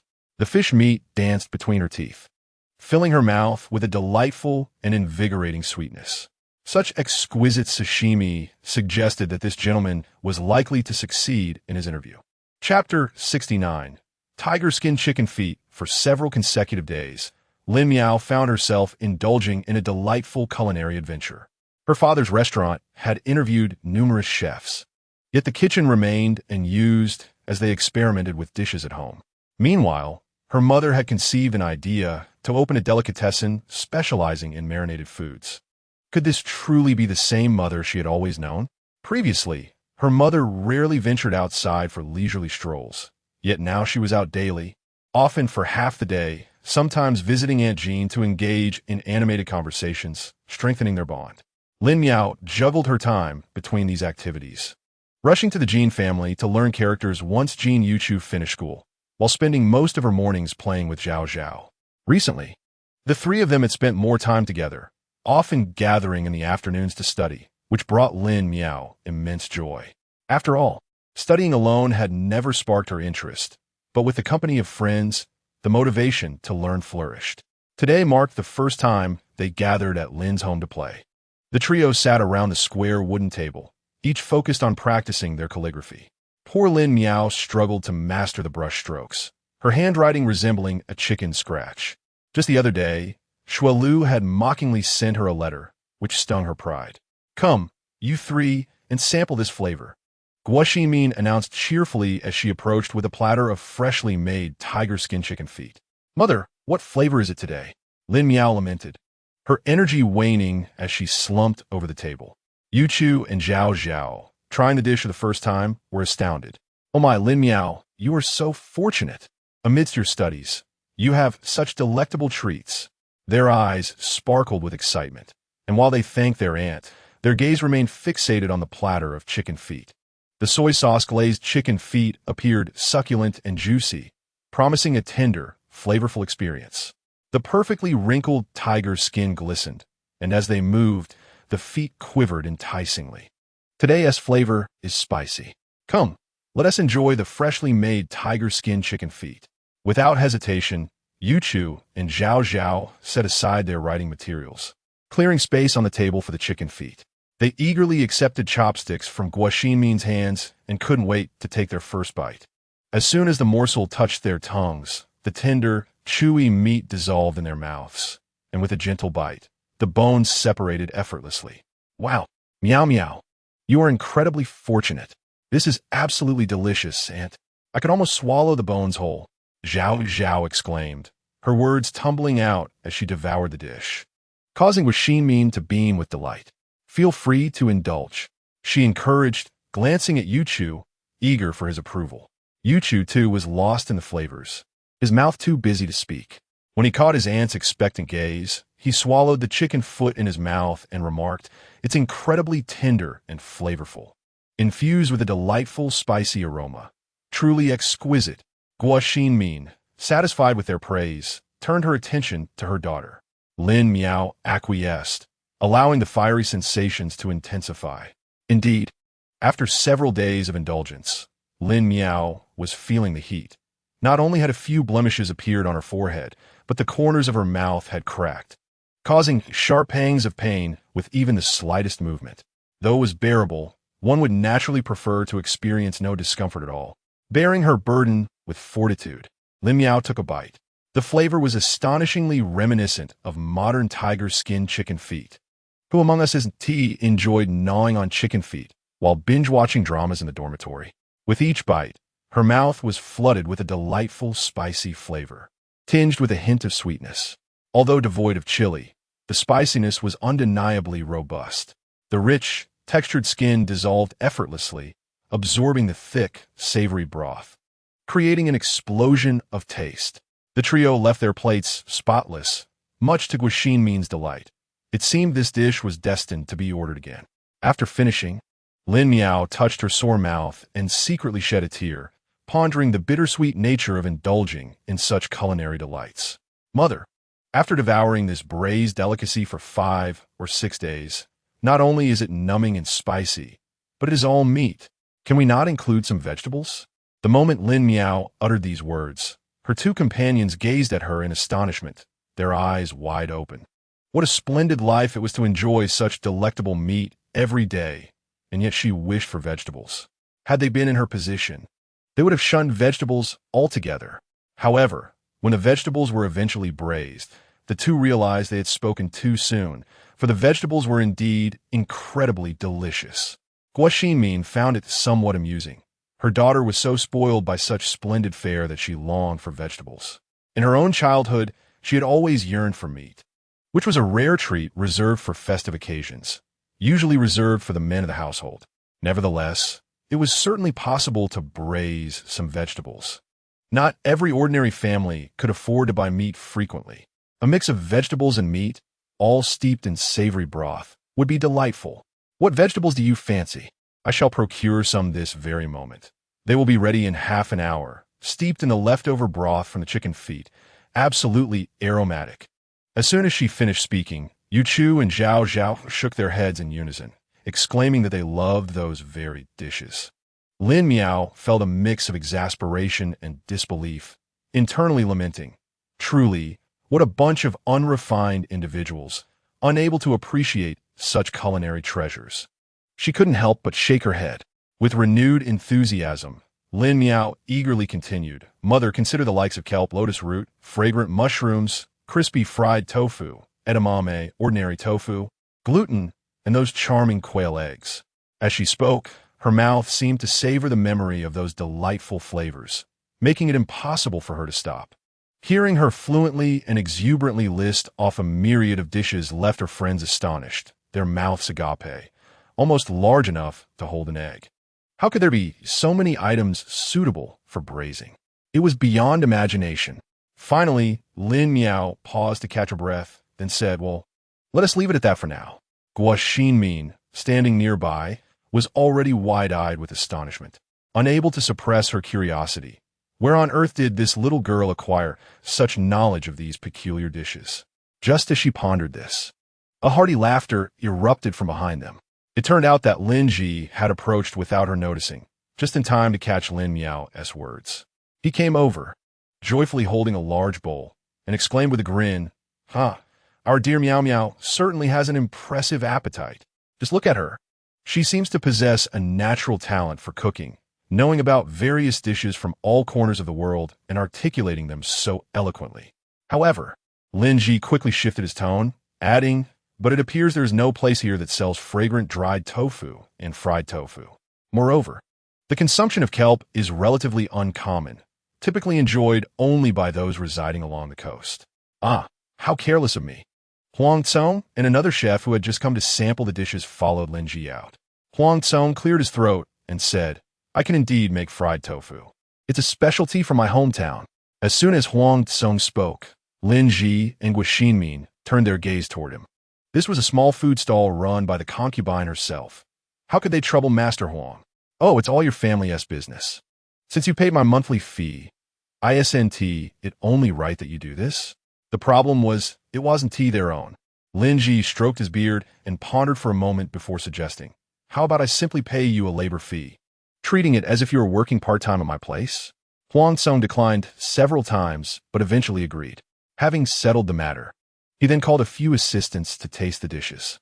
Guo Xinmin picked up a pair of chopsticks, took a bite, and nodded in approval before heading out with her basket to buy vegetables.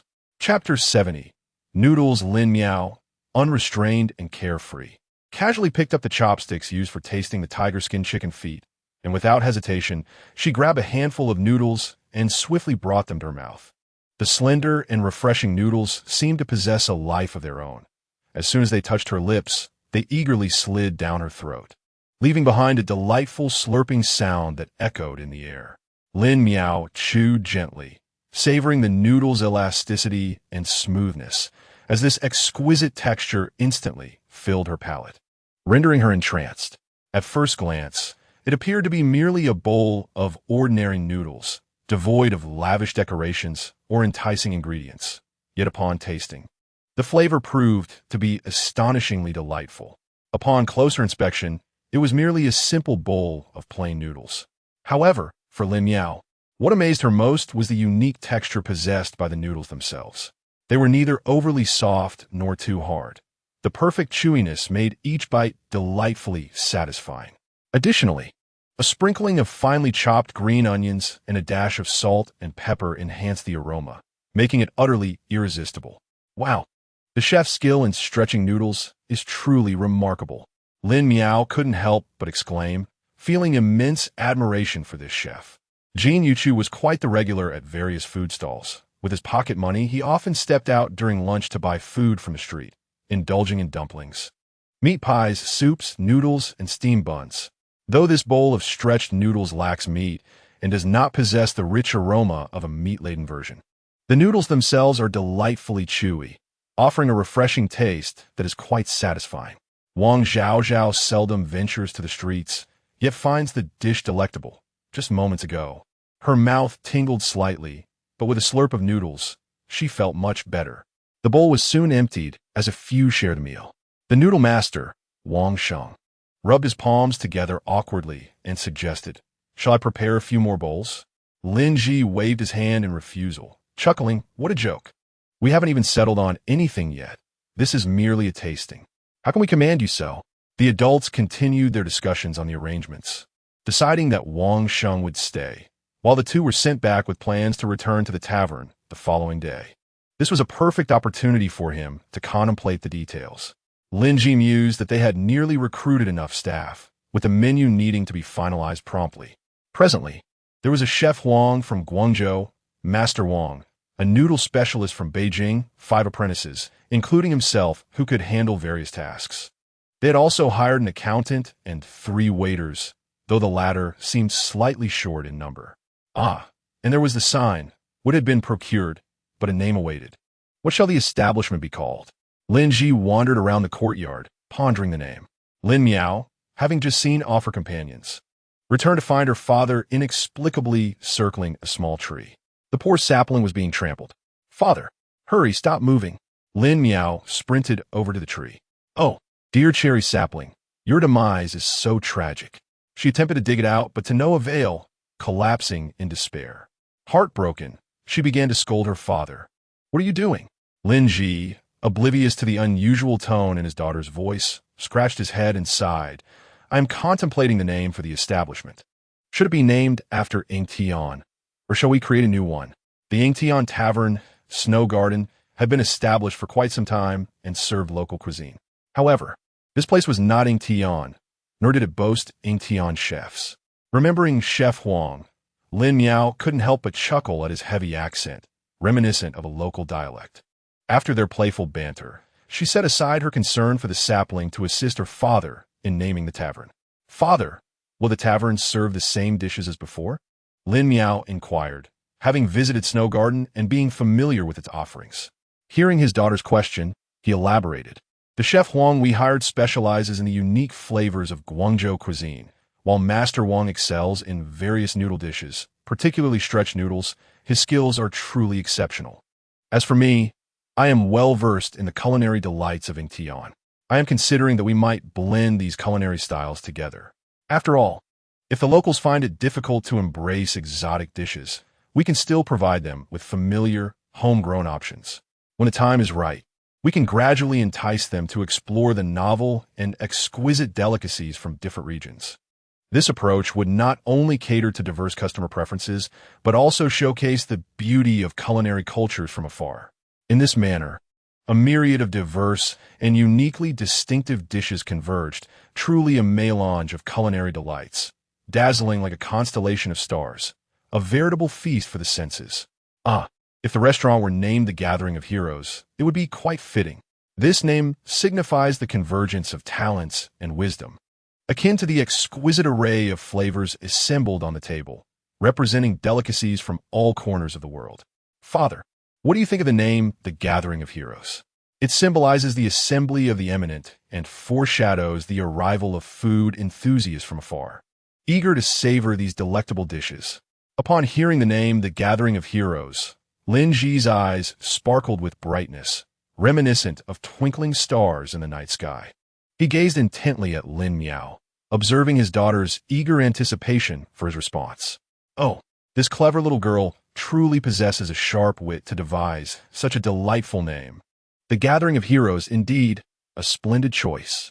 It also conveys the essence of various renowned dishes coming together. Thus, it shall be called the Gathering of Heroes." With this matter settled, Lin Ji felt a great sense of relief, affectionately tousling his daughter's hair and smiling radiantly. "Hey, father, don't mess with my hair. Ha ha ha." From quite a distance, Guo Xinmin entered, carrying a bamboo basket with grace. "Mother, father's being quite naughty. I kindly named it such a beautiful name, and he still has the audacity to mess with my hair." The little girl pouted, her hands on her hips, an irresistibly adorable sight. One must understand that a girl's hair is precious. It should not be carelessly disturbed. Such a tug had completely disheveled her well-arranged hairstyle. Lin Miao tenderly smoothed down her tousled hair, her lips pursed in indignation. Upon hearing her daughter's woeful complaint, Guo Xinmin shot her husband a disapproving glance. "Yu, our daughter is already grown. How can you still behave like you did when she was little, messing with her hair?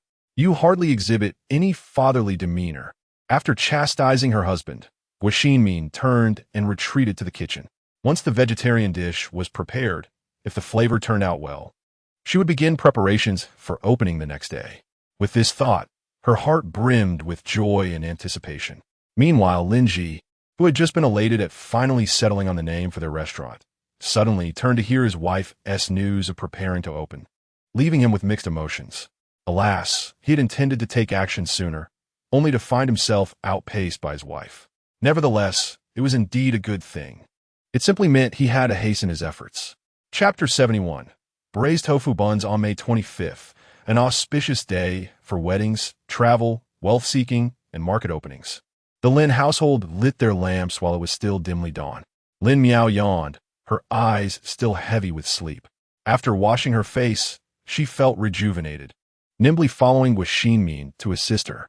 She watched her mother first take the cleaned chicken feet, chicken wings, chicken hearts, duck wings, duck necks, and other items prepared for marination from the previous night, briefly blanching them in scallions and pepper with a splash of white wine. Then, she brought out the marinating liquid from last night to add salt and spices for the meat. Aside from chicken feet, which required frying and soaking in ice water to achieve a crispy skin, the other ingredients were placed in a large pot to marinate together. While the chicken feet soaked, it was the perfect opportunity to prepare the vegetarian dishes. Lin Miao took on the task of chopping vegetables, which included lotus root, shiitake mushrooms, black fungus, dried tofu, fried tofu pouches, and edamame. There was not much to chop, with only the lotus root needing to be cut into thick slices. The tofu pouches were fried by Master Huang, and she was surprised to discover that his dried tofu and the tofu pouches she knew were essentially the same. Both simply required cutting the tofu into the desired shape and frying it until ready to eat. For a more refined approach, one could employ various cooking methods, such as stir-frying or tossing with seasonings, yielding a delightful flavor. Originally, Master Huang sliced and fried the tofu, but Lin Miao had influenced him, and now they were cut into cubes. A small piece of dried tofu had already found its way in her mouth. The lotus root slices were soaked in water to prevent browning, and by the time everything was chopped, the chicken feet had also soaked nicely. The chicken feet were tossed into the large pot, filling it with a tantalizing aroma of spicy marinated meat. Although the pot smelled delightful, the meat had yet to absorb much flavor. A splash of water would render it bland again. Guo Xinmin was not in a hurry. She let it simmer gently over low heat, knowing that high flames would cause the meat to disintegrate. She desired it to be tender and flavorful without becoming mushy. By the time the mother and daughter had prepared all the vegetarian dishes, the sky had brightened, and the sounds of vendors calling out their wares could be heard in the distance. "I'll go buy some breakfast. What would you two like? Pancakes or steamed buns would be nice, especially with the marinated dishes." Upon his return, the vegetables had already mingled with the marinating broth, simmering gently. The family of three picked at the marinated dishes, leaving out the ones with bones. Once the marinated items were nearly ready, Guo Xinmin hurriedly extinguished the flames, allowing the residual heat of the broth to continue infusing the flavors into the dishes, effectively preventing the meat from becoming overly tender and the bones from disassembling. Lin Miao tasted the steamed bun, which, although resembling a mantou, felt quite different. For a long time, she had thought the bun was simply a northern mantou, but upon tasting it today, she recognized its uniqueness. Its texture was less soft than that of a mantou, and it had a slightly yellower hue, requiring more chewing before swallowing, imparting a delightful chewiness that was somewhat demanding on her jaw. The small bun was filled with lotus root slices and shiitake mushrooms, and with each bite, she experienced the crunch of the lotus, the juicy texture of the mushrooms, followed by a complex spiciness from the marinade. After several chews, a faint sweetness emerged from the bun. Lin Miao devoured two of them, feeling satisfied. Once the family had eaten their fill, half a bun was saved for Xiao He. Lin Miao called out to Xiao He, but it was nowhere to be seen. Eventually, perhaps weary of the commotion, Xiao He reluctantly hopped down, its little tail wagging slightly. "Xiao He, would you like a bun?" Lin Miao coaxed, but Xiao He, reluctant, sniffed the bun and turned away. Lin Miao pondered for a moment, then scooped a ladle of marinade and diluted it with hot water. The steamed buns soaked up the flavorful liquid, becoming soft and fluffy. Little Black, indeed, returned to feast, his tail held high, swaying leisurely from side to side, embodying a carefree spirit. The playful exchanges between Lin Miao and Little Black brought forth peals of laughter from Lin Ji and his spouse, who remarked on Little Black's discerning palate. He refused the plain buns, insisting on savoring only the savory options, mirroring the human's choices. After consuming half a bun, Little Black appeared quite content, lounging at Lin Miao's feet, his round eyes darting back and forth in curiosity. Once the meal concluded, Lin Ji departed for work with a bag of tools, while Wu Xinmin assisted Lin Miao in arranging the marinated dishes. The entrance of the Lin family was modest, with a small stall set up on the left side, displaying a row of rectangular wooden basins filled with marinated items, categorized neatly. along with a stove featuring a small pot atop it. Guo Ximin prepared the pot for heating the marinade, ensuring convenience for customers desiring warm dishes. As long as the marinade was heated, the marinated items could be quickly cooked. Beneath her stall, additional space housed ready-made oil paper bags. To the right, against the wall, was a collection of bowls and dishes, facilitating both dine-in and take-out options. A spacious dining area for guests featured several tables and chairs, which Guo Ximin had procured from the market a few days prior. Though not brand new, they gleamed after her diligent cleaning, with chopstick holders placed on the tables for guest convenience. Lin Miao, like a little top, busily wiped down the tables and chairs, turning about with the demeanor of a miniature adult. After several rounds of tidying, she suddenly realized they had not yet designated a name for the shop. "Mother, aren't you going to create a name for the shop or a menu?" she inquired. "No need for that now. Let us focus on getting started. Once we earn more, we can sort those details out later." "Ah, that is quite frugal," Lin Miao replied. At the hour of the snake, the Lin family promptly removed the partition, officially inaugurating their marinated dish stall. To entice customers, Guo Ximin set the small pot to simmer, filling the air with the tantalizing aroma of marinated delicacies. "Oh, a small food stall has opened here. What does this lady sell?" a newcomer inquired. Before Guo Ximin could respond, Lin Miao eagerly interjected, "Annie, we sell marinated dishes, both meat and vegetarian options, served with buns or noodles that are simply delectable. The meat is tender, infused with rich flavors." Seeing the fair-skinned girl respond, the passerby felt a surge of delight, craning her neck to catch a glimpse of the offerings. Indeed, there were both meat and vegetable dishes, their vibrant colors enticing enough to make anyone's mouth water, unable to resist the urge to taste. Taking a deep breath, the visitor noted the spicy aroma, seemingly delightful, and imagined how well it would pair with noodles. Regaining her composure, she asked, "How much do they cost?" Guo Ximin, noticing her inquiry about the prices, replied enthusiastically, "The meat is 60 per pound, while the vegetables are 20 per pound." "Wow, is the meat really that expensive?" the customer exclaimed, before turning away with a shake of her hips.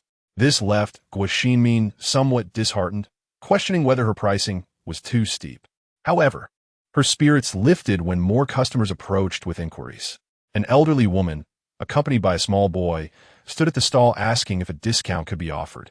Though she initially had no intention to buy, her grandson, attracted by the enticing aromas, clamored for a taste. Yet, the price indeed seemed quite high. At 61 for a pound of marinated meat, compared to only 15 for prime cuts and 21 for fatty meat. Observing the hesitation of the elderly woman, the child began to cry out for something to eat. The old lady gritted her teeth and decided to purchase 3 tails of meat and half a pound of vegetables.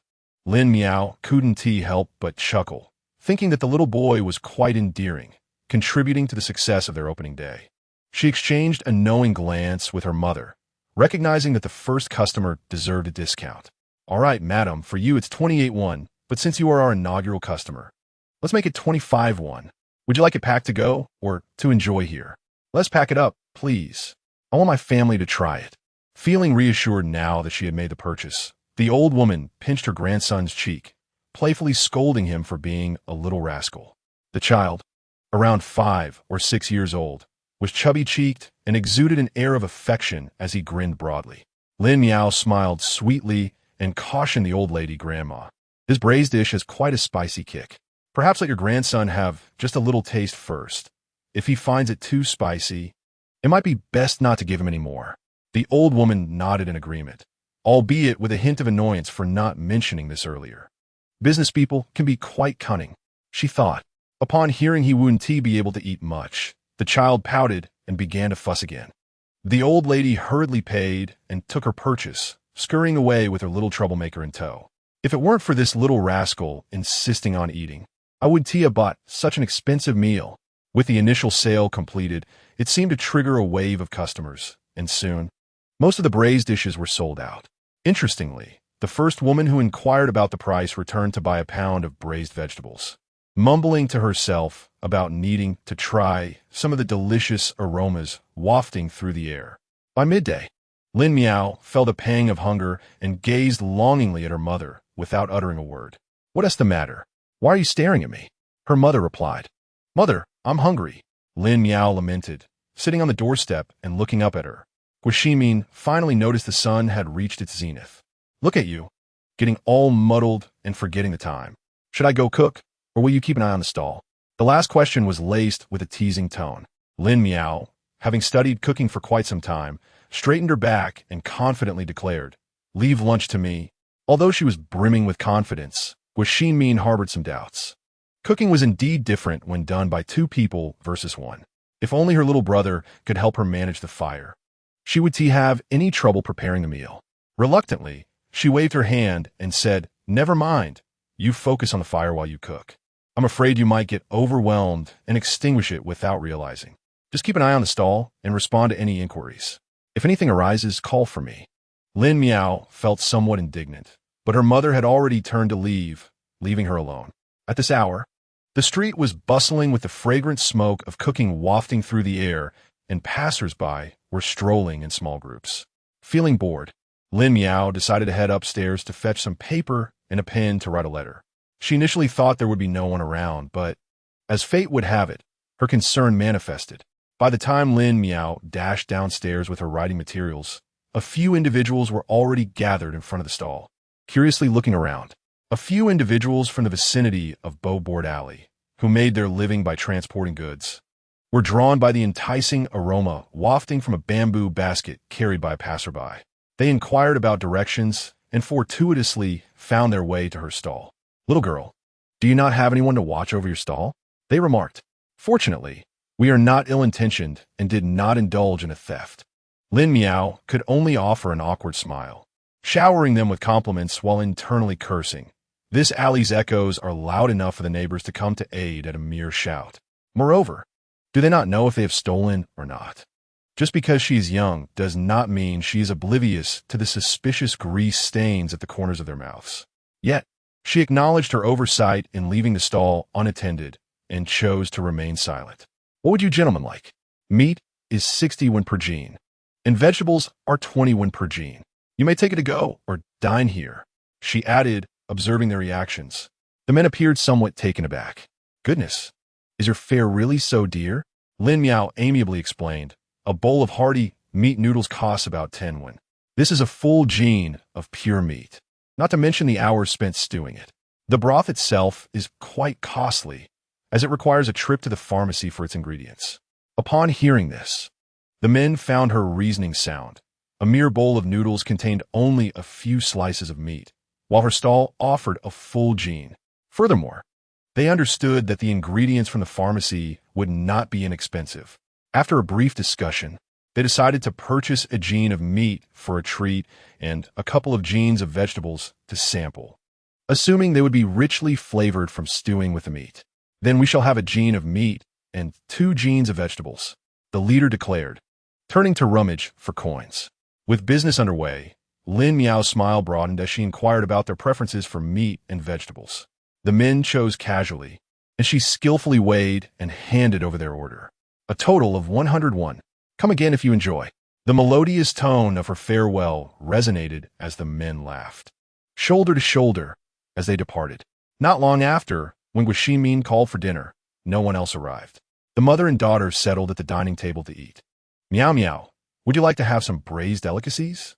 Gua Ximin, concerned that her daughter might crave something savory, prepared to offer her a few pieces. Mother, I wish to have tofu buns. Lin Miao replied eagerly. All right. Gua Ximin picked up some tofu buns, and upon taking a bite, the rich braising sauce erupted forth, transforming the petite, square buns from a pale yellow to a deep soy sauce hue, enveloped in a delectable broth. After savoring a tofu bun, she selected some edamame, which at this season was still tender, possessing a subtle sweetness rather than a pronounced bean flavor. After soaking in the braising sauce, the lingering taste was one of refreshing sweetness. She mused aloud, how magnificent is the life of the soybean. In its youth, it becomes braised edamame, and in its maturity, it is made into tofu, tofu skin, soy milk, and tofu buns. It truly fulfills its purpose. Gua Ximin, still eating, choked slightly on her food at her daughter's words and shook her head, chuckling, hurry and eat. Meanwhile, Old Granny Chin returned home with her little grandson, preparing some ordinary dishes and placing the braised delicacies they had purchased today in the center, calling the family to dinner. Old Chin leisurely settled into his seat, his pipe in hand, and immediately noticed the braised delicacies laid out in the center. "Ah, has my dear wife bought groceries today?" Upon hearing this, Chin's wife felt a surge of annoyance. It was yet another expenditure, all because your precious grandson insisted on having a taste. Their daughter-in-law quickly interjected, "Let us eat, mother. Enjoy the braised dishes." The child eagerly held out a plate, requesting his grandmother to share a bite. Upon seeing her beloved grandson, all of Chin's wife's irritation dissipated, and she beckoned a family of 5 to gather for the meal.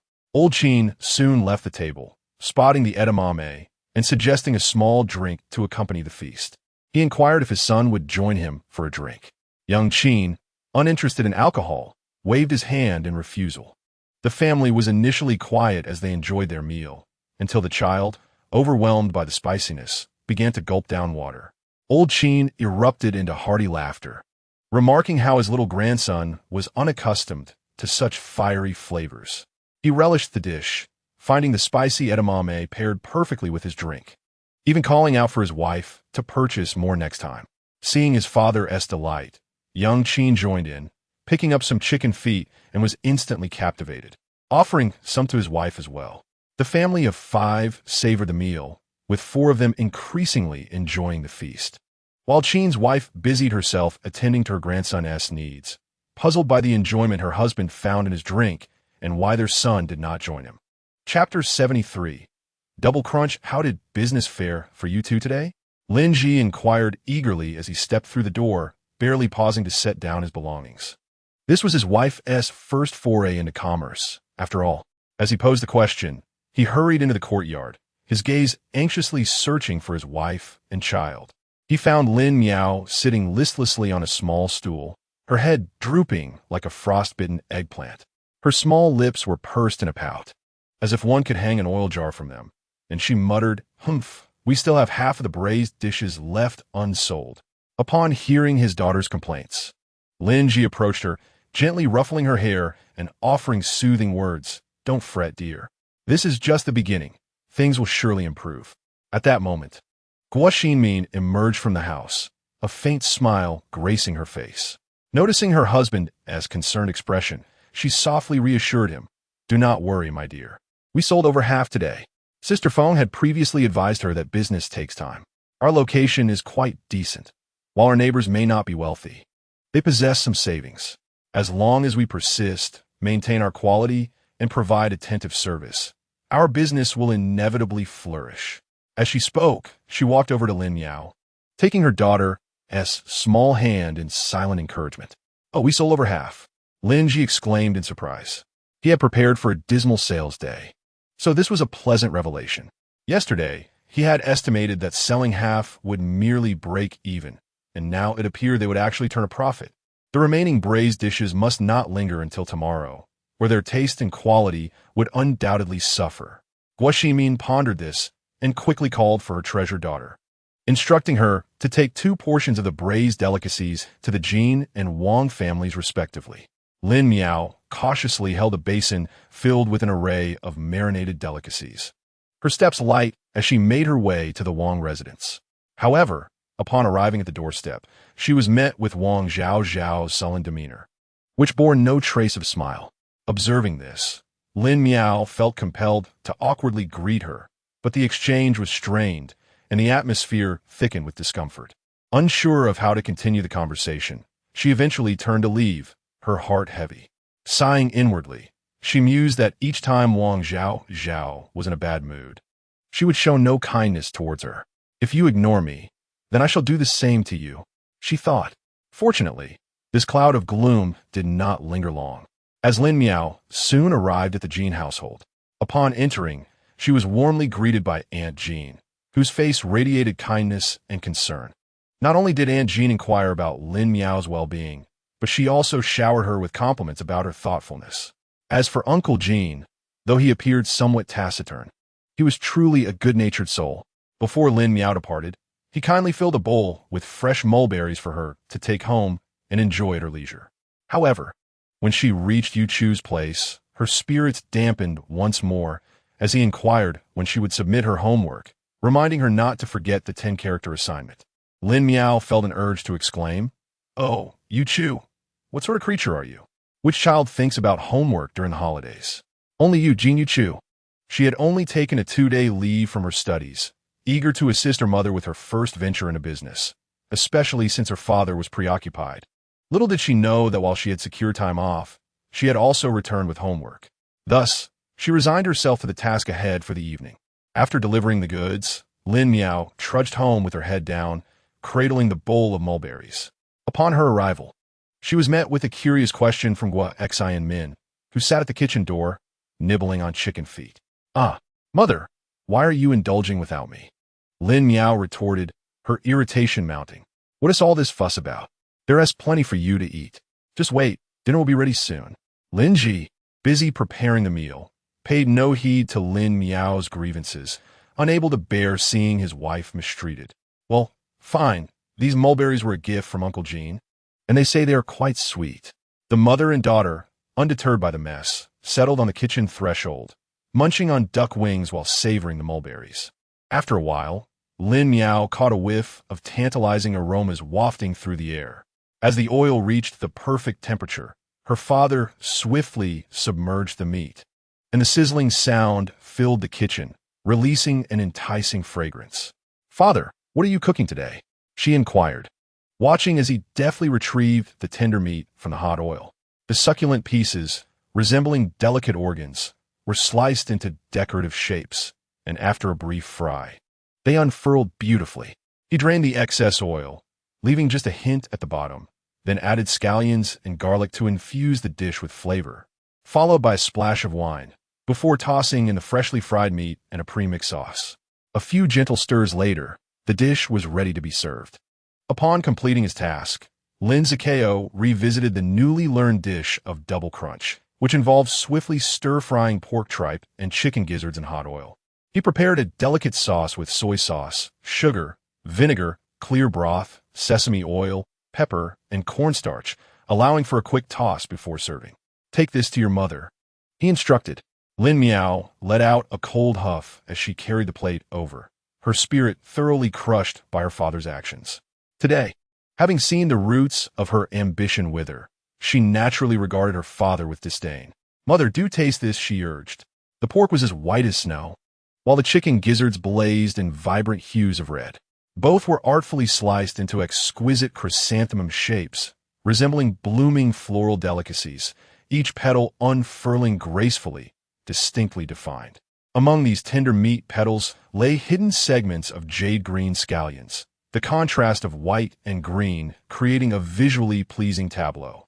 As Lin Miao savored a piece of the pork tripe, she found its texture delightfully crisp and incredibly smooth, as if it were dancing joyfully upon her tongue. Each chew released a rich and aromatic flavor that enveloped her senses, rendering her utterly captivated.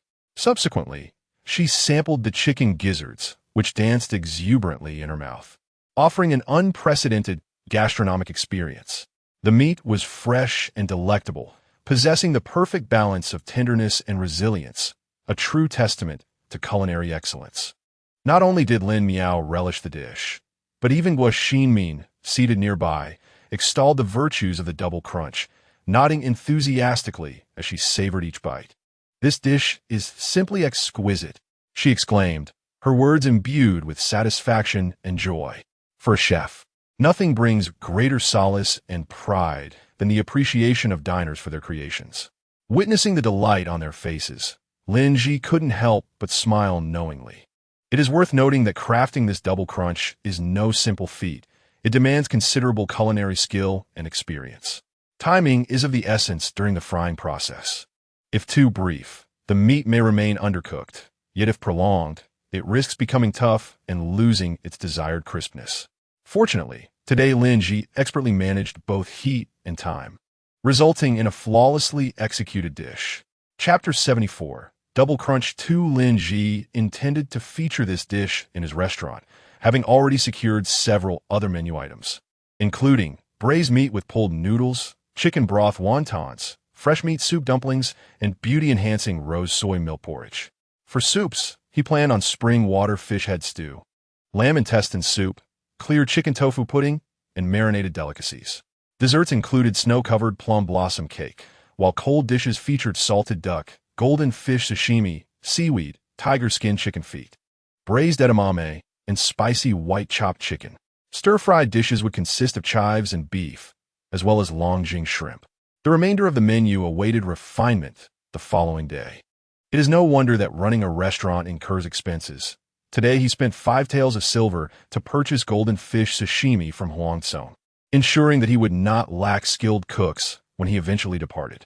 The next morning, Lin Miao rose early, repeating the previous day's activities.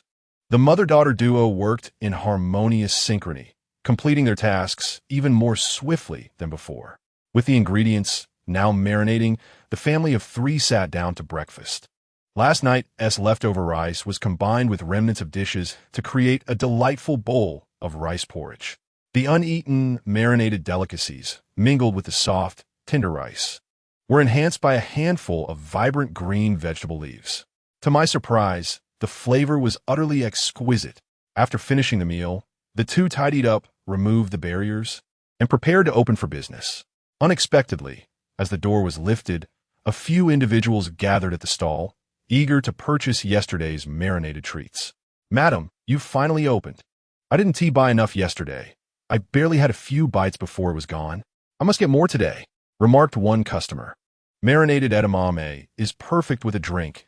I need some for my husband," another chimed in. "These chicken feet are delicious, tender, and flavorful. I'll have half a pound, and I'll take a pound of mixed marinated vegetables as well." "Certainly, I'll weigh it out for you right away," came the cheerful response. "But, dear proprietor, your marinated meats are a bit pricey. A pound feels like a splurge, and half a pound seems insufficient," another customer added, eliciting agreement from the others. Guo Xinmin smiled as she deftly managed the orders with Lin Miao, who handled the weighing, packaging, and cash register. Fortunately, all transactions were made in copper coins, allowing Lin Miao to simply count them. Had there been silver, it would have been a daunting task. However, just as they were settling into their routine, a neatly dressed young lad approached, having caught a whiff of the enticing aroma from afar. "I'll take 2 pounds of meat," he declared, tossing a piece of silver into Lin Miao's palm. "What a close call. I almost dropped it. What kind of meat would you like?" "All of it," she inquired, noting the youthful, fair-skinned boy, likely a servant of some young master. Lin Miao, though inexperienced, had read enough tales to know that one must tread carefully with such characters. "Young sir, I wouldn't dare weigh this piece of silver.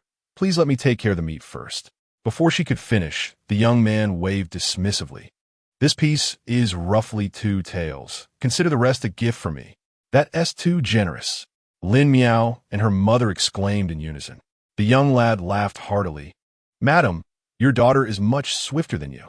A gift is a gift. If my young master is pleased, there will be ample rewards." Lin Miao chuckled.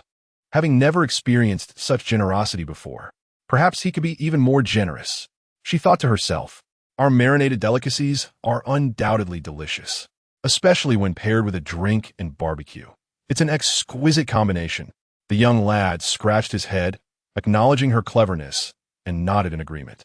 As the day progressed, several familiar customers returned, and by noon, Guo Xinmin felt business had reached a steady pace akin to the previous day. She decided to prepare lunch inside, leaving Lin Miao to manage the stall. Having learned her lesson from yesterday, Lin Miao brought out her pen and paper, ready to catch up on her homework during the lull. She had been too tired to complete it last night, and today, she was determined not to lose face in front of her peers. Hu Huiqin, a seemingly inconsequential figure serving in a minor capacity at the Ministry of Revenue in Beijing, initially harbored dreams of a leisurely existence in his modest official role. He envisioned a life of ease, free from the burdens of responsibility, where he could idly pass the time. However, reality delivered a stark and jarring blow, shattering his idyllic fantasies. The current emperor's desire to relocate the capital to Beijing coincided with the recent establishment of the 6 ministries, leading to an unexpected deluge of pressing affairs for the nascent institution. Hu Huiqin could not help but lament his predicament. inwardly grumbling that he merely sought a tranquil and comfortable position, yet found himself ensnared in a whirlwind of relentless activity. The more he pondered this, the more his frustration simmered, quickening his pace as he walked. Distracted by his vexation, he scarcely noticed the road ahead and, upon regaining his senses, realized he had strayed from his intended path home. This only fueled his ire further. At that moment, a tantalizing aroma wafted into his nostrils. Given that his stomach was empty and grumbling in protest, the scent acted like a spell, awakening his appetite with fervor. Eagerly following the enticing fragrance, he spotted a stall selling sweet rice nearby. The stall, lacking any signboard, was simply set up with a few tables and chairs. The delectable aroma emanated from this modest establishment. Peering closer, he was taken aback by the sight. When had a food stall opened in Jiangmi Lane, he had never noticed it before. The proprietor of this establishment must have been quite audacious, leaving the stall unattended. As he drew nearer, he discovered a small shopkeeper engrossed in her task. A charming little girl, resembling a delicate porcelain figure, was diligently practicing her calligraphy. Had it not been for his keen eyes, he might have failed to recognize that she was indeed inscribing characters. The girl was fair and sprightly, yet regrettably, her handwriting left much to be desired, resembling the chaotic scrawl of a group of playful puppies. Upon closer inspection, he noted not only the crooked and unsightly letters, but also numerous incorrect strokes. Unable to contain himself, he remarked, "Your strokes are incorrect." Startled by the sudden interruption, Lin Miao, who had been fully absorbed in her writing, was shaken by the unanticipated voice that boomed above her like thunder. Taken by surprise, she jolted, nearly dropping the brush in her hand. Once her heart rate began to settle, she hastily lifted her gaze, only to find herself staring at a tall, middle-aged man.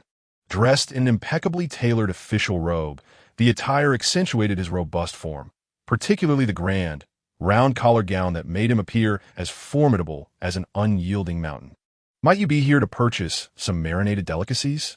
she inquired. Chapter 75. A treasure of delicacies. Are you here to purchase some marinated delicacies, young lady? Hu Huiqin observed the little girl before him, who, despite being startled, feigned calmness in her inquiry, which he found quite amusing. However, was he truly that intimidating? Surely not. Was it his voice that was too boisterous? Thus, Lin Miao witnessed the transformation. Moments ago, he had spoken in a gruff tone, yet now he inquired softly, "How much for the goods?" "I would like 2 pounds of meat." "The marinated meat is 60 won per pound, and the vegetables are 21 per pound," he replied, a faint blush creeping onto his cheeks, revealing a hint of embarrassment, though his thick beard effectively concealed this change. Despite this, he felt a pang of awkwardness and hastily retracted his previous statement. After all, the landlord's family had no surplus provisions. It was well known that his wife ruled the household, and she often chastised him for being an ineffectual provider, incessantly lamenting his meager earnings contrasted with his extravagant spending, leaving the family finances rather strained. "Then, I'll take a pound of meat and a pound of vegetables." Lin Miao thought she had a major client and was prepared to roll up her sleeve for the work, unaware that the gentle giant before her had altered his order. Alas, her anticipation was premature. To her astonishment, after the official departed, Lin Miao's stall became bustling with activity, a flurry that did not cease. Initially, a few patrons trickled in, followed by a swarm of over a dozen customers, resembling a hive of bees eager to procure their purchases. Listening closely to their conversations, it appeared that these individuals were students from a nearby school, drawn out by the unpalatable fare served at lunchtime, seeking alternative sustenance to satisfy their hunger. Fortunately, her mother arrived just in time, helping to navigate through this busy period. Once the crowd dispersed, Lin Miao finally had a moment to exhale, utterly exhausted from the day's endeavors. "Are you worn out? Let's close up early today. We have but a few items left. Mother will handle the stall this afternoon. You may go play with your friends." "Play with friends? That would be akin to abandoning my responsibilities, which is out of the question. I would rather rest at home, and besides, my assignments remain unfinished." Upon recalling her homework, Lin Miao vehemently waved her hands, rejecting the notion of leisure. Was Min, slightly bewildered by her daughter's fervor, decided to let it be. And the mother-daughter pair settled down to share a meal in silence. After finishing their repast, they idly observed the stall. Lin Ji entered, carrying a bundle of items. What's the matter? Is business slow? Finding themselves with nothing to do, they sat on a small stool, resting their chins on their hands, lost in thought. Lin Miao casually remarked, "Today was even busier than yesterday, but the afternoon has been rather quiet, leaving us with little to occupy ourselves." Lin Ji glanced at the stall, noting that the marinated delicacies were nearly sold out, with some containers entirely empty. After contemplating, he shook the large bundle in his hand, thinking it might alleviate his boredom to assist his father. Upon hearing his offer of help, Lin Miao's eyes sparkled with excitement as she leapt to her feet, exclaiming, I'll come. Father, what do you need me to do?" Lin Ji, not addressing her directly, waved her inside to fetch a large basin, then turned to his wife with a smile that conveyed congratulations, blessings, and comfort, all without uttering a word. Upon arriving at the courtyard, Lin Ji set down the heavy bundle and drew several buckets of water from the well, pouring them into a large basin. The taro was still caked in mud and required a thorough wash. Is this taro? Lin Miao had never seen fresh taro before. She only knew it to be somewhat block-like. The piece in her hand, elongated and smooth, revealed its true nature as she rubbed it in the water, which instantly turned murky. It was indeed taro, and her father intended to create something unique with it. Lin Ji wore a mysterious expression, contemplating whether his endeavor would succeed. Noticing his silence, Lin Miao refrained from inquiring further. After all, she would witness the process soon enough. After they had washed the taro, they placed it into the basin and switched to a large knife to peel away the dark skin. Lin Miao picked up her own petite blade, diligently following suit to remove the skin. The dark brown taro skin fell away effortlessly under the sharp knife, revealing the tender, creamy flesh beneath. Lin Ji worked swiftly, his hands moving with the grace of a dancer, expertly trimming the ends of the taro until it was entirely clean and neat. Lin Miao watched in envy. His dexterity was akin to a machine's precision, while her own hands struggled with the larger pieces. Yet she persevered, gradually becoming more adept. Once she finished slicing, she immediately transitioned to shredding, the rhythmic sound of the knife striking the cutting board resonating like a melodious beat. The sound delighted Lin Ji, a smile breaking across his face that he could not suppress. His daughter's skills were improving rapidly. Once he completed his task, he joined her in the shredding. The expertise he displayed was unmistakable. Whether slicing or shredding, Lin Ji showcased remarkable talent and finesse. His hands moved like agile butterflies, each cut precise and powerful. The sharp sound of the knife echoed, urgent and forceful, reminiscent of a stirring symphony filling the air. The afternoon sun bathed Jiangmi Lane in a lazy glow, where most residents reveled in the serenity of their midday respite, rendering the entire alley drowsy. Only the Lin family's backyard resonated with a lively rhythm of chopping, a sound reminiscent of chirping cicadas or the clamor of a gong. Once finished, Lin Miao felt a bit disoriented, as if her right hand had transformed into a tool, a machine rhythmically oscillating, producing strands of taro that seemed to dance in the air. Lin Ji noticed his daughter's discomfort and suggested she simply stretch her wrist. It was something she would have to adapt to through her own efforts. Subsequently, Lin Ji heated a pan with oil, squeezing the moisture from the shredded taro before gently sautéing it over low heat, seasoning it with a touch of salt and pepper. Rich in starch, the taro needed constant stirring to prevent it from sticking to the pan. The myriad strands of taro swirled in the oil, slowly transforming from their raw state to a tender, cooked delight. Lin Miao watched intently, still uncertain whether she preferred it softer or firmer. Lin Ji chose not to voice his uncertainties in the presence of others. Such contemplations were best reserved for the intimacy of home. "Ah, father, what kind of taro do you desire?" Lin Miao inquired, perplexed. She was familiar with dishes such as taro with ribs and taro cake, but was unsure of her father's intentions. "I wish for it to be stir-fried until tender and shaped, then cut into pieces, so that each piece is composed of numerous strands of taro."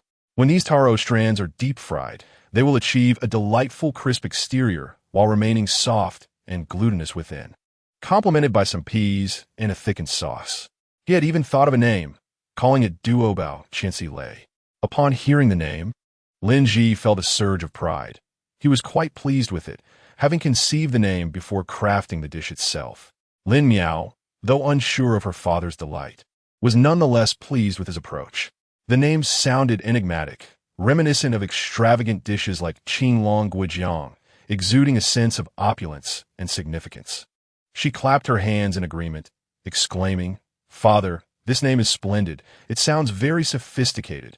With her approval, Lin Ji felt invigorated. The general direction was established. Minor details could be refined gradually. Once the dish was cooked, he separated it with oil paper and placed it into a square mold to set. "Now, let it cool in the cellar," Lin Miao remarked, carrying the mold towards the cellar. Ever since her last harrowing experience there, she had avoided it, making this her second visit. This time, she brought along a fire stick, the kind that ignites with a mere breath, much like those seen in television dramas. Initially, she found it fascinating, but grew accustomed to it over time. After igniting the fire stick, she carefully descended the stairs, cradling the mold in one arm while holding onto the railing with the other. In the dim light of the cellar, she could barely discern whether the fire stick was still burning, but she could faintly see its glow. Fortunately, the staircase was not steep, comprising only a few steps. The Lin family's ice cellar was a newly acquired wooden structure, considerably cheaper than its bronze counterparts, albeit spacious enough for chilling fruits and vegetables. Lin Miao surveyed the ice cellar, noticing two coin-shaped holes at the top emitting cool air with circular handles on either side. Upon opening the hatch, she discovered a smaller inner container designed to hold ice blocks for cooling. After placing the mold inside, she closed the hatch and hurried back upstairs. "Father, it's in place. How long should it stay there?" Lin Miao asked upon returning to the kitchen, where Lin Ji was peeling peas. After a moment's contemplation, he replied, "Approximately 2 hours, I suppose." Once he finished with the peas, he took some dried oysters, chopped them finely, and combined them with scallions and ginger to prepare a broth. Lin Miao, tilting her head in curiosity, listened as he explained, "The broth from the dried oysters is more flavorful than plain water. Since we Haven Tea prepared stock, this will suffice." As he tended to the pot over low heat, he began to prepare a duck.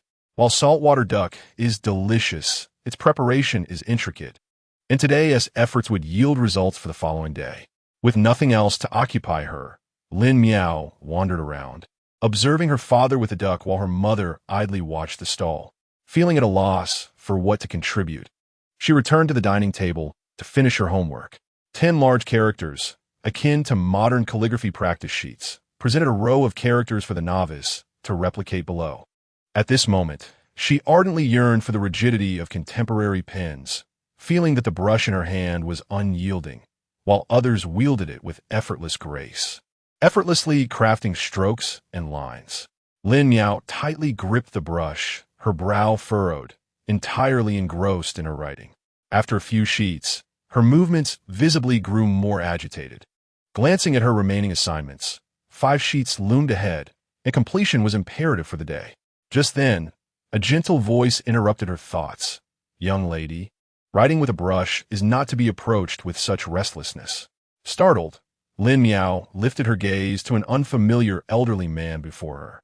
He wore a serene smile, exuding warmth and kindness.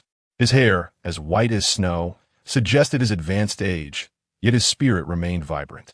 His long, neat beard indicated meticulous grooming, and he donned a simple, gray-brown robe adorned with a modest collar, embodying an unpretentious yet dignified appearance.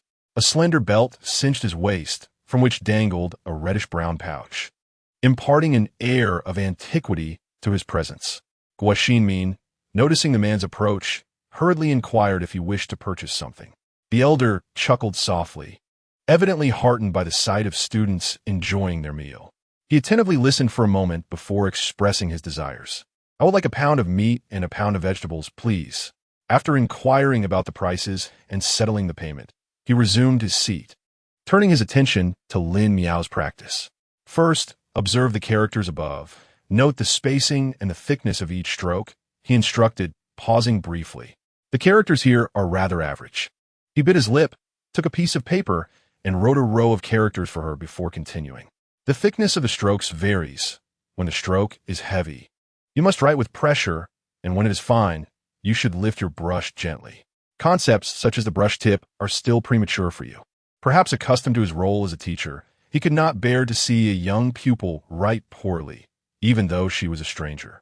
Upon hearing his words, Lin Miao stood up straight, expressing her gratitude with utmost respect.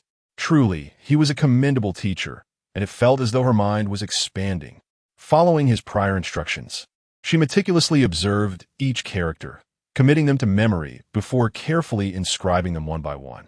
However, it must be said that practicing calligraphy was no trivial endeavor. It proved to be quite a tormenting task. Meng Fuzi, having procured some delicacies, did not hasten away. Instead, he consumed his meal while observing her closely. He soon realized that the young girl's instructor was far from proficient. The teachings were quite lacking. The stroke orders were entirely incorrect.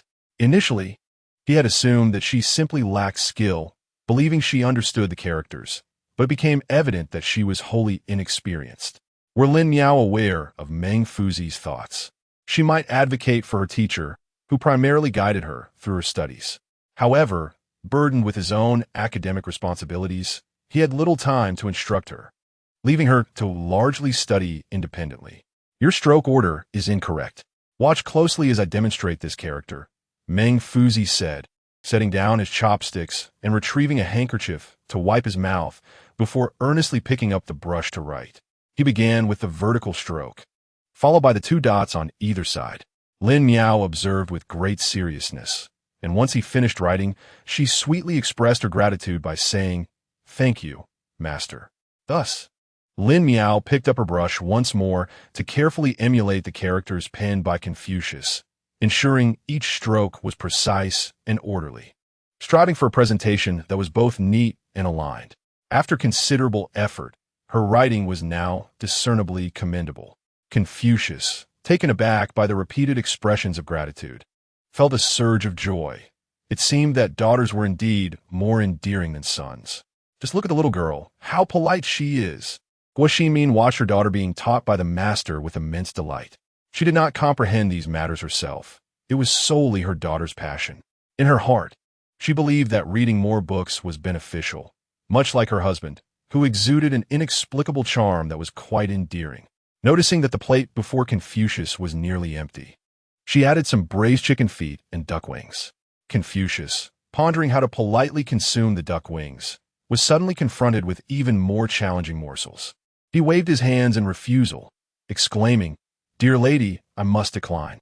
Guo Xinmin, not grasping his intent, assumed he was concerned about being forced to take more than he wished and chuckled, saying, "This is to thank you for teaching my daughter. There is no charge." Confucius felt a pang of distress internally, yet he found himself unable to articulate it. Lin Miao, observing that all the vegetarian dishes had been consumed, assumed the master simply did not enjoy meat. She crisply called to her mother, "The master may not like meat. Let us offer him some vegetables." "No, my dear, I do enjoy meat," he thought, but then reconsidered. It would be improper to take advantage of others.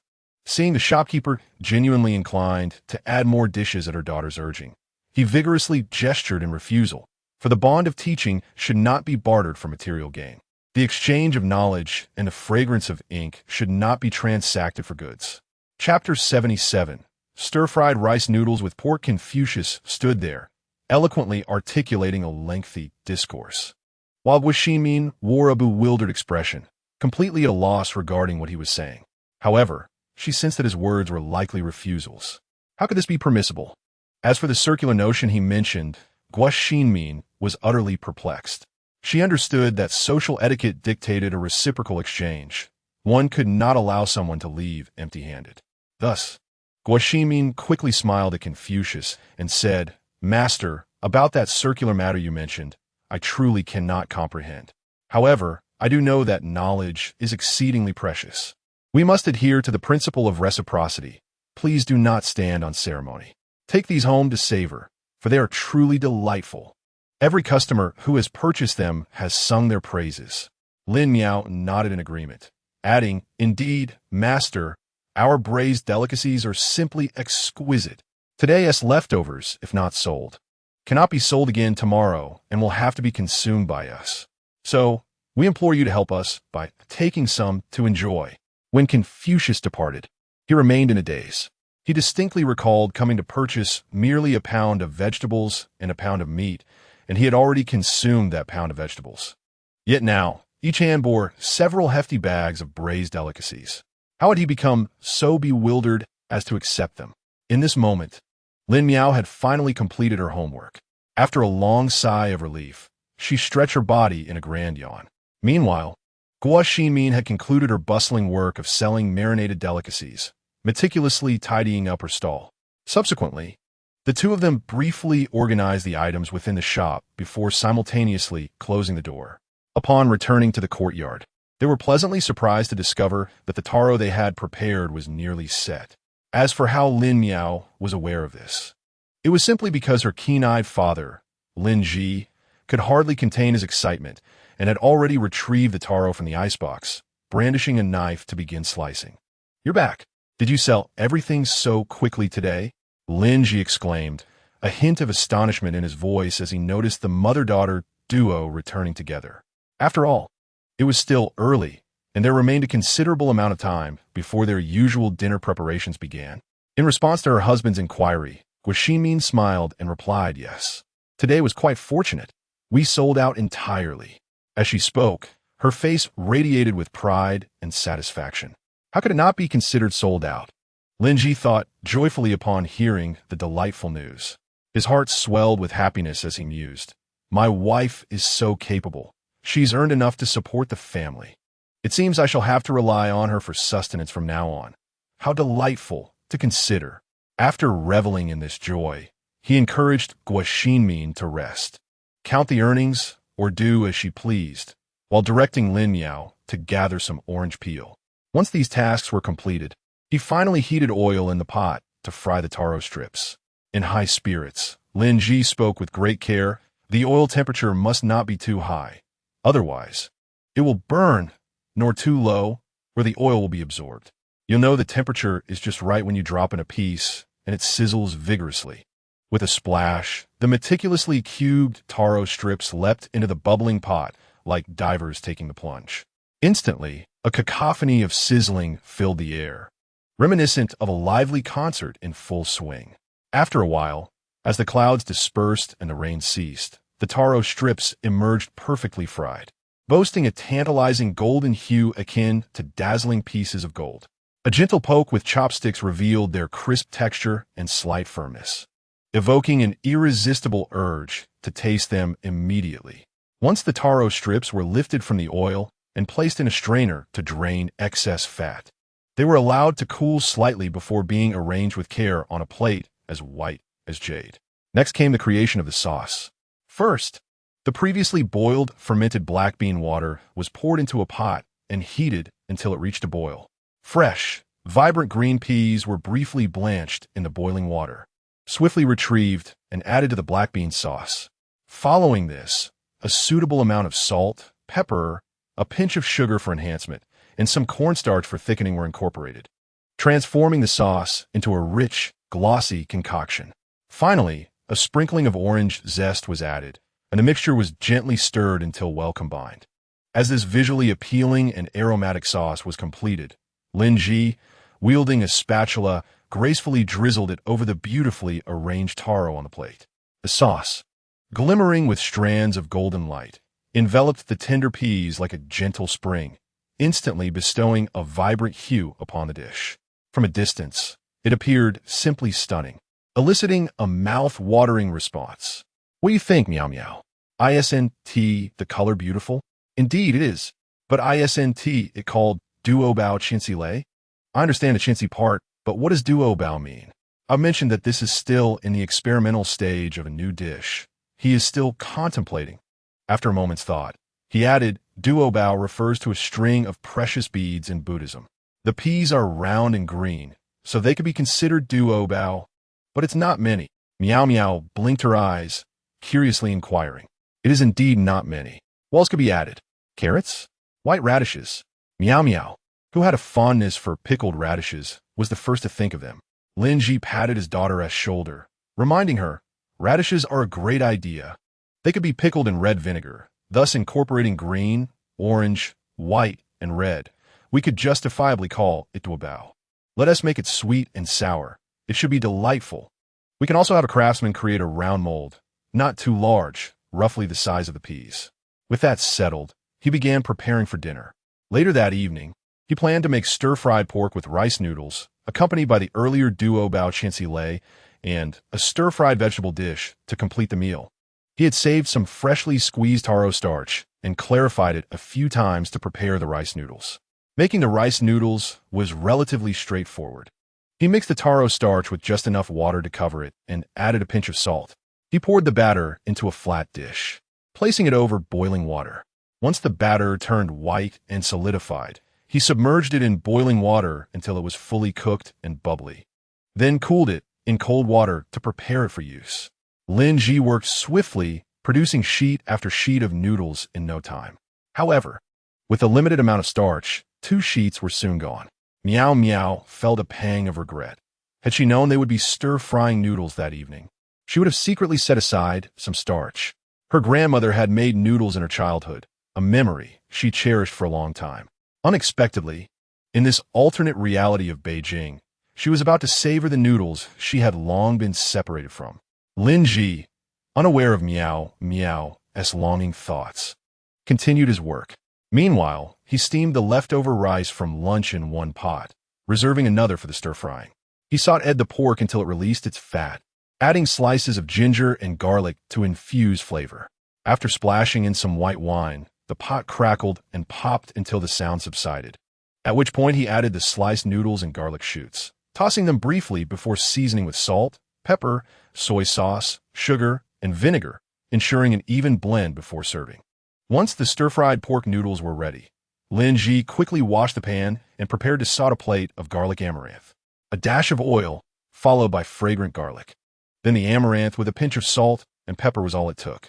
Meow Meow, go call your mother for dinner. Oh, just as the family of 3 was about to begin their meal, a sudden loud knocking at the door interrupted them. The sound echoed in the still courtyard, as if it were about to shatter the old door. They VE arrived. Stop knocking. If you keep knocking, you'll break it. As Lin Meow ran, she shouted loudly. Her footsteps hurried and frantic.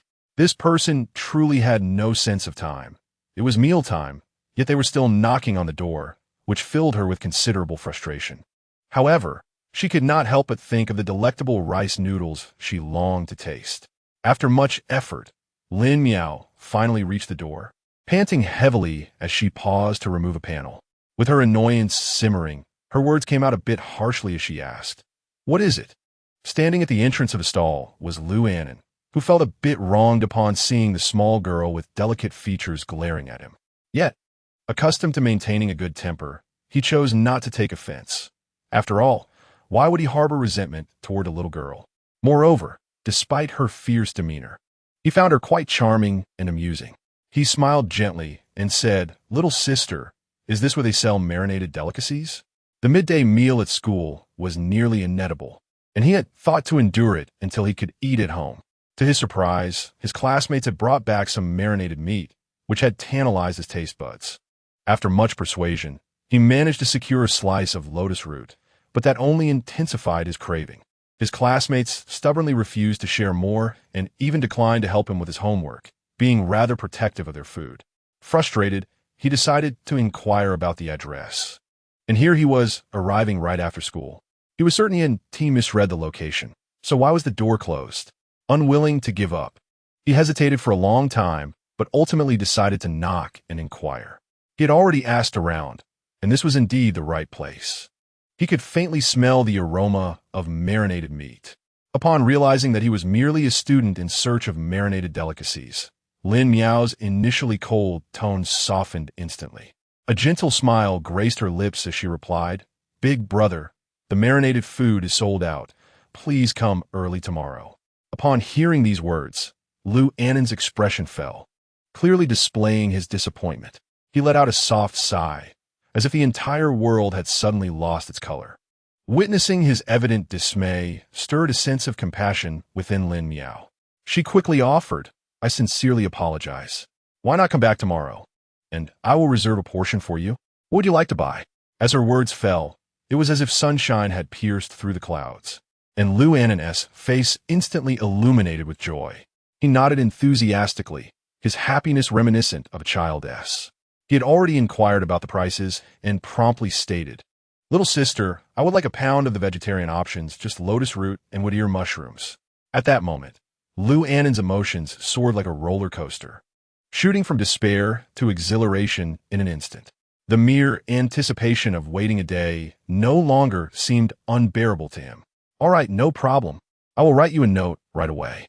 When you come by tomorrow, simply hand it to my mother," Lin Miao said cheerfully, her radiant smile akin to a flower blooming in the spring.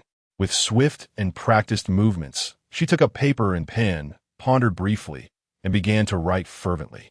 Before long, a note was completed.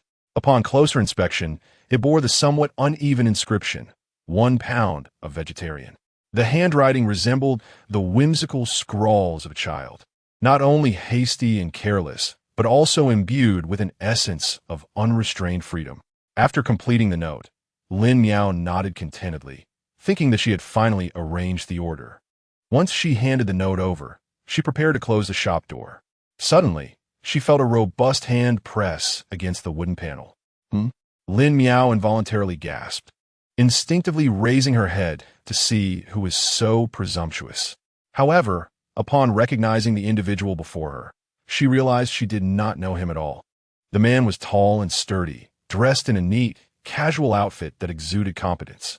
Seeing him, Lin Miao naturally assumed he was another customer seeking to purchase marinated delicacies, and she hurriedly waved her hand, saying, "I'm sorry, esteemed guest, but all the marinated items have been sold out today.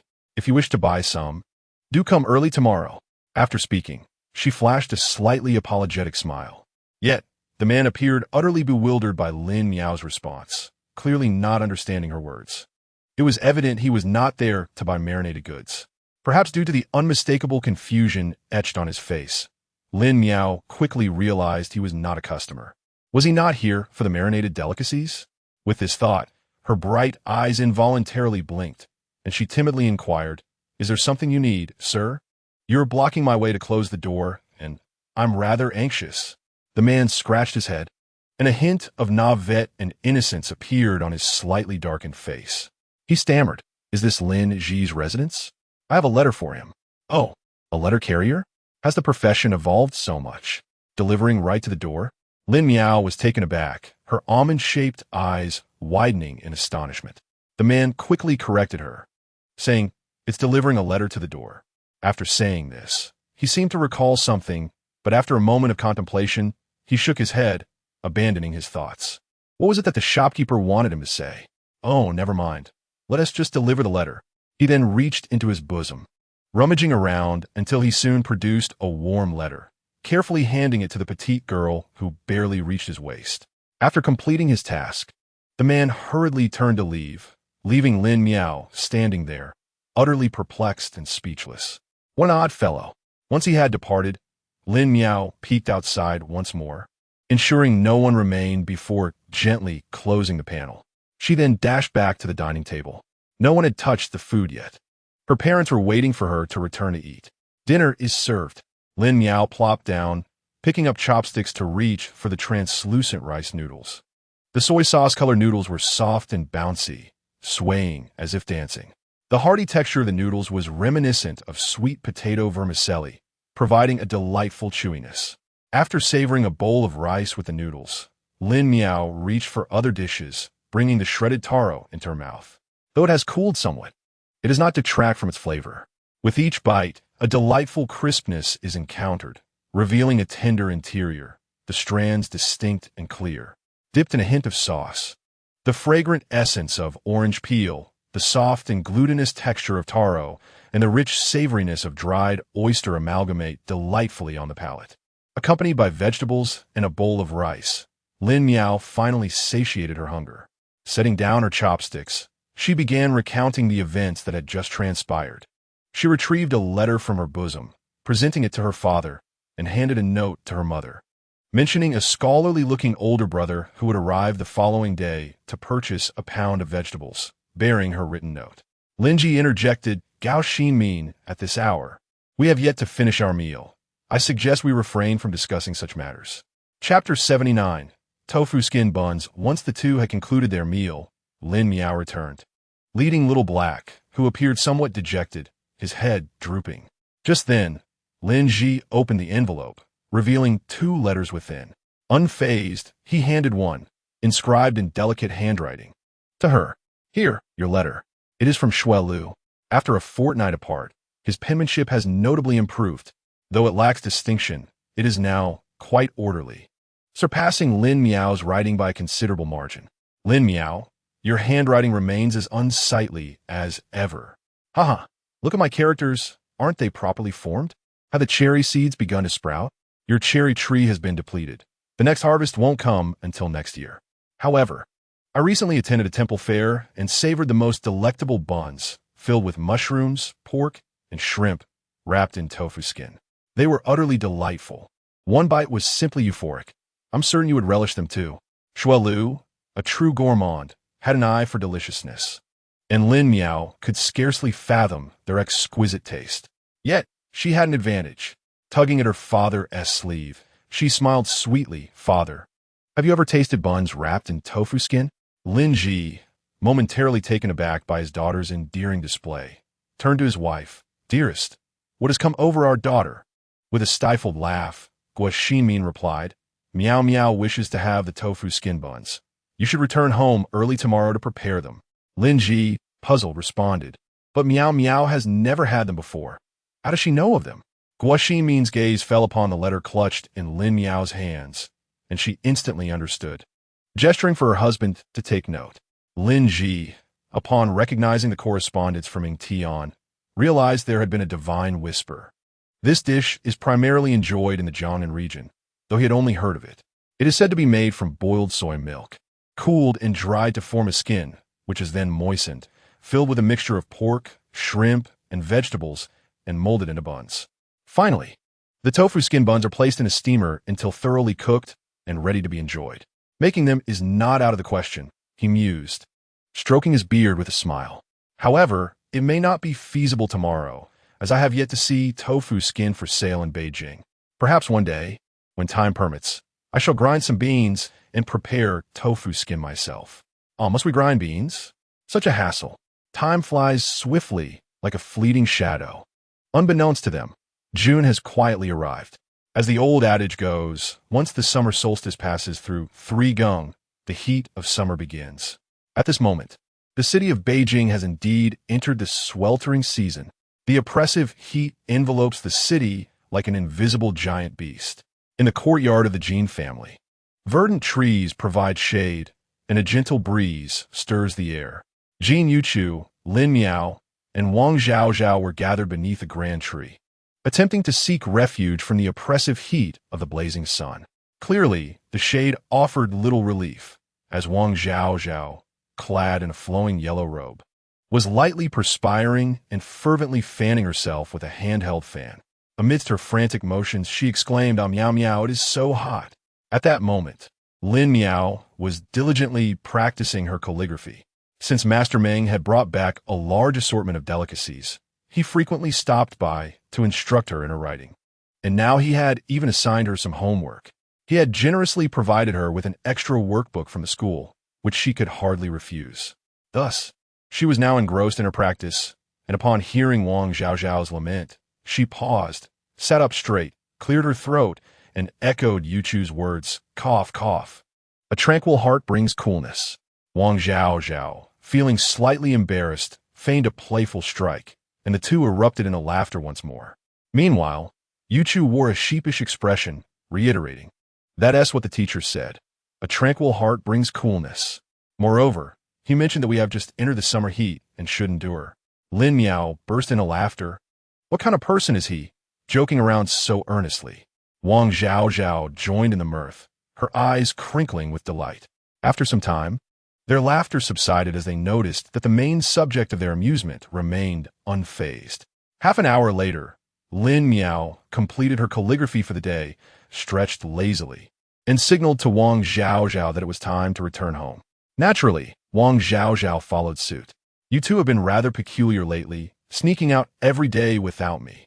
Jin Yuchu complained, but the two girls paid no mind and playfully stuck out their tongues before departing. Those two little rascals, who knows what they're up to. Tomorrow, I shall catch them in the act. Meow meow, Zhao Zhao, won't you stay and play a little longer? Uncle Jean, who managed the rice shop, greeted them warmly as they emerged, noticing that Aunt Jean was likely off chatting with her mother. Yes, we're heading home now. Goodbye, Uncle Jean, they chorused. Goodbye, goodbye. Uncle Jean replied with a hearty smile, waving them off. Hand in hand, the two girls made their way back to the Lin residence, where indeed Aunt Jean was chatting with her mother at the shop. Ah, meow meow. Aren't you two going to play a little longer? No, we're done.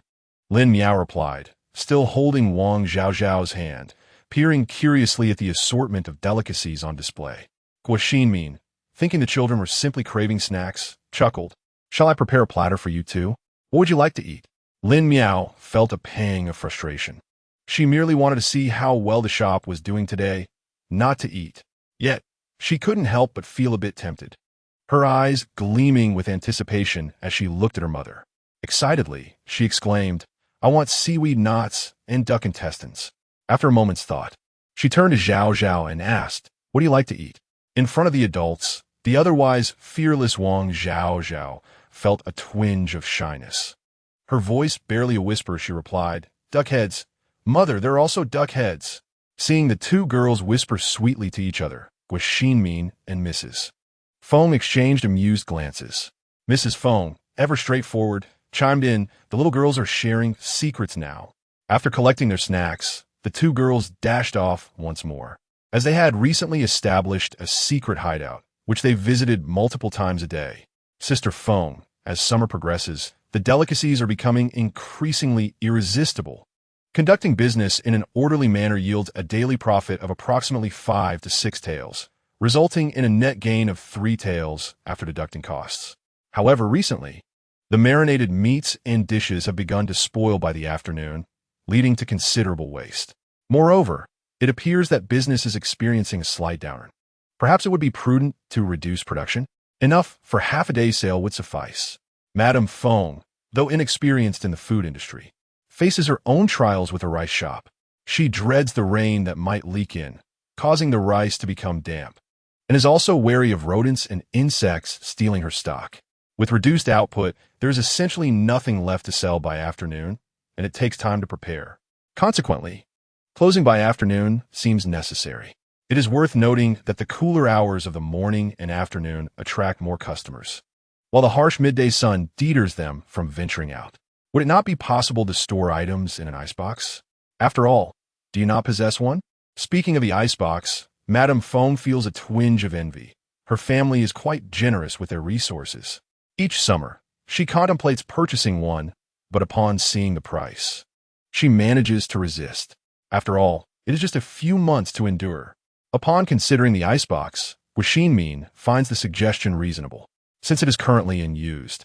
Why not store half of the marinated items daily in it, to be retrieved for sale in the afternoon? After a moment's reflection, the feasibility of this plan becomes apparent. With a gentle smile, she acknowledges her sister's thorough consideration and decides to take some vegetables home for dinner, as they are bound to go unsold otherwise. Madame Feng is naturally pleased at the prospect of bringing some home. The enticing aroma of the marinated dishes has awakened her appetite. Although Sister Guo occasionally brings her some treats, such delightful flavors are never enough to satisfy her cravings. Chapter 80. Tofu Skin Buns Mimi? Mimi? In an old dilapidated house within the shipboard alley, Lin Miao and Wang Zhao crouch low, calling out as they search. A frail orange kitten, hearing the familiar voices, timidly peeks its head out. Meow, the kitten's soft and delicate meow tugs at their hearts. Lin Miao crouches down, her voice softening as she spots the obedient little orange cat. Oh, my dear, is that you here? She cannot help but reach out to stroke its round little head. The kitten responds dutifully, allowing their gentle caresses, occasionally mewing softly. Did you bring it? Wang Zhaozhao inquires. Of course, Lin Miao replies. producing a small package from her bag of marinated goods. She opens it to reveal several pieces of fish that have been soaked. These were procured from the mouth of the little black cat. The tale of this orange kitten began the day Lin Miao followed the little black cat. Since the black cat became familiar with the area, it has shown little interest in home-cooked meals, often absent and busy with unknown pursuits. One day, driven by curiosity, Lin Miao stealthily followed the black cat to Shipboard Alley. When the black cat went out of sight, it happened to call out, leading her to discover the kitten, perfectly camouflaged in the wild grass. Otherwise, she would never have found it. Subsequently, she secretly brought it to a deserted house, which was uninhabited and thus a perfect refuge for the little creature. She later informed Zhao Zhao, and now they sneak food from home each day to feed it. Did you bring any cloth? Zhao Zhao asks. Yes, I did. I managed to bring a piece of cloth to make it a cozy nest. It was merely fabric, yet simply remnants of fine, elongated edges. The material was relatively soft, carefully arranged into a circle atop a pile of hay in the corner. One might wonder if it found comfort in this makeshift nest. Whether it liked it or not, Lin Miao could not discern, merely shaking her head in uncertainty. At least it was a home, and somewhat warmer. After uttering these thoughts, she gently cradled the little orange cat and placed it in its new abode. Behave well here, rest, and eat properly. Having tidied up the little cat's dwelling, the two settled down, producing some marinated delicacies. They were not particular. After brushing off the dirt from their hands, they began to indulge. As she savored the kelp knots, Lin Miao's eyes squinted in delight. If only they could add some delightful dishes and sip on a refreshing beverage. Wouldn't tea, that be blissful? It would be even better with a bit of wine. Wang Zhao Zhao remarked, gnawing at a duck head, her mouth full and words jumbled. Lin Miao found it amusing, nodding in agreement. She had only ever tasted beer. Other types of alcohol piqued her curiosity. Perhaps tomorrow? Let us do it. After finishing the marinated dishes, the little orange cat mewed softly, licking the bones left behind by the two, relishing the remnants. The cat was enjoying its meal, while Lin Miao and Wang Zhao Zhao continued to eat until their mouths felt numb. Yet they found themselves increasingly addicted to the flavors. Once they had finished, the little cat continued to lick hungrily, prompting Lin Miao to affectionately pat its head. Such a clever and adorable creature. It welcomed their affection. Mimi, I shall visit you again tomorrow. Goodbye, Mimi. As the two returned home, Lin Miao had yet to savor any wine. However, she did indulge in her long-desired tofu skin buns first. Upon arriving home, Aunt Jean was already gone, and her mother had closed the shop. In the yard, Lin Ji and his wife were peeling shrimp. The fresh river shrimp twitched vigorously as Lin Ji took a long spoon, deftly scraping away the thin membrane from the shrimp's abdomen. With a gentle twist, the shell slipped off, and he removed the head and tail. Placing the shrimp into a bowl, Lin Miao watched intently, captivated by her parents' swift hands. In under a minute, a shrimp was fully peeled. She recalled that live shrimp never seemed this easy to peel. What are you standing there for? Guo Xinmin inquired as she continued to peel. As she turned aft, Mother, will Lin Miao have shrimp? Today we're having tofu skin buns. You should chop some mushrooms, Guo Xinmin suggested, nodding towards the mushrooms resting at her feet. Tofu skin buns. Father, you finally remembered, Lin Miao exclaimed, astonished after such a long wait. Lin Ji offered an awkward smile. He had indeed been busy lately. However, it wasn't entirely his fault. Finding tofu skin in their area was quite inconvenient, and this batch had been sourced from the south. He felt no shame in admitting, I just got the tofu skin today. If it had arrived after the 15th, I wouldn't have had time to make it. Why won't you have time after the 15th? What's the matter? The restaurant is opening. On June 15th, just 5 days away, what do you think, Meow Meow? Will you continue working with your father after the opening?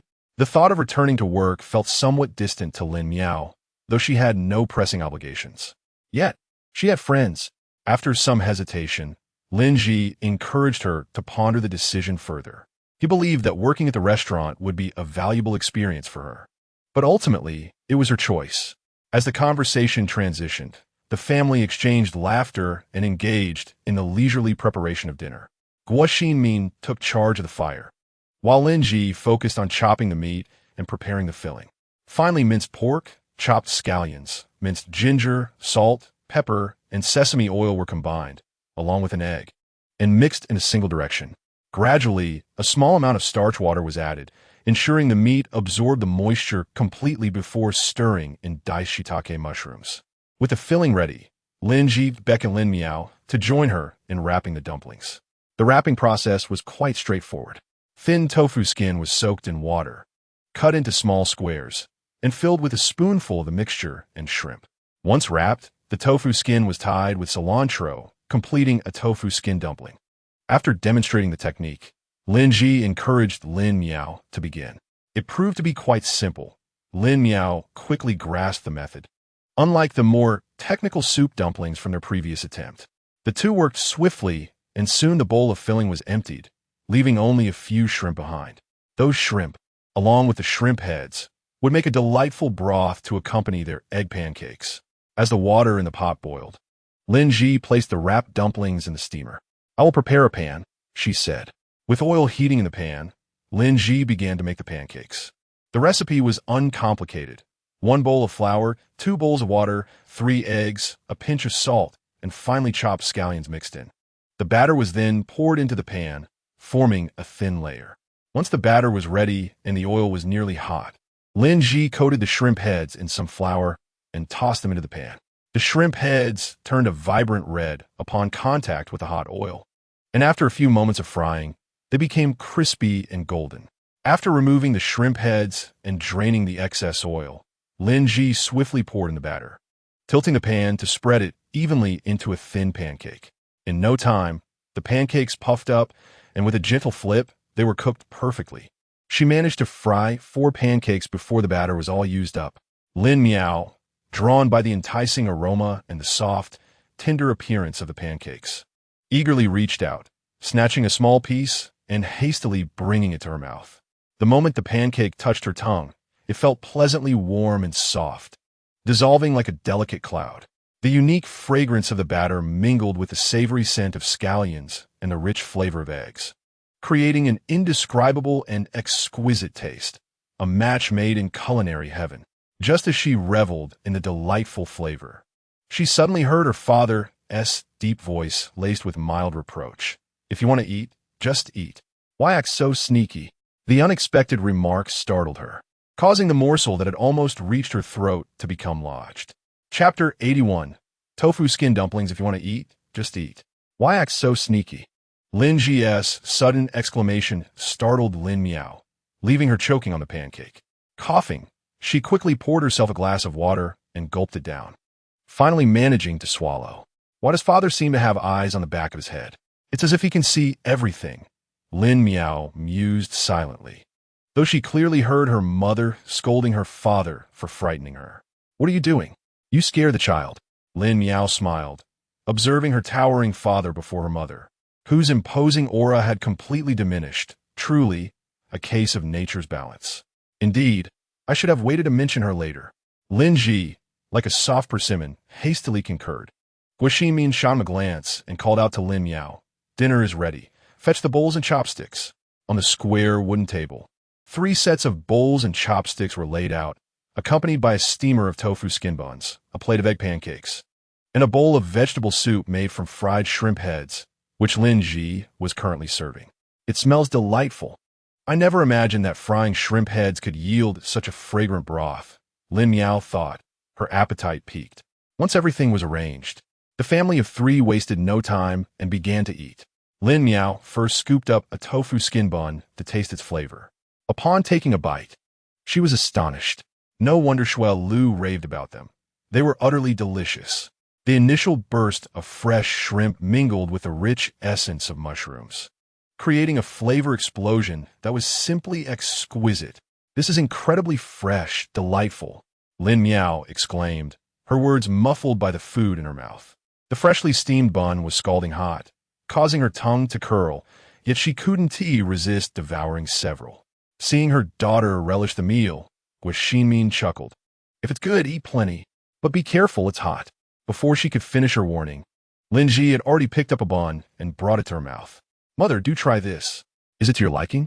He had merely heard others speak of it. This was his first attempt at making them, and he hoped they were satisfactory. The bun hovered near Guaxinmin's lips. She smiled shyly and took a bite. With her daughter present, she felt a touch of embarrassment. Lin Miao was too engrossed in her meal to notice anything else. After letting out a satisfied burp, Lin Miao patted her belly, content. Enjoying such delectable food lifted her spirits, and she resolved to write another letter to Xue Lu.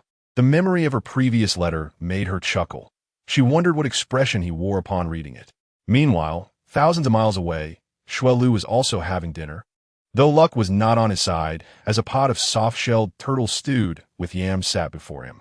Silently, he pushed the food around on his plate, avoiding the turtle, which distressed the old matriarch of the Xue family immensely. "Dear grandson, why are you only eating vegetables? You must try the turtle. It's tender and nourishing." The maid behind him quickly took action, scooping a piece of turtle into Xue Lu's bowl. His brothers, witnessing this, were incredulous, and Xue Lu barely had time to protest before a piece landed in his dish. "Grandma, I'm trying to lose weight and want to eat meat." This declaration caused a stir akin to a stone thrown into a placid lake, as the family gaped in disbelief. Has the sun risen in the west? Little Six from the Xue family wants to lose weight? They couldn't fathom it. This boy, who usually devoured meat at every meal, was now claiming to change his ways. The matriarch was having none of it, calling out, "My dear grandson, you look so adorable with your round cheeks. Why would you want to lose weight? Who has led you astray?" Xue Lu remained steadfast, resolutely declaring his intent to abstain from meat. Even Lin Miao, who often teased him for his weight, was astonished at his newfound resolve to lose it. Madame Xue, reluctant to reprimand her beloved grandson, contemplated delivering a thorough scolding, questioning why he should even consider losing weight when he seemed so muddled. Upon discovering that it was a painting by Lin Miao that had incited her grandson's desire to slim down, she discreetly noted this down and later penned a letter urging Lin Ji to properly discipline her daughter. At that moment, Lin Miao was still pondering her response. Previously, she had been quite vexed by Xue Lu, and her reply had been insufficient, consisting merely of a single painting.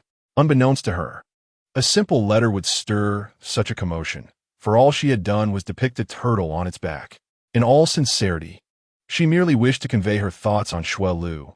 "You old rascal. How dare you?" The turtle had taken her considerable effort to render. After a thorough morning routine, Lin Miao unfurled her letter, using a wooden box as a weight, and meticulously began to write, each stroke deliberate. "Dear Xue Lu, you old rascal. I too have indulged in those delectable tofu skin buns you mentioned last time. Indeed, they were fragrant and juicy. I have been practicing my calligraphy recently. My handwriting has become quite tidy, wouldn't you say? Additionally, the cherry seeds sprouted only to wither. Please send me a tree next time, as the seeds were unfruitful. Though my writing is somewhat slow, each character is penned with care, for I shall not allow Xue Lu to mock me again." Once finished, I dated the letter and gently blew on it to hasten the drying of the ink. I folded the letter and placed it on my bedside, ready to send it off the next day. The following morning, Lin Miao first assisted her mother in setting up their stall before seeking out Zhao Zhao to accompany her to the post office. Zhao Zhao, though puzzled by Lin Miao's intention to visit the post office for a single letter, respected her decision. After all, friendships would surely fade without communication, wouldn't they? Although the journey to Yingtian was far, slow as the horse-drawn carts were, the bonds of friendship could still traverse the distance. Indeed, should we part ways in the future, do remember to write to me. Lin Miao confidently patted her chest, assuring her friend that she would certainly do so. However, they remained blissfully unaware that certain words ought not to be spoken, and some promises should never be made. The post office was not far away, merely separated by a bustling marketplace. As they chatted and laughed, they arrived swiftly. Soon, they noticed a crowd gathered, clamoring about, with vague mentions of queuing, sending letters, and deposits, though the specifics were unclear. Moments later, a middle-aged man resembling a manager emerged, calling for order among the throng. "Please, no pushing, one at a time. If you all crowd together, none shall succeed in sending their letters." With that, the crowd settled into an orderly queue. When it was Lin Miao's turn, the young clerk, taken aback by the sight of a child wishing to send a letter, nonetheless treated her kindly, his tone gentle and smile unwavering. The post office facilitated the sending of letters, parcels, money, and receipts, transporting goods without guaranteeing their safety. The postage fee was half a tael of silver, with an optional insurance fee of half a tael to cover any potential loss.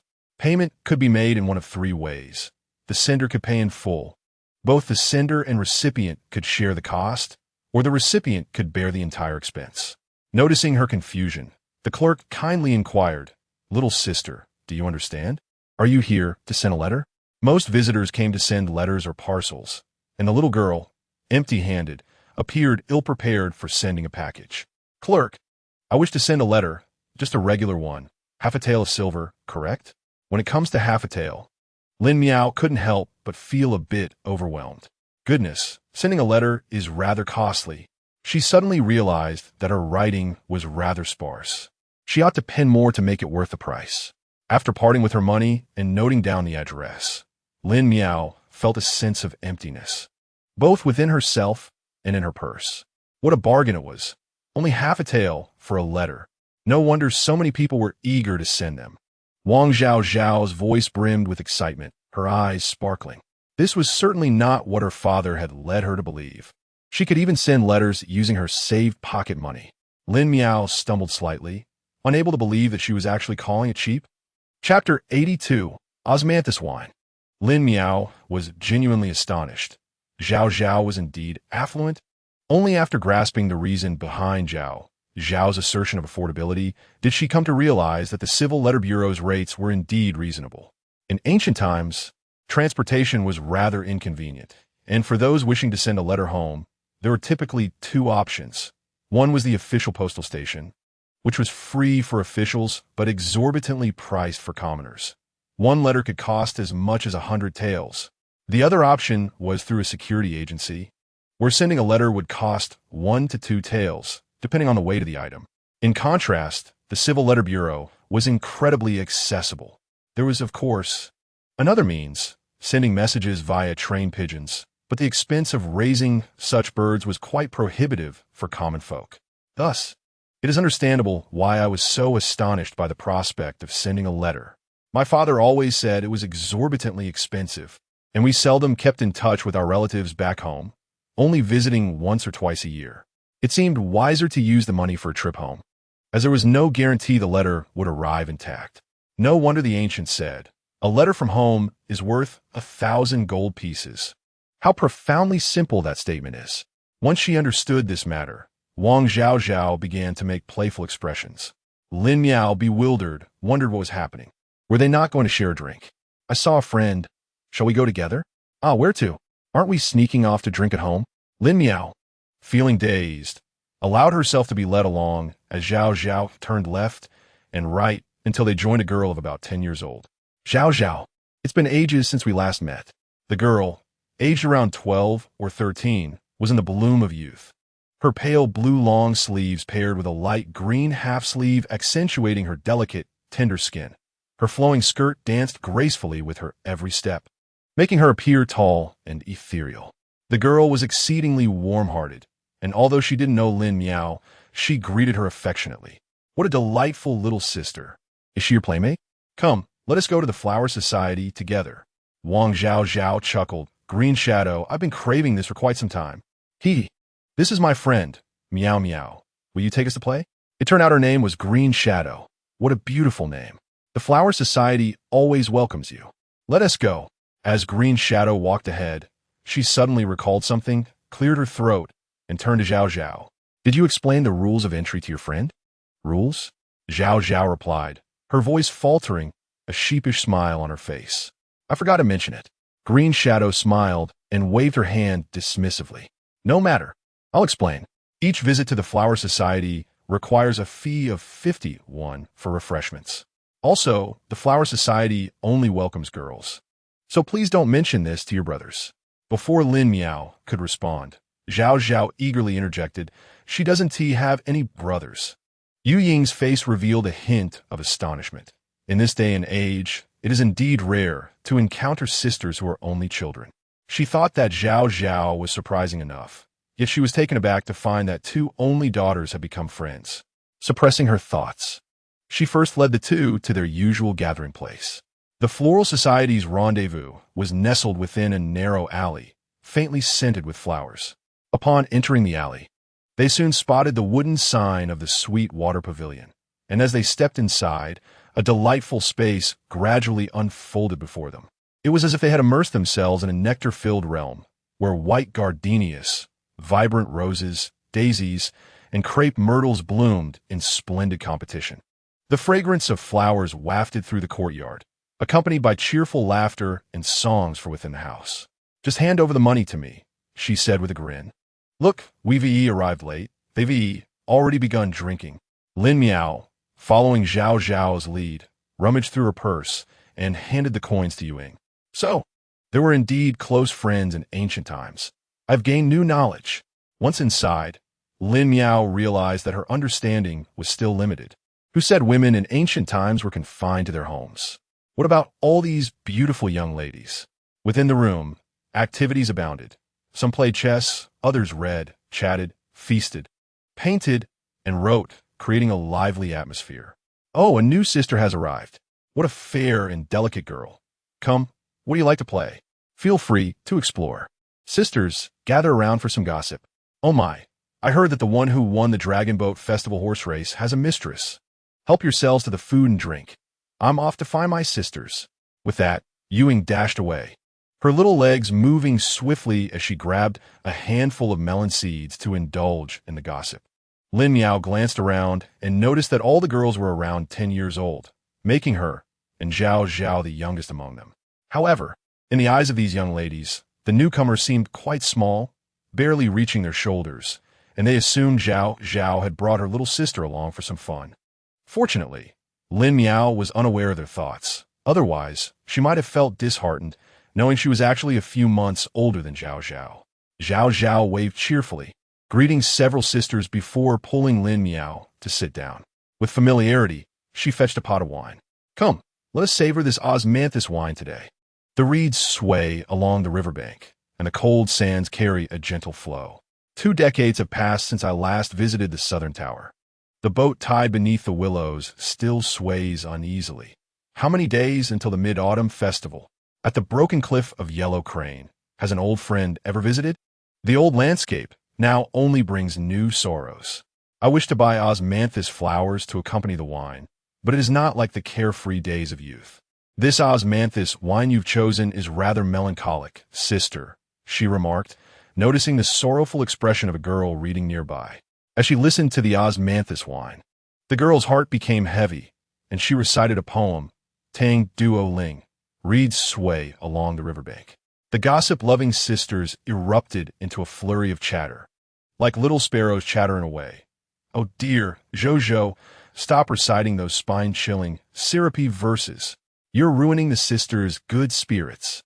Another chimed in, "Indeed, this sister, our Zhou, is always obsessed with those outdated, pedantic poems.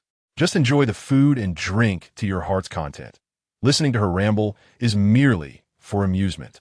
The sister seemed apprehensive that Zhou might utter something that could dampen the newly arrived sister spirits. After all, the purpose of gathering to establish this flower society was to indulge in joy and merriment, was it not? To let the atmosphere turn awkward over trivial matters would surely betray their original intentions. Lin Miao, however, appeared quite unfazed. She rather appreciated the line Zhou had recited, yearning to share wine with the osmanthus, unlike the youthful revelry. Thus, she was not bothered and cheerfully remarked, "It's perfectly fine. Sister Zhou is merely too sentimental. When she encounters poignant verses, her emotions run deeper than others. When I see the osmanthus wine, all I sense is its rich fragrance, as if I am already intoxicated amidst a blooming garden." Indeed, the fragrance of osmanthus wine is intoxicating, and drinking with friends brings a marvelous joy that is incomparable. Seated beside her, Lin Miao exuded calmness and composure, devoid of any displeasure, and she was thankful for the forthrightness of her gossiping sisters. Truly, the bonds among girls are profound. She cherished Zhou's previous recitation and held no grudges in her heart. Dear sisters, Please do not blame Sister Jojo. She merely possesses an exquisite sensitivity, and when she encounters poignant moments, her feelings naturally resonate more deeply than others. As for me, upon seeing this delightful osmanthus wine, my mind is filled solely with its rich and fragrant aroma, as if I am already lost in a vibrant sea of blossoms. Indeed, the fragrance of osmanthus wine is intoxicating, and drinking with friends brings a marvelous joy. After saying this, Lin Miao graciously raised her glass towards Zhou Zhou in the distance, her face adorned with a sincere and friendly smile. Chapter 83. Osmanthus Wine 2. The phrase drinking with friends brings a marvelous joy, elicited laughter from everyone, as each flower captivates different eyes and each poem resonates uniquely, leading them to tease Zhou Zhou playfully. She often indulged in melancholic musings, which many of the younger sisters found somewhat tiresome. However, as they grew to know her better, they accepted this aspect of her nature. Zhou Zhou smiled as well, acknowledging, "What a lovely sentiment. Drinking with friends brings a marvelous joy. It seems I have taken it to heart. May I indulge in a cup of wine as a form of self-punishment? Sisters, drink freely. Joy is of utmost importance. Indeed, joy is paramount." Another sister chimed in. "But you, dear sister, are still young. Perhaps this cup is too much for you. Instead, savor some sweets and share the wine among your sisters." This sentiment garnered unanimous agreement, resulting in Lin Miao losing her freedom to drink. Although she understood their good intentions, she could not fathom why Zhao Zhao was not similarly restricted. Zhao Zhao, fearing for her own fate, hastily stuffed a piece of mung bean cake into Lin Miao's mouth. "MMM, MMM, Zhao Zhao, you lack chivalry." As noon approached, the flower society gradually emptied. Lin Miao and Wang Zhao Zhao returned home, their arms laden with flowers. Lin Miao holding a pot of gardenias, and Wang Zhao Zhao a pot of roses, both in full bloom and exuding delightful fragrances. "How fragrant!" Lin Miao exclaimed. "Truly delightful," Wang Zhao Zhao echoed. They exchanged smiles, realizing that despite having spent 50 coins, the radiant blooms they received were worth far more than that modest sum. Lin Miao was unaware that indulging in the pleasures of the flower society only required spending money. However, capturing the attention of the elder sisters and gaining entry into the core sisterhood was no simple feat. This flower thus symbolized the acknowledgement of the two. Remember to attend the gatherings every 10 days. The rest of the time is flexible. Your presence is welcome, and absence is equally permissible. Green Shadow called out while clutching a handkerchief by the door. The midday sun shone brilliantly, warming Lin Miao's heart. "Understood, Sister Green Shadow. See you in a few days." Upon returning home, Guo Ximin was busily bustling about, curiously noting that recently the chilled marinated delicacies appeared to be selling even better. "Mother, let me help you." Lin Miao set down the flower pot and neatly stored the meat bun she had purchased by the roadside, eagerly assisting her mother. "Where have you been wandering off to?" her mother inquired, to which Lin Miao remained silent, merely chuckling. "Ha ha, the little girl is at that playful age. My child, even at mealtime, forgets to return. Your daughter is quite well behaved, knowing to come back when it's time to eat. Thank you for the invitation. That doesn't seem like a compliment." For a moment, Guo Xinmin was at a loss for words. Managing a smile, "Annie, please keep the marinated dried tofu and pig trotter safe." "Oh dear, your marinated meats seem to have been chilled recently. The flavor is exquisite. I love to sip tea while eating. It's so delightful." The aunt, a chatterbox, proceeded to elaborate on how she prepared her chrysanthemum tea, describing its perfect floral infusion, fresh taste, and clear, sweet broth. "Indeed, young lady, the weather is becoming increasingly hot, and chrysanthemum tea is excellent for cooling down." Lin Miao observed her mother, feeling somewhat flustered. The aunt was exceedingly enthusiastic. "Ha ha, thank you, big sister. I shall give it a try another day. Ha ha, I will bring you some chrysanthemums next time. It will undoubtedly be delicious." Fortunately, others arrived and urged her along, allowing the aunt to reluctantly depart with her basket. Guo Ximin secretly sighed in relief, believing no one had noticed, yet in truth, everyone had seen it. However, no one chose to address it. What would the elder brother like? A portion of marinated heart and lung, 2 taels would suffice. He was engaged in laborious work, finding it difficult to sustain himself on just vegetarian noodles. Hearing that the marinated meats here were flavorful, he decided to purchase some to accompany his noodles, thus ensuring he had some meat to eat. It was the first time someone had requested 2 taels, and Guaximin calculated before dryly stating 12 won. This left her momentarily at a loss. Lin Miao took the copper coins and noticed her mother busily flipping through the small cutting board, hastily preparing the order. In the back, perhaps prompted by the brawny man, others began to inquire about the possibility of purchasing 2 taels as well, leading to a flurry of activity. This kept the mother and daughter duo exceedingly busy until the sun reached its zenith, finally allowing them a moment of respite. Guaximin tidied up the chaotic stall, then plopped down, her lips parched and cracked. She licked them, but it did little to alleviate her discomfort.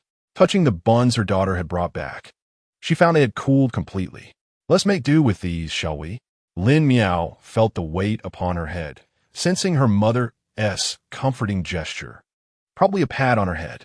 Nodding, she was unconcerned about such things. Having missed mealtime, she no longer felt hungry. It seems a bit dry. I shall fetch some water.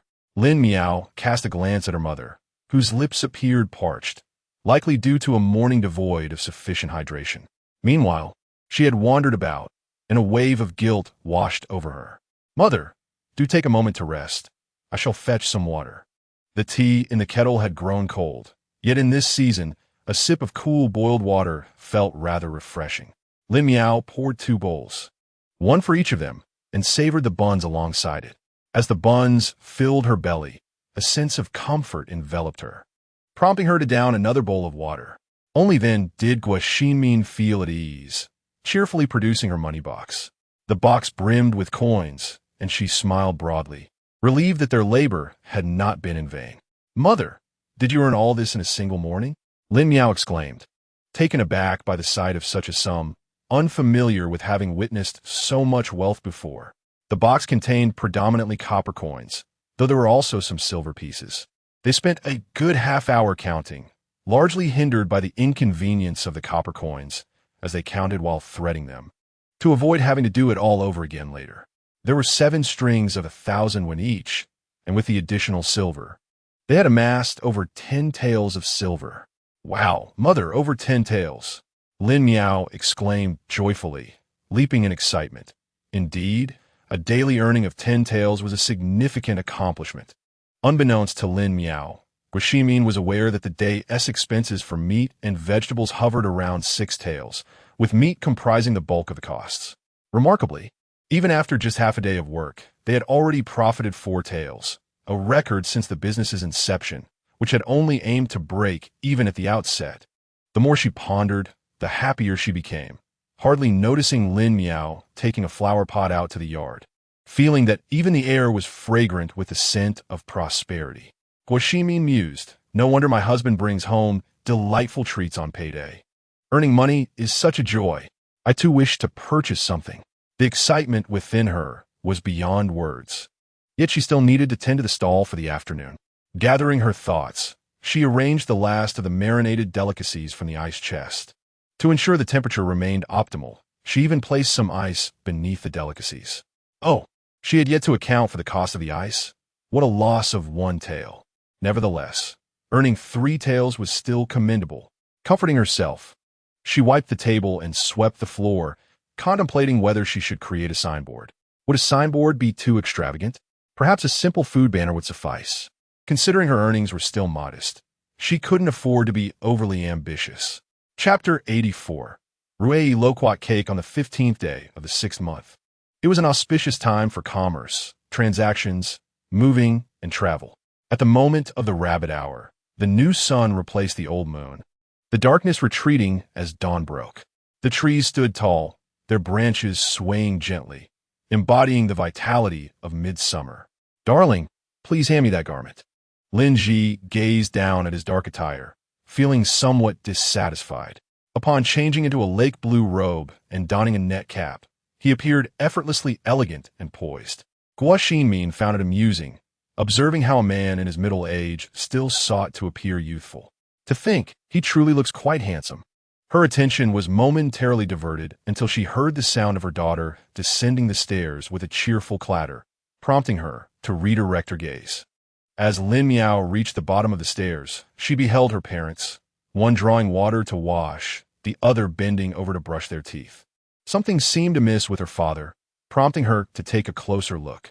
The daughter's unabashed gaze made Lin Ji feel a bit embarrassed, prompting him to redirect her attention by urging her to wash her face. "Father, you seem unusually handsome today, and your attire is quite appealing. There's a touch of scholarly elegance about you." "What do you mean by handsome?" "Hurry and wash up," he retorted. Since the arrival of summer, the Lin family had ceased boiling water for washing, allowing them a few extra moments of slumber. Lin Miao submerged a cloth into the basin, her fair hands stirring it gently before wringing it out. The crisp sound echoed in the clear, tranquil courtyard as the damp cloth brushed away the remnants of sleep. Once the family was ready, they made their way to the kitchen, where a pot of porridge simmered, bubbling gently. Lin Ji leaned in for a closer look, and Lin Miao tilted her head to peer inside, revealing a pristine pot of rice porridge. After stirring it a few times, the glutinous texture of the rice emerged, the grains softening. Lin Ji added diced century eggs, continuing to stir. The dark, mottled eggs swirled into the mixture like a black dragon plunging into the sea, swiftly clouding the once clear waters. "This is century egg. It's your first time encountering it, right? Don't be deceived by its dark appearance. It turns out quite delicious when cooked," Guo said gently, observing her husband and daughter while grooming her long hair. "Century egg? Isn't that just preserved egg?" Lin Miao thought, relieved she had held her tongue earlier to avoid any awkwardness. She had a faint idea of what her father was preparing, the trendy breakfast item of century egg and lean meat porridge that had taken schools by storm. The method to prepare century egg involves mixing a bushel of charcoal ash with a liter of lime, then adding salt water, bringing it to a boil, letting it cool, and finally coating the eggs for 5 to 7 days until the yolk and white meld together. Lin Ji meticulously recounted this method, having learned it from elsewhere. He truly was quite clever, knowing so much. "I understand now. Century egg is simply made by mixing alkali and lime, wrapping the eggs, and letting them sit for about 10 days. Indeed, once the century eggs melded with the porridge, he added some shredded meat. The high heat quickly cooked the meat to a tender white, followed by a sprinkle of salt, pepper, sesame oil, and scallions for flavor enhancement. The fragrant pot of century egg and lean meat porridge was complete. All right, it's time to eat." With that declaration, Lin Miao hastily arranged the bowls and chopsticks, while Guo busied herself with the marinated delicacies, not lifting her head. "You all eat first. I'll join you once I finish this. Wife, let me help serve your dishes to cool them down." "All right." Lin Miao eagerly began her meal, having not savored century egg porridge in quite some time. The freshly cooked porridge was scalding, its rich aroma of meat wafting enticingly. The vibrant green scallions resembled tender spring grass, gently rolling amidst the snowy white. After allowing it to cool for a moment, she finally spooned some porridge in her mouth, relishing the rich and savory flavor, the hearty texture enveloping her palate. A truly delightful experience. After breakfast, Lin Miao accompanied her father to work. Indeed, she was embarking on her job once more, but this time she would assist outside, primarily because the stove here was much higher than that in Tian, making it impossible for her to enter the kitchen. After a few days of work alongside her father, she had become quite familiar with the surroundings. Exiting Jiangmi Alley and walking north along the inner street of Chongwenmen, she soon arrived at the Xiaoming workshop where the prominent Kuning restaurant stood facing the street. The wooden sign was painted in bright red, featuring elegant black characters that conveyed an air of dignity, with graceful cursive writing flowing effortlessly. On either side hung a couplet. The first line praises the exquisite flavors gathered from the 5 lakes and 4 seas, while the second line extols the heroes of countless generations. The entrance was wide open, and within, someone was already engaged in cleaning. "Is the manager here?" "Little manager, greetings." The waitstaff greeted eagerly, and Lin Miao initially felt somewhat awkward with the title of little manager. However, after spending several days together, she had grown accustomed to it. unable to change others. One can only adapt oneself. Greetings, Brother Wang, Brother Li, Brother Zhuang. Lin Miao warmly acknowledged each one as she retrieved her work uniform, preparing to fasten it. Little manager, aren't you going to greet your sister? Chao Yunxian leaned against the staircase, her face adorned with a bright smile as she looked at her. Upon hearing the voice, Lin Miao slowly lifted her head, her gaze meeting that of the woman on the second floor, who was none other than Sister Chao Yunxian. At that moment, she was smiling gently, her expression warm and inviting. Lin Miao beamed back, exclaiming, "Sister Chao, you are the best." Her words brimmed with affection and closeness toward Chao Yunxian. As for Chao Yunxian, she was indeed remarkable. She was a capable assistant to Lin Miao as father, and in the modern world, she would undoubtedly hold a managerial position. Sister Chao was responsible for leading the other two sisters in providing attentive and meticulous service to guests in the private dining rooms on the second floor. Just as Lin Miao was pondering about the other two sisters, she suddenly heard two clear and melodious calls. Little manager, little manager."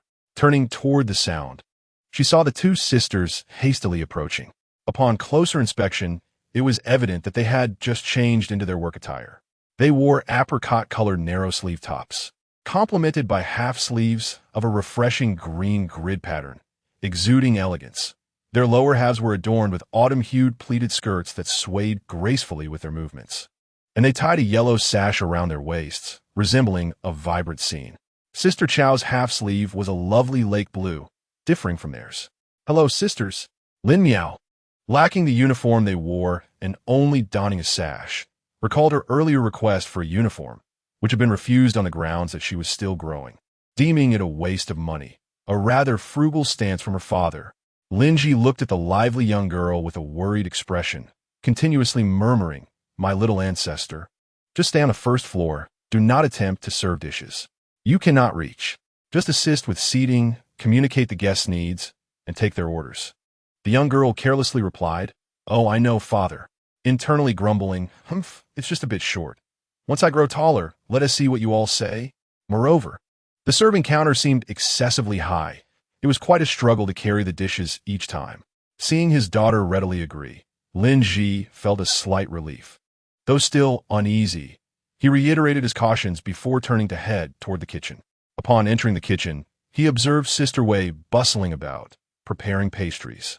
Lin Ji swiftly approached her, saying, "Sister Wei, we must prepare extra of our signature loquat cake today. We must ensure there are enough." In a short while, each table of guests will be presented with a dish. Sister Wei responded with a smile, "Rest assured, esteemed proprietor, I have been thoroughly prepared. Each dish contains 4 pieces, and I have steamed over 30 portions, with an additional 30 on standby. Even if these are consumed, I can quickly prepare more, and 60 tables will surely be sufficient." Hearing Sister Wei's confidence, Lin Jixi nodded in satisfaction and then took a stroll through the kitchen. There Huang Tsong and the other staff were bustling about, completely absorbed in their tasks. It was only natural, given that they had been working diligently for several days and had become quite adept at their responsibilities. Now, everything was in place, awaiting the appointed hour to officially welcome guests and commence operations. Chapter 85. Auspicious loquat cake at precisely 6/4 past the second hour. The morning sun still bore a hint of coolness, yet outside the Kuniying restaurant, the atmosphere was already vibrant with the sounds of a bustling crowd. The beats of drums and gongs reverberated loudly, echoing throughout the street. 2 teams adorned in vivid costumes were joyously performing a lion dance along the thoroughfare. The 2 majestic lions frolicked together, playfully chasing after colorful balls, and leapt high into the air, vying for the orb symbolizing fortune and wealth. Their movements were agile and graceful, each turn and leap exuding strength and beauty. In the interplay of motion and stillness, the expressions of the lions were rendered vividly, as if they possessed life. Onlookers applauded enthusiastically, exclaiming, "What a splendid performance! Truly magnificent!" Waves of admiration rippled through the crowd. Some curious passers-by, puzzled by the commotion, inquired, "What is happening? Why all this excitement?" Someone nearby replied, "Look at this spectacle. It must be the restaurant's grand opening." At that moment, The previously closed doors of the restaurant creaked open. With a resounding squeak, all eyes were drawn to the entrance. Lin Ji stepped out with a smile, moving steadily. Concurrently, the beat of drums intensified, resembling an exhilarating symphony. A series of rapid, rhythmic drum beats resonated through the air, igniting a fervor within the crowd. After several emphatic strikes, the drumming gradually subsided. Clearing his throat, Lin Ji declared in a loud voice, "Dear elders, fellow villagers, and cherished friends, today marks the auspicious grand opening of the Kuning restaurant. Every guest who dines with us will receive a complimentary serving of the delectable, auspicious loquat cake. May this small gesture bring you good fortune and health." As his words faded, a wave of enthusiastic applause and cheers erupted from the audience. Having spoken, Lin Ji elegantly waved his arm, prompting Chao Yunxian, standing beside him, to promptly understand. She carefully approached, bearing a delicate tray adorned with auspicious clouds. Upon it rested a plate of mouth-watering pastries. These confections boasted a harmonious blend of golden and pristine white hues, layered exquisitely, resembling a fine piece of art. Upon closer inspection, it was indeed the auspicious loquat cake. As the patrons entered the establishment, their astonishment was palpable upon discovering that complimentary, delectable pastries were being offered. "Is this truly a gift?" A voice of surprise echoed through the crowd. "Indeed, our establishment prides itself on honesty," Lin Ji replied with a warm smile. Fully aware that to carve out a niche in the unfamiliar city of Beijing, it was essential to implement effective promotional strategies to entice customers.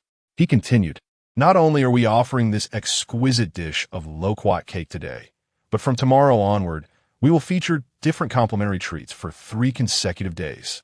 On the first day, a delightful platter of pastries will be gifted. The second day will introduce a serving of marinated edamame, and by the third day, a bowl of sweet, fragrant syrup will be bestowed upon our guests. All you need to do is dine with us, and these gifts are entirely complimentary." Upon hearing this, those who had harbored doubts were suddenly invigorated, and the atmosphere transformed into one of exuberance. Cheers and expressions of admiration erupted from the crowd. "Wow, this proprietor is exceedingly generous. Indeed, such offerings are a rare delight." At that moment, another curious patron inquired, "What signature dishes does your establishment serve, dear proprietor?" Lin Ji, unfazed, pointed to the couplets hanging beside the entrance and explained, "Please observe our couplets, gathering delicacies from all corners of the world, discussing heroes of ages past. Our establishment boasts an array of exquisite dishes from various regions. For instance, the golden and tender jinji yucao from the Guangdong region is simply divine. The succulent and juicy salted duck from Yingqianfu is a must-try. The soup-filled dumplings from Kaifeng are bursting with flavor. The crispy double-fried treat from Jinan is delightfully crunchy. And of course, we cannot forget the hand-pulled noodles from Xi'an, renowned for their delightful texture. I invite you all to come in and experience these culinary delights firsthand. I assure you, you will not leave unsatisfied." His words sent ripples of excitement through the crowd, and the previously boisterous drumming seemed to hush as if silenced by an unseen hand. Whispers of intrigue filled the air, and all eyes turned toward the speaker. Gradually, small groups began to make their way toward the restaurant. This establishment boasted 2 levels, with a bright and spacious first floor adorned with numerous tables and chairs. Upon entering, patrons were greeted by a wall entirely covered in menus, suspended securely with sturdy ropes for easy visibility. Several tables were already occupied, and Lin Miao, alongside a few young men, dispersed to attend to different tables, inquiring about customers' dining preferences. Lin Miao gracefully approached one table, her face radiating a sweet smile as she politely asked, "What would you all like to eat?"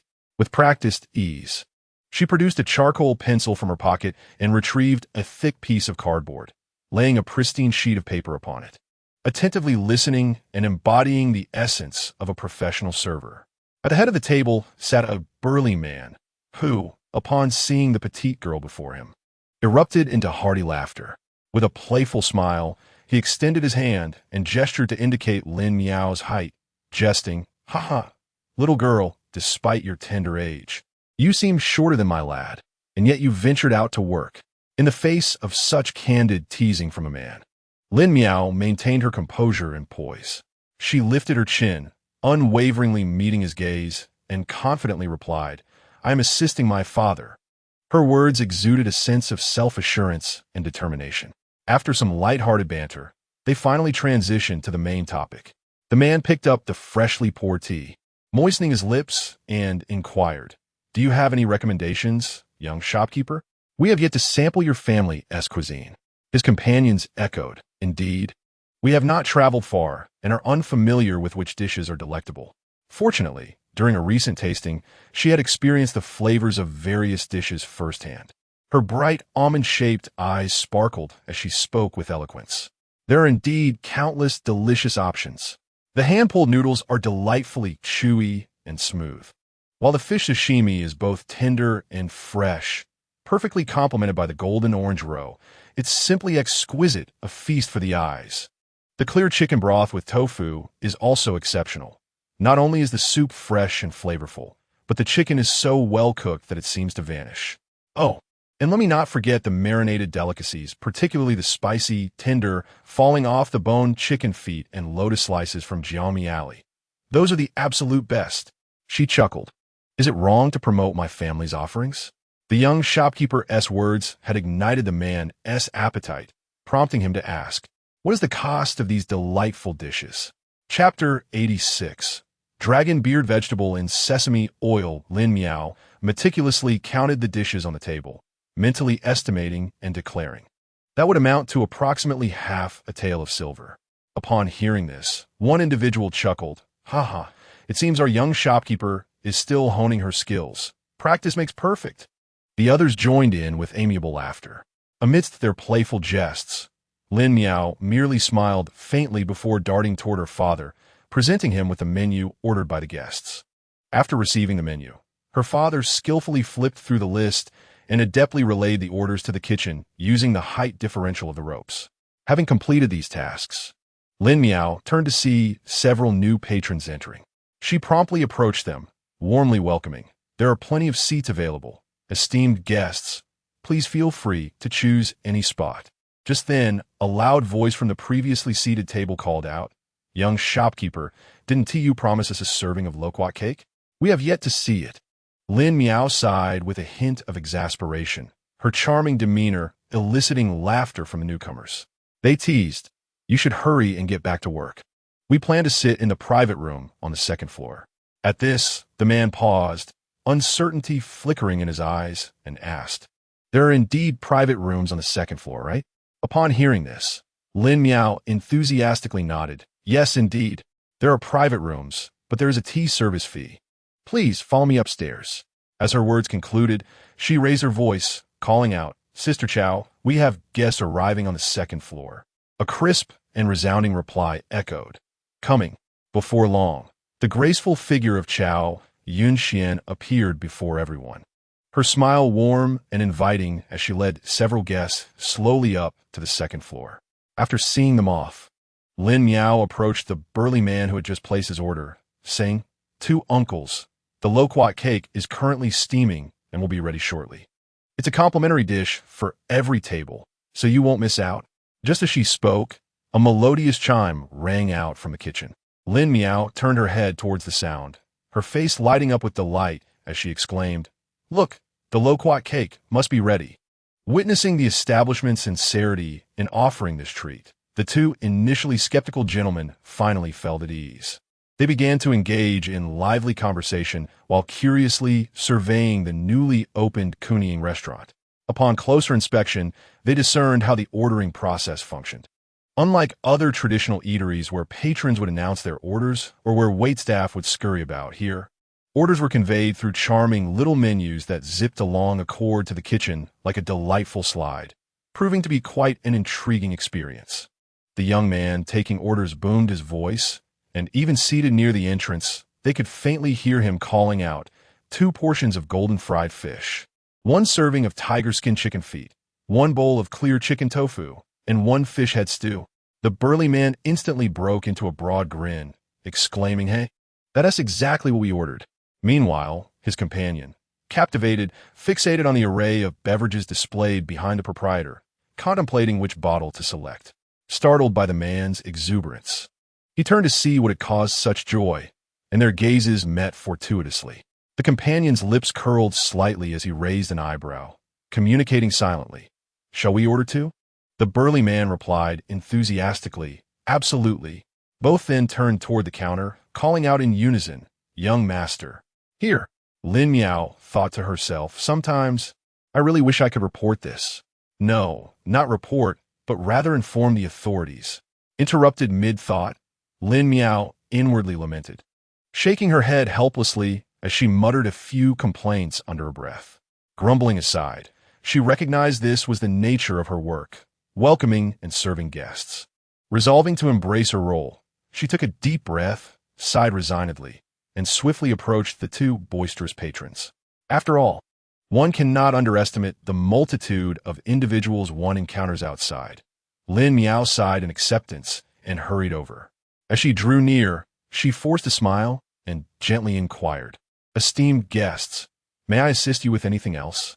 Perhaps sensing the feigned smile and underlying frustration in the young lady's eyes, the typically boisterous man now appeared slightly awkward. He scratched the back of his head and chuckled. "Well, we would just like to have another round of drinks, so please bring us a jug of Yaozi Snow Chew." Upon hearing the words Yaozi Swake, Lin Miao couldn't help but pause momentarily, instinctively echoing, "Yaozi Swake?" At that moment, Lin Miao felt her head buzzing, enveloped in a haze of confusion. Just a couple of days prior, she had been so engrossed in studying those mouth-watering dishes that she had completely forgotten about the matter of wine. In her flurry, Lin Miao quickly signaled for help to her father, who was seated not far away. Fortunately, the distance between them was not great, and Lin Ji promptly received her silent plea. "Would you two care for a pot of Yaozi Swake?" Lin Ji inquired politely, a smile gracing his face. After receiving an affirmative response, he swiftly turned and stepped behind the counter, carefully retrieving an exquisite wine pot. He then approached the area where the wine jars were kept, gently lifting the lid and skillfully submerging the pot into the jar, filling it with fragrant wine. Subsequently, he selected two pale blue Longquan porcelain cups from the cabinet and placed them on the tray. This set of wine utensils was indeed not inexpensive, costing a total of 280 coins. However, for Lin Ji, who had a fondness for porcelain, this was of little consequence. He had meticulously prepared 15 sets of such wine vessels, each in his most cherished celadon hue. The unique blue-green color, reminiscent of the fresh elegance of a clear sky and white clouds, was truly a testament to the notion that the student surpasses the master. Paired with the rich aroma of Yaozi Swake, it was an exquisite match, captivating to the senses. With steady hands, Lin Ji gracefully carried the tray toward the guests. Upon reaching the table, he gently set it down and smiled, saying, "Please enjoy." However, Lin Ji was somewhat disheartened to find that the burly man at the table was clearly a man of little refinement. Faced with such exquisite wine utensils and delightful wine, he merely nodded casually before eagerly indulging in hearty drinks with his companion, utterly oblivious to Lin Ji's careful arrangements. Observing this scene, Lin Ji couldn't help but sigh inwardly. Alas, how lacking in appreciation. Indeed, elegance often finds itself in solitude, while the majority are but boisterous commoners. Having not received the response he had hoped for, Lin Ji felt a pang of disappointment, though he concealed it well as he returned to the counter, aware that there were still dishes to be served to the guests. Chapter 87. Vine Oil Dragon Beard Vegetable. Regrettably, at this moment, Lin Ji was not on the second floor. Otherwise, he would undoubtedly be overjoyed to unexpectedly encounter a person of refined taste and kindred spirit. At this very moment, in a private room on the second floor, named Dongfang Jibai, guests had already entered. Remarkably, these were the same individuals who had just been jesting about Lin Miao. The Dongfang Jibai room was adorned primarily in a refreshing and elegant blue color scheme. Whether it was the light and airy drapes, the tablecloths laid out, or the cushions provided for seating, all conveyed a delicate interplay of blue and white hues, akin to a nimble bird diving into a vast body of water, or like a fish leaping valiantly over the towering dragon gate. Amidst this vibrant display, The once distinct colors of clarity and turbidity gradually blended into a serene harmony. As the three guests stepped into the private room, they eagerly ordered a pot of exquisite wine. Chao Yinxian swiftly cleared away the excess dishes with deft hands, then carefully presented a fragrant pot of wine. Notably, the wine pot and cups were crafted from Lin Ji's cherished Longquan porcelain, a true delight. Suddenly, a series of rapid, crisp sounds filled the air, reminiscent of a cascade of lively musical notes dancing about. Following the sound, one could see Song Ming skillfully pouring the first glass of wine. With a delicate grip on the cup, Song Ming gazed intently, admiring the vessel. The cup, a soft bluish green, boasted a luster akin to jade, resembling an exquisite work of art. Its size, shape, and texture were impeccably balanced, harmonizing beautifully with the pale wine within, making it utterly irresistible. Perhaps recalling a delightful memory, the corners of Song Ming's mouth curled into a faint, amused smile. Gently, he caressed the cup, savoring its refined texture. He then brought the cup closer to his lips, elegantly sipping the contents.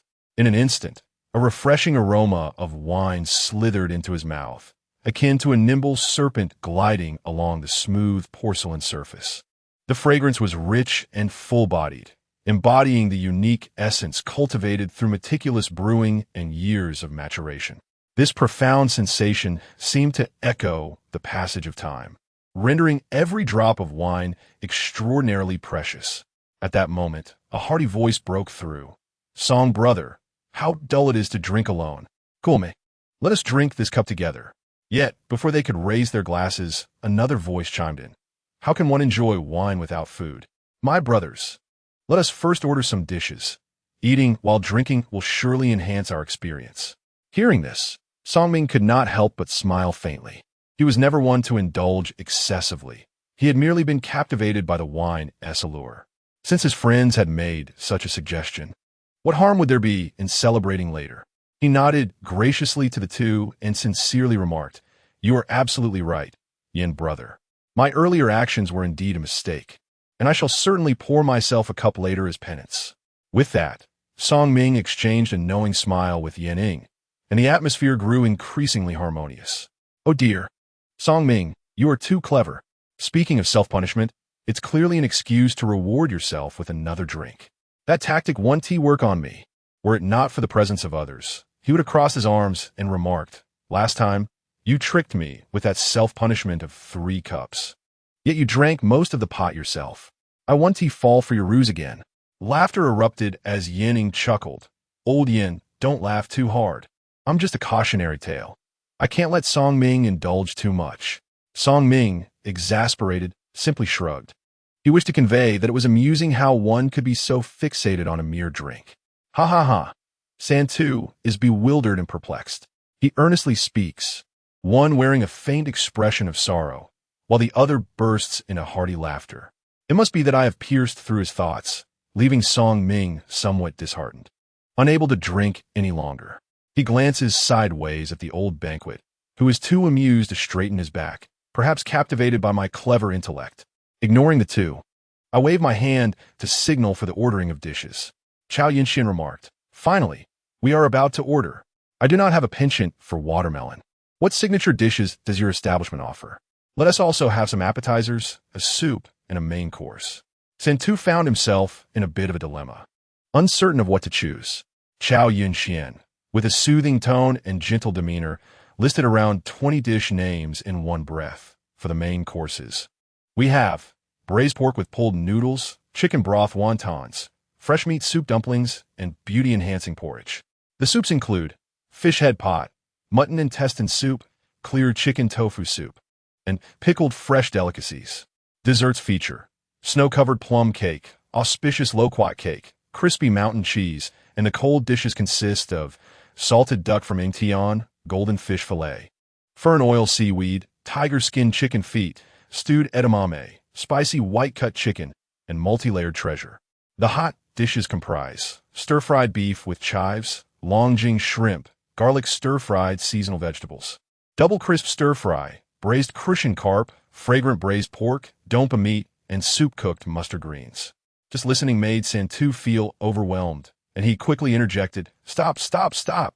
That's enough. We have more than enough options to choose from. What do you both think?" However, Song Ming and Yining displayed a nonchalant attitude, showing little interest in the selection of dishes. Seeing this, Santu decided to abandon his struggle, waving his hand and declaring, "All right then, you take care of it. Just remember to order plenty of appetizers." Upon hearing this, Chow Yunxuan's face broke into a slightly awkward yet polite smile as she replied, "All right, please hold on. I will place the order for you." Once the ordering was concluded, Chow Yunxian stood there like a stump, initially feeling bored and aimlessly dazed, only to inadvertently overhear a slew of gossip. Yet, she silently reassured herself that she was not eavesdropping intentionally. It was all in the name of better fulfilling her duties. Then she heard Song Ming sigh, "Alas, it seems we have more work to do lately. The current emperor continues to relocate affluent families and ordinary citizens here. Now, we must address the populace's household registration issues and housing allocations, among a slew of other matters." Yining promptly echoed, "Indeed, we are also exceedingly busy here. Not only do we need to procure various supplies, but we must also painstakingly find suitable places to store them." At that moment, Santu abruptly chimed in, "Hey, if we're talking about our grand Beijing city, we may lack in other areas, but land is certainly not one of them. Just look around. It's all so desolate." Yin and Song exchanged glances. Is this fool truly his friend? The issue is not a lack of land. It's a complaint. P.S. Just lamenting about being utterly exhausted. Chapter 88. Fern oil, seaweed. Fortunately, the dishes arrived promptly, preventing a greater tragedy from unfolding. Otherwise, Santu might have quipped something rather disdainful about how he had been feeling a bit bored lately. But fortunately, you two had invited him for a meal. The dishes of peanut oil dragon beer vegetables, tiger skin chicken feet, and marinated edamame were ready for the three guests to relish. With a smile, Chow Yunxian set the dishes on the table and turned to leave, as it would be rather inappropriate to linger and overhear the guests' idle chatter, which could also lead to awkwardness. At that moment, Santu, seated at the table, cleared his throat and said, "Brother Song, Brother Yin, come. Let us indulge in a hearty drink together." Song Ming and Brother Yin exchanged glances and nodded in agreement. "Very well. Let us drink to our heart's content." As they spoke, the three of them simultaneously raised their glasses and exclaimed in unison, "To drinking together." They then downed their drinks in one go. Setting down his cup, Song Ming momentarily forgot his worries. Gathering with friends to share a drink was a delightful reprieve, allowing him to savor this fleeting moment of tranquility and joy. Meanwhile, in the kitchen, shouts rang out. 2 portions of peanut oil dragon beard vegetables, 3 portions of golden fish salad. Hurry up and prepare the fish. Huang Gong, busy with his tasks, nodded in acknowledgement but did not pause. He continued to work diligently. He inwardly lamented the troublesome request for golden fish salad, yet felt a flicker of pride that his hometown's cuisine was appreciated. A single portion of golden fish salad required half a fish. Now, with 3 portions ordered, it meant he would need to slaughter 2 lively fish. Nevertheless, he couldn't dwell on that now. He needed to first handle the relatively simpler peanut oil dragon beard vegetables. The dragon beard vegetables had been soaked early in the morning and briefly blanched, now requiring only seasoning and mixing. He grabbed a large basin, lightly shook off the excess water from the dragon beard vegetables, and placed them into the basin. He then added the prepared peanut oil, along with salt, pepper, sesame oil, soy sauce, orange zest, vinegar, and sugar, mixing them thoroughly. The finished dragon beard vegetables were vibrant and fluffy, with the numbing aroma of the pepper and the savory essence of soy sauce prevailing, subtly complemented by the sweet refreshment of the orange zest, making for a crisp and appetizing dish. Once completed, he quickly plated the dish and hurried off to prepare the fish. The fresh base floated leisurely in the wooden tub, blissfully unaware of its impending fate. A pair of large hands descended from above, selecting a fortunate fish at random. The others scattered, unwilling to await their destiny in the tub. One fish, not wanting to be caught, took a deep breath and, summoning all its strength, leaped out of the wooden tub, earning the title of Fish Ming. "Ah, you little creature, so eager," came the voice, and just as those words faded, a swift and powerful glimmer of a knife flashed. accompanied by a dull thud as the sharp blade struck the fish. In an instant, the once thrashing bass seemed to be enchanted, its vigorous movements ceasing as it fell into a state of unconsciousness. It is well known that to savor the freshest and most delectable taste of bass, one must employ the method of killing it on the spot. The crucial first step in this process is to swiftly stun it with the back of the knife. In this manner, one can effectively prevent the fish from struggling excessively during the slaughtering process, thereby ensuring the integrity and tenderness of the flesh. Next, the skilled individual wielded a broad knife, gently gliding it along the fish's spine. The blade seemed to possess an innate harmony with the fish's bones, flowing smoothly as if in a dance. Upon reaching the tail, a decisive motion severed the last connection between them. With a series of crisp sounds, the flesh and bones finally achieved separation. However, this merely constituted a small segment of the entire process, to ultimately procure pure, unblemished fish fillets. Further steps of skinning and deboning were required. Due to the remarkable freshness of the sea bass, the flesh appeared particularly firm. In light of this, the operator meticulously removed each of the prominent bones from the fish's belly. Although this section contains relatively less flesh, it is rich in oils, endowing it with a delicate and smooth flavor. For true connoisseurs of gourmet cuisine, this part is among their favorites. Yet, to preserve the integrity of the belly, one must exercise utmost caution in extracting the bones. Once this task is completed, the next steps involve skinning the fish and removing the larger bones from the back. The knife was inserted at the tail, one hand holding the tail while the other guided the knife, smoothly peeling away the skin from the flesh. Repeating this process until both sea bass were impeccably prepared. The fish, in a state of bewilderment, completed its final culinary performance. With each caress of the blade, the flesh underwent a metamorphosis, each cut breathing new life into it, transforming it from the ordinary to the exquisite. The pristine, snow-white fillets resembled blooming petals, cascading beautifully across the cutting board.